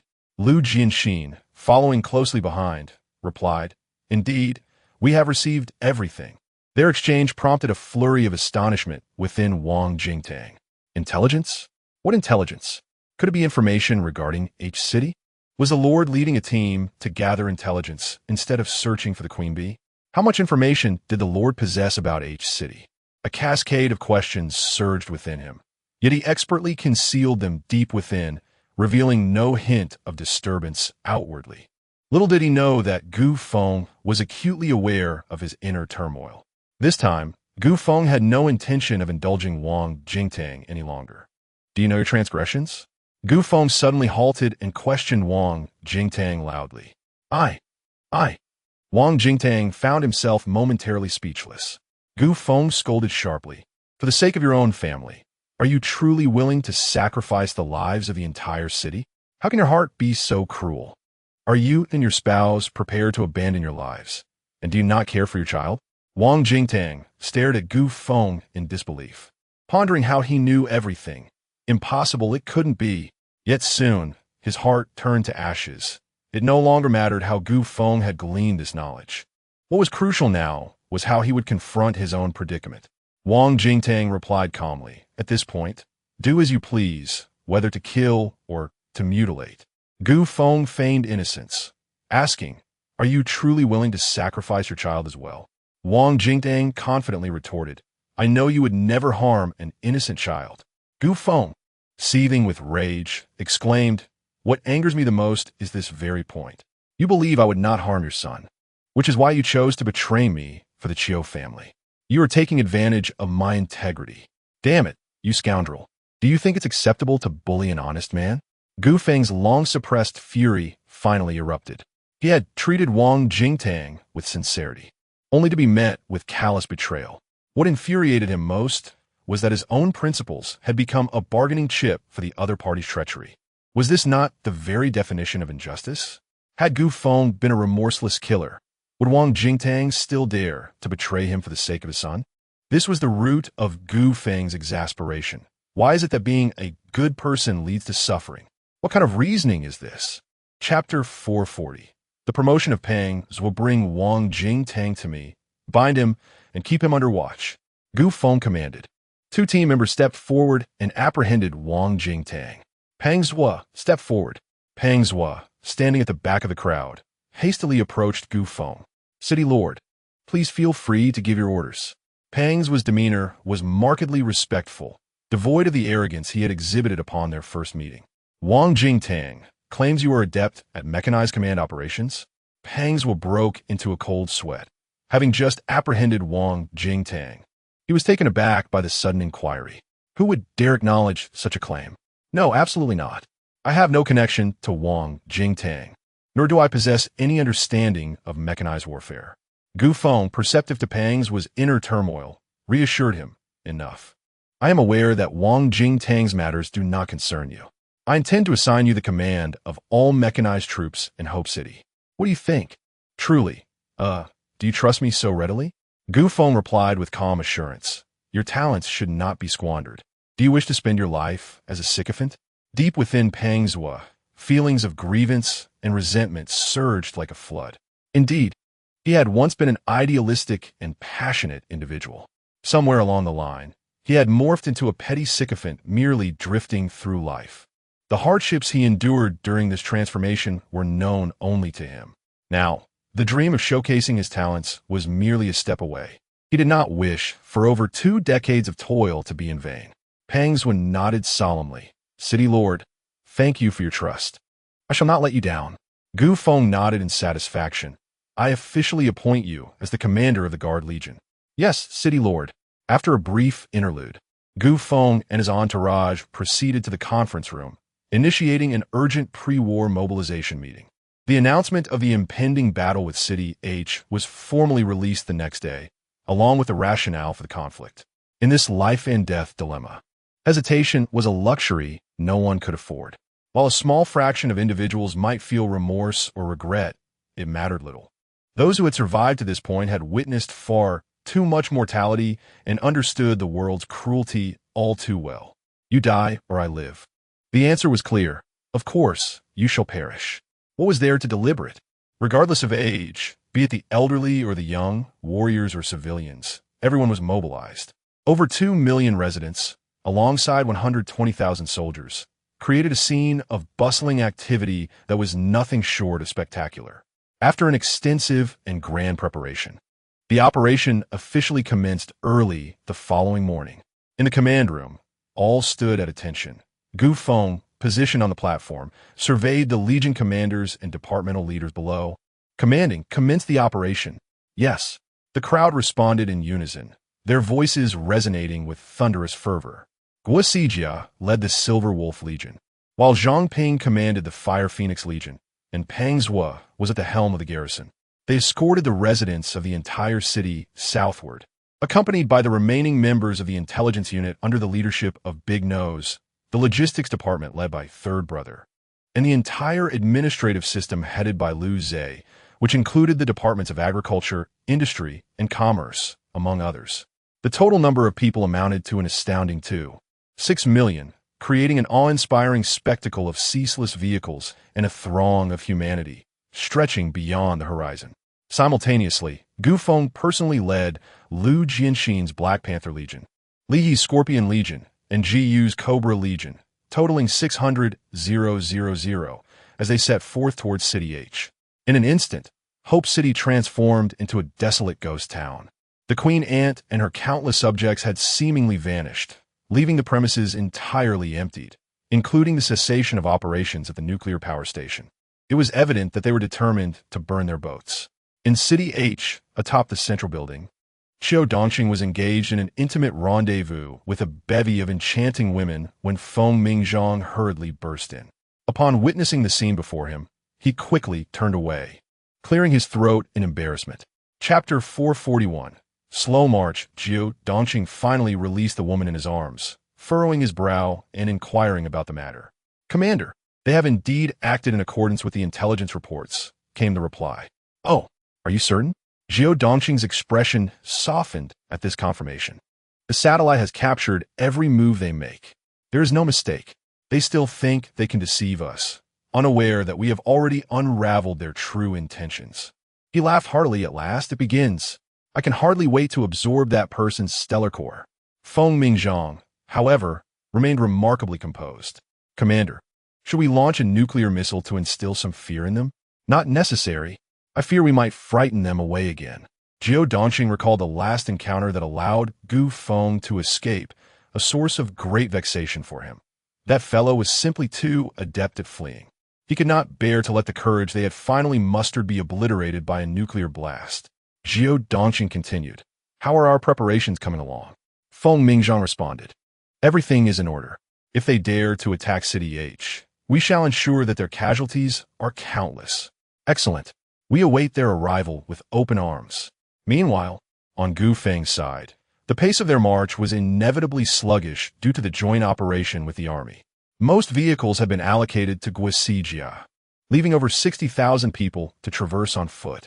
To conserve energy, the troops traveled during the day and rested at night, covering a mere 30 kilometers each day. While an ordinary person could walk roughly 40 kilometers in a day, Gu Feng's mutated army was barely making any progress. This hardly felt like preparation for battle. It resembled a leisurely school outing instead. At this rate, it would take Gu Feng and his forces 2 months to reach City H. However, Gu Feng exhibited no impatience. Leisurely seated upon the back of his dog, a blade of grass held between his lips. "Bored?" he queried Liu Jianxin. "We have been out of the city for 2 days, yet City H has not bombed us with a nuclear weapon. This is rather unexpected. If they did not use a nuclear bomb on the first day, it is unlikely they will use it later," Liu Jianxin replied, adding with a look of disdain. "If they were to discover our marching speed, they might just bomb us after all. Well, let them bomb us if they wish. We need to buy time for the pangolins, don't we?" Liu Jianxin asked curiously. "Where have the pangolins reached in their digging?" "Just at the border of H province. It will take some time to reach City H." "That is quite commendable. Speaking of which, do you truly believe you can intercept a nuclear missile?" Gu Feng confidently glanced at the pair of wings behind him and replied, "I consulted Pangzhou. As long as the nuclear missile detonates 300 kilometers above ground, it will not harm those below." Liu Jianxin inquired skeptically, "While you intercept the missile, who will protect Guisijia's route?" Gu Feng's expression grew peculiar as he responded, "Pangzhou will manage that with radar positioning and missile interception. To my knowledge, the success rate of such interception methods is merely 30%. Gu Feng laughed heartily. "Do not worry. Pangzhou is more than capable. He certainly cannot reveal that Nua is the true interceptor of nuclear missiles. The little girl and the nuclear bomb." The juxtaposition of such an incongruous image evokes amusement. Observing Guisijia and her companions, their pace quickened significantly, reaching the northern foothills of the Hualing mountain range on the very first day. As night fell, they set up camp to rest. and several military commanders, along with departmental leaders, convened to deliberate strategies for the following day. Peng Zhuo was the first to speak, noting that the southern foothills of the Hualing mountain range lead to T-City, which serves as the final bastion against the southward advance of mutated beasts from the north. Unless unforeseen circumstances arise, it is likely that access has been completely sealed. Guosijia inquired whether this meant that humans were also prohibited from moving southward. Peng Zhuo nodded, recalling that when he was dispatched to the City of Hope, it was communicated that should negotiations fail, the southern passage would be entirely closed off. Given my prolonged absence, President Pan must surely believe that the negotiations have faltered. The long-nosed leader furrowed his brow and remarked, if all else fails, we shall have no choice but to launch a forceful assault. Peng Zhuo shook his head, cautioning that they were on the brink of war with H-City. At such a pivotal moment, incurring substantial losses in T-City would render the situation exceedingly unfavorable for them. Chapter 442. The current state of T-City. Guosijia turned to Peng Zhuo, inquiring if he had any thoughts. Peng Zhuo produced an identification card, stating, "This is my certificate as a central inspector. It should suffice to deceive the city gate. However, I require a team of elite soldiers, those who would vow to defend the gate with their lives." Peng Zhuo's intent was unmistakable. He aimed to leverage his status as a central inspector to first gain access to the city with a small contingent of elite members, thereby holding the fort until the larger forces arrived, ensuring a successful capture of T-City. Guosijia nodded in agreement. "Very well. We shall proceed with your plan tomorrow." Peng Zhuo was taken aback by Guosijia's prompt acquiescence, questioning, "Aren't you concerned that I might betray you once inside T-City?" Laughter erupted among the assembly, and Guosijia responded with a smile, "We place our trust in you." "Why?" Peng Zhuo asked, puzzled. "Because the city lord believes in you, and thus we shall believe in you." Peng Zhuo felt a swell of emotion, accompanied by a touch of pride. To join such a formidable team was indeed a profound honor. As dawn broke, Peng Zhuo led over 100 elite soldiers on their expedition. After a 3-hour journey through the towering Hualing Mountains, they finally beheld T-City from afar. At a distance, T-City appeared much like its former self, adorned with skyscrapers that evoked a sense of nostalgia and familiarity. Yet, as they drew closer, they discerned the grim reality. The edifices were ravaged, some even impaled by vehicles, while others bore gaping wounds in their structures, appearing on the verge of collapse. As they approached even nearer, the sight of the towering steel city walls, now cracked and broken, revealed a glimpse into the devastation within.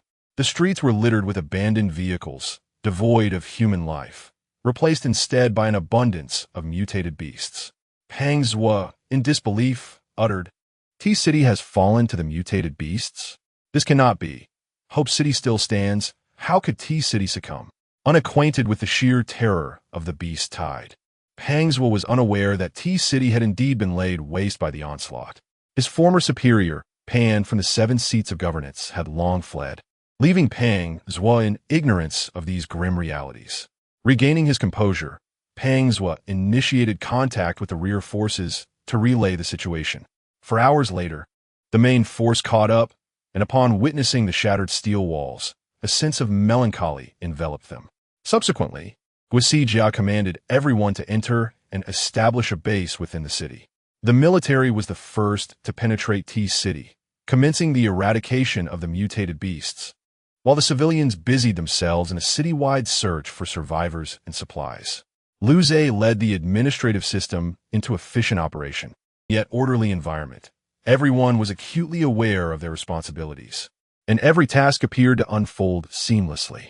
That evening, the children delighted in long-forgotten snacks of potato chips and spicy strips, discovered during their search in T-City. Many erstwhile commonplace items had vanished from Hope City, making their unexpected reappearance in T-City all the more astonishing.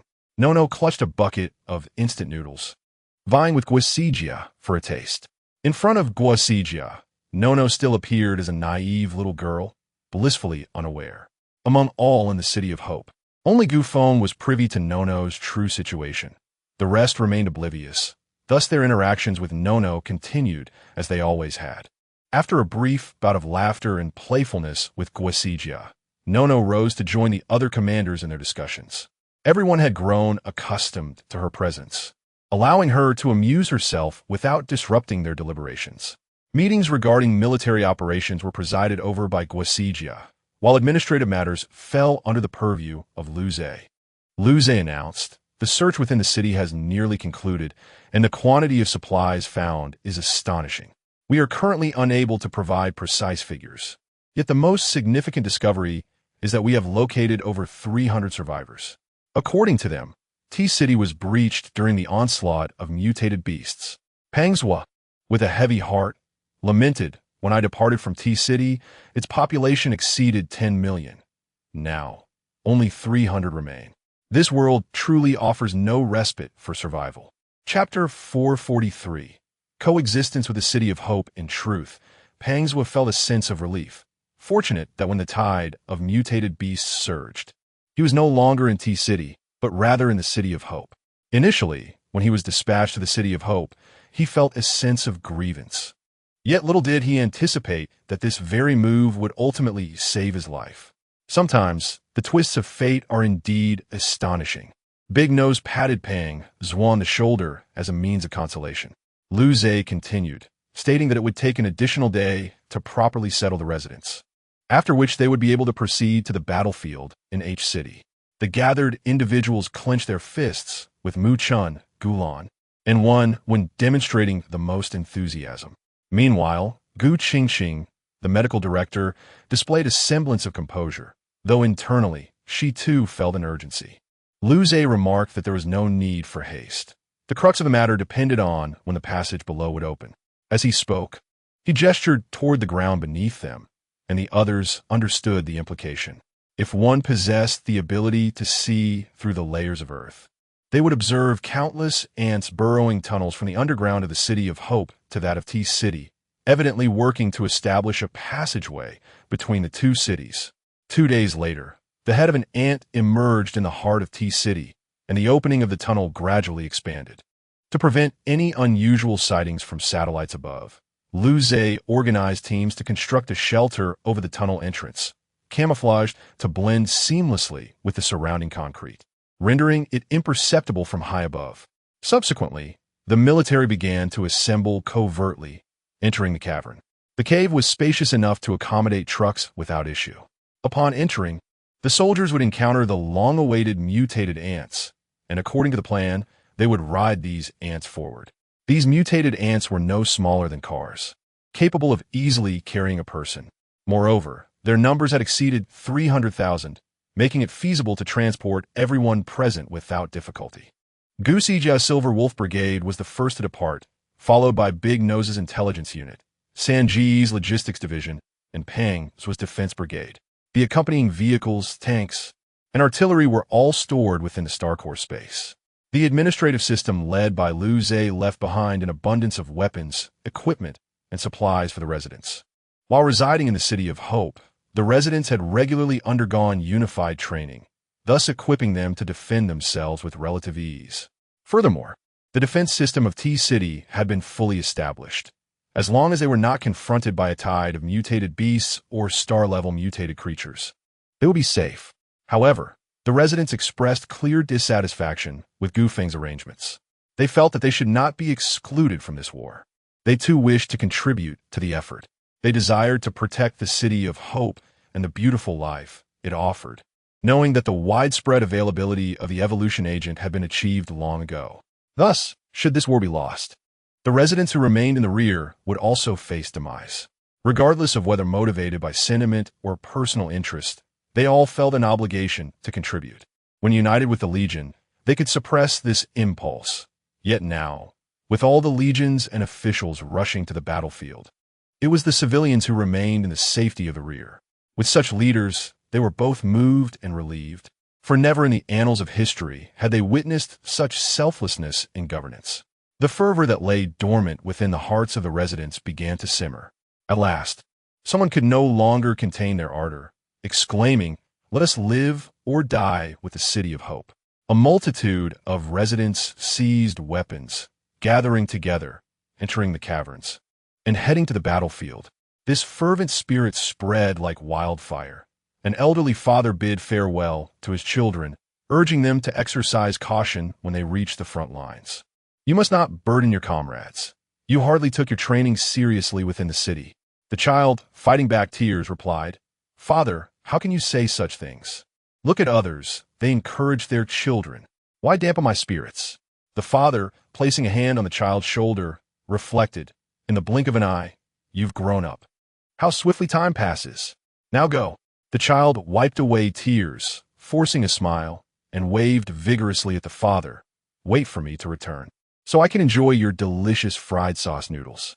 "Very well. I shall await your return." The moment the child turned to leave, the father was already weeping profusely. Chapter 444. I await your return. A wife, cradling her child, bids farewell to her husband. The home is in your hands. Should anything happen, there will be no such occurrence. Both the child and I await your return. She interjects fervently. The husband, resolute in his determination to protect his family, insists, in the event that I do not return, you must find another. In this apocalyptic world, it will be far too arduous for a woman to bear the weight of a child alone. I could never rest easy in death. Tears cascade down the wife's cheeks as she fiercely strikes her husband. Stop saying such nonsense. You wretched man. Listen to me, even in death. I shall ensure the Lord triumphs in this battle, for only then can you and our child survive. This is my conviction. Therefore, you and the child must endure. Do you understand? She continues to plead. I await your return. He turns and vanishes into the depths of the cave. A young boy, not yet fully grown, bids farewell to his parents. Mom and Dad, go without worry. I can take care of myself. I have grown up, and you must help the Lord secure victory. He exclaims, Dad, I excelled in the training assessment. My performance was the best in the group. Just wait for the day I bring you honor. You are truly remarkable. His mother has neatly folded his frequently washed clothes and placed them in the box beneath his bed. Remember to change your clothes if they get dirty, and wash your socks regularly. Don't let them accumulate. I have prepared enough food for half a month. If we do not return in that time, seek out Director Zhang at the orphanage and inform him of our absence. I know, Mom. You truly are quite the nag.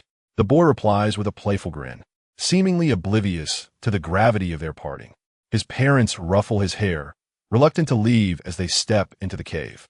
It is only when their voices fade entirely that the boy bursts into tears, revealing that he understands all too well. He merely did not wish to burden his parents with worry. The residents enter the cave, where the army of ants has long since vanished. They must proceed on their own, a vast throng flowing like a tumultuous river underground. A total of 230,000 military personnel are en route to H City, nearly double the regular forces of the City of Hope. Those remaining in T City are primarily the elderly and infirm, though a small contingent of capable fighters remains to protect the area. Gu Feng and his companions remain unaware that the residents have mobilized in significant numbers. Gu Feng continuously verifies the positions of various troops to determine their marching speed. Meanwhile, Qiu Dongqing in H City can hardly contain his impatience, pacing restlessly in the command center. With a resounding clap of his hands on the table, Qiu Dongqing erupts. Were they footbound old women, moving only 30 kilometers a day? I could crawl faster than that. Have they grown accustomed to being slow, like turtles? Ridiculous. His ire is directed, of course, at Gu Feng. Indeed, Gu Feng's delay is egregious. Nearly 5 days have passed, and they have yet to reach the border of H province. Each day, Qiu Dongqing awaits with bated breath, his dark circles betraying his sleepless nights. Still without sight of that scoundrel, one cannot help but feel exasperated. Suddenly, someone pointed at the screen and exclaimed, Commander, they have begun to advance. At this pace, they will reach the vicinity of City H by tomorrow. Qiu Dongqing responded with 3 enthusiastic good, come and meet your demise. Shortly thereafter, he seemed to sense something and urgently called out to his Star Corps navigator, Ajin, what is happening? A small figure, slightly different in temperament from the diminutive one, emerged from the Star Corps on Qiu Dongqing's forehead, triggering the sensor below. Is there a shift in situation? Ajin's eyes emitted a blue light that projected onto the wall, instantly revealing an image of a giant pangolin burrowing into the ground. Qiu Dongqing scoffed. Not this again. After being deceived by Gu Feng previously, he had installed a warning device below to guard against such tricks. Feng Mingzhang, with a smug expression, declared, "Their target is indeed City H. All of this was anticipated." Chapter 446. A conversation with the big shot according to Feng Mingzhang's earlier predictions. The true objective of the enemy lies in H City. It has now been confirmed that they have already tunneled into the underground of H City, validating Feng Mingzhang's foresight. He stated, "Next, we shall remain steadfast amidst the chaos, patiently awaiting the enemy to fall into our trap. Old Feng, should we succeed this time, the credit will be yours," Qiu Dongqing remarked with a smile. "Oh, no, this is all thanks to the brilliant leadership of our commander," Feng Mingzhang replied modestly. Suddenly, Qiu Dongqing's expression turned serious. "But if we fail, I shall hold you accountable. Rest assured, Commander, we will surely succeed." Feng Mingzhang wiped the cold sweat from his forehead, assuring him. Meanwhile, Gu Feng, leading the mutated troops, had arrived at the borders of H province, joining forces with Huang Xian, Lu Chonglin, and others who had remained behind. The army continued its advance toward H City. Gu Feng briefly exchanged pleasantries with Huang Xian and the others, before inquiring, "Is that intelligence officer named Feng Huan present?" Huang Xian promptly called out to the team behind him, "Feng Huan, step forward." Feng Huan was taken aback. "The city lord is looking for me? Is this real? Or am I dreaming?" A teammate beside him chuckled and gave him a nudge, snapping him back to reality. Blushing, he hurriedly stepped forward to report, "City Lord, I am Feng Huan." Huang Xian felt an urge to kick him. How could someone so loquacious in ordinary circumstances become so tongue-tied at a crucial moment? Gu Feng chuckled. "No need to be nervous. I simply wish to hear about the situation of the civilians in H City. Time is of the essence. Let us discuss this in the vehicle." As he spoke, he gestured, and a green jeep came to a halt beside him. Feng Huan peered inside and was astonished to see Lu Jianxin, the commander of the Black Panther Legion, driving, a figure of considerable rank within the entire legion. With the second-in-command driving and the top commander engaging in conversation, Feng Huan felt as though he could boast about this experience for a lifetime. "Get in the car. Why are you still dawdling?" Gu Feng reminded him from within the vehicle.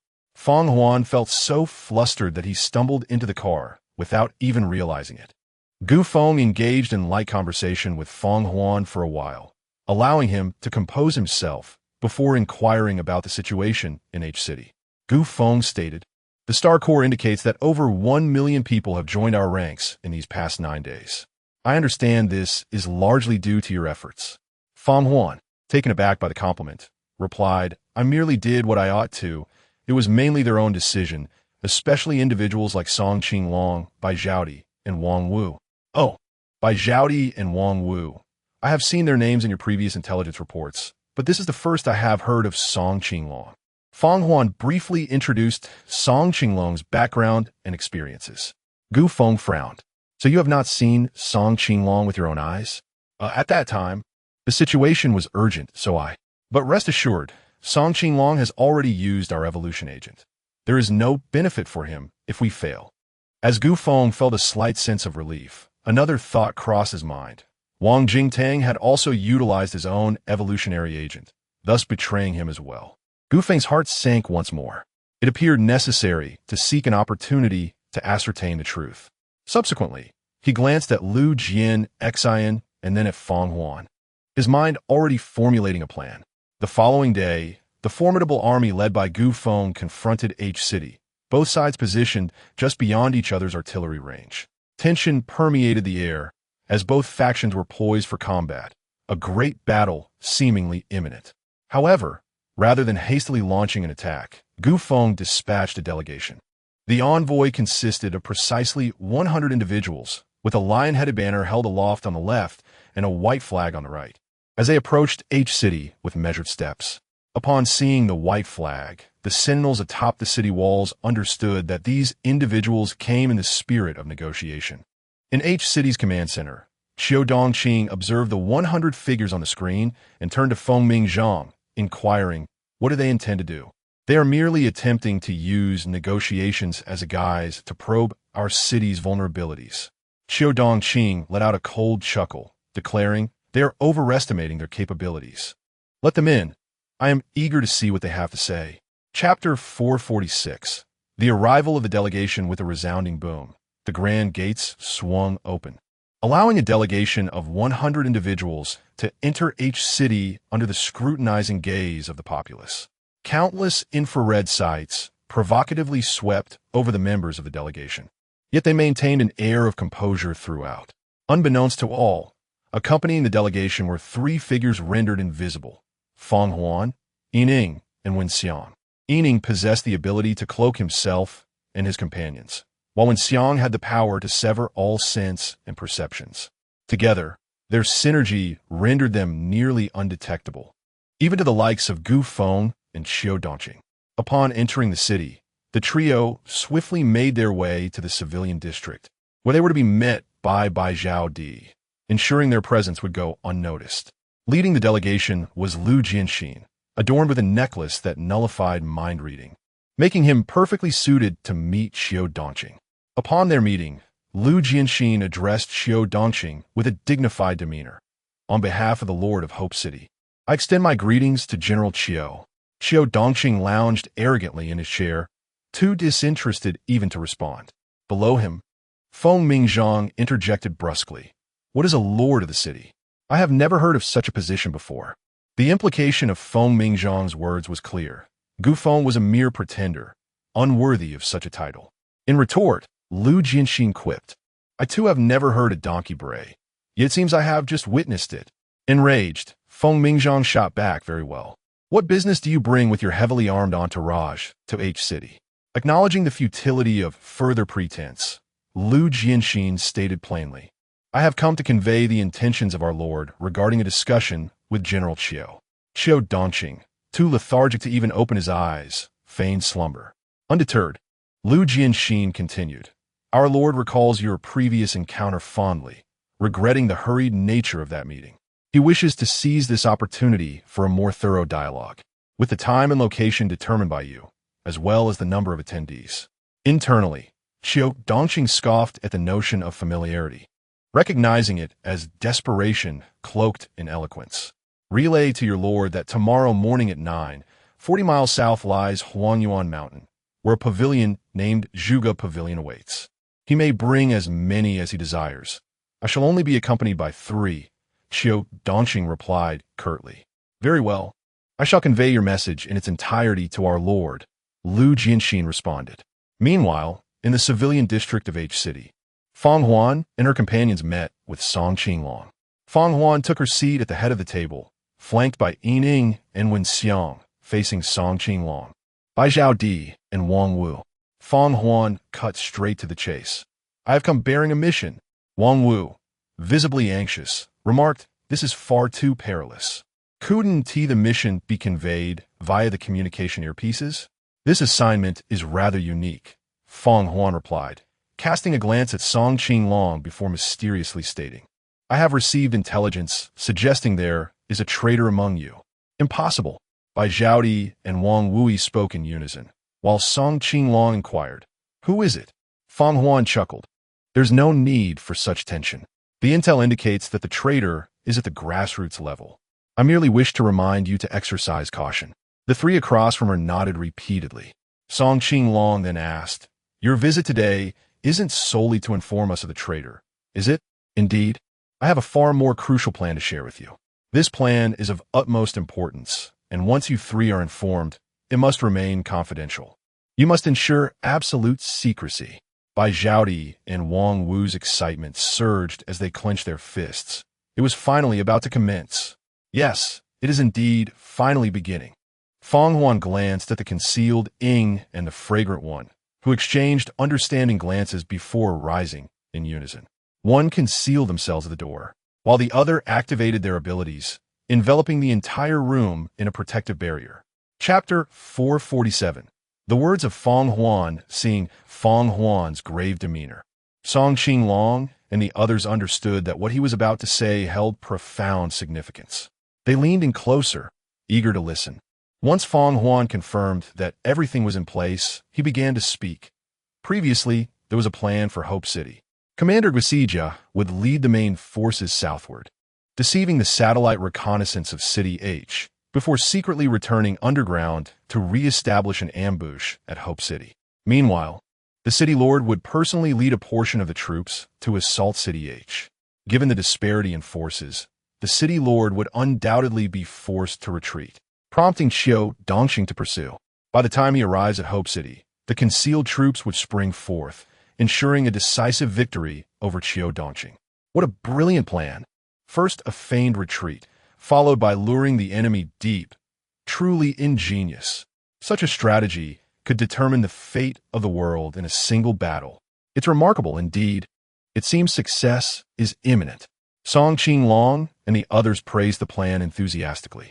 Feng Huan then shifted his tone, his face clouded with regret. It's such a pity, though. Such a wonderful plan, truly a shame. Song Qinglong quickly inquired what he meant, wondering if there was an issue. Feng Huan nodded solemnly. Recently, an insider emerged within the upper echelons of Hope City, leaking our entire plan to the authorities of City H. What? How could this happen? This is outrageous. What should we do? We must adjust our plan immediately. Indeed, if we do not adapt, we shall surely face defeat. Feng Huan continued. In fact, the City Lord was already aware of the traitor and deliberately allowed him to pass on the entire plan to City H's leaders. Ah, so it is a ruse. Huh. Brilliant. Simply brilliant. Such wisdom puts one to shame. Song Qinglong exclaimed with a smile. Poor City H's leaders, holding onto a counterfeit plan as if it were treasure. Completely unaware, they have fallen into a trap. Feng Huan concurred precisely. Upon receiving that plan, the best course for City H would be to dispatch a strong force to completely encircle the troops led by the City Lord. Once the City Lord falls, the remaining forces, regardless of their number, will crumble in an instant under the gravitational pull of the Star Core. For City H, this represents a pivotal opportunity that could alter the course of the battle. What do we intend to do in response? Song Qinglong asked, his voice tense. The City Lord must have devised a countermeasure, right? How should we coordinate? Yes, please inform us of any necessary cooperation. Feng Huan glanced around nervously, lowering his voice.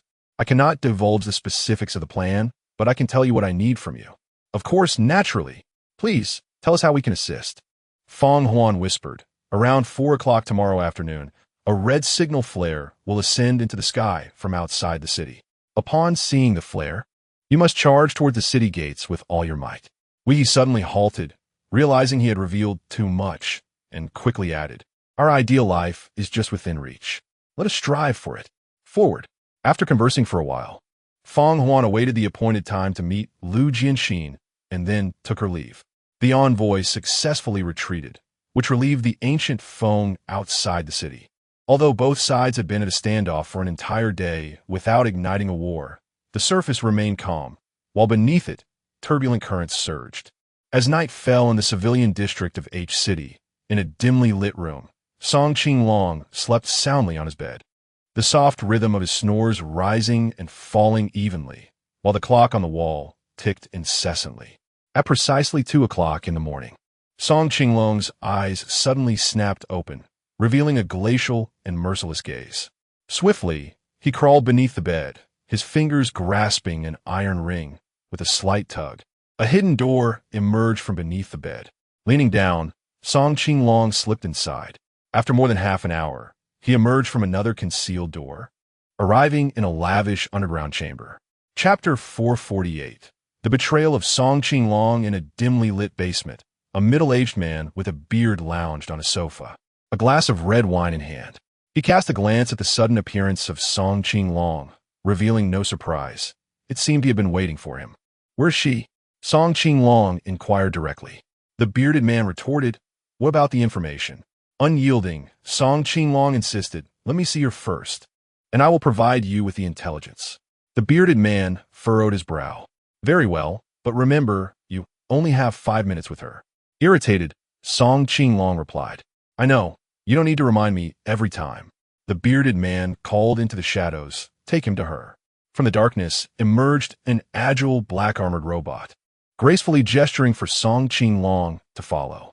Soon, Song Qinglong found himself in an opulent bedroom, face to face with his long-desired wife. She was indeed breathtaking, beautiful than any ancient Greek goddess.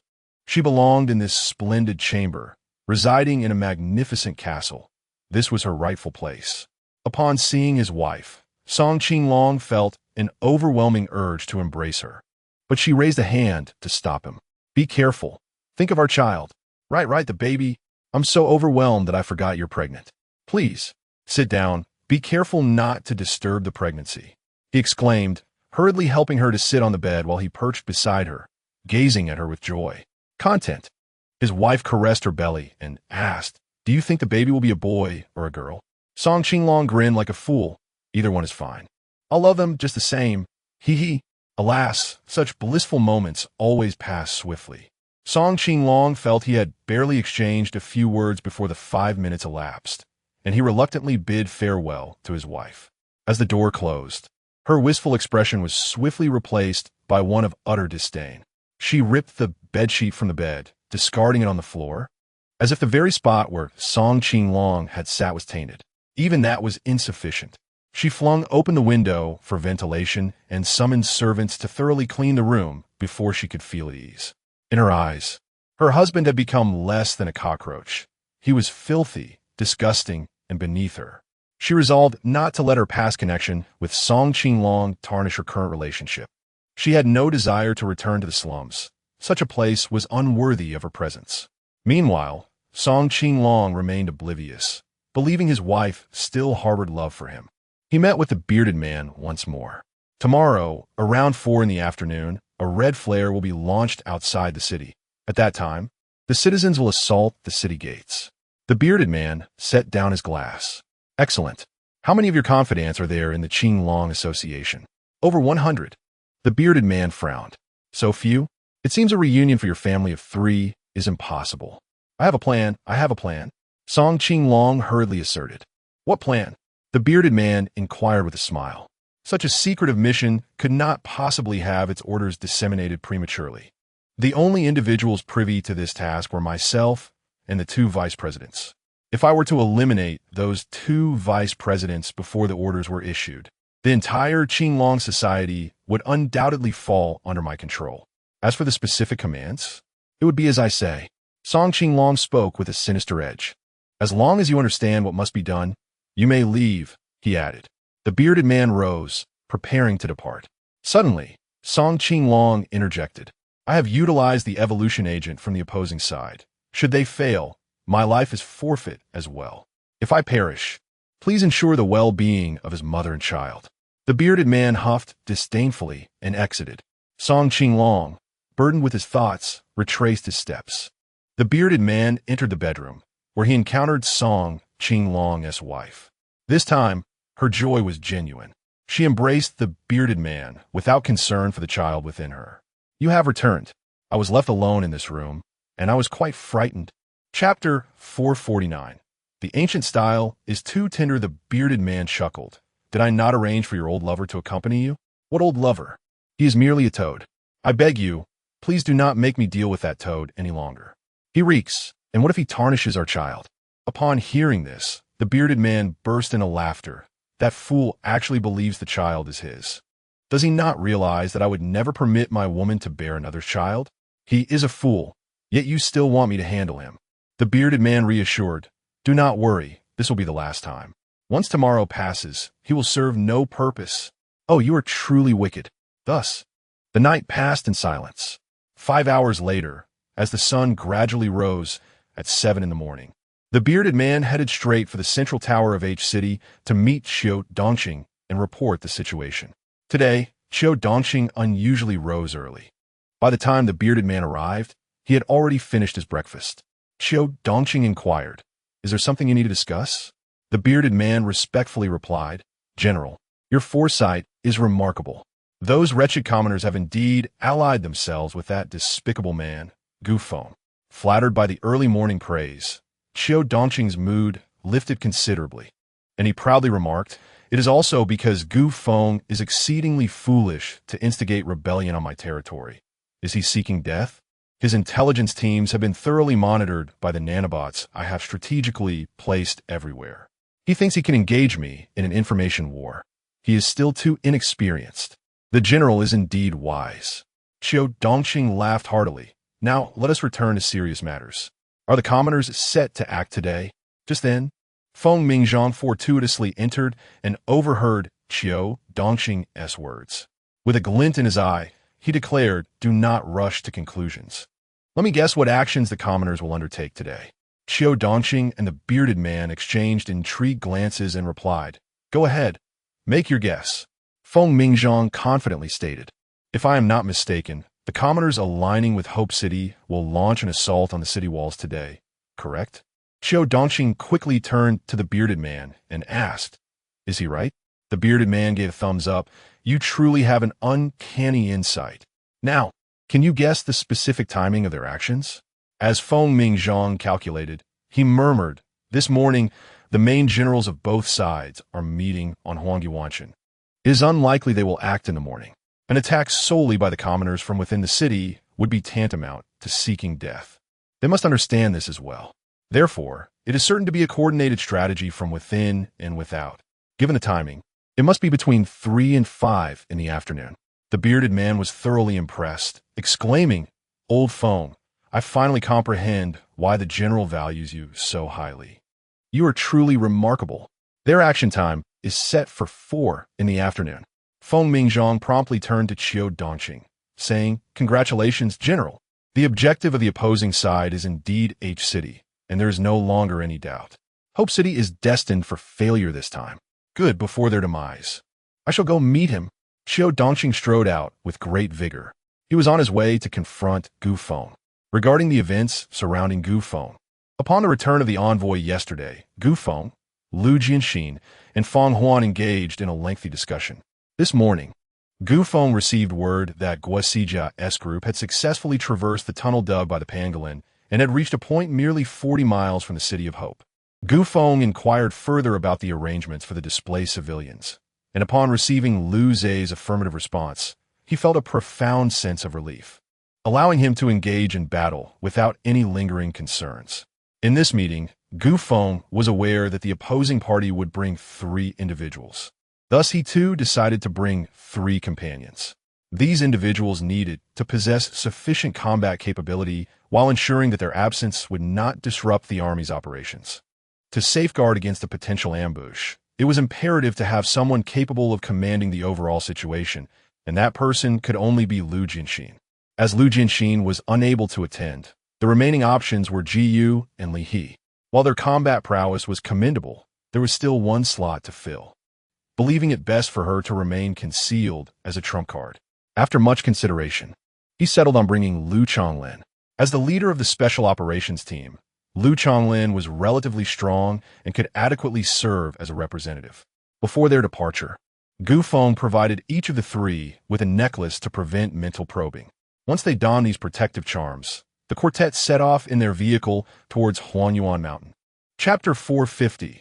The encounter at Huangyuanshan, standing at an elevation of 3,800 meters, boasts a steep and rugged terrain. Once a popular tourist destination, it has now become desolate, save for the occasional appearance of mutated beasts. Inside the vehicle, Gu Feng activated the area reconnaissance, and Qiu Dongqing did the same. Both parties understood the significance of eliminating one another. Thus, no one dared to be complacent.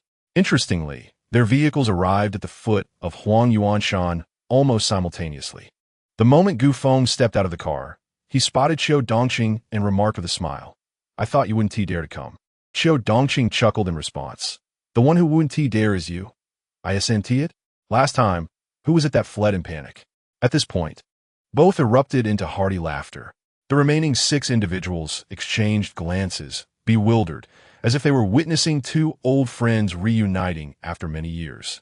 Yet, they all knew that, deep down, these 2 harbored a desire to eliminate each other, rendering the atmosphere rather peculiar. Gu Feng gestured towards the 3 individuals accompanying Qiu Dongqing and said, "Why not introduce them?" Qiu Dongqing replied, "You should introduce your companions as well." Once more, laughter ensued. The 6 bystanders began to internally question the sanity of the 2 leaders. What could possibly be so amusing? Observing their mirth, it was evident that tears were nearly streaming down their faces. In truth, Gu Feng was already aware of the identities of Qiu Dongqing's companions without needing an introduction. The middle-aged man with a beard was named Yang Sun, possessing Earth Level 2 strength, currently the commander-in-chief of the Northern Army in H City. He was known for his resolute character, adept at handling tough battles. The dark-skinned, voluptuous woman was named Shermanjung, wielding Earth Level 3 strength and serving as the commander-in-chief of the Central Army in H City. Her fiery personality and meticulous nature made her a formidable opponent, difficult to outmaneuver. The pale-skinned, effeminate man was named Kong Sheng, possessing Earth Level 1 strength and currently the commander-in-chief of the Southern Army in H City. His cunning disposition made him highly skilled in achieving victory through clever tactics. Gu Feng smiled because he believed that Qiu Dongqing, like himself, was well acquainted with Ji Yu, Li He, and Lu Chonglin. After their laughter subsided, Gu Feng gazed up at the towering mountain and said, "Now that we are here, it would be a shame not to ascend this mountain and take a look." Qiu Dongqing also directed his gaze toward the summit and replied, "The mountain is right in front of us. If we don't climb it now, when will we?" Gu Feng suggested, "Simply climbing may prove tedious." Then added, "Since it's a competition, we should have some stakes." Gu Feng raised an eyebrow. What could I possibly possess that would pique the interest of the esteemed Qiu? Pointing at Ji Yu, Qiu Dongqing stated, "If I win, your subordinate will accompany me for a day." Gu Feng promptly rejected the idea. "Impossible. Regardless of whether you can win or not, even if you did, I would never agree to that. Boring." Gu Feng pondered for a moment and proposed, "You have what I have, and I lack what you possess. How about this? Whichever side loses should prepare lunch for today." "Very well, let us proceed as you suggest." The ancient spirit then declared, "Since this is a competition, I shall establish a few simple rules. First, flying is prohibited. Second, the use of weapons and any auxiliary devices is forbidden. Third, participants must remain within the designated area and cannot stray beyond the stairs. Fourth, no lethal actions may be taken against the opposing team members. And fifth, movement is restricted to a forward direction only, with no retreat allowed. Any infraction of these rules will result in an immediate loss." Qiu Dongqing nonchalantly nodded in agreement, urging them to commence, remarking that no amount of regulations could alter the inevitable outcome of their defeat. Chapter 451. The Mountain Climbing Competition. Gu Feng stated, "Wait a moment. There are 8 of us in total, divided into 2 factions. Therefore, we shall determine victory based on a team competition format. The first 3 to reach the summit will secure victory for their side if they occupy more than 2 of those positions." Qiu Dongqing furrowed his brow and interjected, "It is of no use for me to be the first to ascend. At least one of the second or third climbers must also be from my side for us to claim victory." "Exactly." Qiu Dongqing turned to the 3 individuals behind him. "Do you all comprehend this?" "Understood." The 3 replied in unison. Gu Feng nodded towards Ji Yue and her companions, and then both teams aligned themselves in a row facing the ascending steps. At the sound of a whistle, the 8 participants surged towards the staircase like a gust of wind. Naturally, Qiu Dongqing and Gu Feng led the charge, both darting onto the narrow steps almost simultaneously, which could barely accommodate 2 individuals walking side by side. Qiu Dongqing positioned himself on the left, with Gu Feng on the right, neither willing to yield an inch.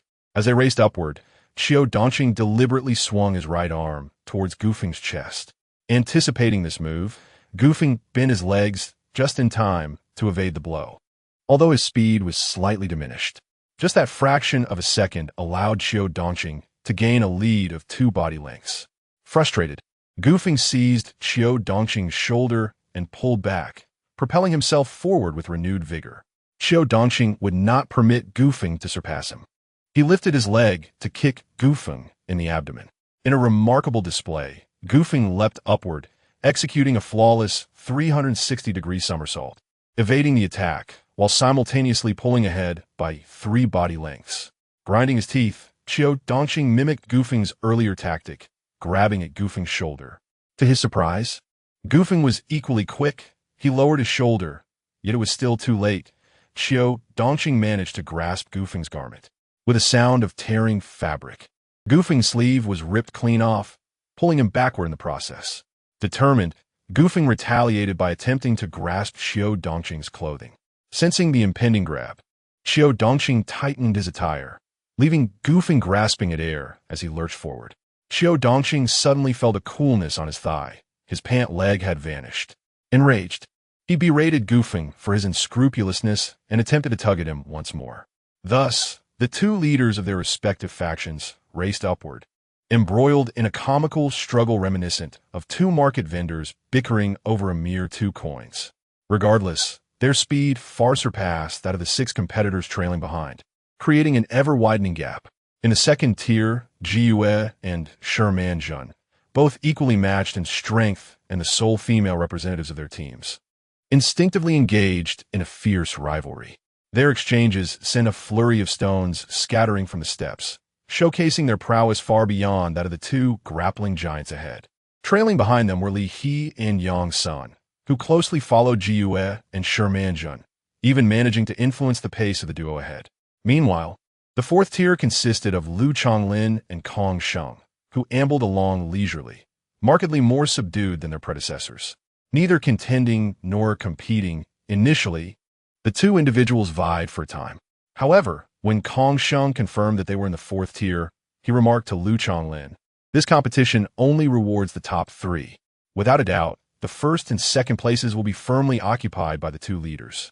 Regardless of who takes the 1st or 2nd position, the outcome will remain undetermined. The crux lies in identifying the 3rd place. The individual who secures the 3rd position will determine the victor. The staircase leading upward can accommodate only 2 individuals at a time, and the rules prohibit anyone from venturing beyond the designated path.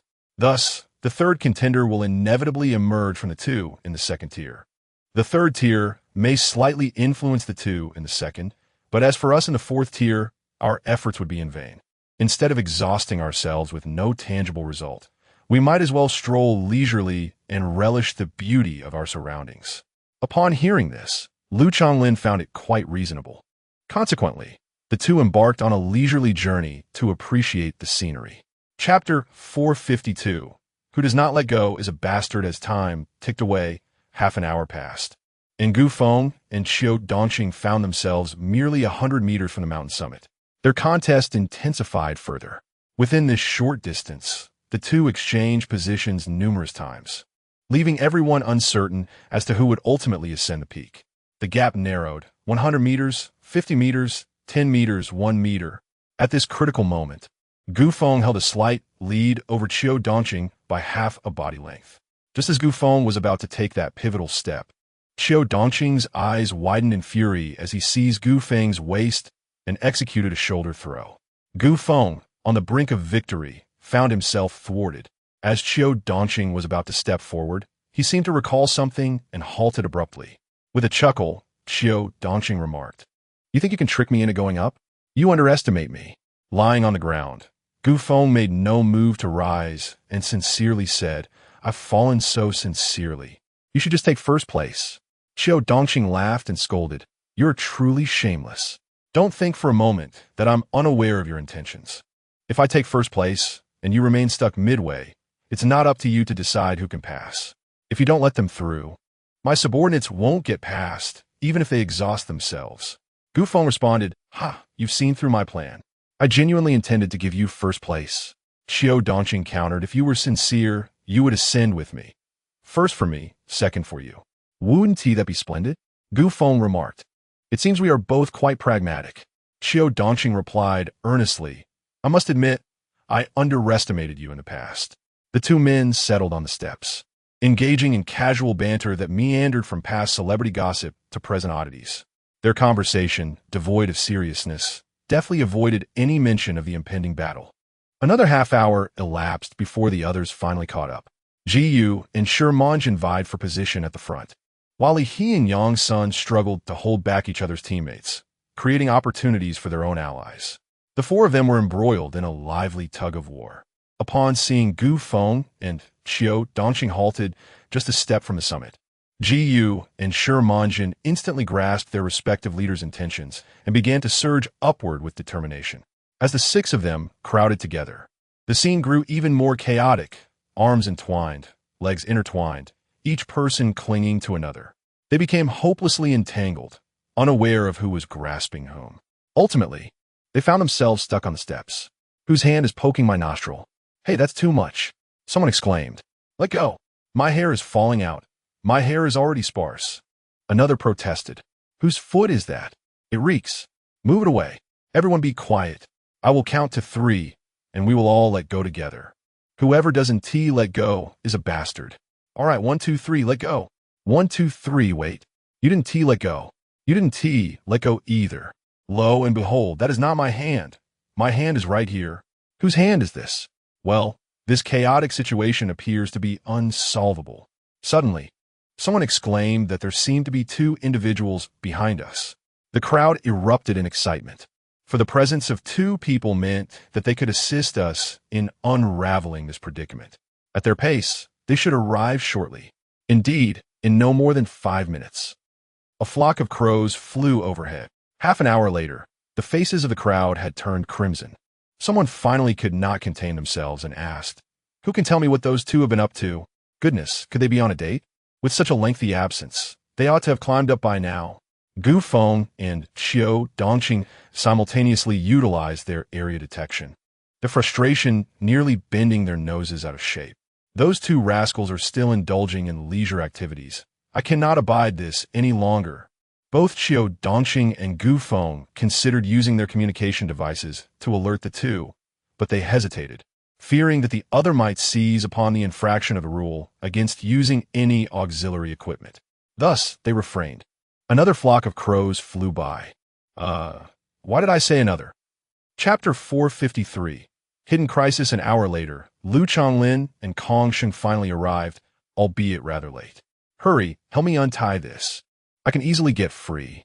The 6 individuals, bound together, clamored in unison. Lu Chonglin and Kong Sheng took a moment to comprehend the situation.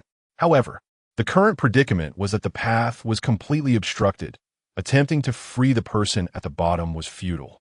Kong Sheng's eyes darted around before he shouted, For the sake of victory, I shall offend the commander. With that, he began to climb atop the bodies of his companions. Feng and the others promptly urged Lu Chonglin, Quickly, step on us and ascend. Lu Chonglin, having started slightly later, found Kong Sheng reaching the ground first. Just as Lu Chonglin was about to land, Kong Sheng gave him a decisive push. By the time Lu Chonglin regained his bearings, he discovered he was already standing atop the summit. The champion had emerged. Lu Chonglin. Feng sighed deeply. With a smile, Kong Sheng turned to Feng and inquired, Lord Gu, shall we continue the competition? There is indeed no need to proceed further. Lu Chonglin had reached the pinnacle and could not return to assist, while Kong Sheng had become the only free individual, possessing countless methods to liberate a teammate and ascend together. With a 2-to-1 advantage, victory was inevitable. Reluctantly, Feng declared, All right, everyone let go, we concede. The group then released one another, leading to a series of humorous incidents.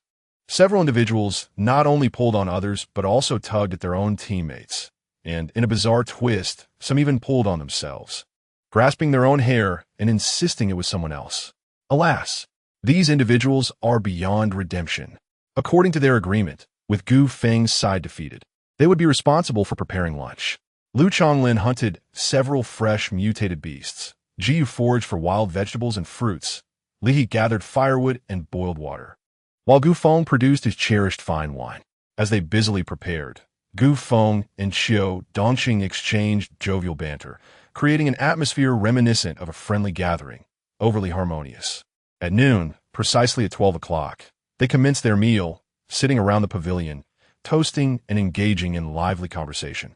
As the group began to feel pleasantly tipsy, Dongqing suddenly remarked, The location and time are both determined by me. Are you not afraid I have stationed heavy troops nearby to ambush you? The atmosphere in the pavilion abruptly tensed, with everyone's hearts rising to their throats, all eyes turning towards the 2 leaders. Feng laughed heartily and retorted, Do not forget, it was I who proposed this meeting. Are you not afraid I might have also laid heavy troops in the vicinity to strike you down? Ha! Since our last encounter, I have come to realize that I cannot hold you, and you cannot hold me.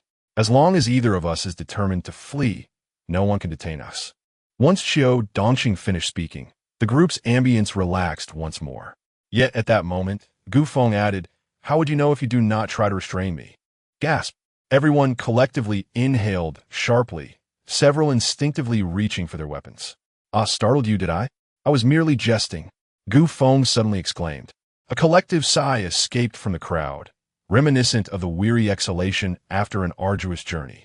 Xiao Dongqing, with a weighty tone, remarked, "Today is truly not a fortuitous day." I concurred with his sentiment. Not far from Huangguanshan, Nono, in swift flight, abruptly halted, furrowing her brow as she muttered, "Has the decapitation plan been scrapped? Alas, what a bother." With that, Nono commenced her return flight. Meanwhile, a shadowy figure also came to an abrupt stop, silently retreating. The meeting concluded at 2 in the afternoon, and the individuals parted ways at the foot of the mountain. Two cars, diverging in opposite directions, traveled far apart. Xiao Dongqing scoffed, "Gu Feng is nothing extraordinary. His subordinates are equally unimpressive."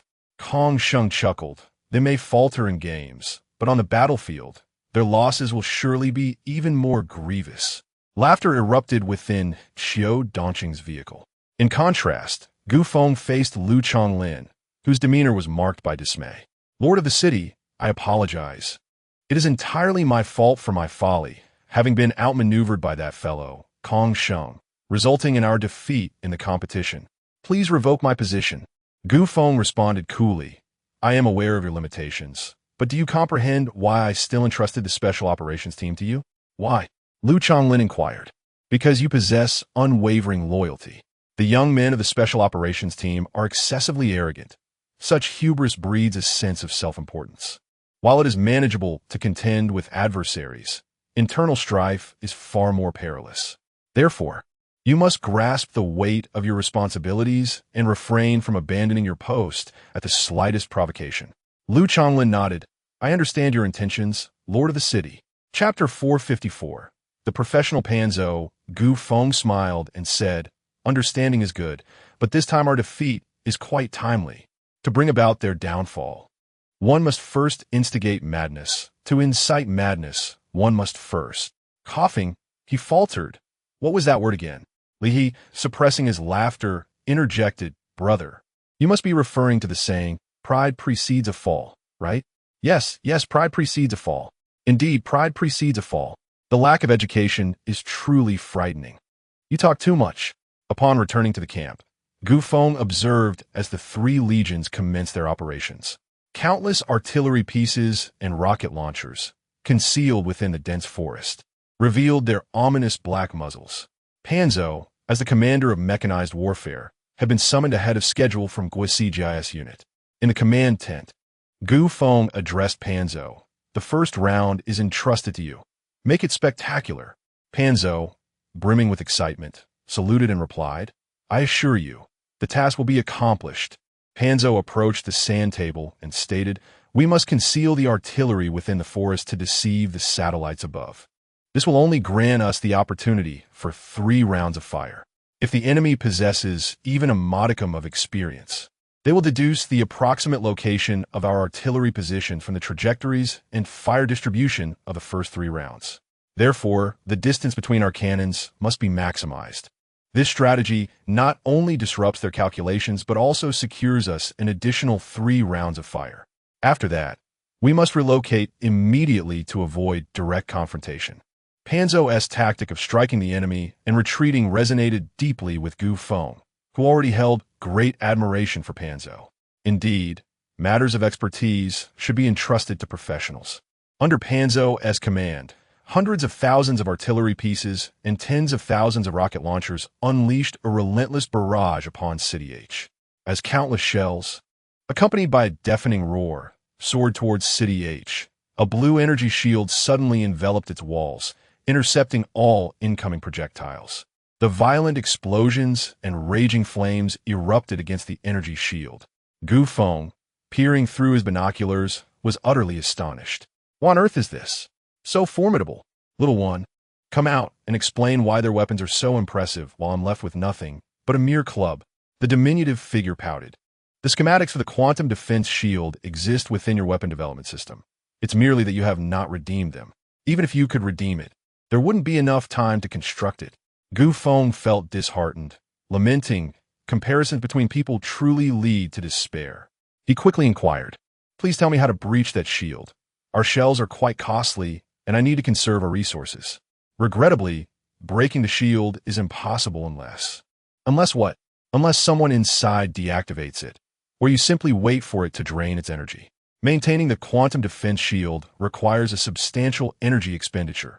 Once depleted, it will naturally shut down.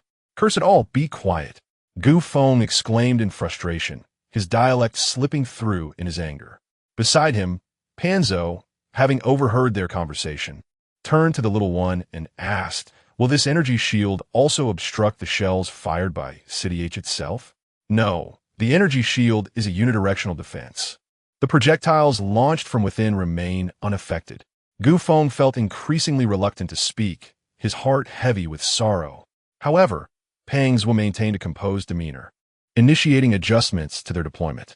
The 1st, 3rd, 5th, and 7th Artillery Regiments switched to armor-piercing rounds, while the 2nd, 4th, and 6th Regiments ceased fire and began to relocate to concealed positions. In an instant, half of the firepower was silenced. Yet, the remaining artillery continued to unleash a ferocious barrage, and coupled with the uniform armor-piercing ammunition, the energy shield over H City dimmed considerably. Witnessing the scene, Feng felt a slight sense of relief. The quantum defense shield was depleting energy at a rate far swifter than he had anticipated. After 5 volleys, the quantum defense shield finally succumbed to the strain and vanished without a trace. Chapter 455. A shot and a change of location before Feng and the others had the chance to rejoice. H City had already unleashed its artillery. A multitude of shells erupted from the Iron City walls, accurately striking Feng's artillery positions. It was evident that the enemy had locked onto their positions earlier than Pang had anticipated. Moreover, the number of cannons in H City far surpassed that of Feng's side. In a single volley, H City inflicted losses equivalent to hundreds of cannons, along with thousands of casualties among the troops.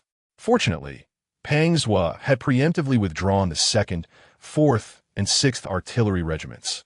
Otherwise, the losses would have been even more severe. As Pangswa urgently directed the medical teams for rescue, he simultaneously coordinated a counteroffensive. The 1st, 3rd, and 5th Regiments began to reposition, evading the enemy's targeting, while the 2nd, 4th, and 6th Regiments commenced firing. The previously repositioned 2nd, 4th, and 6th Regiments immediately began to retaliate. The walls of H City were subjected to continuous bombardment. While the damage to the steel fortifications was not yet evident, the cannons atop them were far less fortunate, many having been destroyed and rendered inoperable. After the 2nd, 4th, and 6th Regiments had fired 5 volleys, Pangswa ordered their early withdrawal. Shortly after they had repositioned, their previous location was struck by a fierce bombardment from H City. Feng couldn't help but give Pangswa a thumbs up. During the repositioning of the 2nd, 4th, and 6th Regiments, the 1st, 3rd, and 5th Regiments resumed firing. Pangswa's strategy was clearly to divide the artillery into 2 groups. While one group repositioned, the other provided covering fire, alternating between the two to ensure there were no gaps in firepower while executing the unscrupulous tactic of a shot and a change of location. This rendered H City unable to discern the location of Feng's artillery. In contrast, H City's gunners found themselves with nowhere to hide. They stood exposed, vulnerable to the relentless assault. The exchange of fire devolved into unilateral destruction. The objective for Feng's side was to obliterate all defensive cannons on H City's walls in preparation for the next wave of assault. However, the personnel in H City were not fools. They could not simply endure the barrage indefinitely. After a sustained period, H City dispatched bombers and fighter jets, thousands of aircraft roaring through the skies. Pangswa commanded the anti-aircraft guns to intercept. The barrels of the anti-aircraft artillery were raised high, unleashing a continuous barrage, though the results were limited, only managing to down around 100 aircraft. Once more, Pangswa ordered the launch of intercepting missiles. The intercepting missiles, initially equipped with standard warheads, began with radar guidance and switched to infrared heat source tracking as they closed in, what is colloquially known as turning missiles. With thousands of missiles soaring into the sky, the aircraft above became a chaotic swarm, resembling countless flies frantically evading in the airspace above H City. A series of explosions sent numerous bombers and fighters spiraling down in flames and smoke. Watching these advanced weapons of warfare turn into heaps of scrap metal left Feng feeling a pang of sorrow. This is hardly a battle. It resembles a reckless expenditure of wealth, akin to launching currency as projectiles or fashioning it into aircraft that flit about. Indeed, Feng's demeanor reflects a cunning opportunism, as he remains unscathed by aerial bombardments, oblivious to the pain, a symptom of sheer arrogance. Logically, given the previous encounters, Feng's side should have had the upper hand. However, the expression of pangs betrays a growing anxiety. Feng inquires if there is an issue. Pangs replies, "It has been too effortless. I suspect our adversary is deliberately sending us cannon fodder." Feng, taken aback, exclaims, "Surely, these are genuine aircraft." After a moment of contemplation, Pang Zhua continues, "Consider this.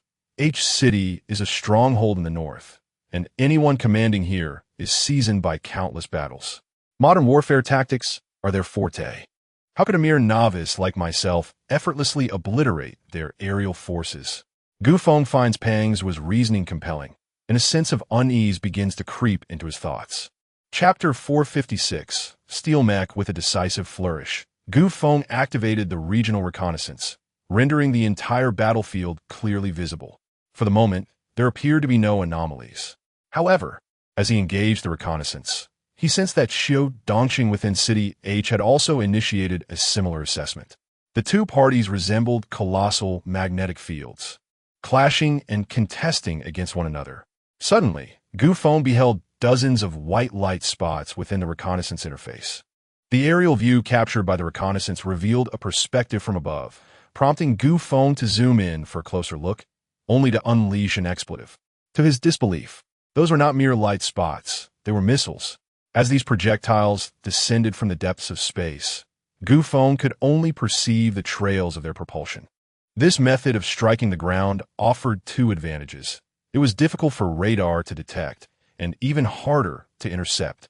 Unsurprisingly, the targets of these missiles were the encampment concealed within the deep mountains where Feng's forces lay hidden. There was no time to intercept.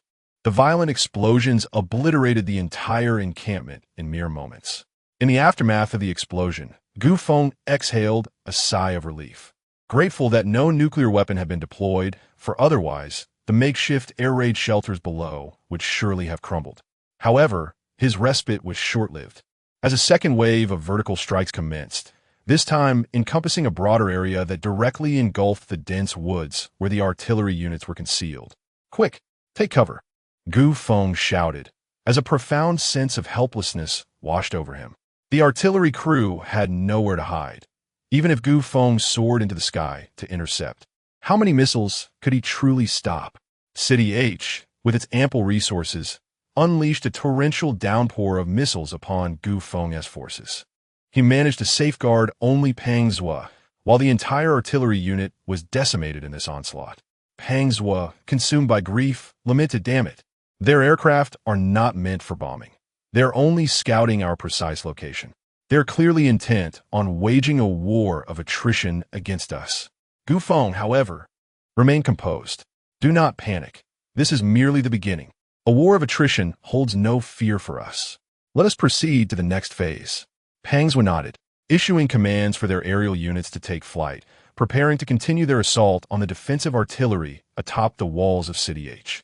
Subsequently, Feng also commanded Lu Jianxin's Black Panther Legion, Li He's Scorpion Legion, and Gu's Cobra Legion to prepare for a full-scale offensive. 500 biomechs stood tall in the wilderness, poised against the southern walls of City H. Behind these biomechs assembled 3 legions, totaling 600,000 soldiers, all adorned in red helmets, red armor, and red equipment, creating a striking visual spectacle. The sheer force of 600,000 soldiers resembled a vast red ocean, brimming with an impending tsunami. Above, their aircraft circled majestically, adding to the grandeur of the scene. With a powerful display of wings, Gu Feng soared to the forefront of his troops. Raising his blood-red bee suppression blade, he bellowed, "Brothers, follow me into battle. Kill, kill." The resounding roars echoed like a tidal wave, shaking the very heavens and earth. The true battle had commenced. The defensive artillery of City H had been destroyed by over 80%, while the remaining units unleashed their firepower, only to be met by the front line of biomechs, which absorbed the onslaught. The aircraft of Gu Feng accelerated swiftly, arriving near the city walls of H City, where a barrage of attacks rained down, obliterating a tenth of the defensive artillery. As the biomechanical mechs seemed poised to breach the walls, H City finally took decisive action. To the astonishment of Gu Feng and his comrades, the iron walls of H City began to descend rapidly. The revelation that these walls were capable of such movement was astonishing. Yet this was not the crux of the matter. Rather, the true significance lay in what was unveiled as the walls lowered. 500 steel robots emerged, resembling the iconic Transformers from Hollywood blockbusters, matching the size of the biomechanical mechs. Gu Feng understood that these colossal automatons, much like the biomechanical mechs, required pilots to operate them. He could distinctly observe blue control slots on the foreheads of the robots, where individuals mimicked the movements of the machines. Perhaps in truth, their creations were the genuine mechs, ironclad automatons. Chapter 457. Heavy casualties behind the formidable steel mechs stood a throng of iron warriors.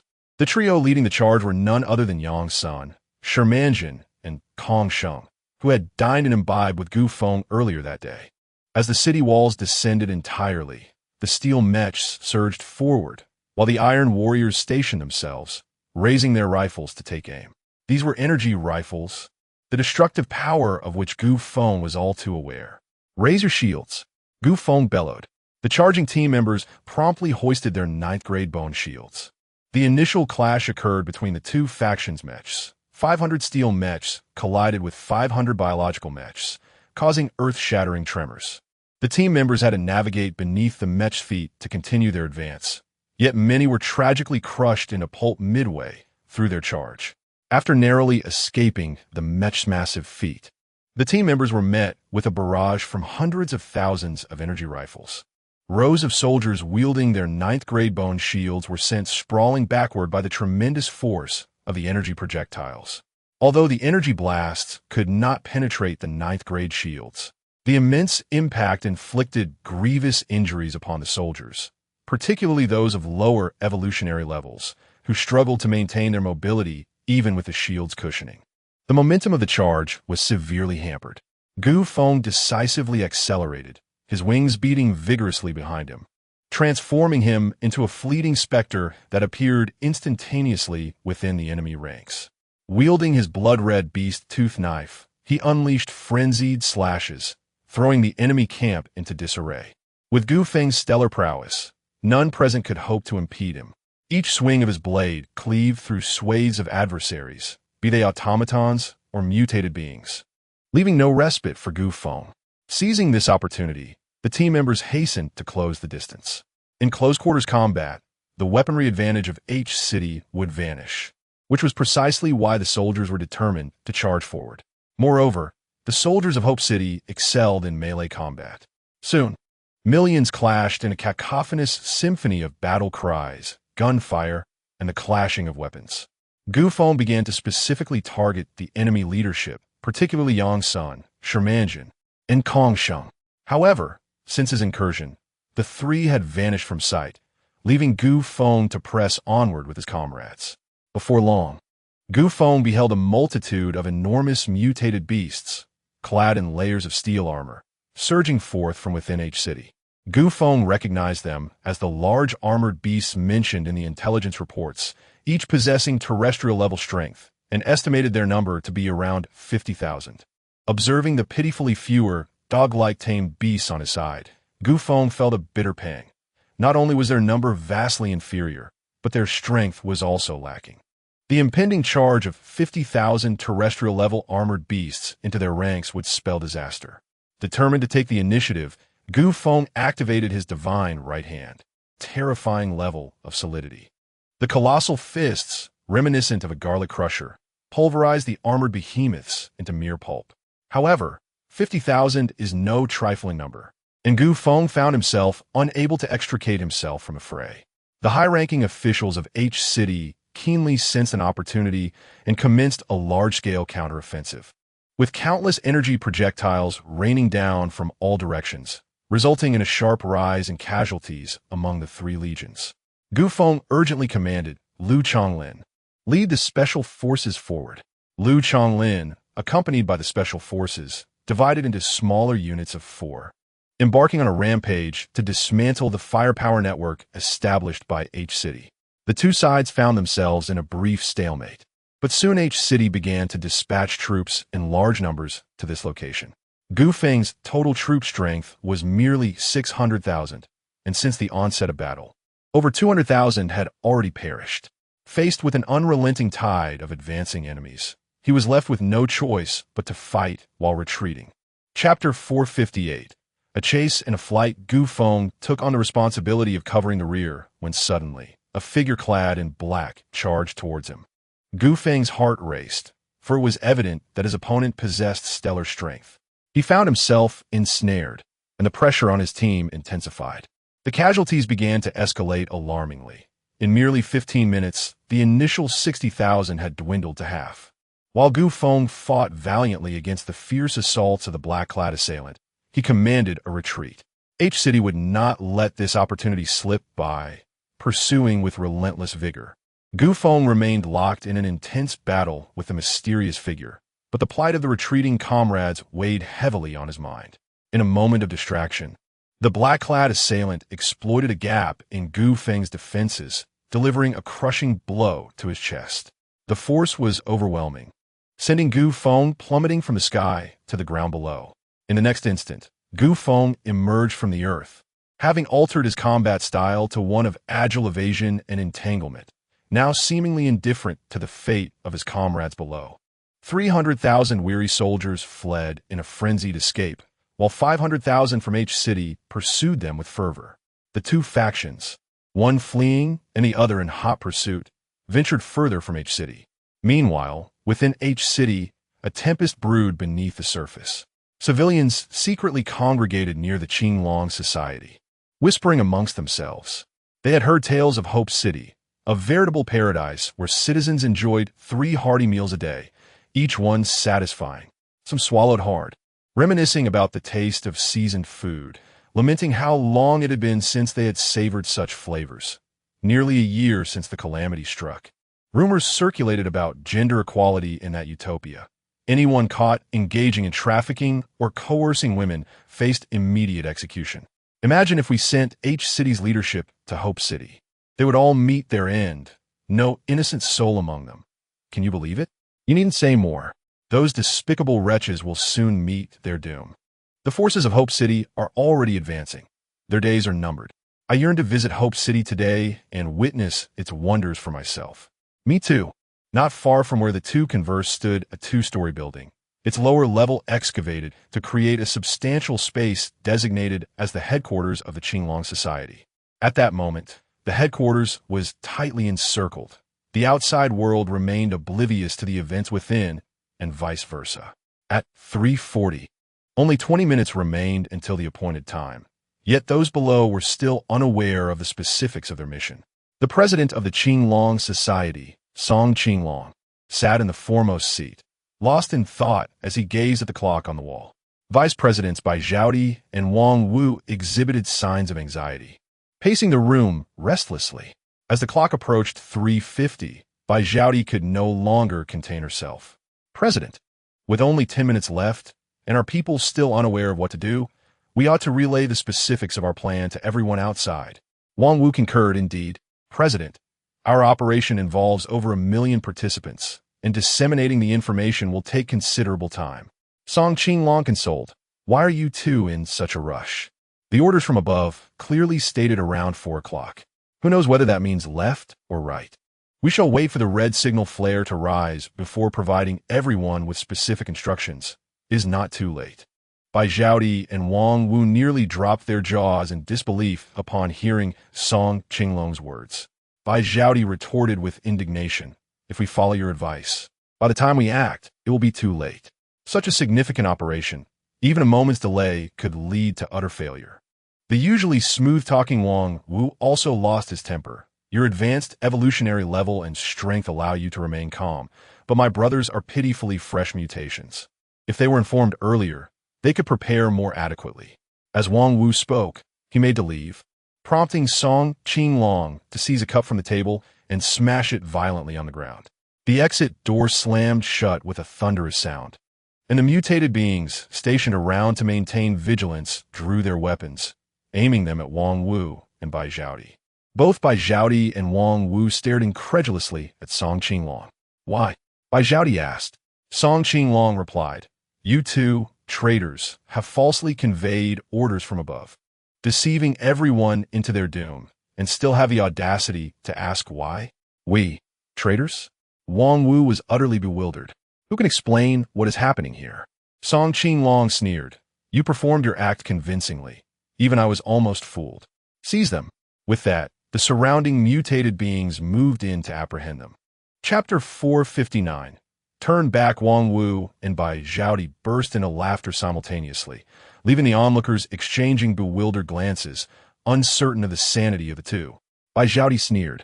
Song Qinglong, you ultimately chose to betray us all. Song Qinglong furrowed his brow. Even in the face of impending doom, he spread discord. Everyone, seize these two traitors. Yet, not a soul dared to move. Instead, weapons were aimed squarely at Song Qinglong. This time, disbelief washed over him. You all, Wang Wu chuckled. You would gamble with your life for a woman, but you cannot sacrifice theirs alongside your own. They have all consumed the evolution agents from Hope City.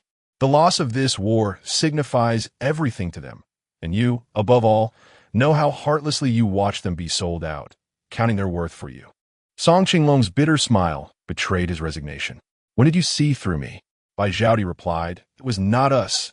It was Feng Huan who discerned the truth. Song Qinglong nodded. Of course it was him. No wonder he made a personal visit. He was here specifically for me. But even so, how did you come to know of her presence? Wang Wu explained. Zhaodi's sister-in-law shares a plight similar to that of your wife. With increased interaction, one can glean whispers of truth. Song Qinglong inquired further. Since you all are aware, why wait until now to act? Bai Zhaodi sighed. We were waiting for you to turn back. We held firm in our belief that you had merely been deceived by the higher-ups of H City. They revel in such treachery. Do you recall the tragic conclusion of that past rebellion? Their tactics then mirrored those employed now, bribing the leaders of the insurrection before swiftly eliminating the rest. Feng Mingzhang is unlike you. He can continue to serve H City, but you have already consumed the evolution agents of Hope City. They will never accept you back. Song Qinglong offered a self-deprecating smile. I truly appreciate your concern. Bai Zhaodi implored earnestly, Turn back. It is not too late. Song Qinglong whispered, Impossible. He then removed his outer garments and rolled up his sleeves, appearing ready to fight. Wang Wu, filled with trepidation, took a step back. Among all present, Song Qinglong possessed the highest level of evolution. If he chose to fight to the bitter end, it was uncertain who would survive to walk away. Bai Zhaodi clenched her teeth, declaring, You have been deceived by that woman. The child she carries is not yours. You have been apart for over 9 months, and she is only 5 months pregnant. There is no need for you to sacrifice your life for her. Be silent. Song Qinglong roared, That is my child. It is mine. His agitation grew, threatening to erupt at any moment. However, Bai Zhaodi stood her ground. Very well. I shall have her reveal the truth to you. With that, she clapped her hands. A hidden door swung open, revealing 2 women, Lu Yin, Bai Zhaodi's sister-in-law, and Song Qinglong's wife. Lu Yin aimed a gun at the head of Song Qinglong's wife, commanding, Speak. If you utter a single falsehood, I shall pull the trigger and end your life. Terrified and trembling, Song Qinglong's wife wept. I will tell you. Please don't kill me. I confess. The child belongs to young Senator. Please, my husband, do not blame me. I'll lie for the sake of our child. I swear. Song Qinglong appeared as if half his spirit had been siphoned away, his gaze vacant as he inquired. Do you still love me? Yes. I love you, my husband. Please save me. Convince them not to take my life. I beg you, let them spare me. Lu Yin responded coldly. Tell your husband to surrender, or I will take your life. Ah, please no. My husband, do you see? You must surrender. They truly will kill me. Chapter 460. The love of Song Qinglong threw his head back and laughed, his laughter growing increasingly boisterous. The onlookers were bewildered, unable to comprehend what could possibly be amusing, nor why he found humor in it. Yet, he understood the source of his mirth. He was laughing at himself. How could he be unaware that the child his wife bore was not his? Yet, what could knowing this change? His love for her transcended all, rendering the sacrifice of his masculinity inconsequential. In this grotesque and inequitable relationship, all of Song Qinglong's efforts were but a form of self-indulgence. He reveled in his generosity and magnanimity. However, this love was not devoid of expectations. He might overlook the paternity of the child, and he could disregard the uncertainty of spending his remaining days with his wife, yet he could not ignore whether she still harbored affection for him. His sacrifices, laden with blood and tears, were solely in hopes of evoking even the faintest flicker of emotion from her, a remnant of love for him. Yet from her words, he discerned no trace of love, only indifference and selfishness. He came to the painful realization that his wife had never loved him. Her affection was solely for herself, a beautiful woman enamored only with her own being. He reminisced about their first encounter before calamity struck. At that time, he was the CEO of a publicly listed company, while she was merely the receptionist. One day, as he passed the front desk, he caught a whiff of the flavors of his homeland, specifically the aroma of vinegar fish, a delicacy rarely found in the city, yet one that haunted his dreams. Following the scent, he approached the reception desk, where he found the dish before him and her, joyfully savoring it with chopsticks. From that moment on, she frequently brought him vinegar fish, and over time, their relationship blossomed into romance, culminating in marriage. Prior to their union, he often indulged in her culinary creations, but after they wed, she never prepared it for him again, even when she occasionally delivered meals to his office. They were merely takeout from restaurants. Eventually, Song Qinglong learned that she could not cook vinegar fish at all. It was prepared by an elderly aunt from their hometown, whom she had commissioned.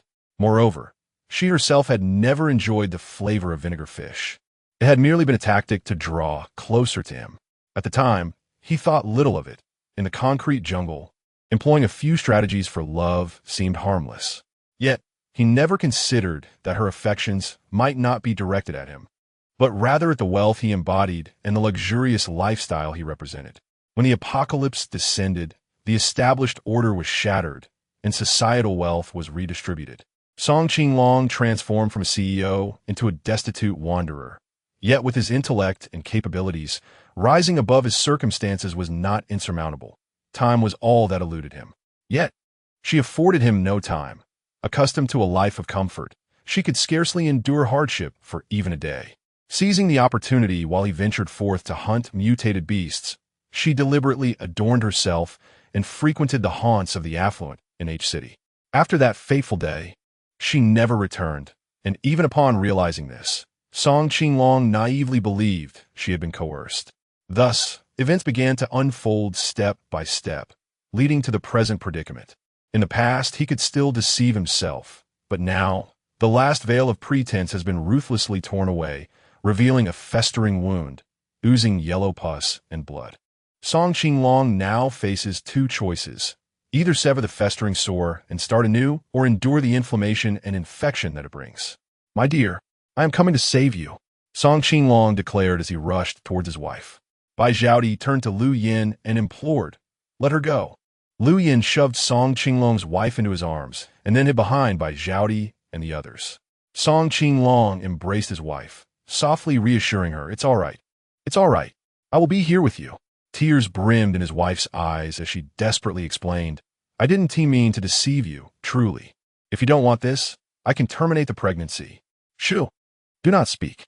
Just let me hold you in silence," Song Qinglong replied, tightening his grip around her. "Ah, loosen your hold. I can't breathe. Let go. Let go." His wife's face turned crimson as she clawed desperately at Song Qinglong, attempting to break free. Yet, alas, his arms were as unyielding as forged steel, continuing to constrict around her. Chapter 461. Guasijiao's trap cough. Blood began to pour from the lips of his wife. Tears streamed down Song Qinglong's tightly shut eyes, his arms contracting as if he were exerting every ounce of strength to embrace her. The brittle sound of bones fracturing echoed from her body. Broken ribs pierced through her internal organs, breaking the surface of her skin. Blood stained the chests of both individuals. In a surge of intense resentment and unwillingness, his wife ceased to breathe, and blood began to flow from Song Qinglong's mouth as well.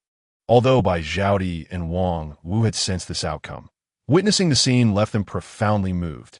Song Qinglong had taken his own life. Perhaps this was indeed his best choice, Bai Zhaodi remarked. Oh, the tragic nature of humanity. Enough of this. We must attend to business. Moments later. A red signal flare shot into the sky from the eastern gate of H City, its crimson smoke piercing the heavens. Following this, a cacophony of shouts surged forth from the east.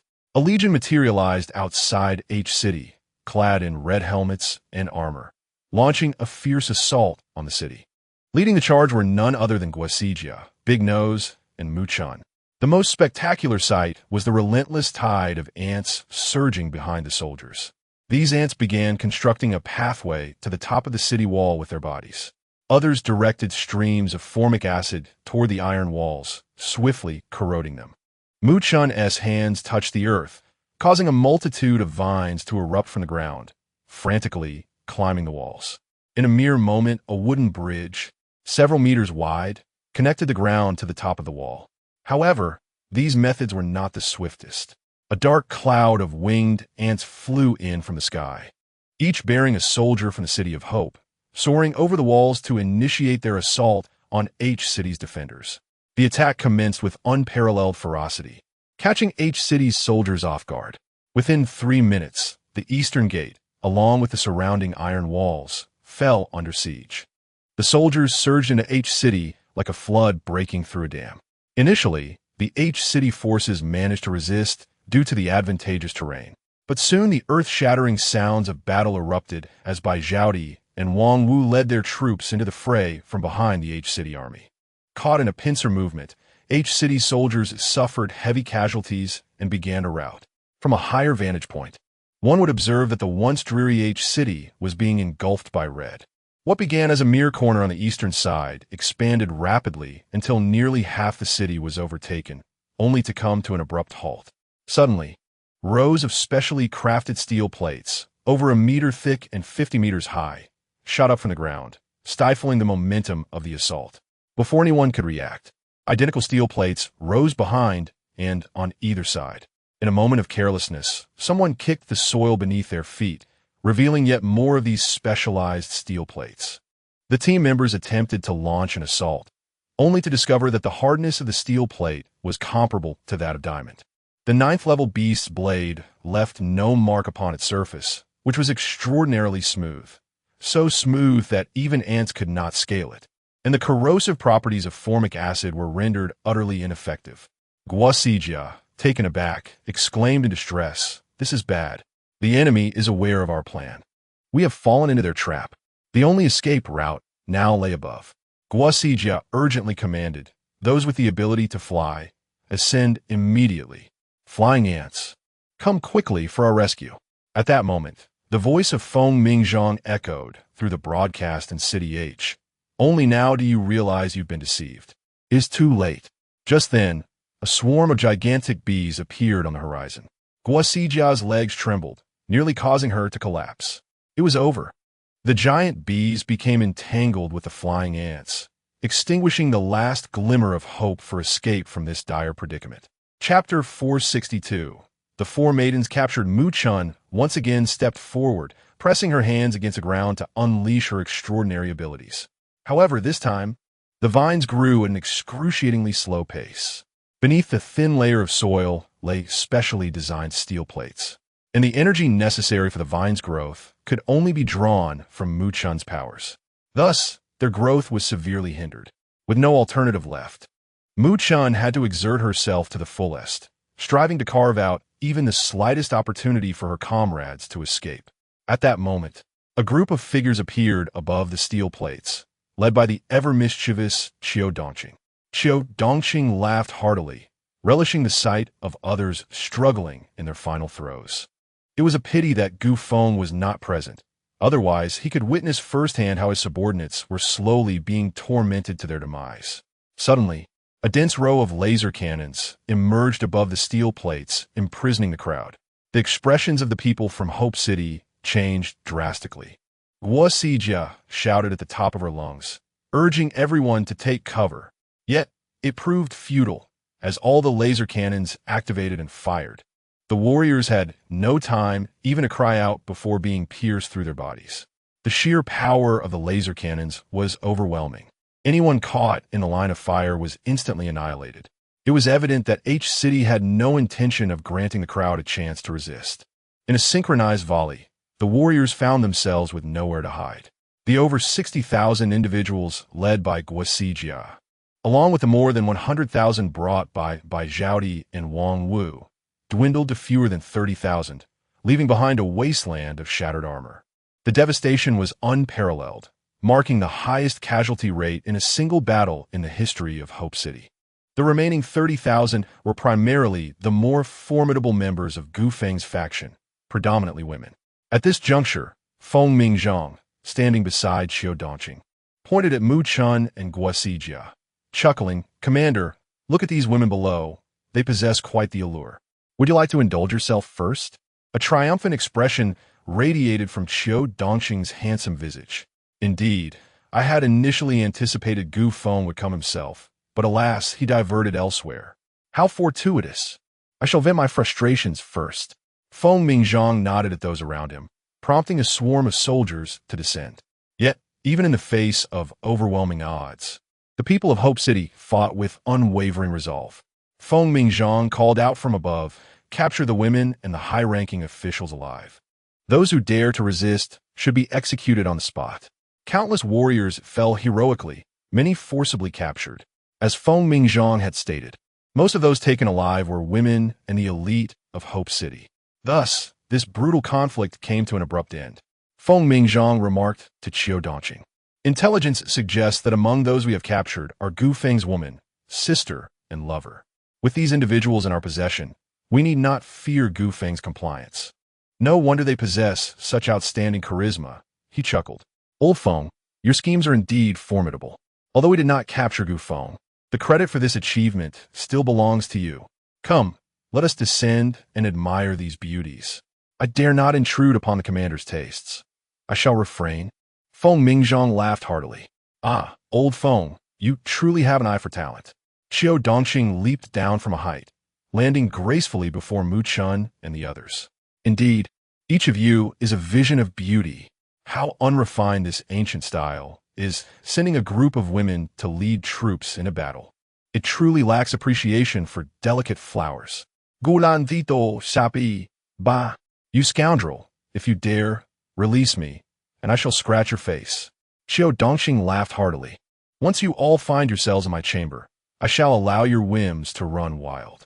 "Ha ha ha, disgusting," exclaimed the four enchanting beauties, Guo Sijia, Gulan, Mu Chun, and Gu Qingqing in unison. Qiu Dongqing, puzzled, remarked, "Oh, it seems you're not afraid. Why should we be afraid?" Gulan asserted with unwavering conviction. Qiu Dongqing instinctively sensed something amiss with these four women. Having reached a stellar level, he could perceive their thoughts through brainwaves. Calming himself, he began to delve into their minds, and after a moment, he erupted into laughter. "How foolish you are! Gu Feng promised he would come to your aid in times of danger, and you genuinely believed him. Such words are mere tricks for naive girls, and you fell for it. I cannot decide whether to call you foolish or simply innocent." Chapter 463. Qiu Dongqing is slain.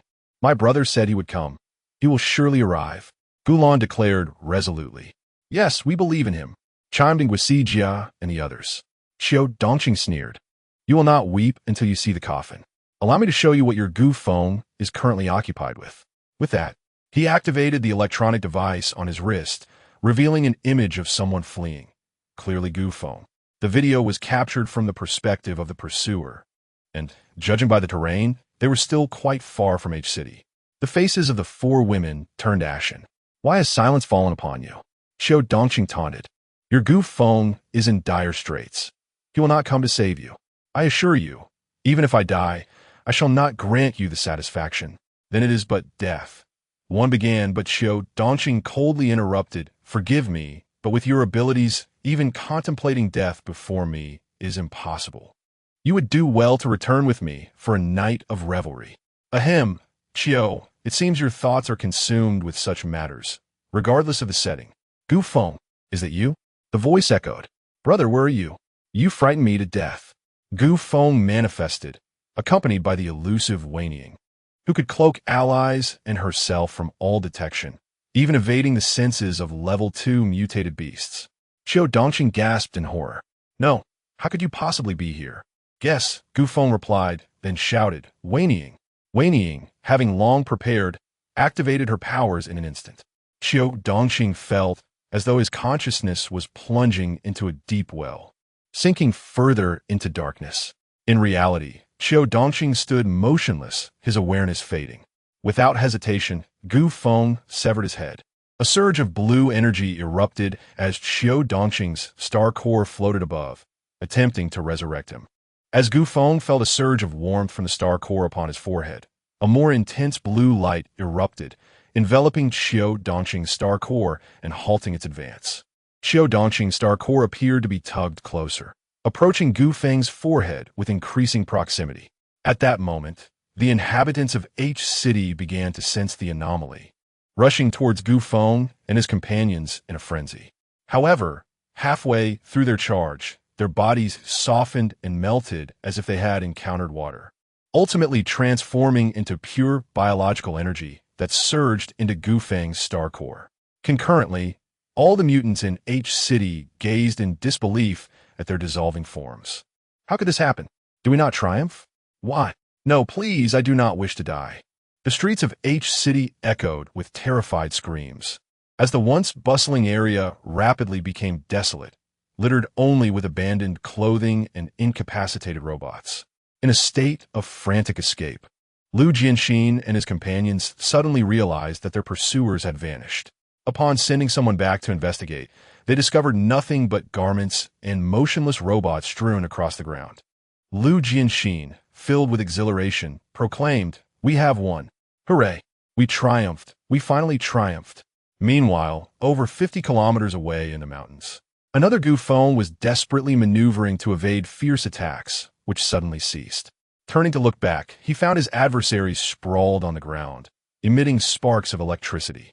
Gu Feng's form warped and ultimately transformed into Nono, or rather, Nono reverted to her true self. Astonished, Nono lifted the robot beneath her, marveling at the astonishing technology. How could a robot suppress her in combat? The thought was unfathomable. Subsequently, she grasped the peculiar robot and soared back. Thus, the war concluded abruptly, leaving many still in a daze, uncertain of what had transpired. Let us rewind time to the meeting that took place half a month earlier. When Gu Feng resolutely decided to confront Xiao Dongqing, everyone present expressed their support. However, Gu Feng, adept at reading minds, immediately discerned the underlying thoughts of Wang Jingtang. Aware of Wang Jingtang's impending betrayal, Gu Feng nonetheless gestured for Lu Jianxin to unveil the entire plan. As anticipated, Wang Jingtang later relayed the plan verbatim to Xiao Dongqing. Yet, it is crucial to remember that after the meeting concluded, Lu Jianxin stealthily returned once more. Chapter 464. Such a plan at that moment. Gu Feng sat in the conference room, observing Lu Jianxin's return with a puzzled expression. Why are you back again? He inquired. Lu Jianxin countered. And why did you not leave? The two shared a knowing smile. Gu Feng had remained waiting for Lu Jianxin, who, aware of this, returned. Their tacit understanding required no words. A mere glance sufficed to convey everything. They then commenced a discreet discussion. Gu Feng remarked, The plan you mentioned in the meeting will undoubtedly be leaked by Wang Jingtang to Xiao Dongqing. Thus we must alter our strategy. Lu Jianxin replied, The plan I just outlined intentionally contained flaws. Should they follow the arrangement conveyed by Wang Jingtang, it would present us with an excellent opportunity to turn the tables. Gu Feng shook his head, I cannot speak for others, but Xiao Dongqing will certainly deduce that this plan is a ruse upon receiving it. Lu Jianxin was incredulous. How could he possibly know? You deceived everyone, and Wang Jingtang believed it wholeheartedly. He has no reason to suspect the plan is false. Gu Feng firmly stated, trust me. He will know the plan is a deception. Not only that, but he will infer from the flaws you left behind that our true target is the stronghold in City H. Xiao Dongqing surely has astute individuals by his side, capable of discerning this. After pondering for a moment, Lu Jianxin declared, then we must resort to our final gambit. The most ruthless of tactics, the feigned retreat. Gu Feng furrowed his brow. What do you mean? We will sacrifice our own defeat to provide the enemy a moment of respite, only to deliver a fatal blow when they least expect it. Of course, this must align with their character flaws, namely, their arrogance and lust. Elaborate on your thoughts. Since you are so certain they will deduce our entire plan, let's allow them to think they are in control. Xiao Dongqing is a prideful individual. We shall inflate his arrogance, psychologically and situationally, instilling within him a sense of guaranteed victory. If necessary, we may even employ a lure to fully lower his guard before striking decisively. This is akin to a game of chess. Once checkmated, no matter how many pieces remain, they are rendered useless. Upon hearing Lu Jianxin's initial concept, Gu Feng was initially resistant. What a disastrous defeat would allow Xiao Dongqing to relax his vigilance. How many lives would be lost? If our final strike fails, then those lives would be lost in vain. Gu Feng perceived this plan as walking a tightrope over an abyss. One misstep could lead to utter annihilation.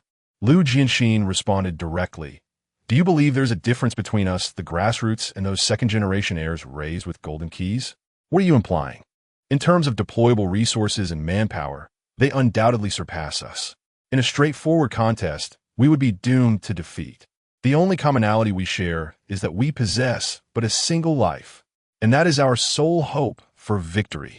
You must understand, if we lose, the entire city will perish, including the children who have never used evolution agents. Do you think those orphaned children could survive in a post-apocalyptic world? As the lord of a city, one must sometimes be ruthless, merciless towards enemies, and equally harsh towards one's own people. I shall ponder further. It was only after Gu Feng had gathered various intelligence regarding H City and comprehended the disparity in strength between the two factions that he reluctantly set Lu Jianxin's plan into motion. This plan, while seemingly straightforward, proved to be exceedingly intricate in its execution, requiring an extensive array of preliminary details. While Feng Huan and his companions were collecting intelligence around H City, Gu Feng had already detected the presence of surveillance drones, yet he chose to remain silent.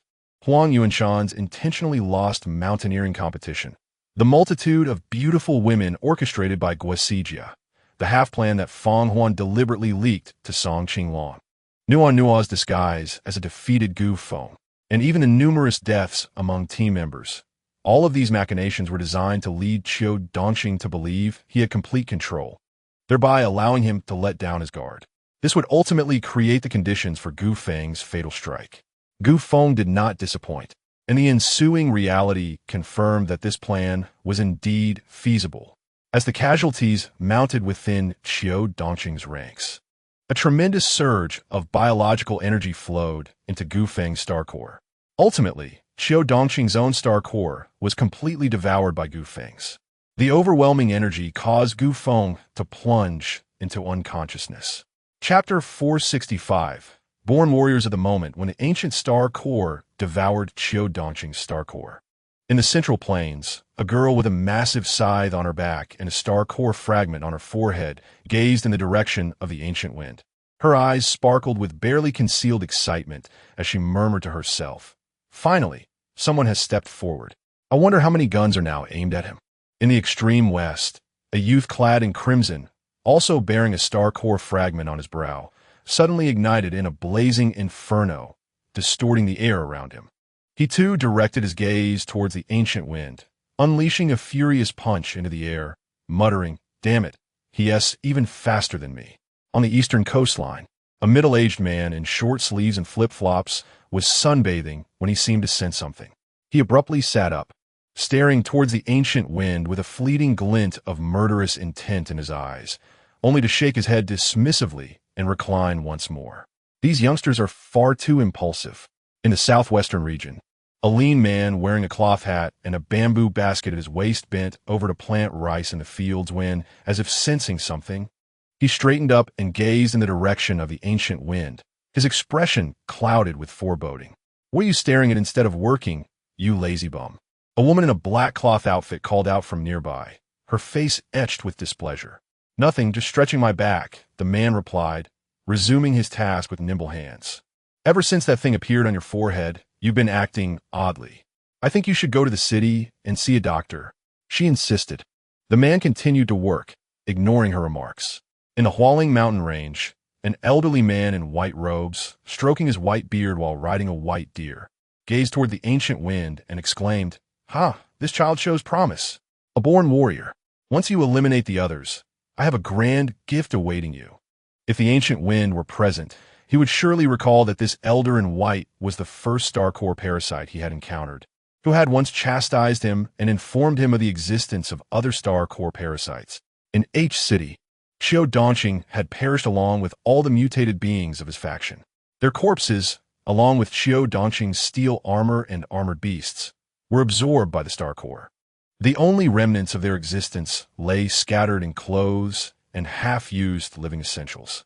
The city was littered with incapacitated robots and the carcasses of giant bees. Ants busily transported the bodies of these mutated bees back to their queen's nest. Guosijia and others placed the unconscious ancient wind in the central tower of H City, assigning strict protection around him. Lu Jianxin swiftly led the remaining 30,000 people into H City to commence a thorough search, investigation, and initial assessment.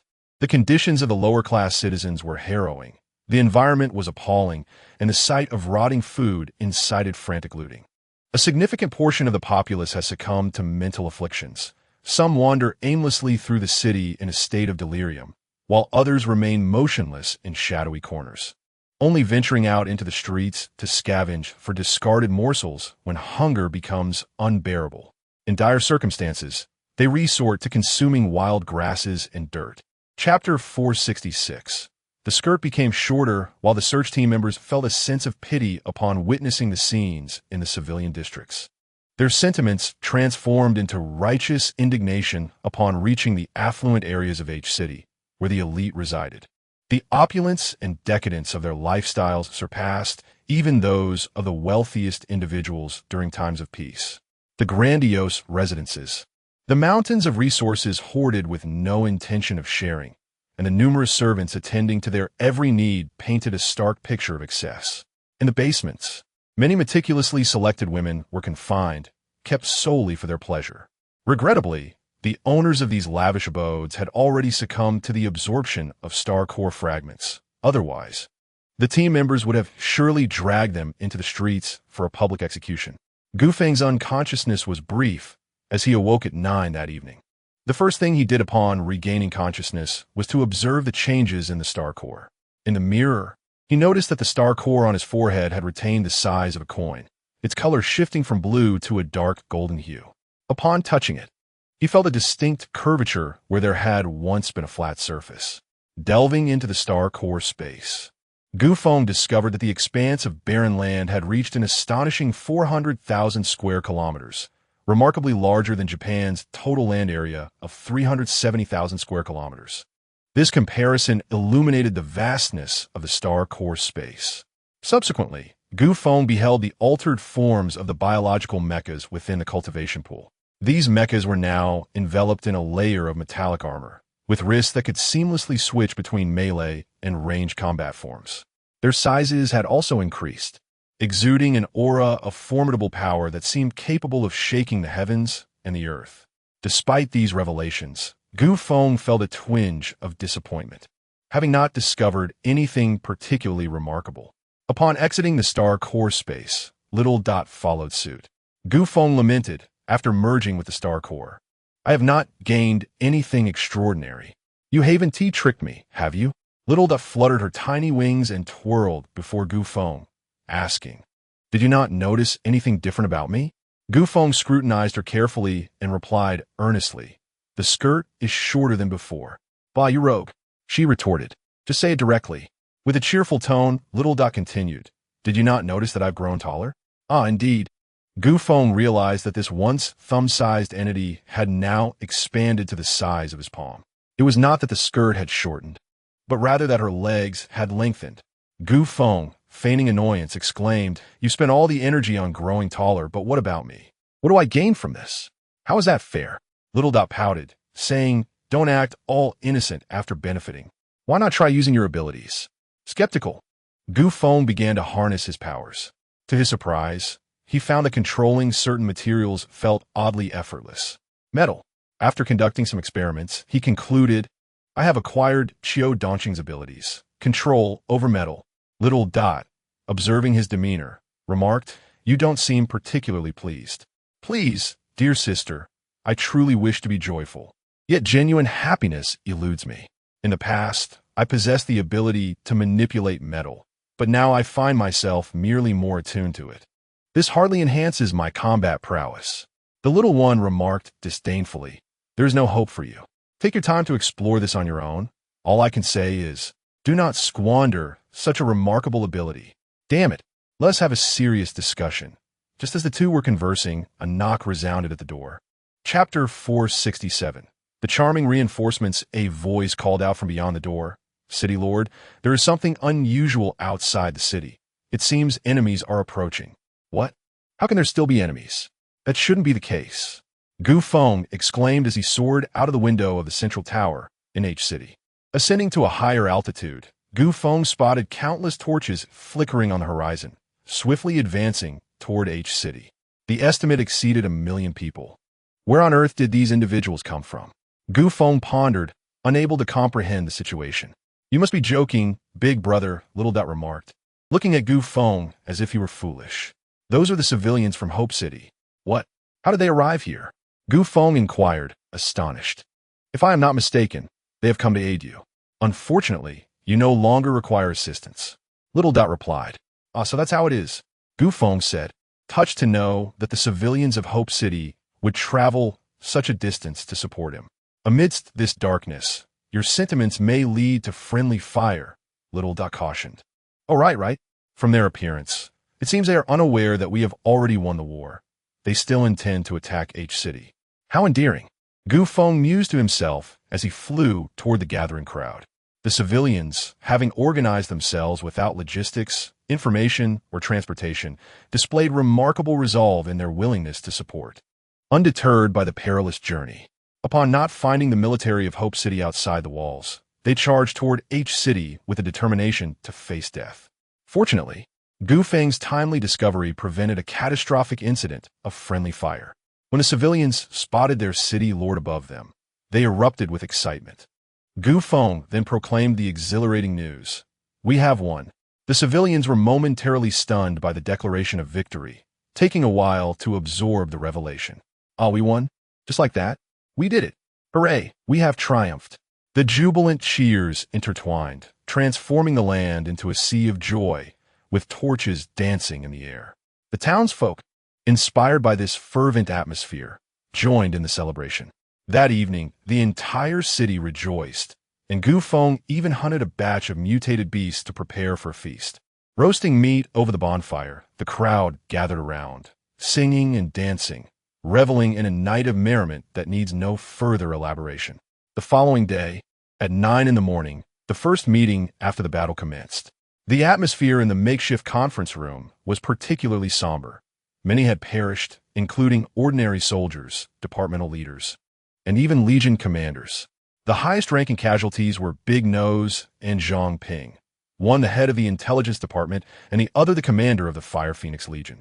Few knew Big Nose's true name. He had introduced himself as such from the very beginning, and others had followed suit. Rising from an ordinary team member to the position of minister, he had become an exemplary figure for many young people in Hope City. Yet now, that beacon of hope had extinguished. Zhang Ping was originally an utterly ordinary individual, but the apocalypse thrust him into the darkest chapter of his life.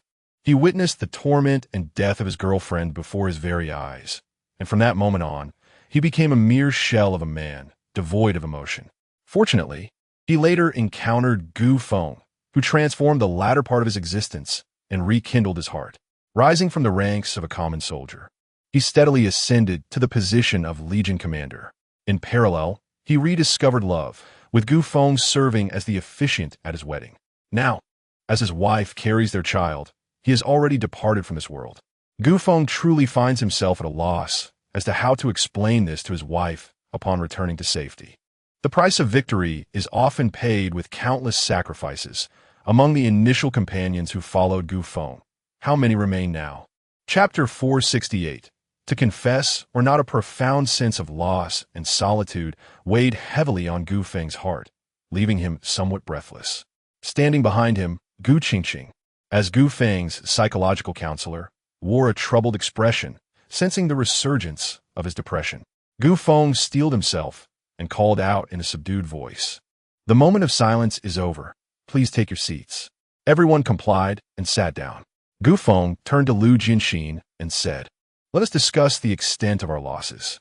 Qingqing's countenance mirrored the gravity of the situation as he held the data and murmured, "Our total mobilized forces amounted to 120,000, and now only 33,000 remain.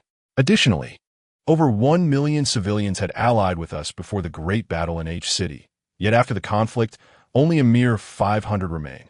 A heavy sigh filled the room as all heads bowed in despair. The City of Hope had been severely wounded, and there was no one who could treat this lightly. Concerned for Feng's state, Qingqing discreetly signaled to Guisijia. Understanding her intent, Guisijia stood up and announced, "Since Qingqing has addressed our losses, I will now speak about our investigation and statistics in H City." As Feng's attention was captured, she continued, "From yesterday afternoon to this morning, our search teams have rescued 42,731 women who were imprisoned, while over 600,000 servants have regained their freedom. The number of individuals assisted in the civilian areas has exceeded 800,000. A glimmer of a smile finally appeared on Feng's face. "Well done," he acknowledged. However, he suddenly recalled something and turned to Huang Xian, asking, "I remember there were 2 individuals leading the civilians' resistance in H City. Are they still alive?" Huang Xian promptly replied, "Yes, they are alive. Bring them to me. I wish to meet them." Wang Zixuan, acting as Feng's messenger, swiftly exited to relay the command. Soon after, Bai Zhaodi and Wang Wu were brought before him, their hands trembling with anxiety. "Greetings, City Lord," they stammered. Feng immediately grasped their hands, saying earnestly, "I am deeply sorry I failed to protect you. This is entirely my fault, and I have no right to ask for your forgiveness. I simply wish to convey that I was left with no choice." "City Lord, please do not be too hard on yourself," Qingqing interjected quickly. Feng found himself once again ensnared in a conflict, uncertain whether he should confess to everyone that all these sacrifices were part of his plan. Qingqing asserted, "The City Lord is weary. Let us take a 15-minute respite before resuming our meeting." "Very well." Qingqing guided Feng into an unoccupied room and closed the door behind them. "If you reveal that this was all part of your plan, the entire City of Hope will be doomed. The trust we have painstakingly built will vanish. Do you comprehend what Hope City would become without trust? Look at the current state of H City and reflect on the former X City. Are the lives within still worth calling human? Can you not be more rational? I'm aware, how could I not be? Yet I am truly saddened and overwhelmed with guilt. Perhaps there were more prudent methods we could have employed to secure victory in this conflict. If only that had been the case, countless lives may have been spared." Qingqing shouted softly, "There are no what-ifs, no what-ifs. If you persist in this line of thought, then we should not proceed any further. At times, deception is a means to progress towards a greater good. The sacrifice of a few for the survival of many is, regrettably, sometimes unavoidable." Feng instinctively responded with a firm refusal. "We do not possess the authority to determine who should be sacrificed for whom, especially since we have taken advantage of them, while they remain blissfully unaware. I have come to understand. It is your purity that blinds you. However, you must realize that even the most blinding midday sun casts a shadow upon those who stand beneath it." Feng lowered his head in silence. Chapter 469. The dismissal of Lu Jianxin with a grave expression. Lu Jianxin inquired, "Have you made up your mind?" Gu Feng nodded in response. The 15-minute recess swiftly concluded, and the meeting resumed. Gu Feng surveyed the dense crowd below and stood to declare, "I have something to confess. The primary reason for the loss of so many lives this time is because of me." Lu Jianxin suddenly rose, exclaiming loudly. The crowd erupted into a cacophony of discussions. Gu Feng's expression shifted dramatically. Lu Jianxin resolutely decided to shoulder the blame alone, stating, "This entire scheme was my design. I manipulated all of you. It was I who, without seeking anyone's consent, resolved to sacrifice Guisijia and those accompanying her in exchange for a momentary lapse from Xiaodongqing. The Lord only learned of the entire plan at the very end. So if you are to harbor resentment, let be directed at me. I will fight you." Bai Zhaodi screamed, attempting to charge at Lu Jianxin, only to be swiftly restrained by Wang Wu. Yet, her fury remained unabated as she spat out, "How dare you? How dare you? Over 1 million lives perished so inexplicably. What gives you the right?" I promised them I would lead them to the City of Hope. Not only Bai Zhaodi, but even veteran members of the team cast wary and loathing glances at Lu Jianxin, with some even pointing fingers in accusation. In a moment of daze, Gu Feng grasped Lu Jianxin's predicament. Oh, the fickleness of human hearts. Gu Feng felt a wave of suffocating injustice, both for himself and for Lu Jianxin. He shouted, "Enough. I was aware of this matter and gave my consent. If you wish to blame someone, let it be me." The meeting room erupted into chaos. Lu Jianxin quickly interjected, "Lord, you need not take the fall for me. I alone will bear the consequences. I have no regrets. You all should be grateful that you have survived to this point. Shameless wretch, you expect the Lord to bear your burden? How naive. Indeed, I have never encountered someone so devoid of shame. Expecting our gratitude, I nearly met an untimely end thanks to you. Why should I thank you?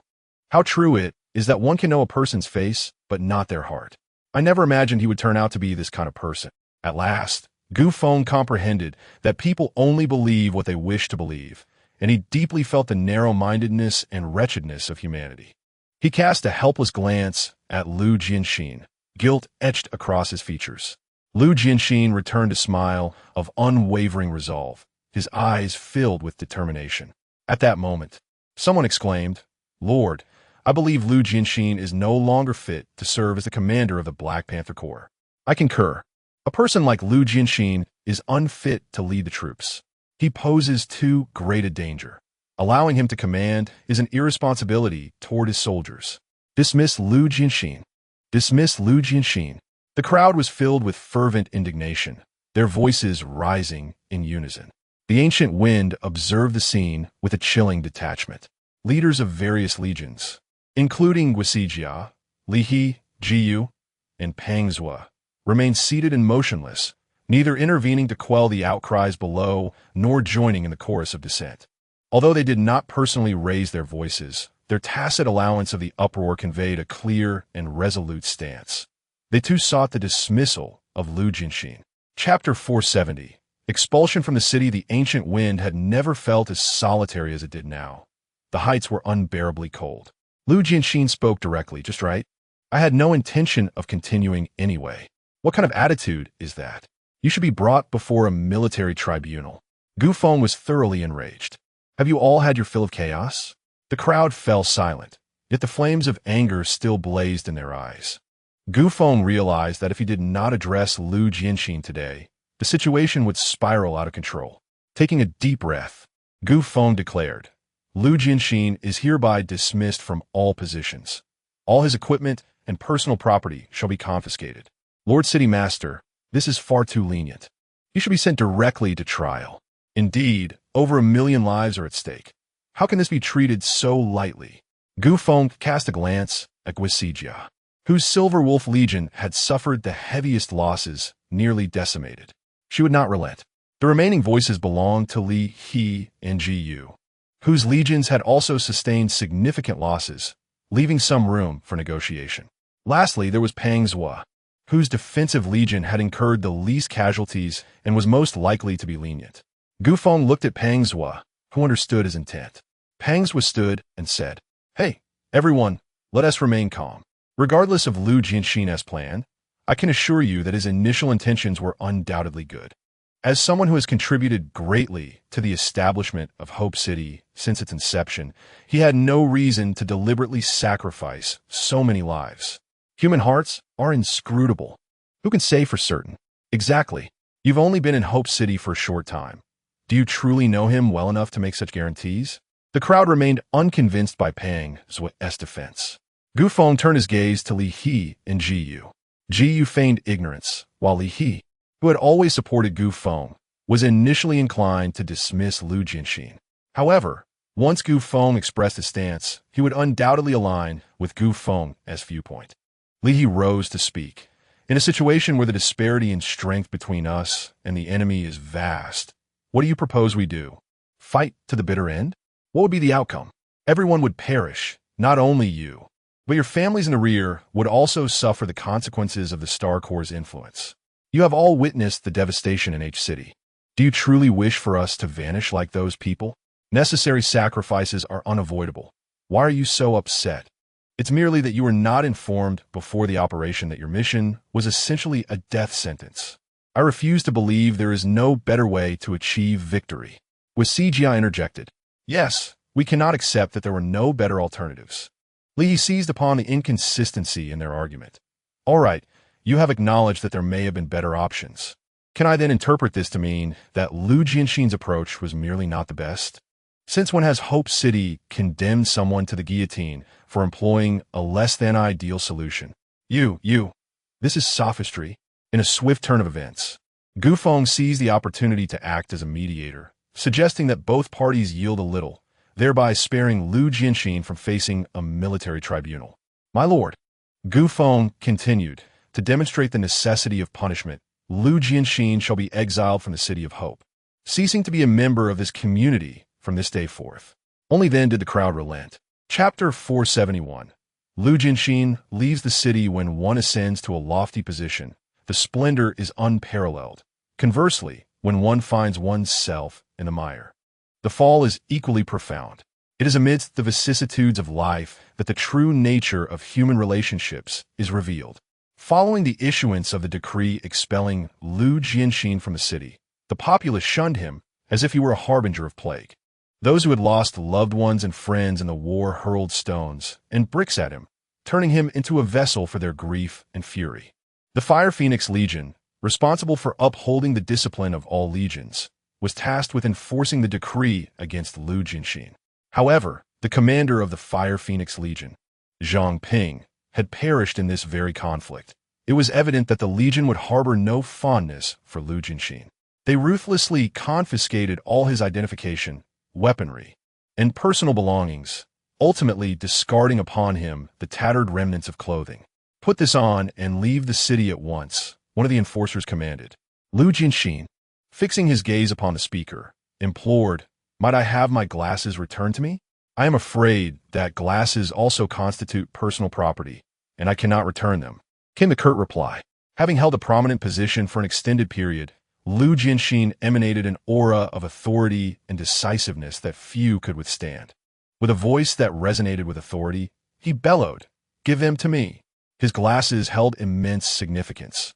They were a gift from his girlfriend, a cherished remnant of a time when he first met her. Even after his transformation into a mutant, he chose to retain them. Unable to part with such a meaningful possession, the enforcer, instinctively fearful, stammered, I must adhere to protocol. Lu Jianxin's presence intensified, his tone icy. Give them to me. I. The enforcer faltered, but at that moment, a cold feminine voice resonated from behind them. Commander Lu, your charisma remains undiminished. It was Xiao Han, the deputy commander of the Fire Phoenix Legion. She retrieved the glasses from the enforcer and presented them to Lu Jianxin, saying, Here are your glasses. Do take care of them. Lu Jianxin accepted the glasses with a nod of gratitude. Xiao Han, with a playful smile, remarked, Once you leave the city, you will no longer be a part of Hope City. The rules of Hope City will no longer apply to you. Do exercise caution against potential banditry on your journey. Her implication was unmistakable. There would be those eager to do him harm once he crossed the city limits. Welcome any challenge, Lu Jianxin replied, unperturbed. With a disdainful chuckle, Xiao Han instructed the enforcers, escort him out of the city. Thus, under the scrutiny of the crowd, Lu Jianxin stepped out into the desolation. Upon exiting, he cast a lingering glance back at H City before embarking on his solitary journey, gradually fading from sight. Lu Jianxin's pace was neither hurried nor languid. When he encountered mutated beasts along the way, he found himself at a distinct disadvantage, unarmed and vulnerable. As he approached an abandoned village, a group of individuals emerged, armed with the standard weaponry of Hope City. Lu Jianxin surveyed the crowd before him. Many were strangers, while a few faces appeared vaguely familiar. A rough estimate suggested there were over 300 individuals gathered. Lu Jianxin, did you ever imagine we would be waiting for you here? You're no longer a citizen of Hope City. If we kill you, even the Lord of the city will have no grounds to blame us. Today, we shall avenge our fallen brothers and sisters. Indeed, let us slay him and exact our vengeance. Lu Jianxin responded coldly. If you wish to kill me, you must first prove you possess the capability. With a roar, the crowd surged toward Lu Jianxin. Although his evolutionary level surpassed that of his assailants, he was unarmed and lacked any protective armor, compounded by the sheer number of his adversaries. From the outset, he found himself at a disadvantage. Amidst the relentless onslaught, he could only struggle to endure.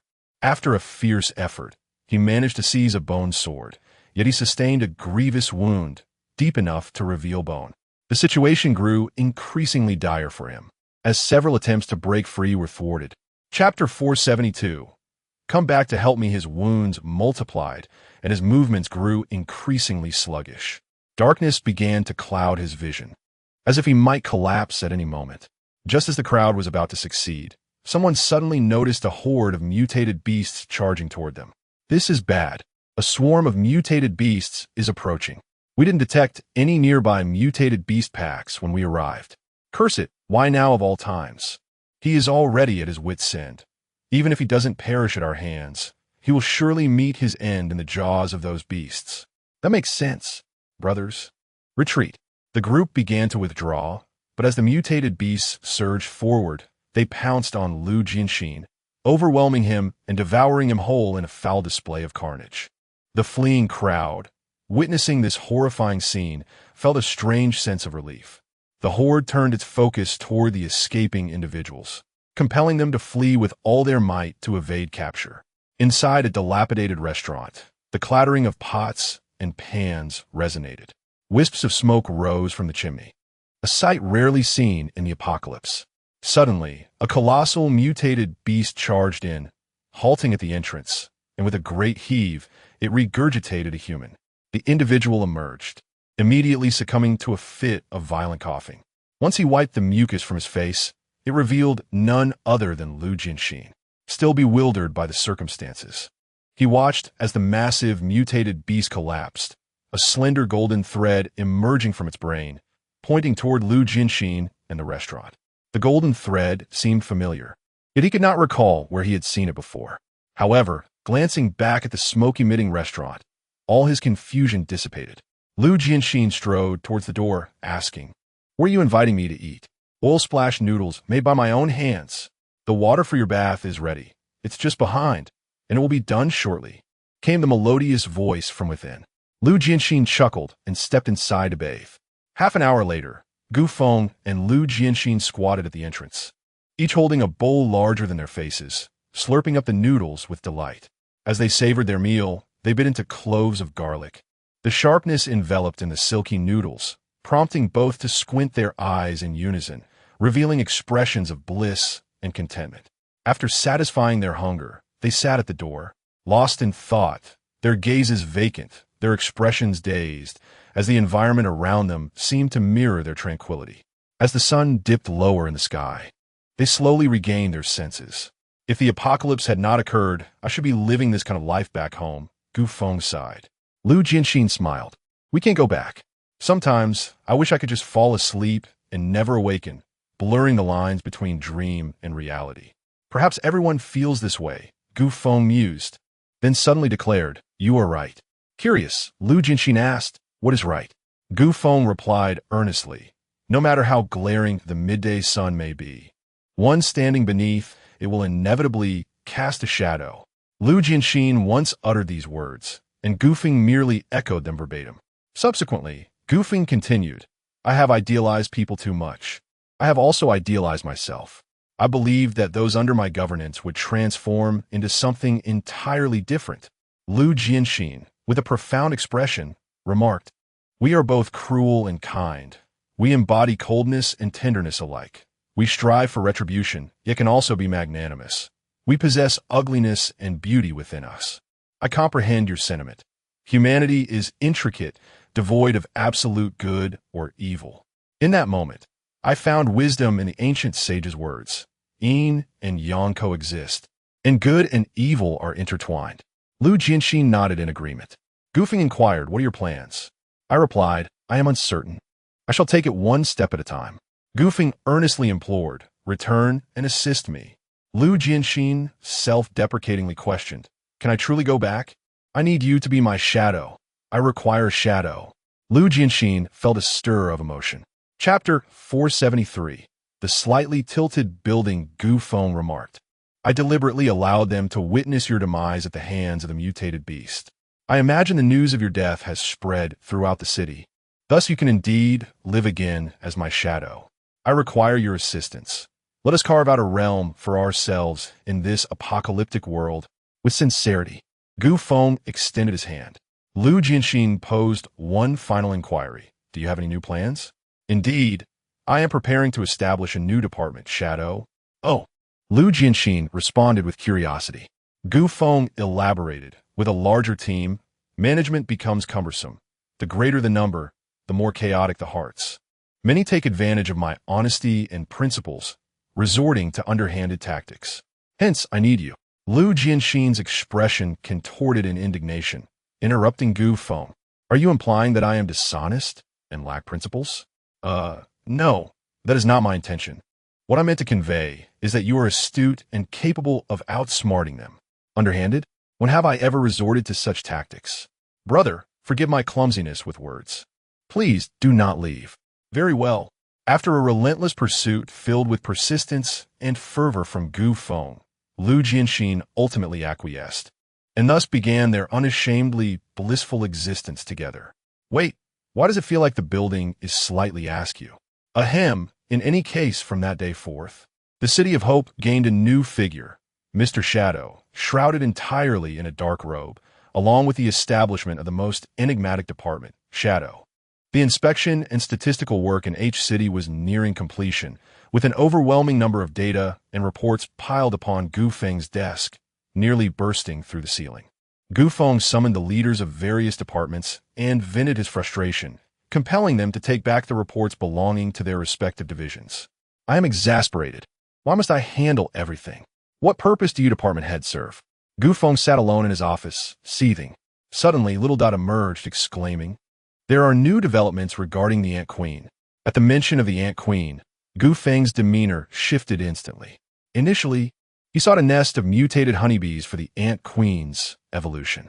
To his astonishment, the very mother body owned by Qiu Dongxing turned out to be the mutated bee queen, and the scale of her mutated hive surpassed that of his own ant colony.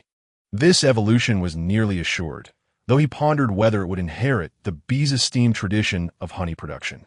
Upon arriving at the temporary lair of the Ant Queen, Gu Feng discovered that the previously pitch-black figure was now adorned with the distinctive yellow stripes of bees, and her wings had grown larger and sturdier than before. The Ant Queen had ascended to level 5 on land, making her the highest evolved being in the City of Hope, aside from Gu Feng. Prompted by Little Dot, Gu Feng noticed a singular egg within the ant nest, markedly larger than the others. Before long, a multitude of peculiar creatures emerged from the eggs, bearing resemblance to bees. Ants and even mosquitoes. Ahem, even if these beings could produce honey, I would have no desire to consume it, Gu Feng remarked disdainfully. A month later, Gu Feng found himself face-palming, as before the allure of culinary delights. All affectation appeared glaringly hypocritical, ultimately succumbing to the undeniable law of irresistible temptation. Of course, that is a tale for another time. Just as Gu Feng had finished assessing the situation regarding the Ant Queen, an anxious team member rushed in, exclaiming, "City Lord, we have discovered a completely sealed underground structure that refuses to yield to any attempts at entry. Lead the way. Let us investigate," Gu Feng urged. The team member took the lead, with Gu Feng closely following as they made their way to the western district of H City. In this area, all industrial activities of H City were concentrated. After traversing a considerable distance along the walls of various factories, they finally arrived at the sealed underground structure indicated by the team member. This edifice was constructed beneath a steel mill, and from the scope of the team's exploration, it was evident that its dimensions corresponded almost exactly with that of the steel mill above. In essence, the entire steel mill was built atop this hidden structure. Chapter 474. The robot manufacturing plant Gu Feng approached the entrance of the underground facility, only to find it obstructed by a formidable, specially crafted iron door. Activating his unique ability, he strained with all his might, yet the door remained immovable. Despite the extraordinary strength of his power, the door refused to yield. The reality was stark. Gu Feng's abilities had not succeeded in opening the entrance. The diminutive figure beside him remarked, "What did I tell you? A functioning brain is invaluable. Without it, one cannot achieve anything." Enough with the sarcastic remarks. Let's devise a plan. Metal manipulation.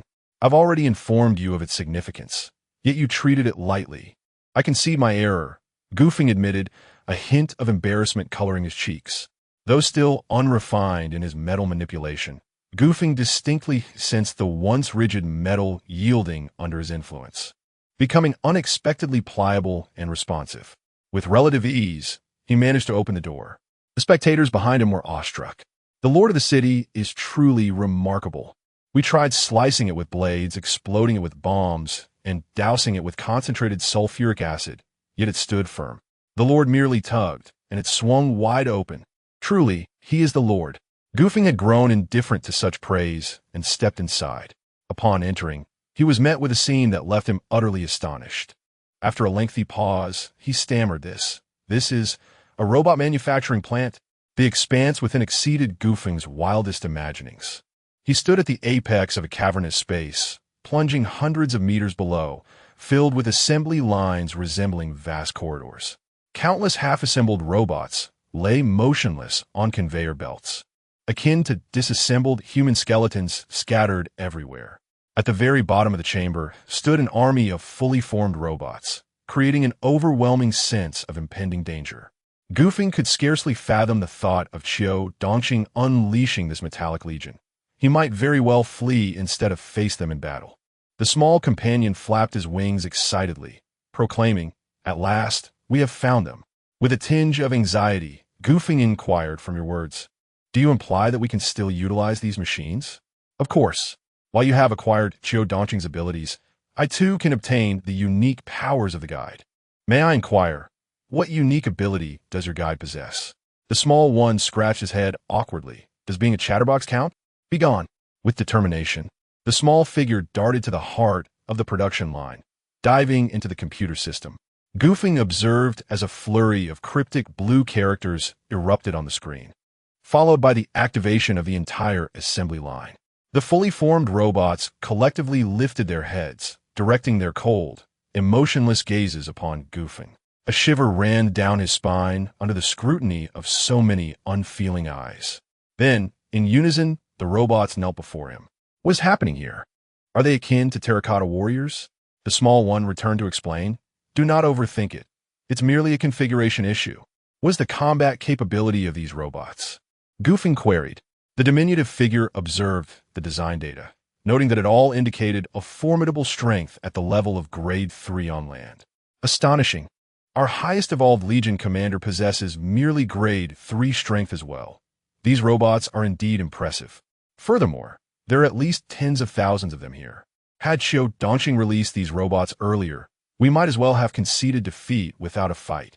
With an air of experience, the small figure remarked, "This situation teaches us that no matter how feeble the enemy may appear, we must exert our utmost effort, akin to a lion pouncing on a rabbit."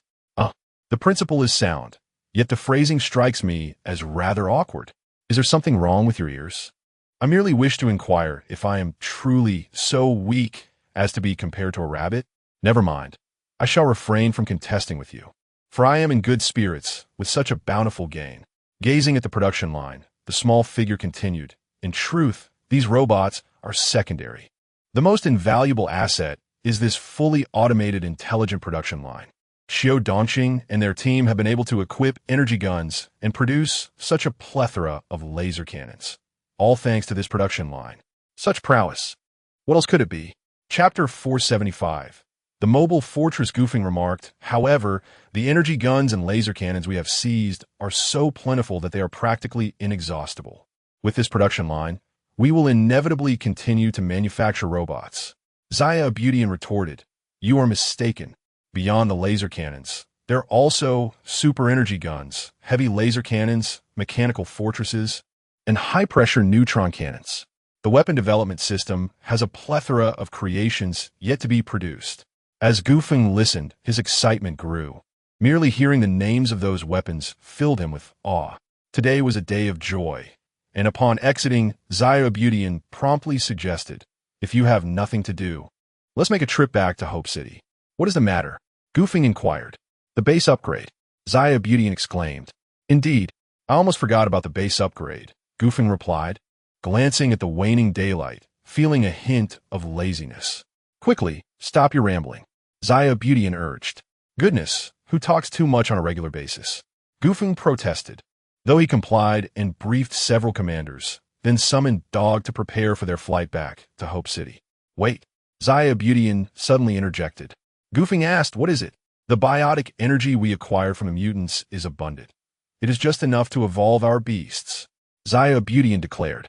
Dog had been stuck at the 6th biological level for quite some time.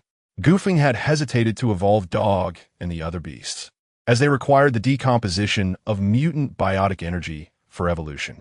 Goofing had seldom taken lives, let alone decomposed mutants, resulting in a significant gap in combat power between the beasts and the entire legion.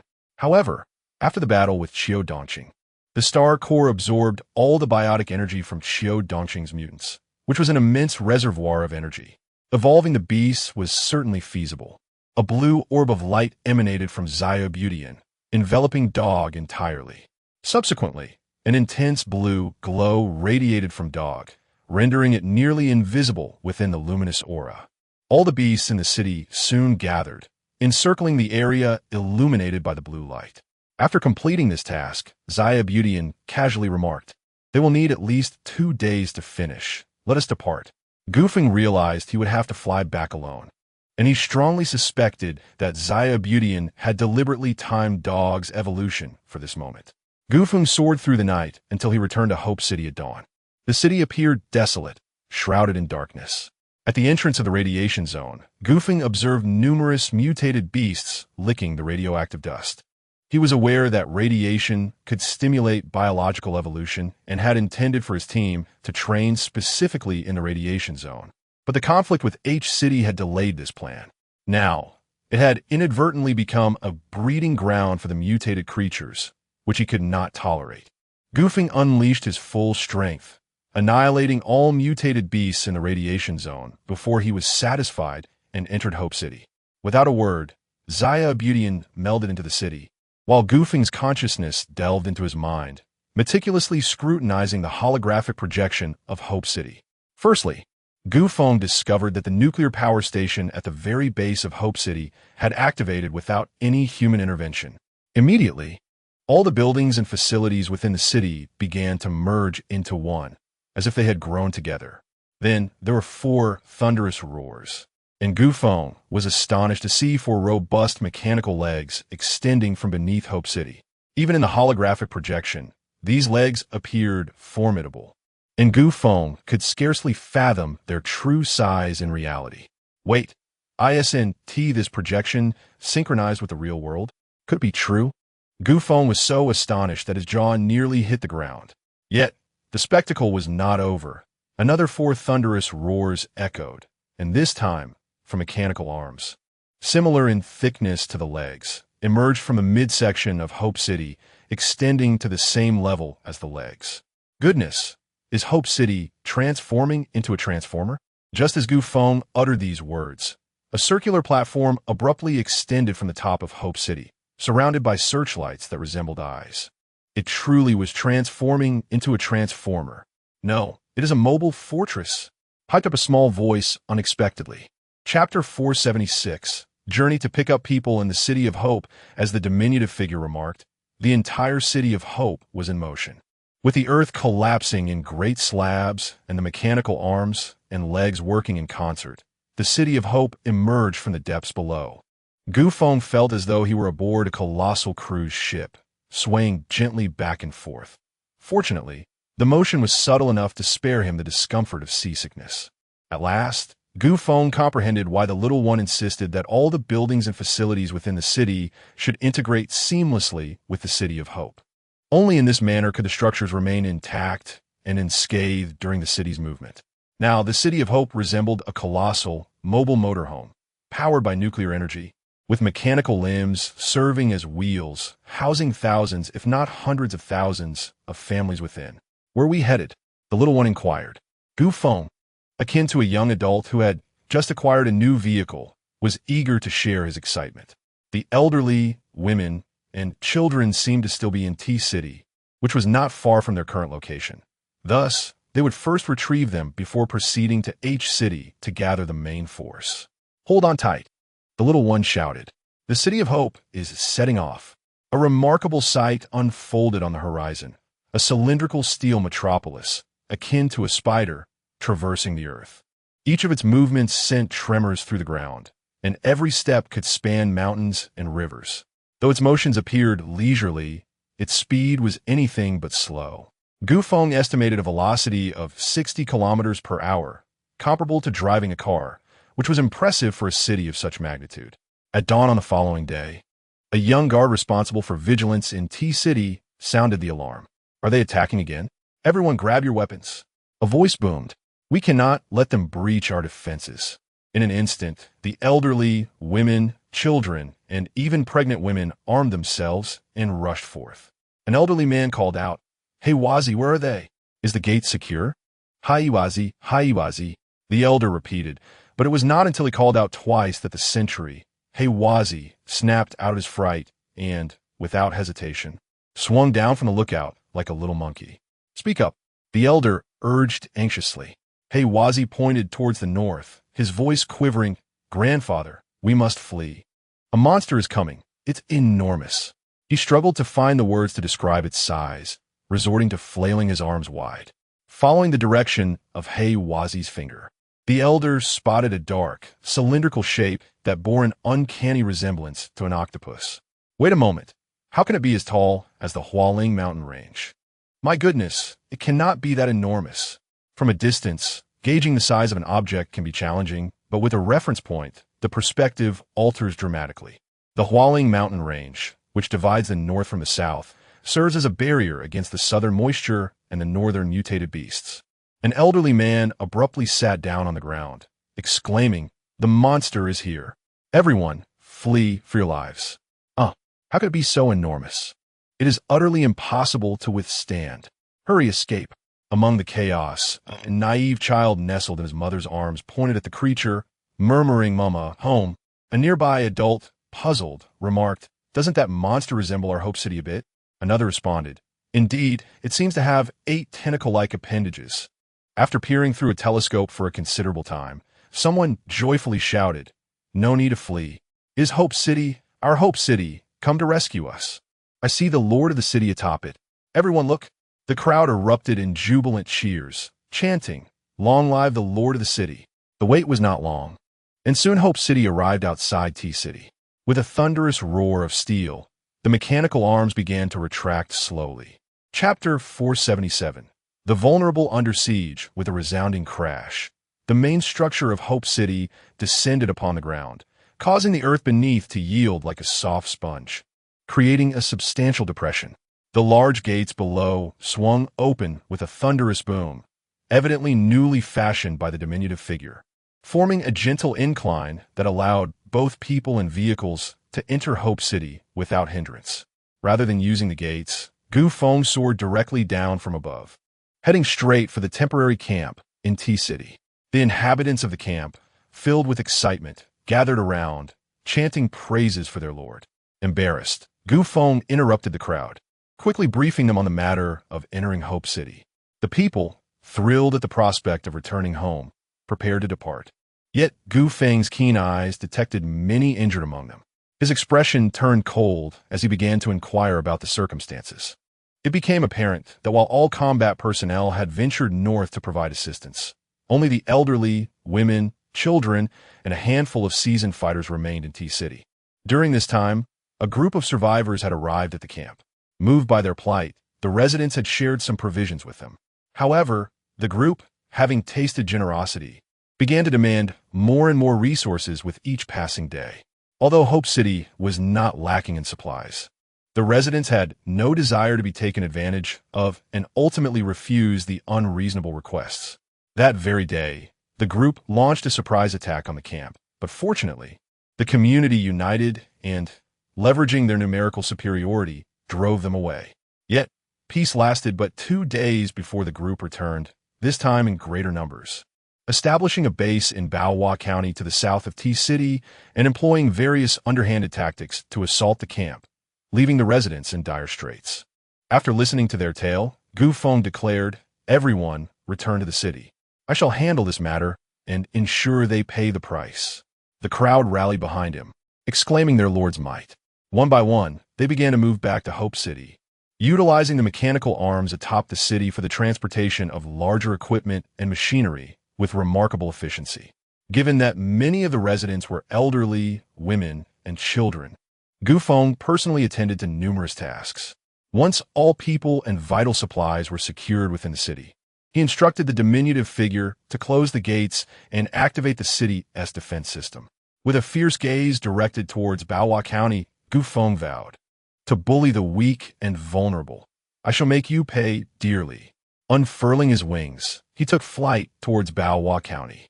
The distance from T-City was negligible, and within mere minutes, Feng arrived at his destination. Baohua County, like other abandoned towns, lay in ruins, its walls crumbled, houses mostly vacant, a desolate sight.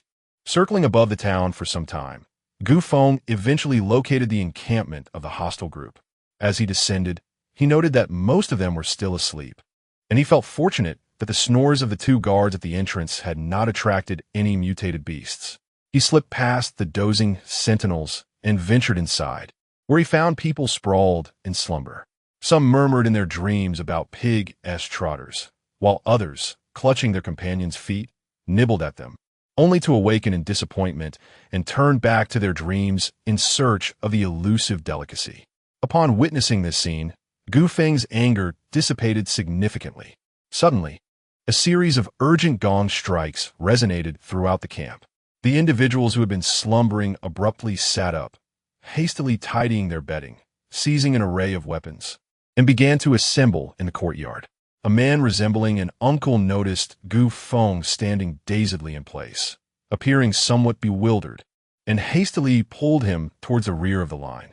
"Hey, uncle, you got the wrong person. I am here to... Look at you, clearly a newcomer. If you're not in line before the leader arrives, you will face punishment. Do you understand?" I was actually looking for you, Shu." "Don't speak. The leader is coming."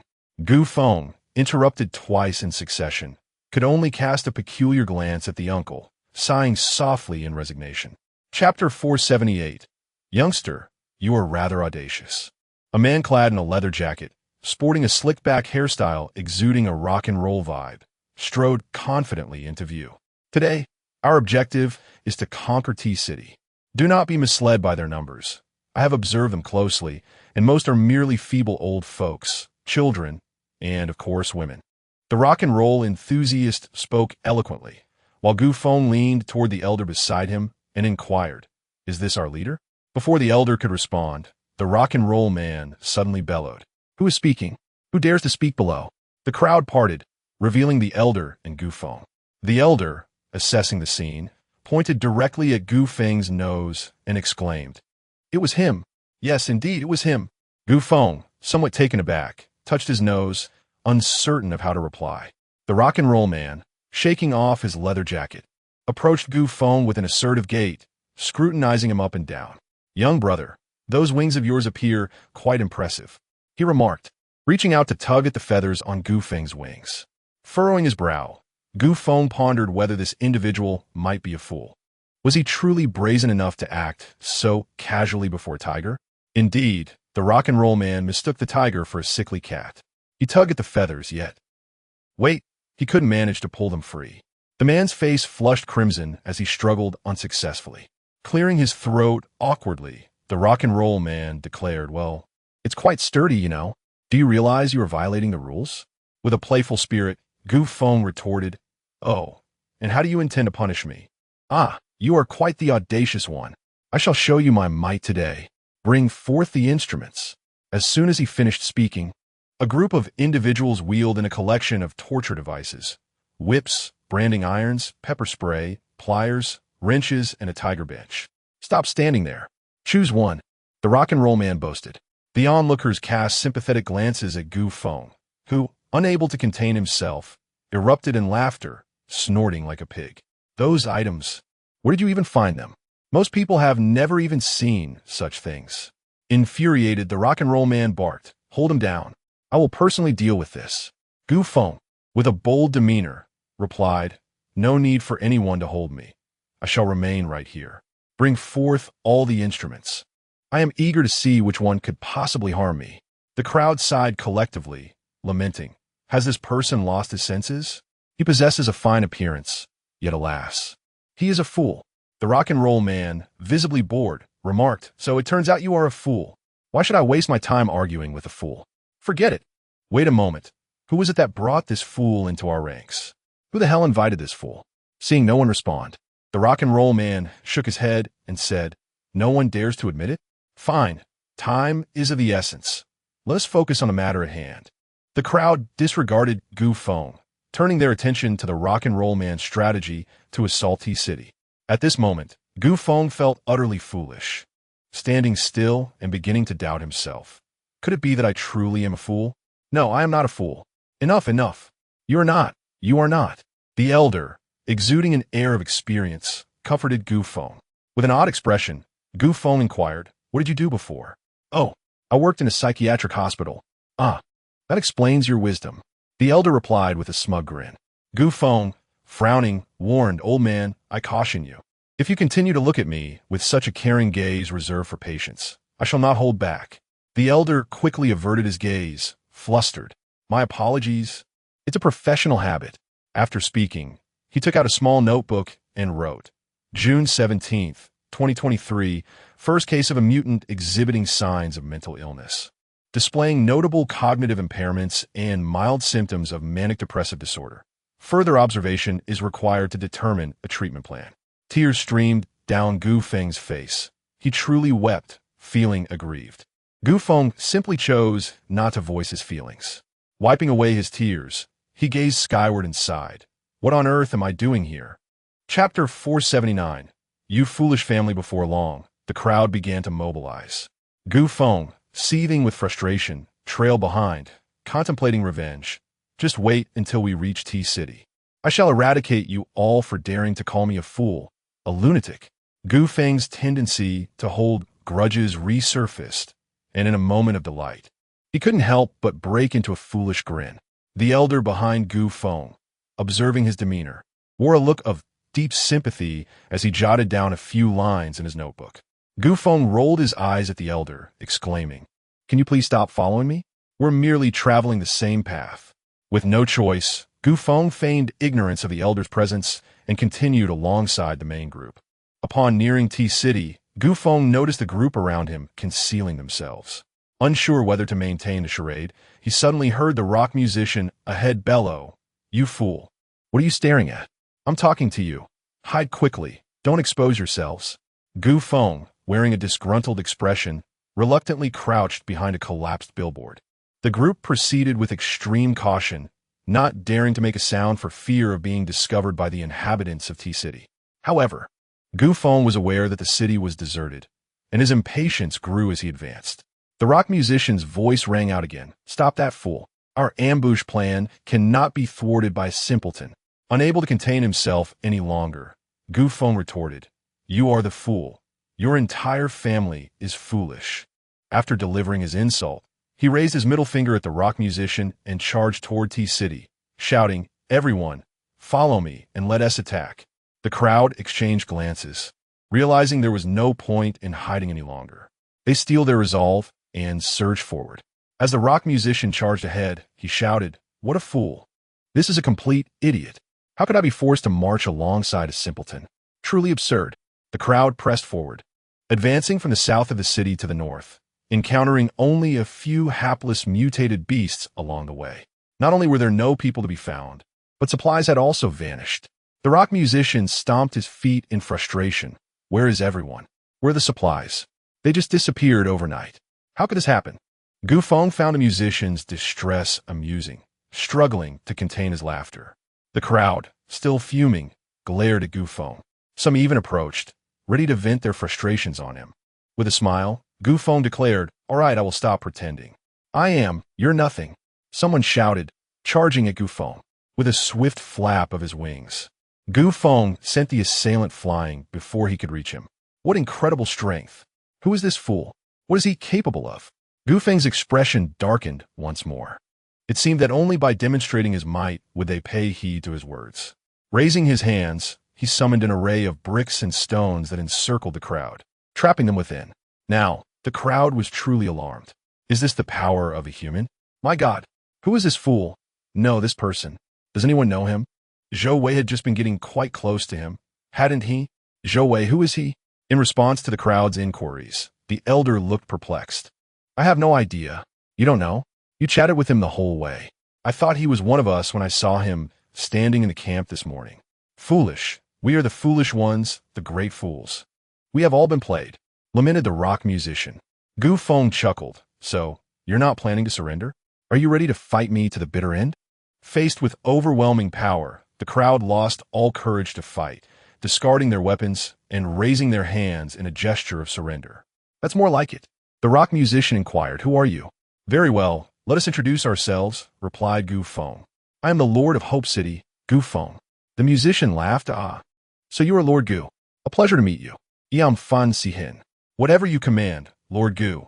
We are willing to traverse mountains of blades or vats of boiling oil." "Hey, this man is intriguing," Feng teased. "Do you know why I can find you here?" Fan Si Hung replied, "A misunderstanding, merely a misunderstanding. We were unaware this camp was your territory. We were blinded by our own folly, even contemplating an attack on your domain. I never expected you to be quite so clever. Now ponder how I shall deal with you," Feng continued. Fan Si Hung, not yet grasping the situation, recalled his interactions with Feng, reflecting on the heartfelt calls embedded within their exchanges. Chapter 480. Exploration of the evolutionary zone. Versace knelt on the ground, beseeching, "Brother, I was wrong. I failed to recognize your greatness, and I judged you with my narrow perception. Please do not take my life. I am willing to serve you like a beast of burden." Seeing their leader in such a position, the others hastily followed suit, kneeling and pleading for mercy. They had previously mocked him, but who among them dared to take the risk of rejection? Among them was an earnest man named Zhou Wei, whose tears flowed freely. He had even injured his forehead in his desperation to plead for forgiveness. Feng remarked, "Given your sincere attitude, I shall spare your lives. However, while the death penalty may be averted, the punishment for your actions shall remain." Upon hearing this, the crowd felt a surge of relief and excitement, expressing their gratitude profusely. Feng summoned Little Dot to bring forth the City of Hope. In an instant, Little Dot vanished. The onlookers initially thought they had misheard. Was the City of Hope merely a vehicle? Just as they pondered, a thunderous roar echoed, causing the very ground beneath them to tremble. They turned in unison, eyes wide with astonishment at the sight before them. What in the world is that? How can it be so immense? Is this truly the City of Hope? What kind of entity have we provoked? Relief washed over them as they realized they had not committed murder. Otherwise, they would have faced untold consequences. When a City of Hope finally loomed before them, the sheer magnitude left them speechless. Some fell to their knees, exclaiming it to be a miracle. Feng approached the entrance and turned to the crowd, saying, "Please enter," with hearts filled with awe and reverence. They cautiously stepped into the City of Hope. Once inside, Feng stated, "You are to clean the entire city. I will observe your performance. Should you excel, I may choose to overlook past transgressions. However, should you fail, well, the grandeur of the City of Hope had already intimidated the crowd, leaving no room for negligence. They quickly pledged to fulfill the task ahead. With Feng overseeing them, there was little fear of unrest. Feng's seemingly harsh treatment was, in fact, an act of mercy. Through his mind-reading abilities, he discerned that these individuals were merely unfortunate souls huddled together for warmth in the face of the apocalypse, rather than wicked villains. Their treatment of the weak and vulnerable suggested that, despite previous conflicts, no lives have been lost, a telling sign indeed. Another significant discovery was Zhou Wei, who appeared to be a skilled psychologist. Presently, H City contained many individuals in desperate need of psychological care, making Zhou Wei's expertise invaluable. Though the journey had its minor setbacks, the outcome was ultimately favorable. Standing at the pinnacle of the City of Hope, Feng gestured grandly toward H City and declared, "Let us depart."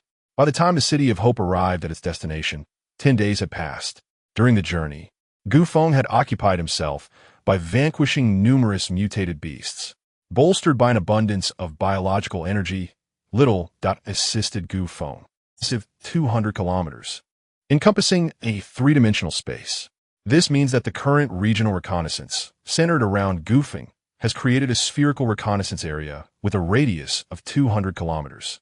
Previously, reconnaissance was limited to a flat plain. Now, both the skies above and the depths below are rendered crystal clear, almost like a glitch in reality. However, the cost has been immense. Following the fierce battle with Qiu Dongqing, the harvested biological energy was entirely depleted, leaving the diminutive figure utterly weakened. Confined to the star core for 4 consecutive days without emerging. Without the control of the little one, Hope City had to resort to manual navigation. When Feng first attempted to steer the city, it nearly veered into a ravine. The city's residents endured excruciating turbulence, many succumbing to nausea and disorientation. Fortunately, everyone ultimately persevered, and it is a blessing to be alive to witness H City. Chapter 481. The identity card of the City of Hope before arriving in H City. Feng had taken precautions to prevent panic by discreetly preparing the populace. However, upon their actual arrival, the scene erupted into a spectacle. The throngs of onlookers were indeed a sea of humanity, and the excitement and pride etched on their faces were unmistakable. This is our City of Hope. Soon, it shall be our home. As the gates swung open, familiar faces of cherished relatives and loved ones emerged. Calls echoed through the crowd, and warm embraces enveloped hearts with comfort. Meanwhile, the leadership of the City of Hope stood respectfully at the periphery, awaiting Feng's presence.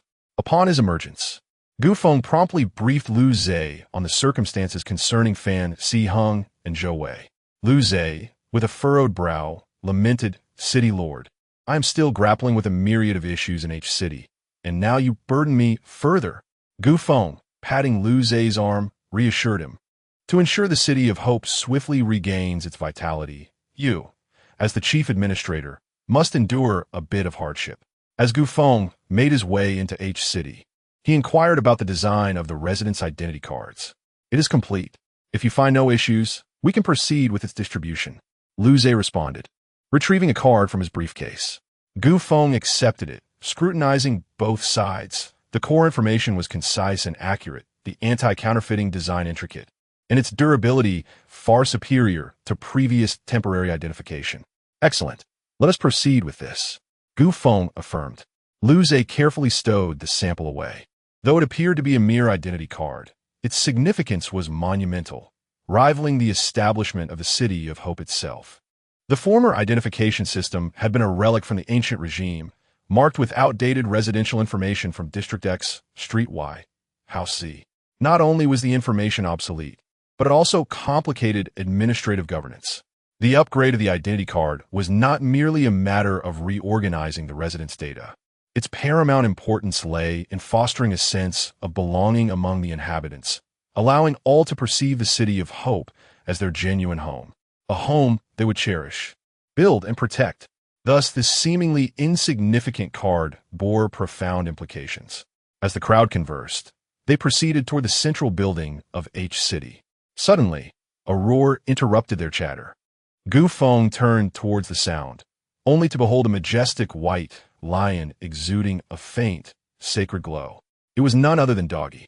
Having evolved to a terrestrial level 6, Doggy left Feng momentarily speechless in astonishment. How extraordinary! In just over 10 days, Doggy had ascended from a biological level to terrestrial level 6, now tantalizingly close to the stellar rank. Interestingly, Doggy's physique appeared smaller than before, yet the aura of power emanating from it was markedly more pronounced. Feng circled Doggy twice, expressing his dissatisfaction. TSK, the special effects are off. Why are you showing off these superfluous traits? Doggy, looking rather aggrieved, retracted the radiant glow surrounding it. Now, that's more like it. One must maintain a low profile, be it as a person or as a lion. Subsequently, Feng gently patted the dog's wing and said, "Go ahead and play. I shall seek you out once my meeting concludes." The dog, exhibiting human-like understanding, nodded in agreement before leaping into the air, transforming into a streak of light, vanishing from sight. Goodness, its speed surpasses even that of my stellar rank, I exclaimed, elated by the fortune that had just befallen me. Sijia smiled and remarked, "Not only has it evolved, but the other tame beasts have also undergone transformations. Although their evolutionary levels may not be as extraordinary, they have all reached the terrestrial rank. 500 terrestrial tamed beasts represent a formidable force indeed." At this juncture, Sijia recalled Lu Jianxin's tamed beast, the Black Panther, and turned to Feng, inquiring, "Who do you intend for the Black Panther to partner with?" Chapter 482. The General Assembly, Part 1. The taming of beasts is solely derived from the exchange of star cores, thus making Feng their singular master, while others merely serve as partners to these creatures. For instance, Sijia with the Silver Wolf, Lu Jianxin with the Black Panther, and Li He with the Poison Scorpion. It is precisely this partnership dynamic that allows the Fire Phoenix, Lu Jianxin's companion, to form a new alliance with Zhang Ping following Lu Jianxin's presumed departure. Unbeknownst to everyone, Lu Jianxin has been covertly arranged by Feng to return to the small town where they last met, as Feng awaits an opportune moment to bring him back, of course, under the guise of Mr. Shadow. Feng did not hasten to respond to Sijia's inquiry. Instead, he proposed, "Let us convene first." The group proceeded into the largest conference room of the central tower. Upon entering, Feng took his seat at the head of the table, with the administrative officials positioned to his left and the military representatives to his right. This marked the second assembly following the Great Conflict, and notably, the first to involve both military and political factions.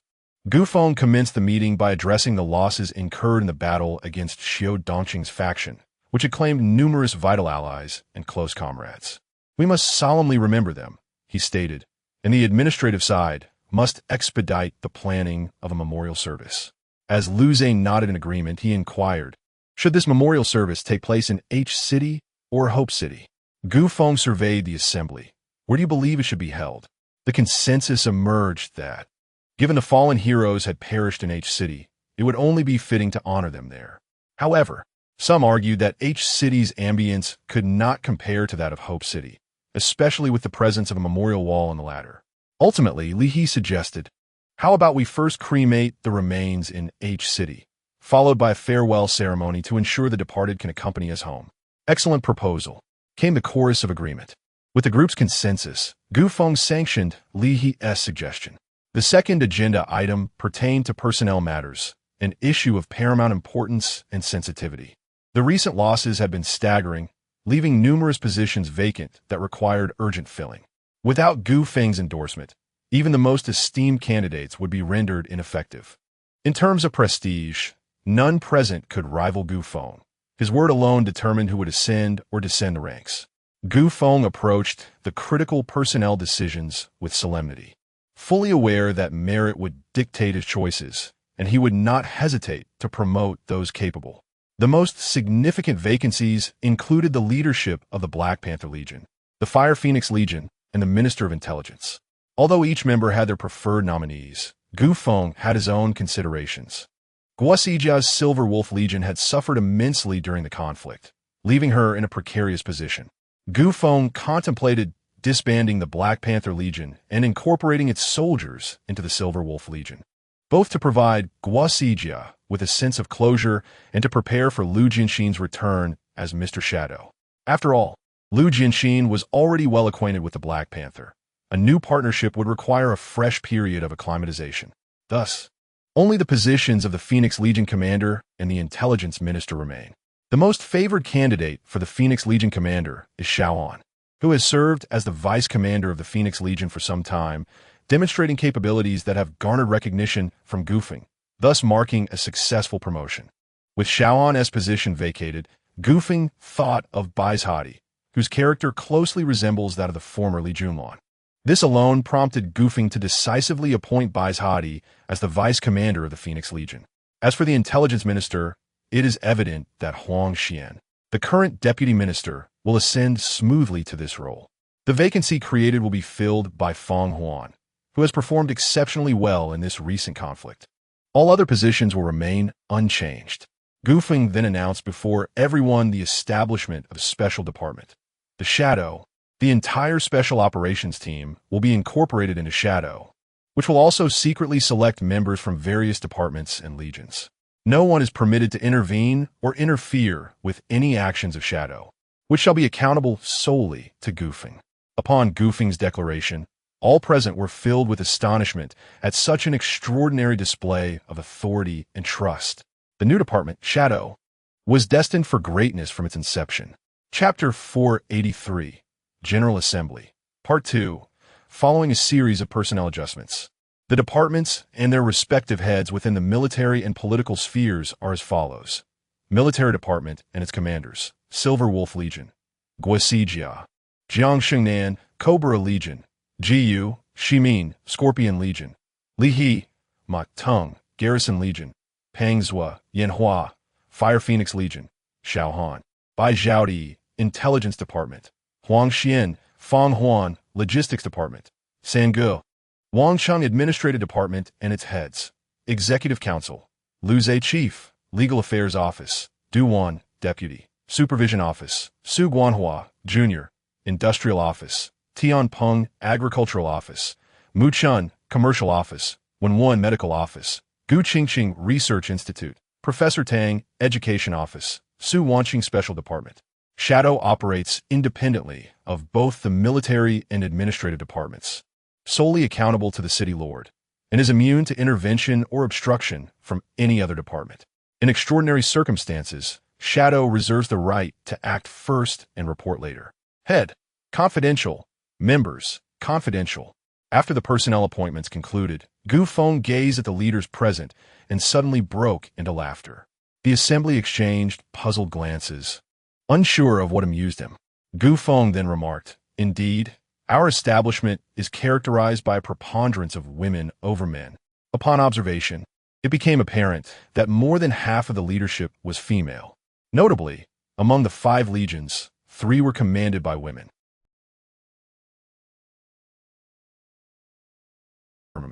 Ha ha! Laughter erupted among the group. The ratio of women in high positions within Hope City surpassed any period prior to the calamity, presenting a perplexing phenomenon. However, Luzhe swiftly provided an explanation. After the laughter subsided, Luzhe stated, "This occurrence is significantly related to our steadfast commitment to gender equality policies. Moreover, our female compatriots have proven themselves to be equally capable in both combat and organizational skills, matching their male counterparts." Finally, he revealed the gender ratio within Hope City, stating solemnly, "The male-to-female ratio stands at 1:3. What? Did I mishear? The ratio is 1:3, not 3:1. Indeed, Chief Lu, you must be mistaken." Lu Zhe, half-jokingly, replied, "This data was only compiled yesterday, and it is both accurate and up-to-date." Hee, with a ratio of 1:3. Does that mean I could have 3 wives? Ha ha, what a delightful thought. Ha, shameless. Wishing for 3 wives? Be cautious, or the Legal Affairs Office might have you imprisoned. The jesters quickly silenced themselves, for Du Wan, the head of the legal affairs office, was indeed a woman, and not someone to be trifled with. Why is it that, previously, there were more men than women, yet now, amidst the apocalypse, it has reversed? A curious voice inquired. Gu Feng, intrigued, turned to Lu Zhe. Lu Zhe responded earnestly. This phenomenon is directly linked to the policies implemented in the former X city, which was the precursor to Hope City. At that time, it was mandated that all individuals must pay a residence tax. Given the limited resources within the city, people were compelled to venture out to hunt mutated beasts. Predominantly, those who undertook this perilous task were men, which inadvertently resulted in a significant number of male casualties. Consequently, the male population dwindled while the female population remained relatively stable, leading to a pronounced imbalance of gender. Subsequently, the city lord established the City of Hope, abolished the residence tax, and delegated the task of hunting mutated beasts to various military factions, thereby stabilizing the gender ratio from further skewing. However, now that we have captured H City, it is important to note that H City has consistently adhered to the policies previously implemented in City X. Among the population we have received from H City, the gender ratio has reached an astonishing 1:7. When integrated with the original population of the City of Hope, the overall gender ratio of 1:3 is hardly surprising. The crowd gasped in realization. Lu Zhe remarked, "Every outcome has its antecedents. Perhaps this is what the ancients referred to as cause and effect." Gu Feng noted that many people tend to mythologize and romanticize the thoughts of ancient sages. Yet the reasoning of the ancients is often founded on robust logic. Gu Feng continued, "I digress. Let's return to the issue of the gender ratio. From your tone, it seems that the severe imbalance between men and women may pose certain problems." Chapter 484, The General Assembly, Part 2. Lu Zhe remarked, in sociology, "It is said that the ideal gender ratio is 1:1. This is because modern society operates under a monogamous system, which contributes to social stability. In the past, when gender ratios were imbalanced, age differences could compensate. Older men could marry younger women, thus alleviating the social conflicts arising from this imbalance. However, in the current apocalyptic scenario, there exists a severe age gap, rendering age as a solution futile. The persistent and unaddressed imbalance of gender ratios leads to escalating social tensions. Perhaps we could draw inspiration from ancient practices. At this point, the men present chuckled, while the women blushed furiously, wishing they could flip the table. Lu Zhe's insinuation was subtle, yet the implication was clear. The issue of a surplus of women and a scarcity of men could not be resolved through age differences, but rather required solutions among peers. The resolution, naturally, would imply that one man could take multiple wives. I strongly disagree. The women protested in unison. Yet, there was an exception in 1:1, who ardently supported the notion. Her reasoning was straightforward.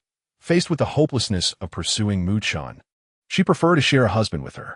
Who else could that husband be but Gu Feng? Everyone turned their anxious gazes towards Gu Feng. Should he consent? The proposal for men to have multiple wives could be forcibly enacted. If he refused, no matter how many compelling arguments were presented, the principle of monogamy would prevail. At that moment, Gu Feng found himself ensnared by two distinct gazes. One, fervent and enticing from the men. The other, cold and warning from the women. What a predicament! On one side, it seemed to beckon him to agree, promising a life of bliss with multiple wives. On the other, it threatened dire consequences should he acquiesce. After much contemplation, Gu Feng ultimately prioritized safety and the value of life. Thus, he resolutely declined Lu Zhe's proposition. Ahem, we have only just emerged from a feudal society into a civilized one. Although we now face an apocalypse, we must not regress to barbarism. Let the remnants of polygamy dissipate into the wind. Alas, the men lamented this decision, while the women rejoiced. Well done, Lord, they exclaimed. Some even called out, Lord, tomorrow I shall present you with a banner that reads Friend of Women. What say you? Laughter erupted among the crowd. Gu Feng, amused by the jest, thereafter earned the nickname Friend of Women, Lord Gu. Following the laughter, the assembly transitioned to the next topic, the strategic planning for the City of Hope's future. Before delving into this matter, Gu Feng shared all the information he possessed regarding Emperor Tianqi with the assembly. What? The mutated beasts have actually established a nation, and it is, astonishingly, a feudal empire. They even have an emperor, the great emperor of the apocalypse. My goodness, what immense power and intelligence must they possess? We can no longer regard them merely as mutated beasts. Instead, we should perceive them as an intelligent race with different appearances from our own. If this information is indeed accurate, then the location of City H becomes exceedingly perilous. With a star level of 3 and a city lord at level 1, their strength has already reached such formidable heights. I shudder to think of the magnitude of the great emperor of the apocalypse's star level 3 capabilities. The crowd buzzed with discussion, filled with awe yet devoid of fear. Following a fierce battle with Qiu Dongqing, they had gained not only victory, but also confidence and pride. It was as if everyone was proclaiming, "I acknowledge your strength, and I concede your prowess. However, if you dare to provoke me, I shall fight you with all my might. Even if I cannot triumph, I shall still resist to the end." While such thoughts may be held by the masses, the ultimate decision-maker, Feng, could not afford the luxury of such sentiments. He needed to maintain a calm and objective analysis, and he required assistance from someone of similar caliber. Yet, in that moment, no such individual was present. Lu Jianxin was absent.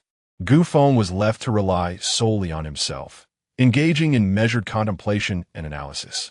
Chapter 485, Flirting and Banter at Last, Feng addressed the assembly, stating, "There is no longer any necessity to remain in H City. After the memorial service, we shall commence the relocation of all our belongings to Hope City." "Are we retreating then?" Feng nodded. "Where shall we go?" "Back to T City." The core leaders immediately grasped Feng's strategic intent. T City, nestled at the southern foothills of the Hualing mountain range, offered opportunities to conquer mutated beasts to the north and enhance our strength through the evolution of star cores. Even if the Apocalypse Emperor were to lead a horde of mutated beasts against us, we could leverage the geographical advantages of the Hualing Mountains to contest with him. To the south, we could recruit soldiers and expand our influence. It was indeed an exceptional position, allowing for offensive strategies as well as defensive retreats. The final item on the agenda was a report from various department heads regarding the reception and organization of personnel and resources in H City post-battle. The conflict had cost Feng over 900,000 well-trained warriors, while he had acquired more than 160,000 refugees. Whether this was a gain or a loss remained uncertain. Among the spoils, there were 120,000 energy rifles and 50,000 laser cannons, not accounting for the ground-level combat robots and an automated intelligent production line. Tian Peng, the director of the Industrial Bureau, was particularly exhilarated, having discovered numerous advanced machine tools in H City. These tools served as the foundational machinery for all industrial equipment. A significant implication indeed. The report also detailed a wealth of various resources. It must be noted that the former high-ranking officials of H City truly indulged in luxury, possessing an abundance of supplies, a rarity in the apocalypse. Lastly, the commanders of the various legions reported on their recruitment efforts. Feng allocated a quota of 250,000 for each legion, emphasizing that once the quota was filled, no further recruitment would be permitted. The Fire Phoenix Legion, however, had a unique stipulation, receiving a quota of 100,000. Consequently, upon completion of this recruitment endeavor, the total military strength of Hope City would reach 110,000. With this, the meeting, which had endured for over 8 hours, finally concluded. In the subsequent days, everyone was bustling with activity, settling refugees, processing identification, recruiting for the legions, transporting usable items from H City to Hope City, and providing psychological counseling to refugees suffering from mental distress.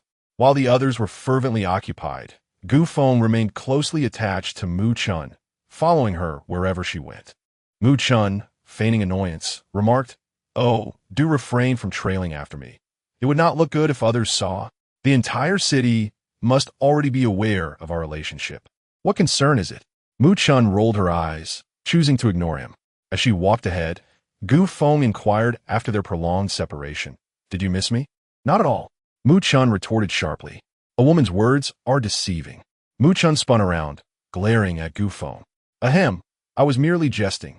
With a dismissive huff, Mu Chun turned back, continuing onward, though the corners of her mouth had already curled into a smile. Gu Feng, with a pitiful expression, lamented, "Ah, you heartless one. You took advantage of my inebriation and now pretend as if nothing happened. I shall not relent. You must take responsibility." Upon hearing this, Mu Chun swiftly turned around to cover Gu Feng's mouth, exclaiming, "What nonsense are you spouting? Be careful, someone might hear." As Gu Feng evaded her grasp, he chuckled and inquired, "Have you recalled that matter?" He was alluding to their first night together, which had taken place on New Year's Eve. Everyone had indulged a bit too much, creating an atmosphere reminiscent of harmonious melodies. However, Gu Feng, in a playful twist, sought to tease Mu Chun. Her cheeks flushed, a mix of anger and urgency. Mu Chun anxiously scanned their surroundings, wary of any onlookers, while simultaneously delivering playful slaps to Gu Feng. The scene was undeniably charming. Unable to contain himself, Gu Feng suddenly leaned down and planted a kiss on Mu Chun's cheek.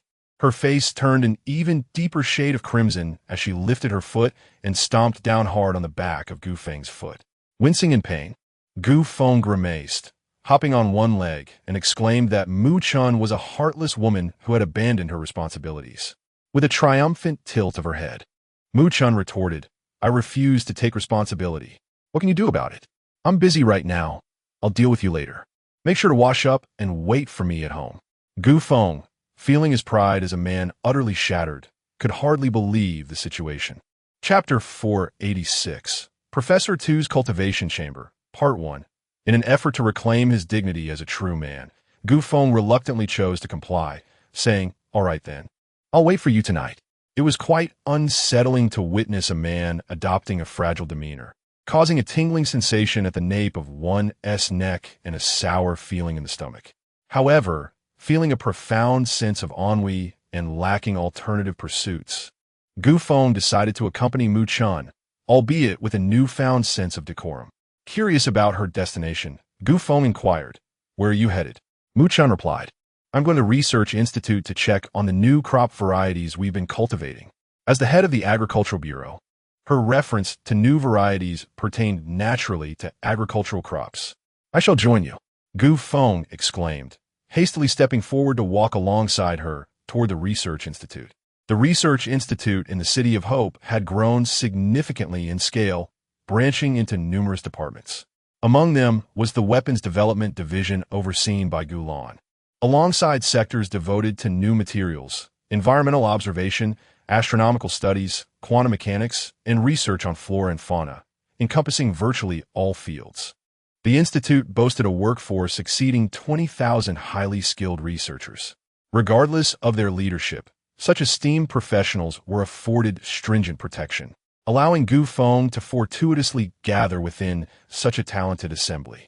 His education spanning over 2 decades had instilled in him an unwavering belief that technology served as the foremost productive force, with these elite researchers heralding the dawn of advanced innovations.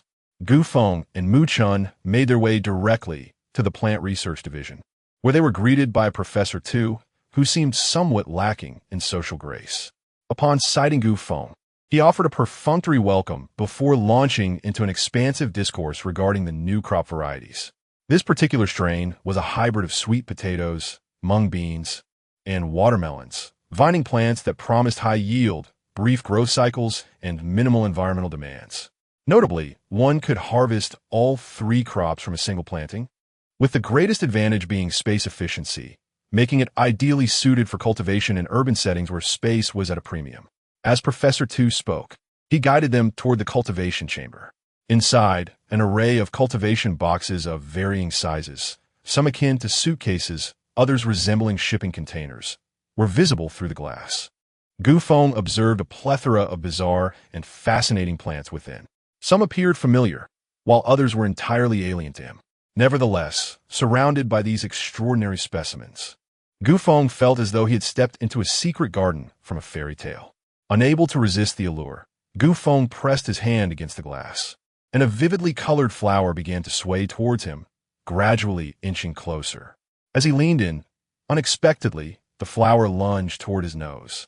Instinctively, he recoiled, and with a resounding thud, the flower collided with the glass before adhering to it like a suction cup. From his vantage point outside the glass, Feng observed the flower's center, which featured a ring of barbed structures that pulsated rhythmically, seemingly absorbing something. What on earth is this? Is it a plant or an animal? Feng could not help but murmur in disbelief. The flower absorbed for a moment, seemingly realizing that its attack had been futile, then retreated from the glass, reverting to its initially resplendent form. Professor Tu returned, explaining, "This rose is cultivated from the blood of mutated beasts, possessing formidable aggression. Even if its stem is severed, it can maintain an attacking state for up to half a month, existing as a hybrid of plant and animal." I exclaimed, "Why would you cultivate such a thing?" "To predict the evolutionary trajectory of future flora, providing crucial insights when formulating strategies," Professor Tu replied solemnly. Feng patted Professor Tu's shoulder with a sense of reassurance, saying, "Well done, keep up the good work. I support you." Professor Tu replied earnestly, "It would be wonderful to have your support. I need to venture out to collect plant specimens. Would you personally escort me, or shall I be accompanied by warriors?" I sighed, "Well, only researchers such extraordinary beings would consider a city lord as a bodyguard." Chapter 487, Professor Tu's Cultivation Room, Part 2. Though reluctant, Feng, realizing he had little to occupy his time in the coming days, readily acquiesced. "I have time tomorrow and the day after. Is that acceptable, Professor Tu?" At that moment, Professor Tu's previously icy demeanor transformed into a radiant smile, reminiscent of a blooming chrysanthemum. "Then I shall trouble the city lord. We shall depart tomorrow." Feng's expression was peculiar. It was astonishing how these individuals would abandon everything for the sake of research, maintaining an air of aloofness only to suddenly become overly eager. After a brief interlude, the trio continued their journey until they arrived at a large plastic greenhouse, where rows of vines hung, suspended in midair. Feng estimated the vine's length to be a staggering 8 or 9 meters, with leaves resembling ordinary mung bean leaves, adorned with both watermelons and mung bean pods. Professor Tu donned gloves and casually selected a vine, bending down to pull it upward. The roots that emerged were larger than an adult's fist, and upon removing the surrounding soil, a sweet potato was revealed. Professor Tu then produced a small knife, deftly peeling the skin off the sweet potato before slicing it into pieces for Feng and Muchan. The flesh inside was pristine white. Feng sampled it, finding it sweeter and crisper than any sweet potato he had previously tasted, though he wondered how it would taste once steamed. Next, Professor Tu selected a watermelon the size of a basketball and cut it open, revealing an interior of vibrant green flesh. Feng hesitated, contemplating whether to taste it. To alleviate his concerns about the watermelon's safety, Professor Tu took a bite himself, leaving his teeth tinged green. Both Feng and Muchan exchanged glances of clear distaste at this sight. Unperturbed, Professor Tu reassured them, "We have conducted thorough tests on these. They are 100% safe. Admittedly, the watermelon may appear somewhat unappealing after consumption, but rest assured, it is colored with natural plant pigments that are not only harmless, but also stimulate digestion, making it ideal for alleviating digestive issues caused by prolonged consumption of animal fats." As he spoke, he offered them slices of the watermelon. Feng chuckled awkwardly. "Hee, that sounds delightful, but I just finished eating and feel quite full." Muchan quickly echoed, me too. Professor Tu, puzzled, inquired, "What time did you have your meal at 4 o'clock this afternoon?" Feng and Muchan replied almost simultaneously, yet their answers were entirely contradictory, clearly indicating they were fabricating their responses. They cast disdainful glances at one another, lacking any semblance of mutual understanding. Just a little taste won't hurt. Faced with Professor Tu's enthusiasm, they reluctantly accepted the watermelon and took a reluctant bite. The flavor was peculiar, completely unlike the crisp sweetness they had previously savored. It was soft, with a sweet yet tangy profile reminiscent of roasted sweet potatoes drizzled with lemon juice. The moisture was perfectly balanced, not too dry, nor overly watery, offering a delightful complexity. It felt as though a door to a new world had been opened. Having finished their slices, they found themselves craving more, glancing at each other's green-stained mouths, and decided to indulge fully without restraint. 6 watermelons were devoured by the 2 individuals with an insatiable fervor, leaving no trace behind. They sat on the ground, belching contentedly, resembling 2 petty thieves who had pilfered fruit. Professor Tu, observing their satiation, inquired, "How do you find this new variety?" Mu-chun, after another belch, awkwardly covered her mouth and gave Professor Tu a thumbs up. Suddenly, Gu Feng noticed something amiss and pointed at Professor Tu, exclaiming, "Your mouth." There was not a hint of green left on Professor Tu's lips, which were a vivid red against his white teeth, appearing perfectly normal. Professor Tu explained, in fact, the leaves from the vines can eliminate this pigment. As he spoke, he plucked a leaf, extracted its juice, and proceeded to clean his mouth and teeth, finally rinsing with water. Gu Feng and Mu Chun exchanged glances and burst into laughter. "Had we known earlier, we wouldn't have hesitated to eat," they said, imitating Professor Tu by using the leaves to wipe their mouths and brush their teeth, rinsing afterward. While the green hue in their mouths faded slightly, they soon realized that no matter how hard they tried, it remained stubbornly persistent. Chapter 488. Sibling, do not wield a blade. Gu Feng, filled with perplexity, inquired, "Alas, why can we wipe it off?" Professor Tu, with utmost seriousness, replied, "I forgot to mention that if you consume more than 2, the leaves become ineffective." "Why didn't you say so earlier? We've ingested 6. Gu Feng exclaimed. "Hey, with my fiery temper, were you doing this on purpose?" As Mu Chun spoke, she moved forward, ready to confront Professor Tuesday. Gu Feng hurriedly embraced Mu Chun, urging her to remain calm. "How can I be calm with this green mouth? Resembling a poisoned individual?" Gu Feng retorted, "You didn't seem so concerned while you were eating." Mu Chun promptly une achet de signature food stomping technique. Gu Feng grimaced in pain, regretting his careless words. At that moment, Professor Tu, oblivious to the tension, remarked, "You need not worry too much. The color will fade away within a month at most." "What? A month? I will not tolerate this," Mu Chun exclaimed, unable to bear the thought of facing others with a green mouth for an entire month. Gu Feng refrained from intervening this time, directly asking Mu Chun if she wanted a knife. Professor Tu panicked, exclaiming, "I truly did not mean it. Please, do not wield a blade. Dear brother and sister, I was wrong. Please, no slaps."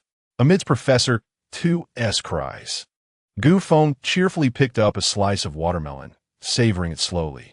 After dealing with Professor Tu, Mu Chun finalized the handover of the new crop varieties. Subsequently,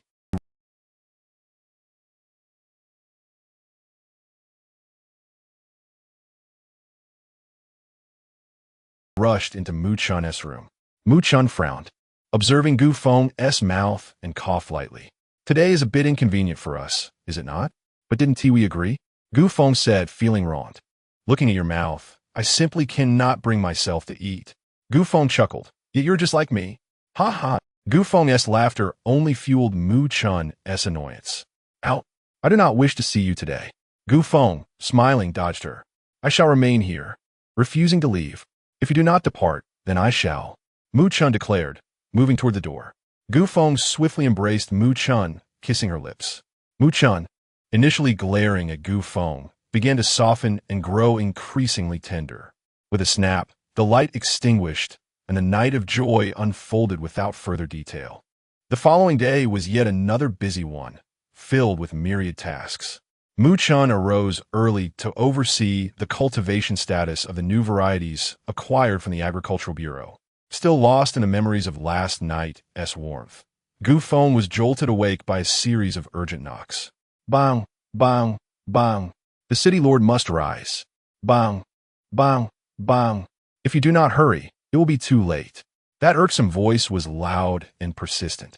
Gu Feng, resigned, got out of bed and opened the door, only to find the troublesome Professor Tuesday. With his face still bruised, Professor Tu winked at Gu Feng, saying, "City Lord, it's time to collect samples." Gu Feng, forcing himself to muster energy, replied, "Wait a moment. I need to change my clothes." Upon turning back, he glanced around the room, realizing this is Mu Chun's room. Gu Feng turned to Professor Tu and inquired, How did you come to know that I was here?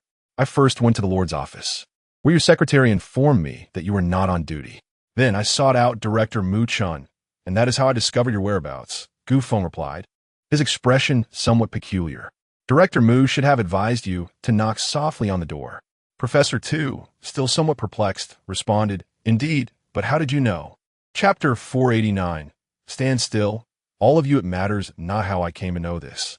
What is significant is that I am aware you are about to face a beating. Professor Tu, skeptical, questioned, Why would I be beaten again? Gu Feng pointed behind him. Take a look for yourself, and you shall comprehend. Upon glancing over his shoulder, Professor Tu was taken aback to find himself surrounded by a throng of spectators. Not only were they watching, but they were also igniting a fervent fire of gossip. The city lord had spent the night in Director Mu Chun's chambers. My goodness, the rumors hold truth. TSK, TSK, TSK, it has escalated to this point. One wonders when they might conceive a little city lord. A young and beautiful maiden in the crowd lamented, Oh no, is there no hope for me and the city lord? I refuse to accept this. City lord, even without a title, I shall be with you. Professor Tu remained oblivious to the grand spectacle, unaware that his loud call had incited such a commotion. This has nothing to do with me, Gu Feng earnestly declared. Mu Chun does not share that sentiment. If I were you, I would flee the city at once. To collapse. He quickly exclaimed, Yes, yes, let's leave the city. I will wait for you outside. Hurry. After Professor Tu departed, Gu Feng promptly shut the door and proceeded to bathe. Upon finishing, Gu Feng emerged to find Mu Chun standing menacingly at the entrance. Where's that imbecile? That fool with a deficit in intelligence? Mu Chun demanded. You nearly scared me to death. That fool claimed to have forgotten something and went back to retrieve it. Mu Chun turned to leave, but not before warning Gu Feng. If you dare deceive me, I shall deal with you too. Before Gu Feng could respond, the door slammed shut with a loud bang. Hastily donning her attire, Gu Feng dashed towards the city's outskirts, berating herself for her loose tongue and the foolish idea that had led her to suggest Mu Chun beat Professor Tuesday. What a mess I've created. Finding Professor Tu outside the city while riding her dog, she urged him, Quickly, we must leave. If we delay, it will be too late. Just as Professor Tu was about to mount the dog, a commanding voice rang out from behind. Stop. All of you stand still. It was none other than Mu Chun. Professor Tu, caught off guard by her shout, fell to the ground in fright. Gu Feng, undeterred, commanded her dog to lift Professor Tu into the air. The dog, displaying remarkable strength, launched into the sky with Gu Feng seated upon its back and Professor Tu clutched in its paws. Below, Mu Chun stomped her feet in anger, hurling insults at the two. If you have the audacity to return, I shall show you why the flowers bloom so red. Feigning ignorance, Gu Feng continued to urge her dog to fly faster. Once they confirmed their safety, Gu Feng directed the dog to descend, though Professor Tu's legs had turned to jelly. Whether from the fright of Mu Chun or the sheer terror of being suspended in midair, or perhaps a combination of both. After a brief respite, Professor Tu began to discuss the matter of collecting plant samples during this outing. Gu Feng inquired whether we had specific objectives for this expedition. Professor Tu replied that the primary focus was on economic crops. However, the current state of wild economic crops and their evolutionary progress remained unclear, rendering the search parameters quite elusive. Gu Feng pointed to the large box strapped to Professor Tu's back and asked what it contained. Culture medium, was the response. Gu Feng recalled having seen culture medium during high school biology classes, where under the guidance of their teacher, they had cultivated complete plants from leaves no larger than a fingernail. It dawned on them that Professor Tu intended to utilize the culture medium for sample collection. Gu Feng then asked if that meant we would be searching without a specific aim. Professor Tu replied that we could head either west or north, as we had already gathered samples from the area stretching from the Hualing Mountain Range to City H. Having a general direction is sufficient, Gu Feng remarked. This led them to ponder the territory of the Emperor of the Apocalypse. If they continued northwest from their current location, they would arrive at the Chilean Mountains, beyond which lay the domain of the Emperor. Perhaps this was an opportune moment to investigate that area. With this thought in mind, Gu Feng felt a surge of eagerness for the upcoming endeavor.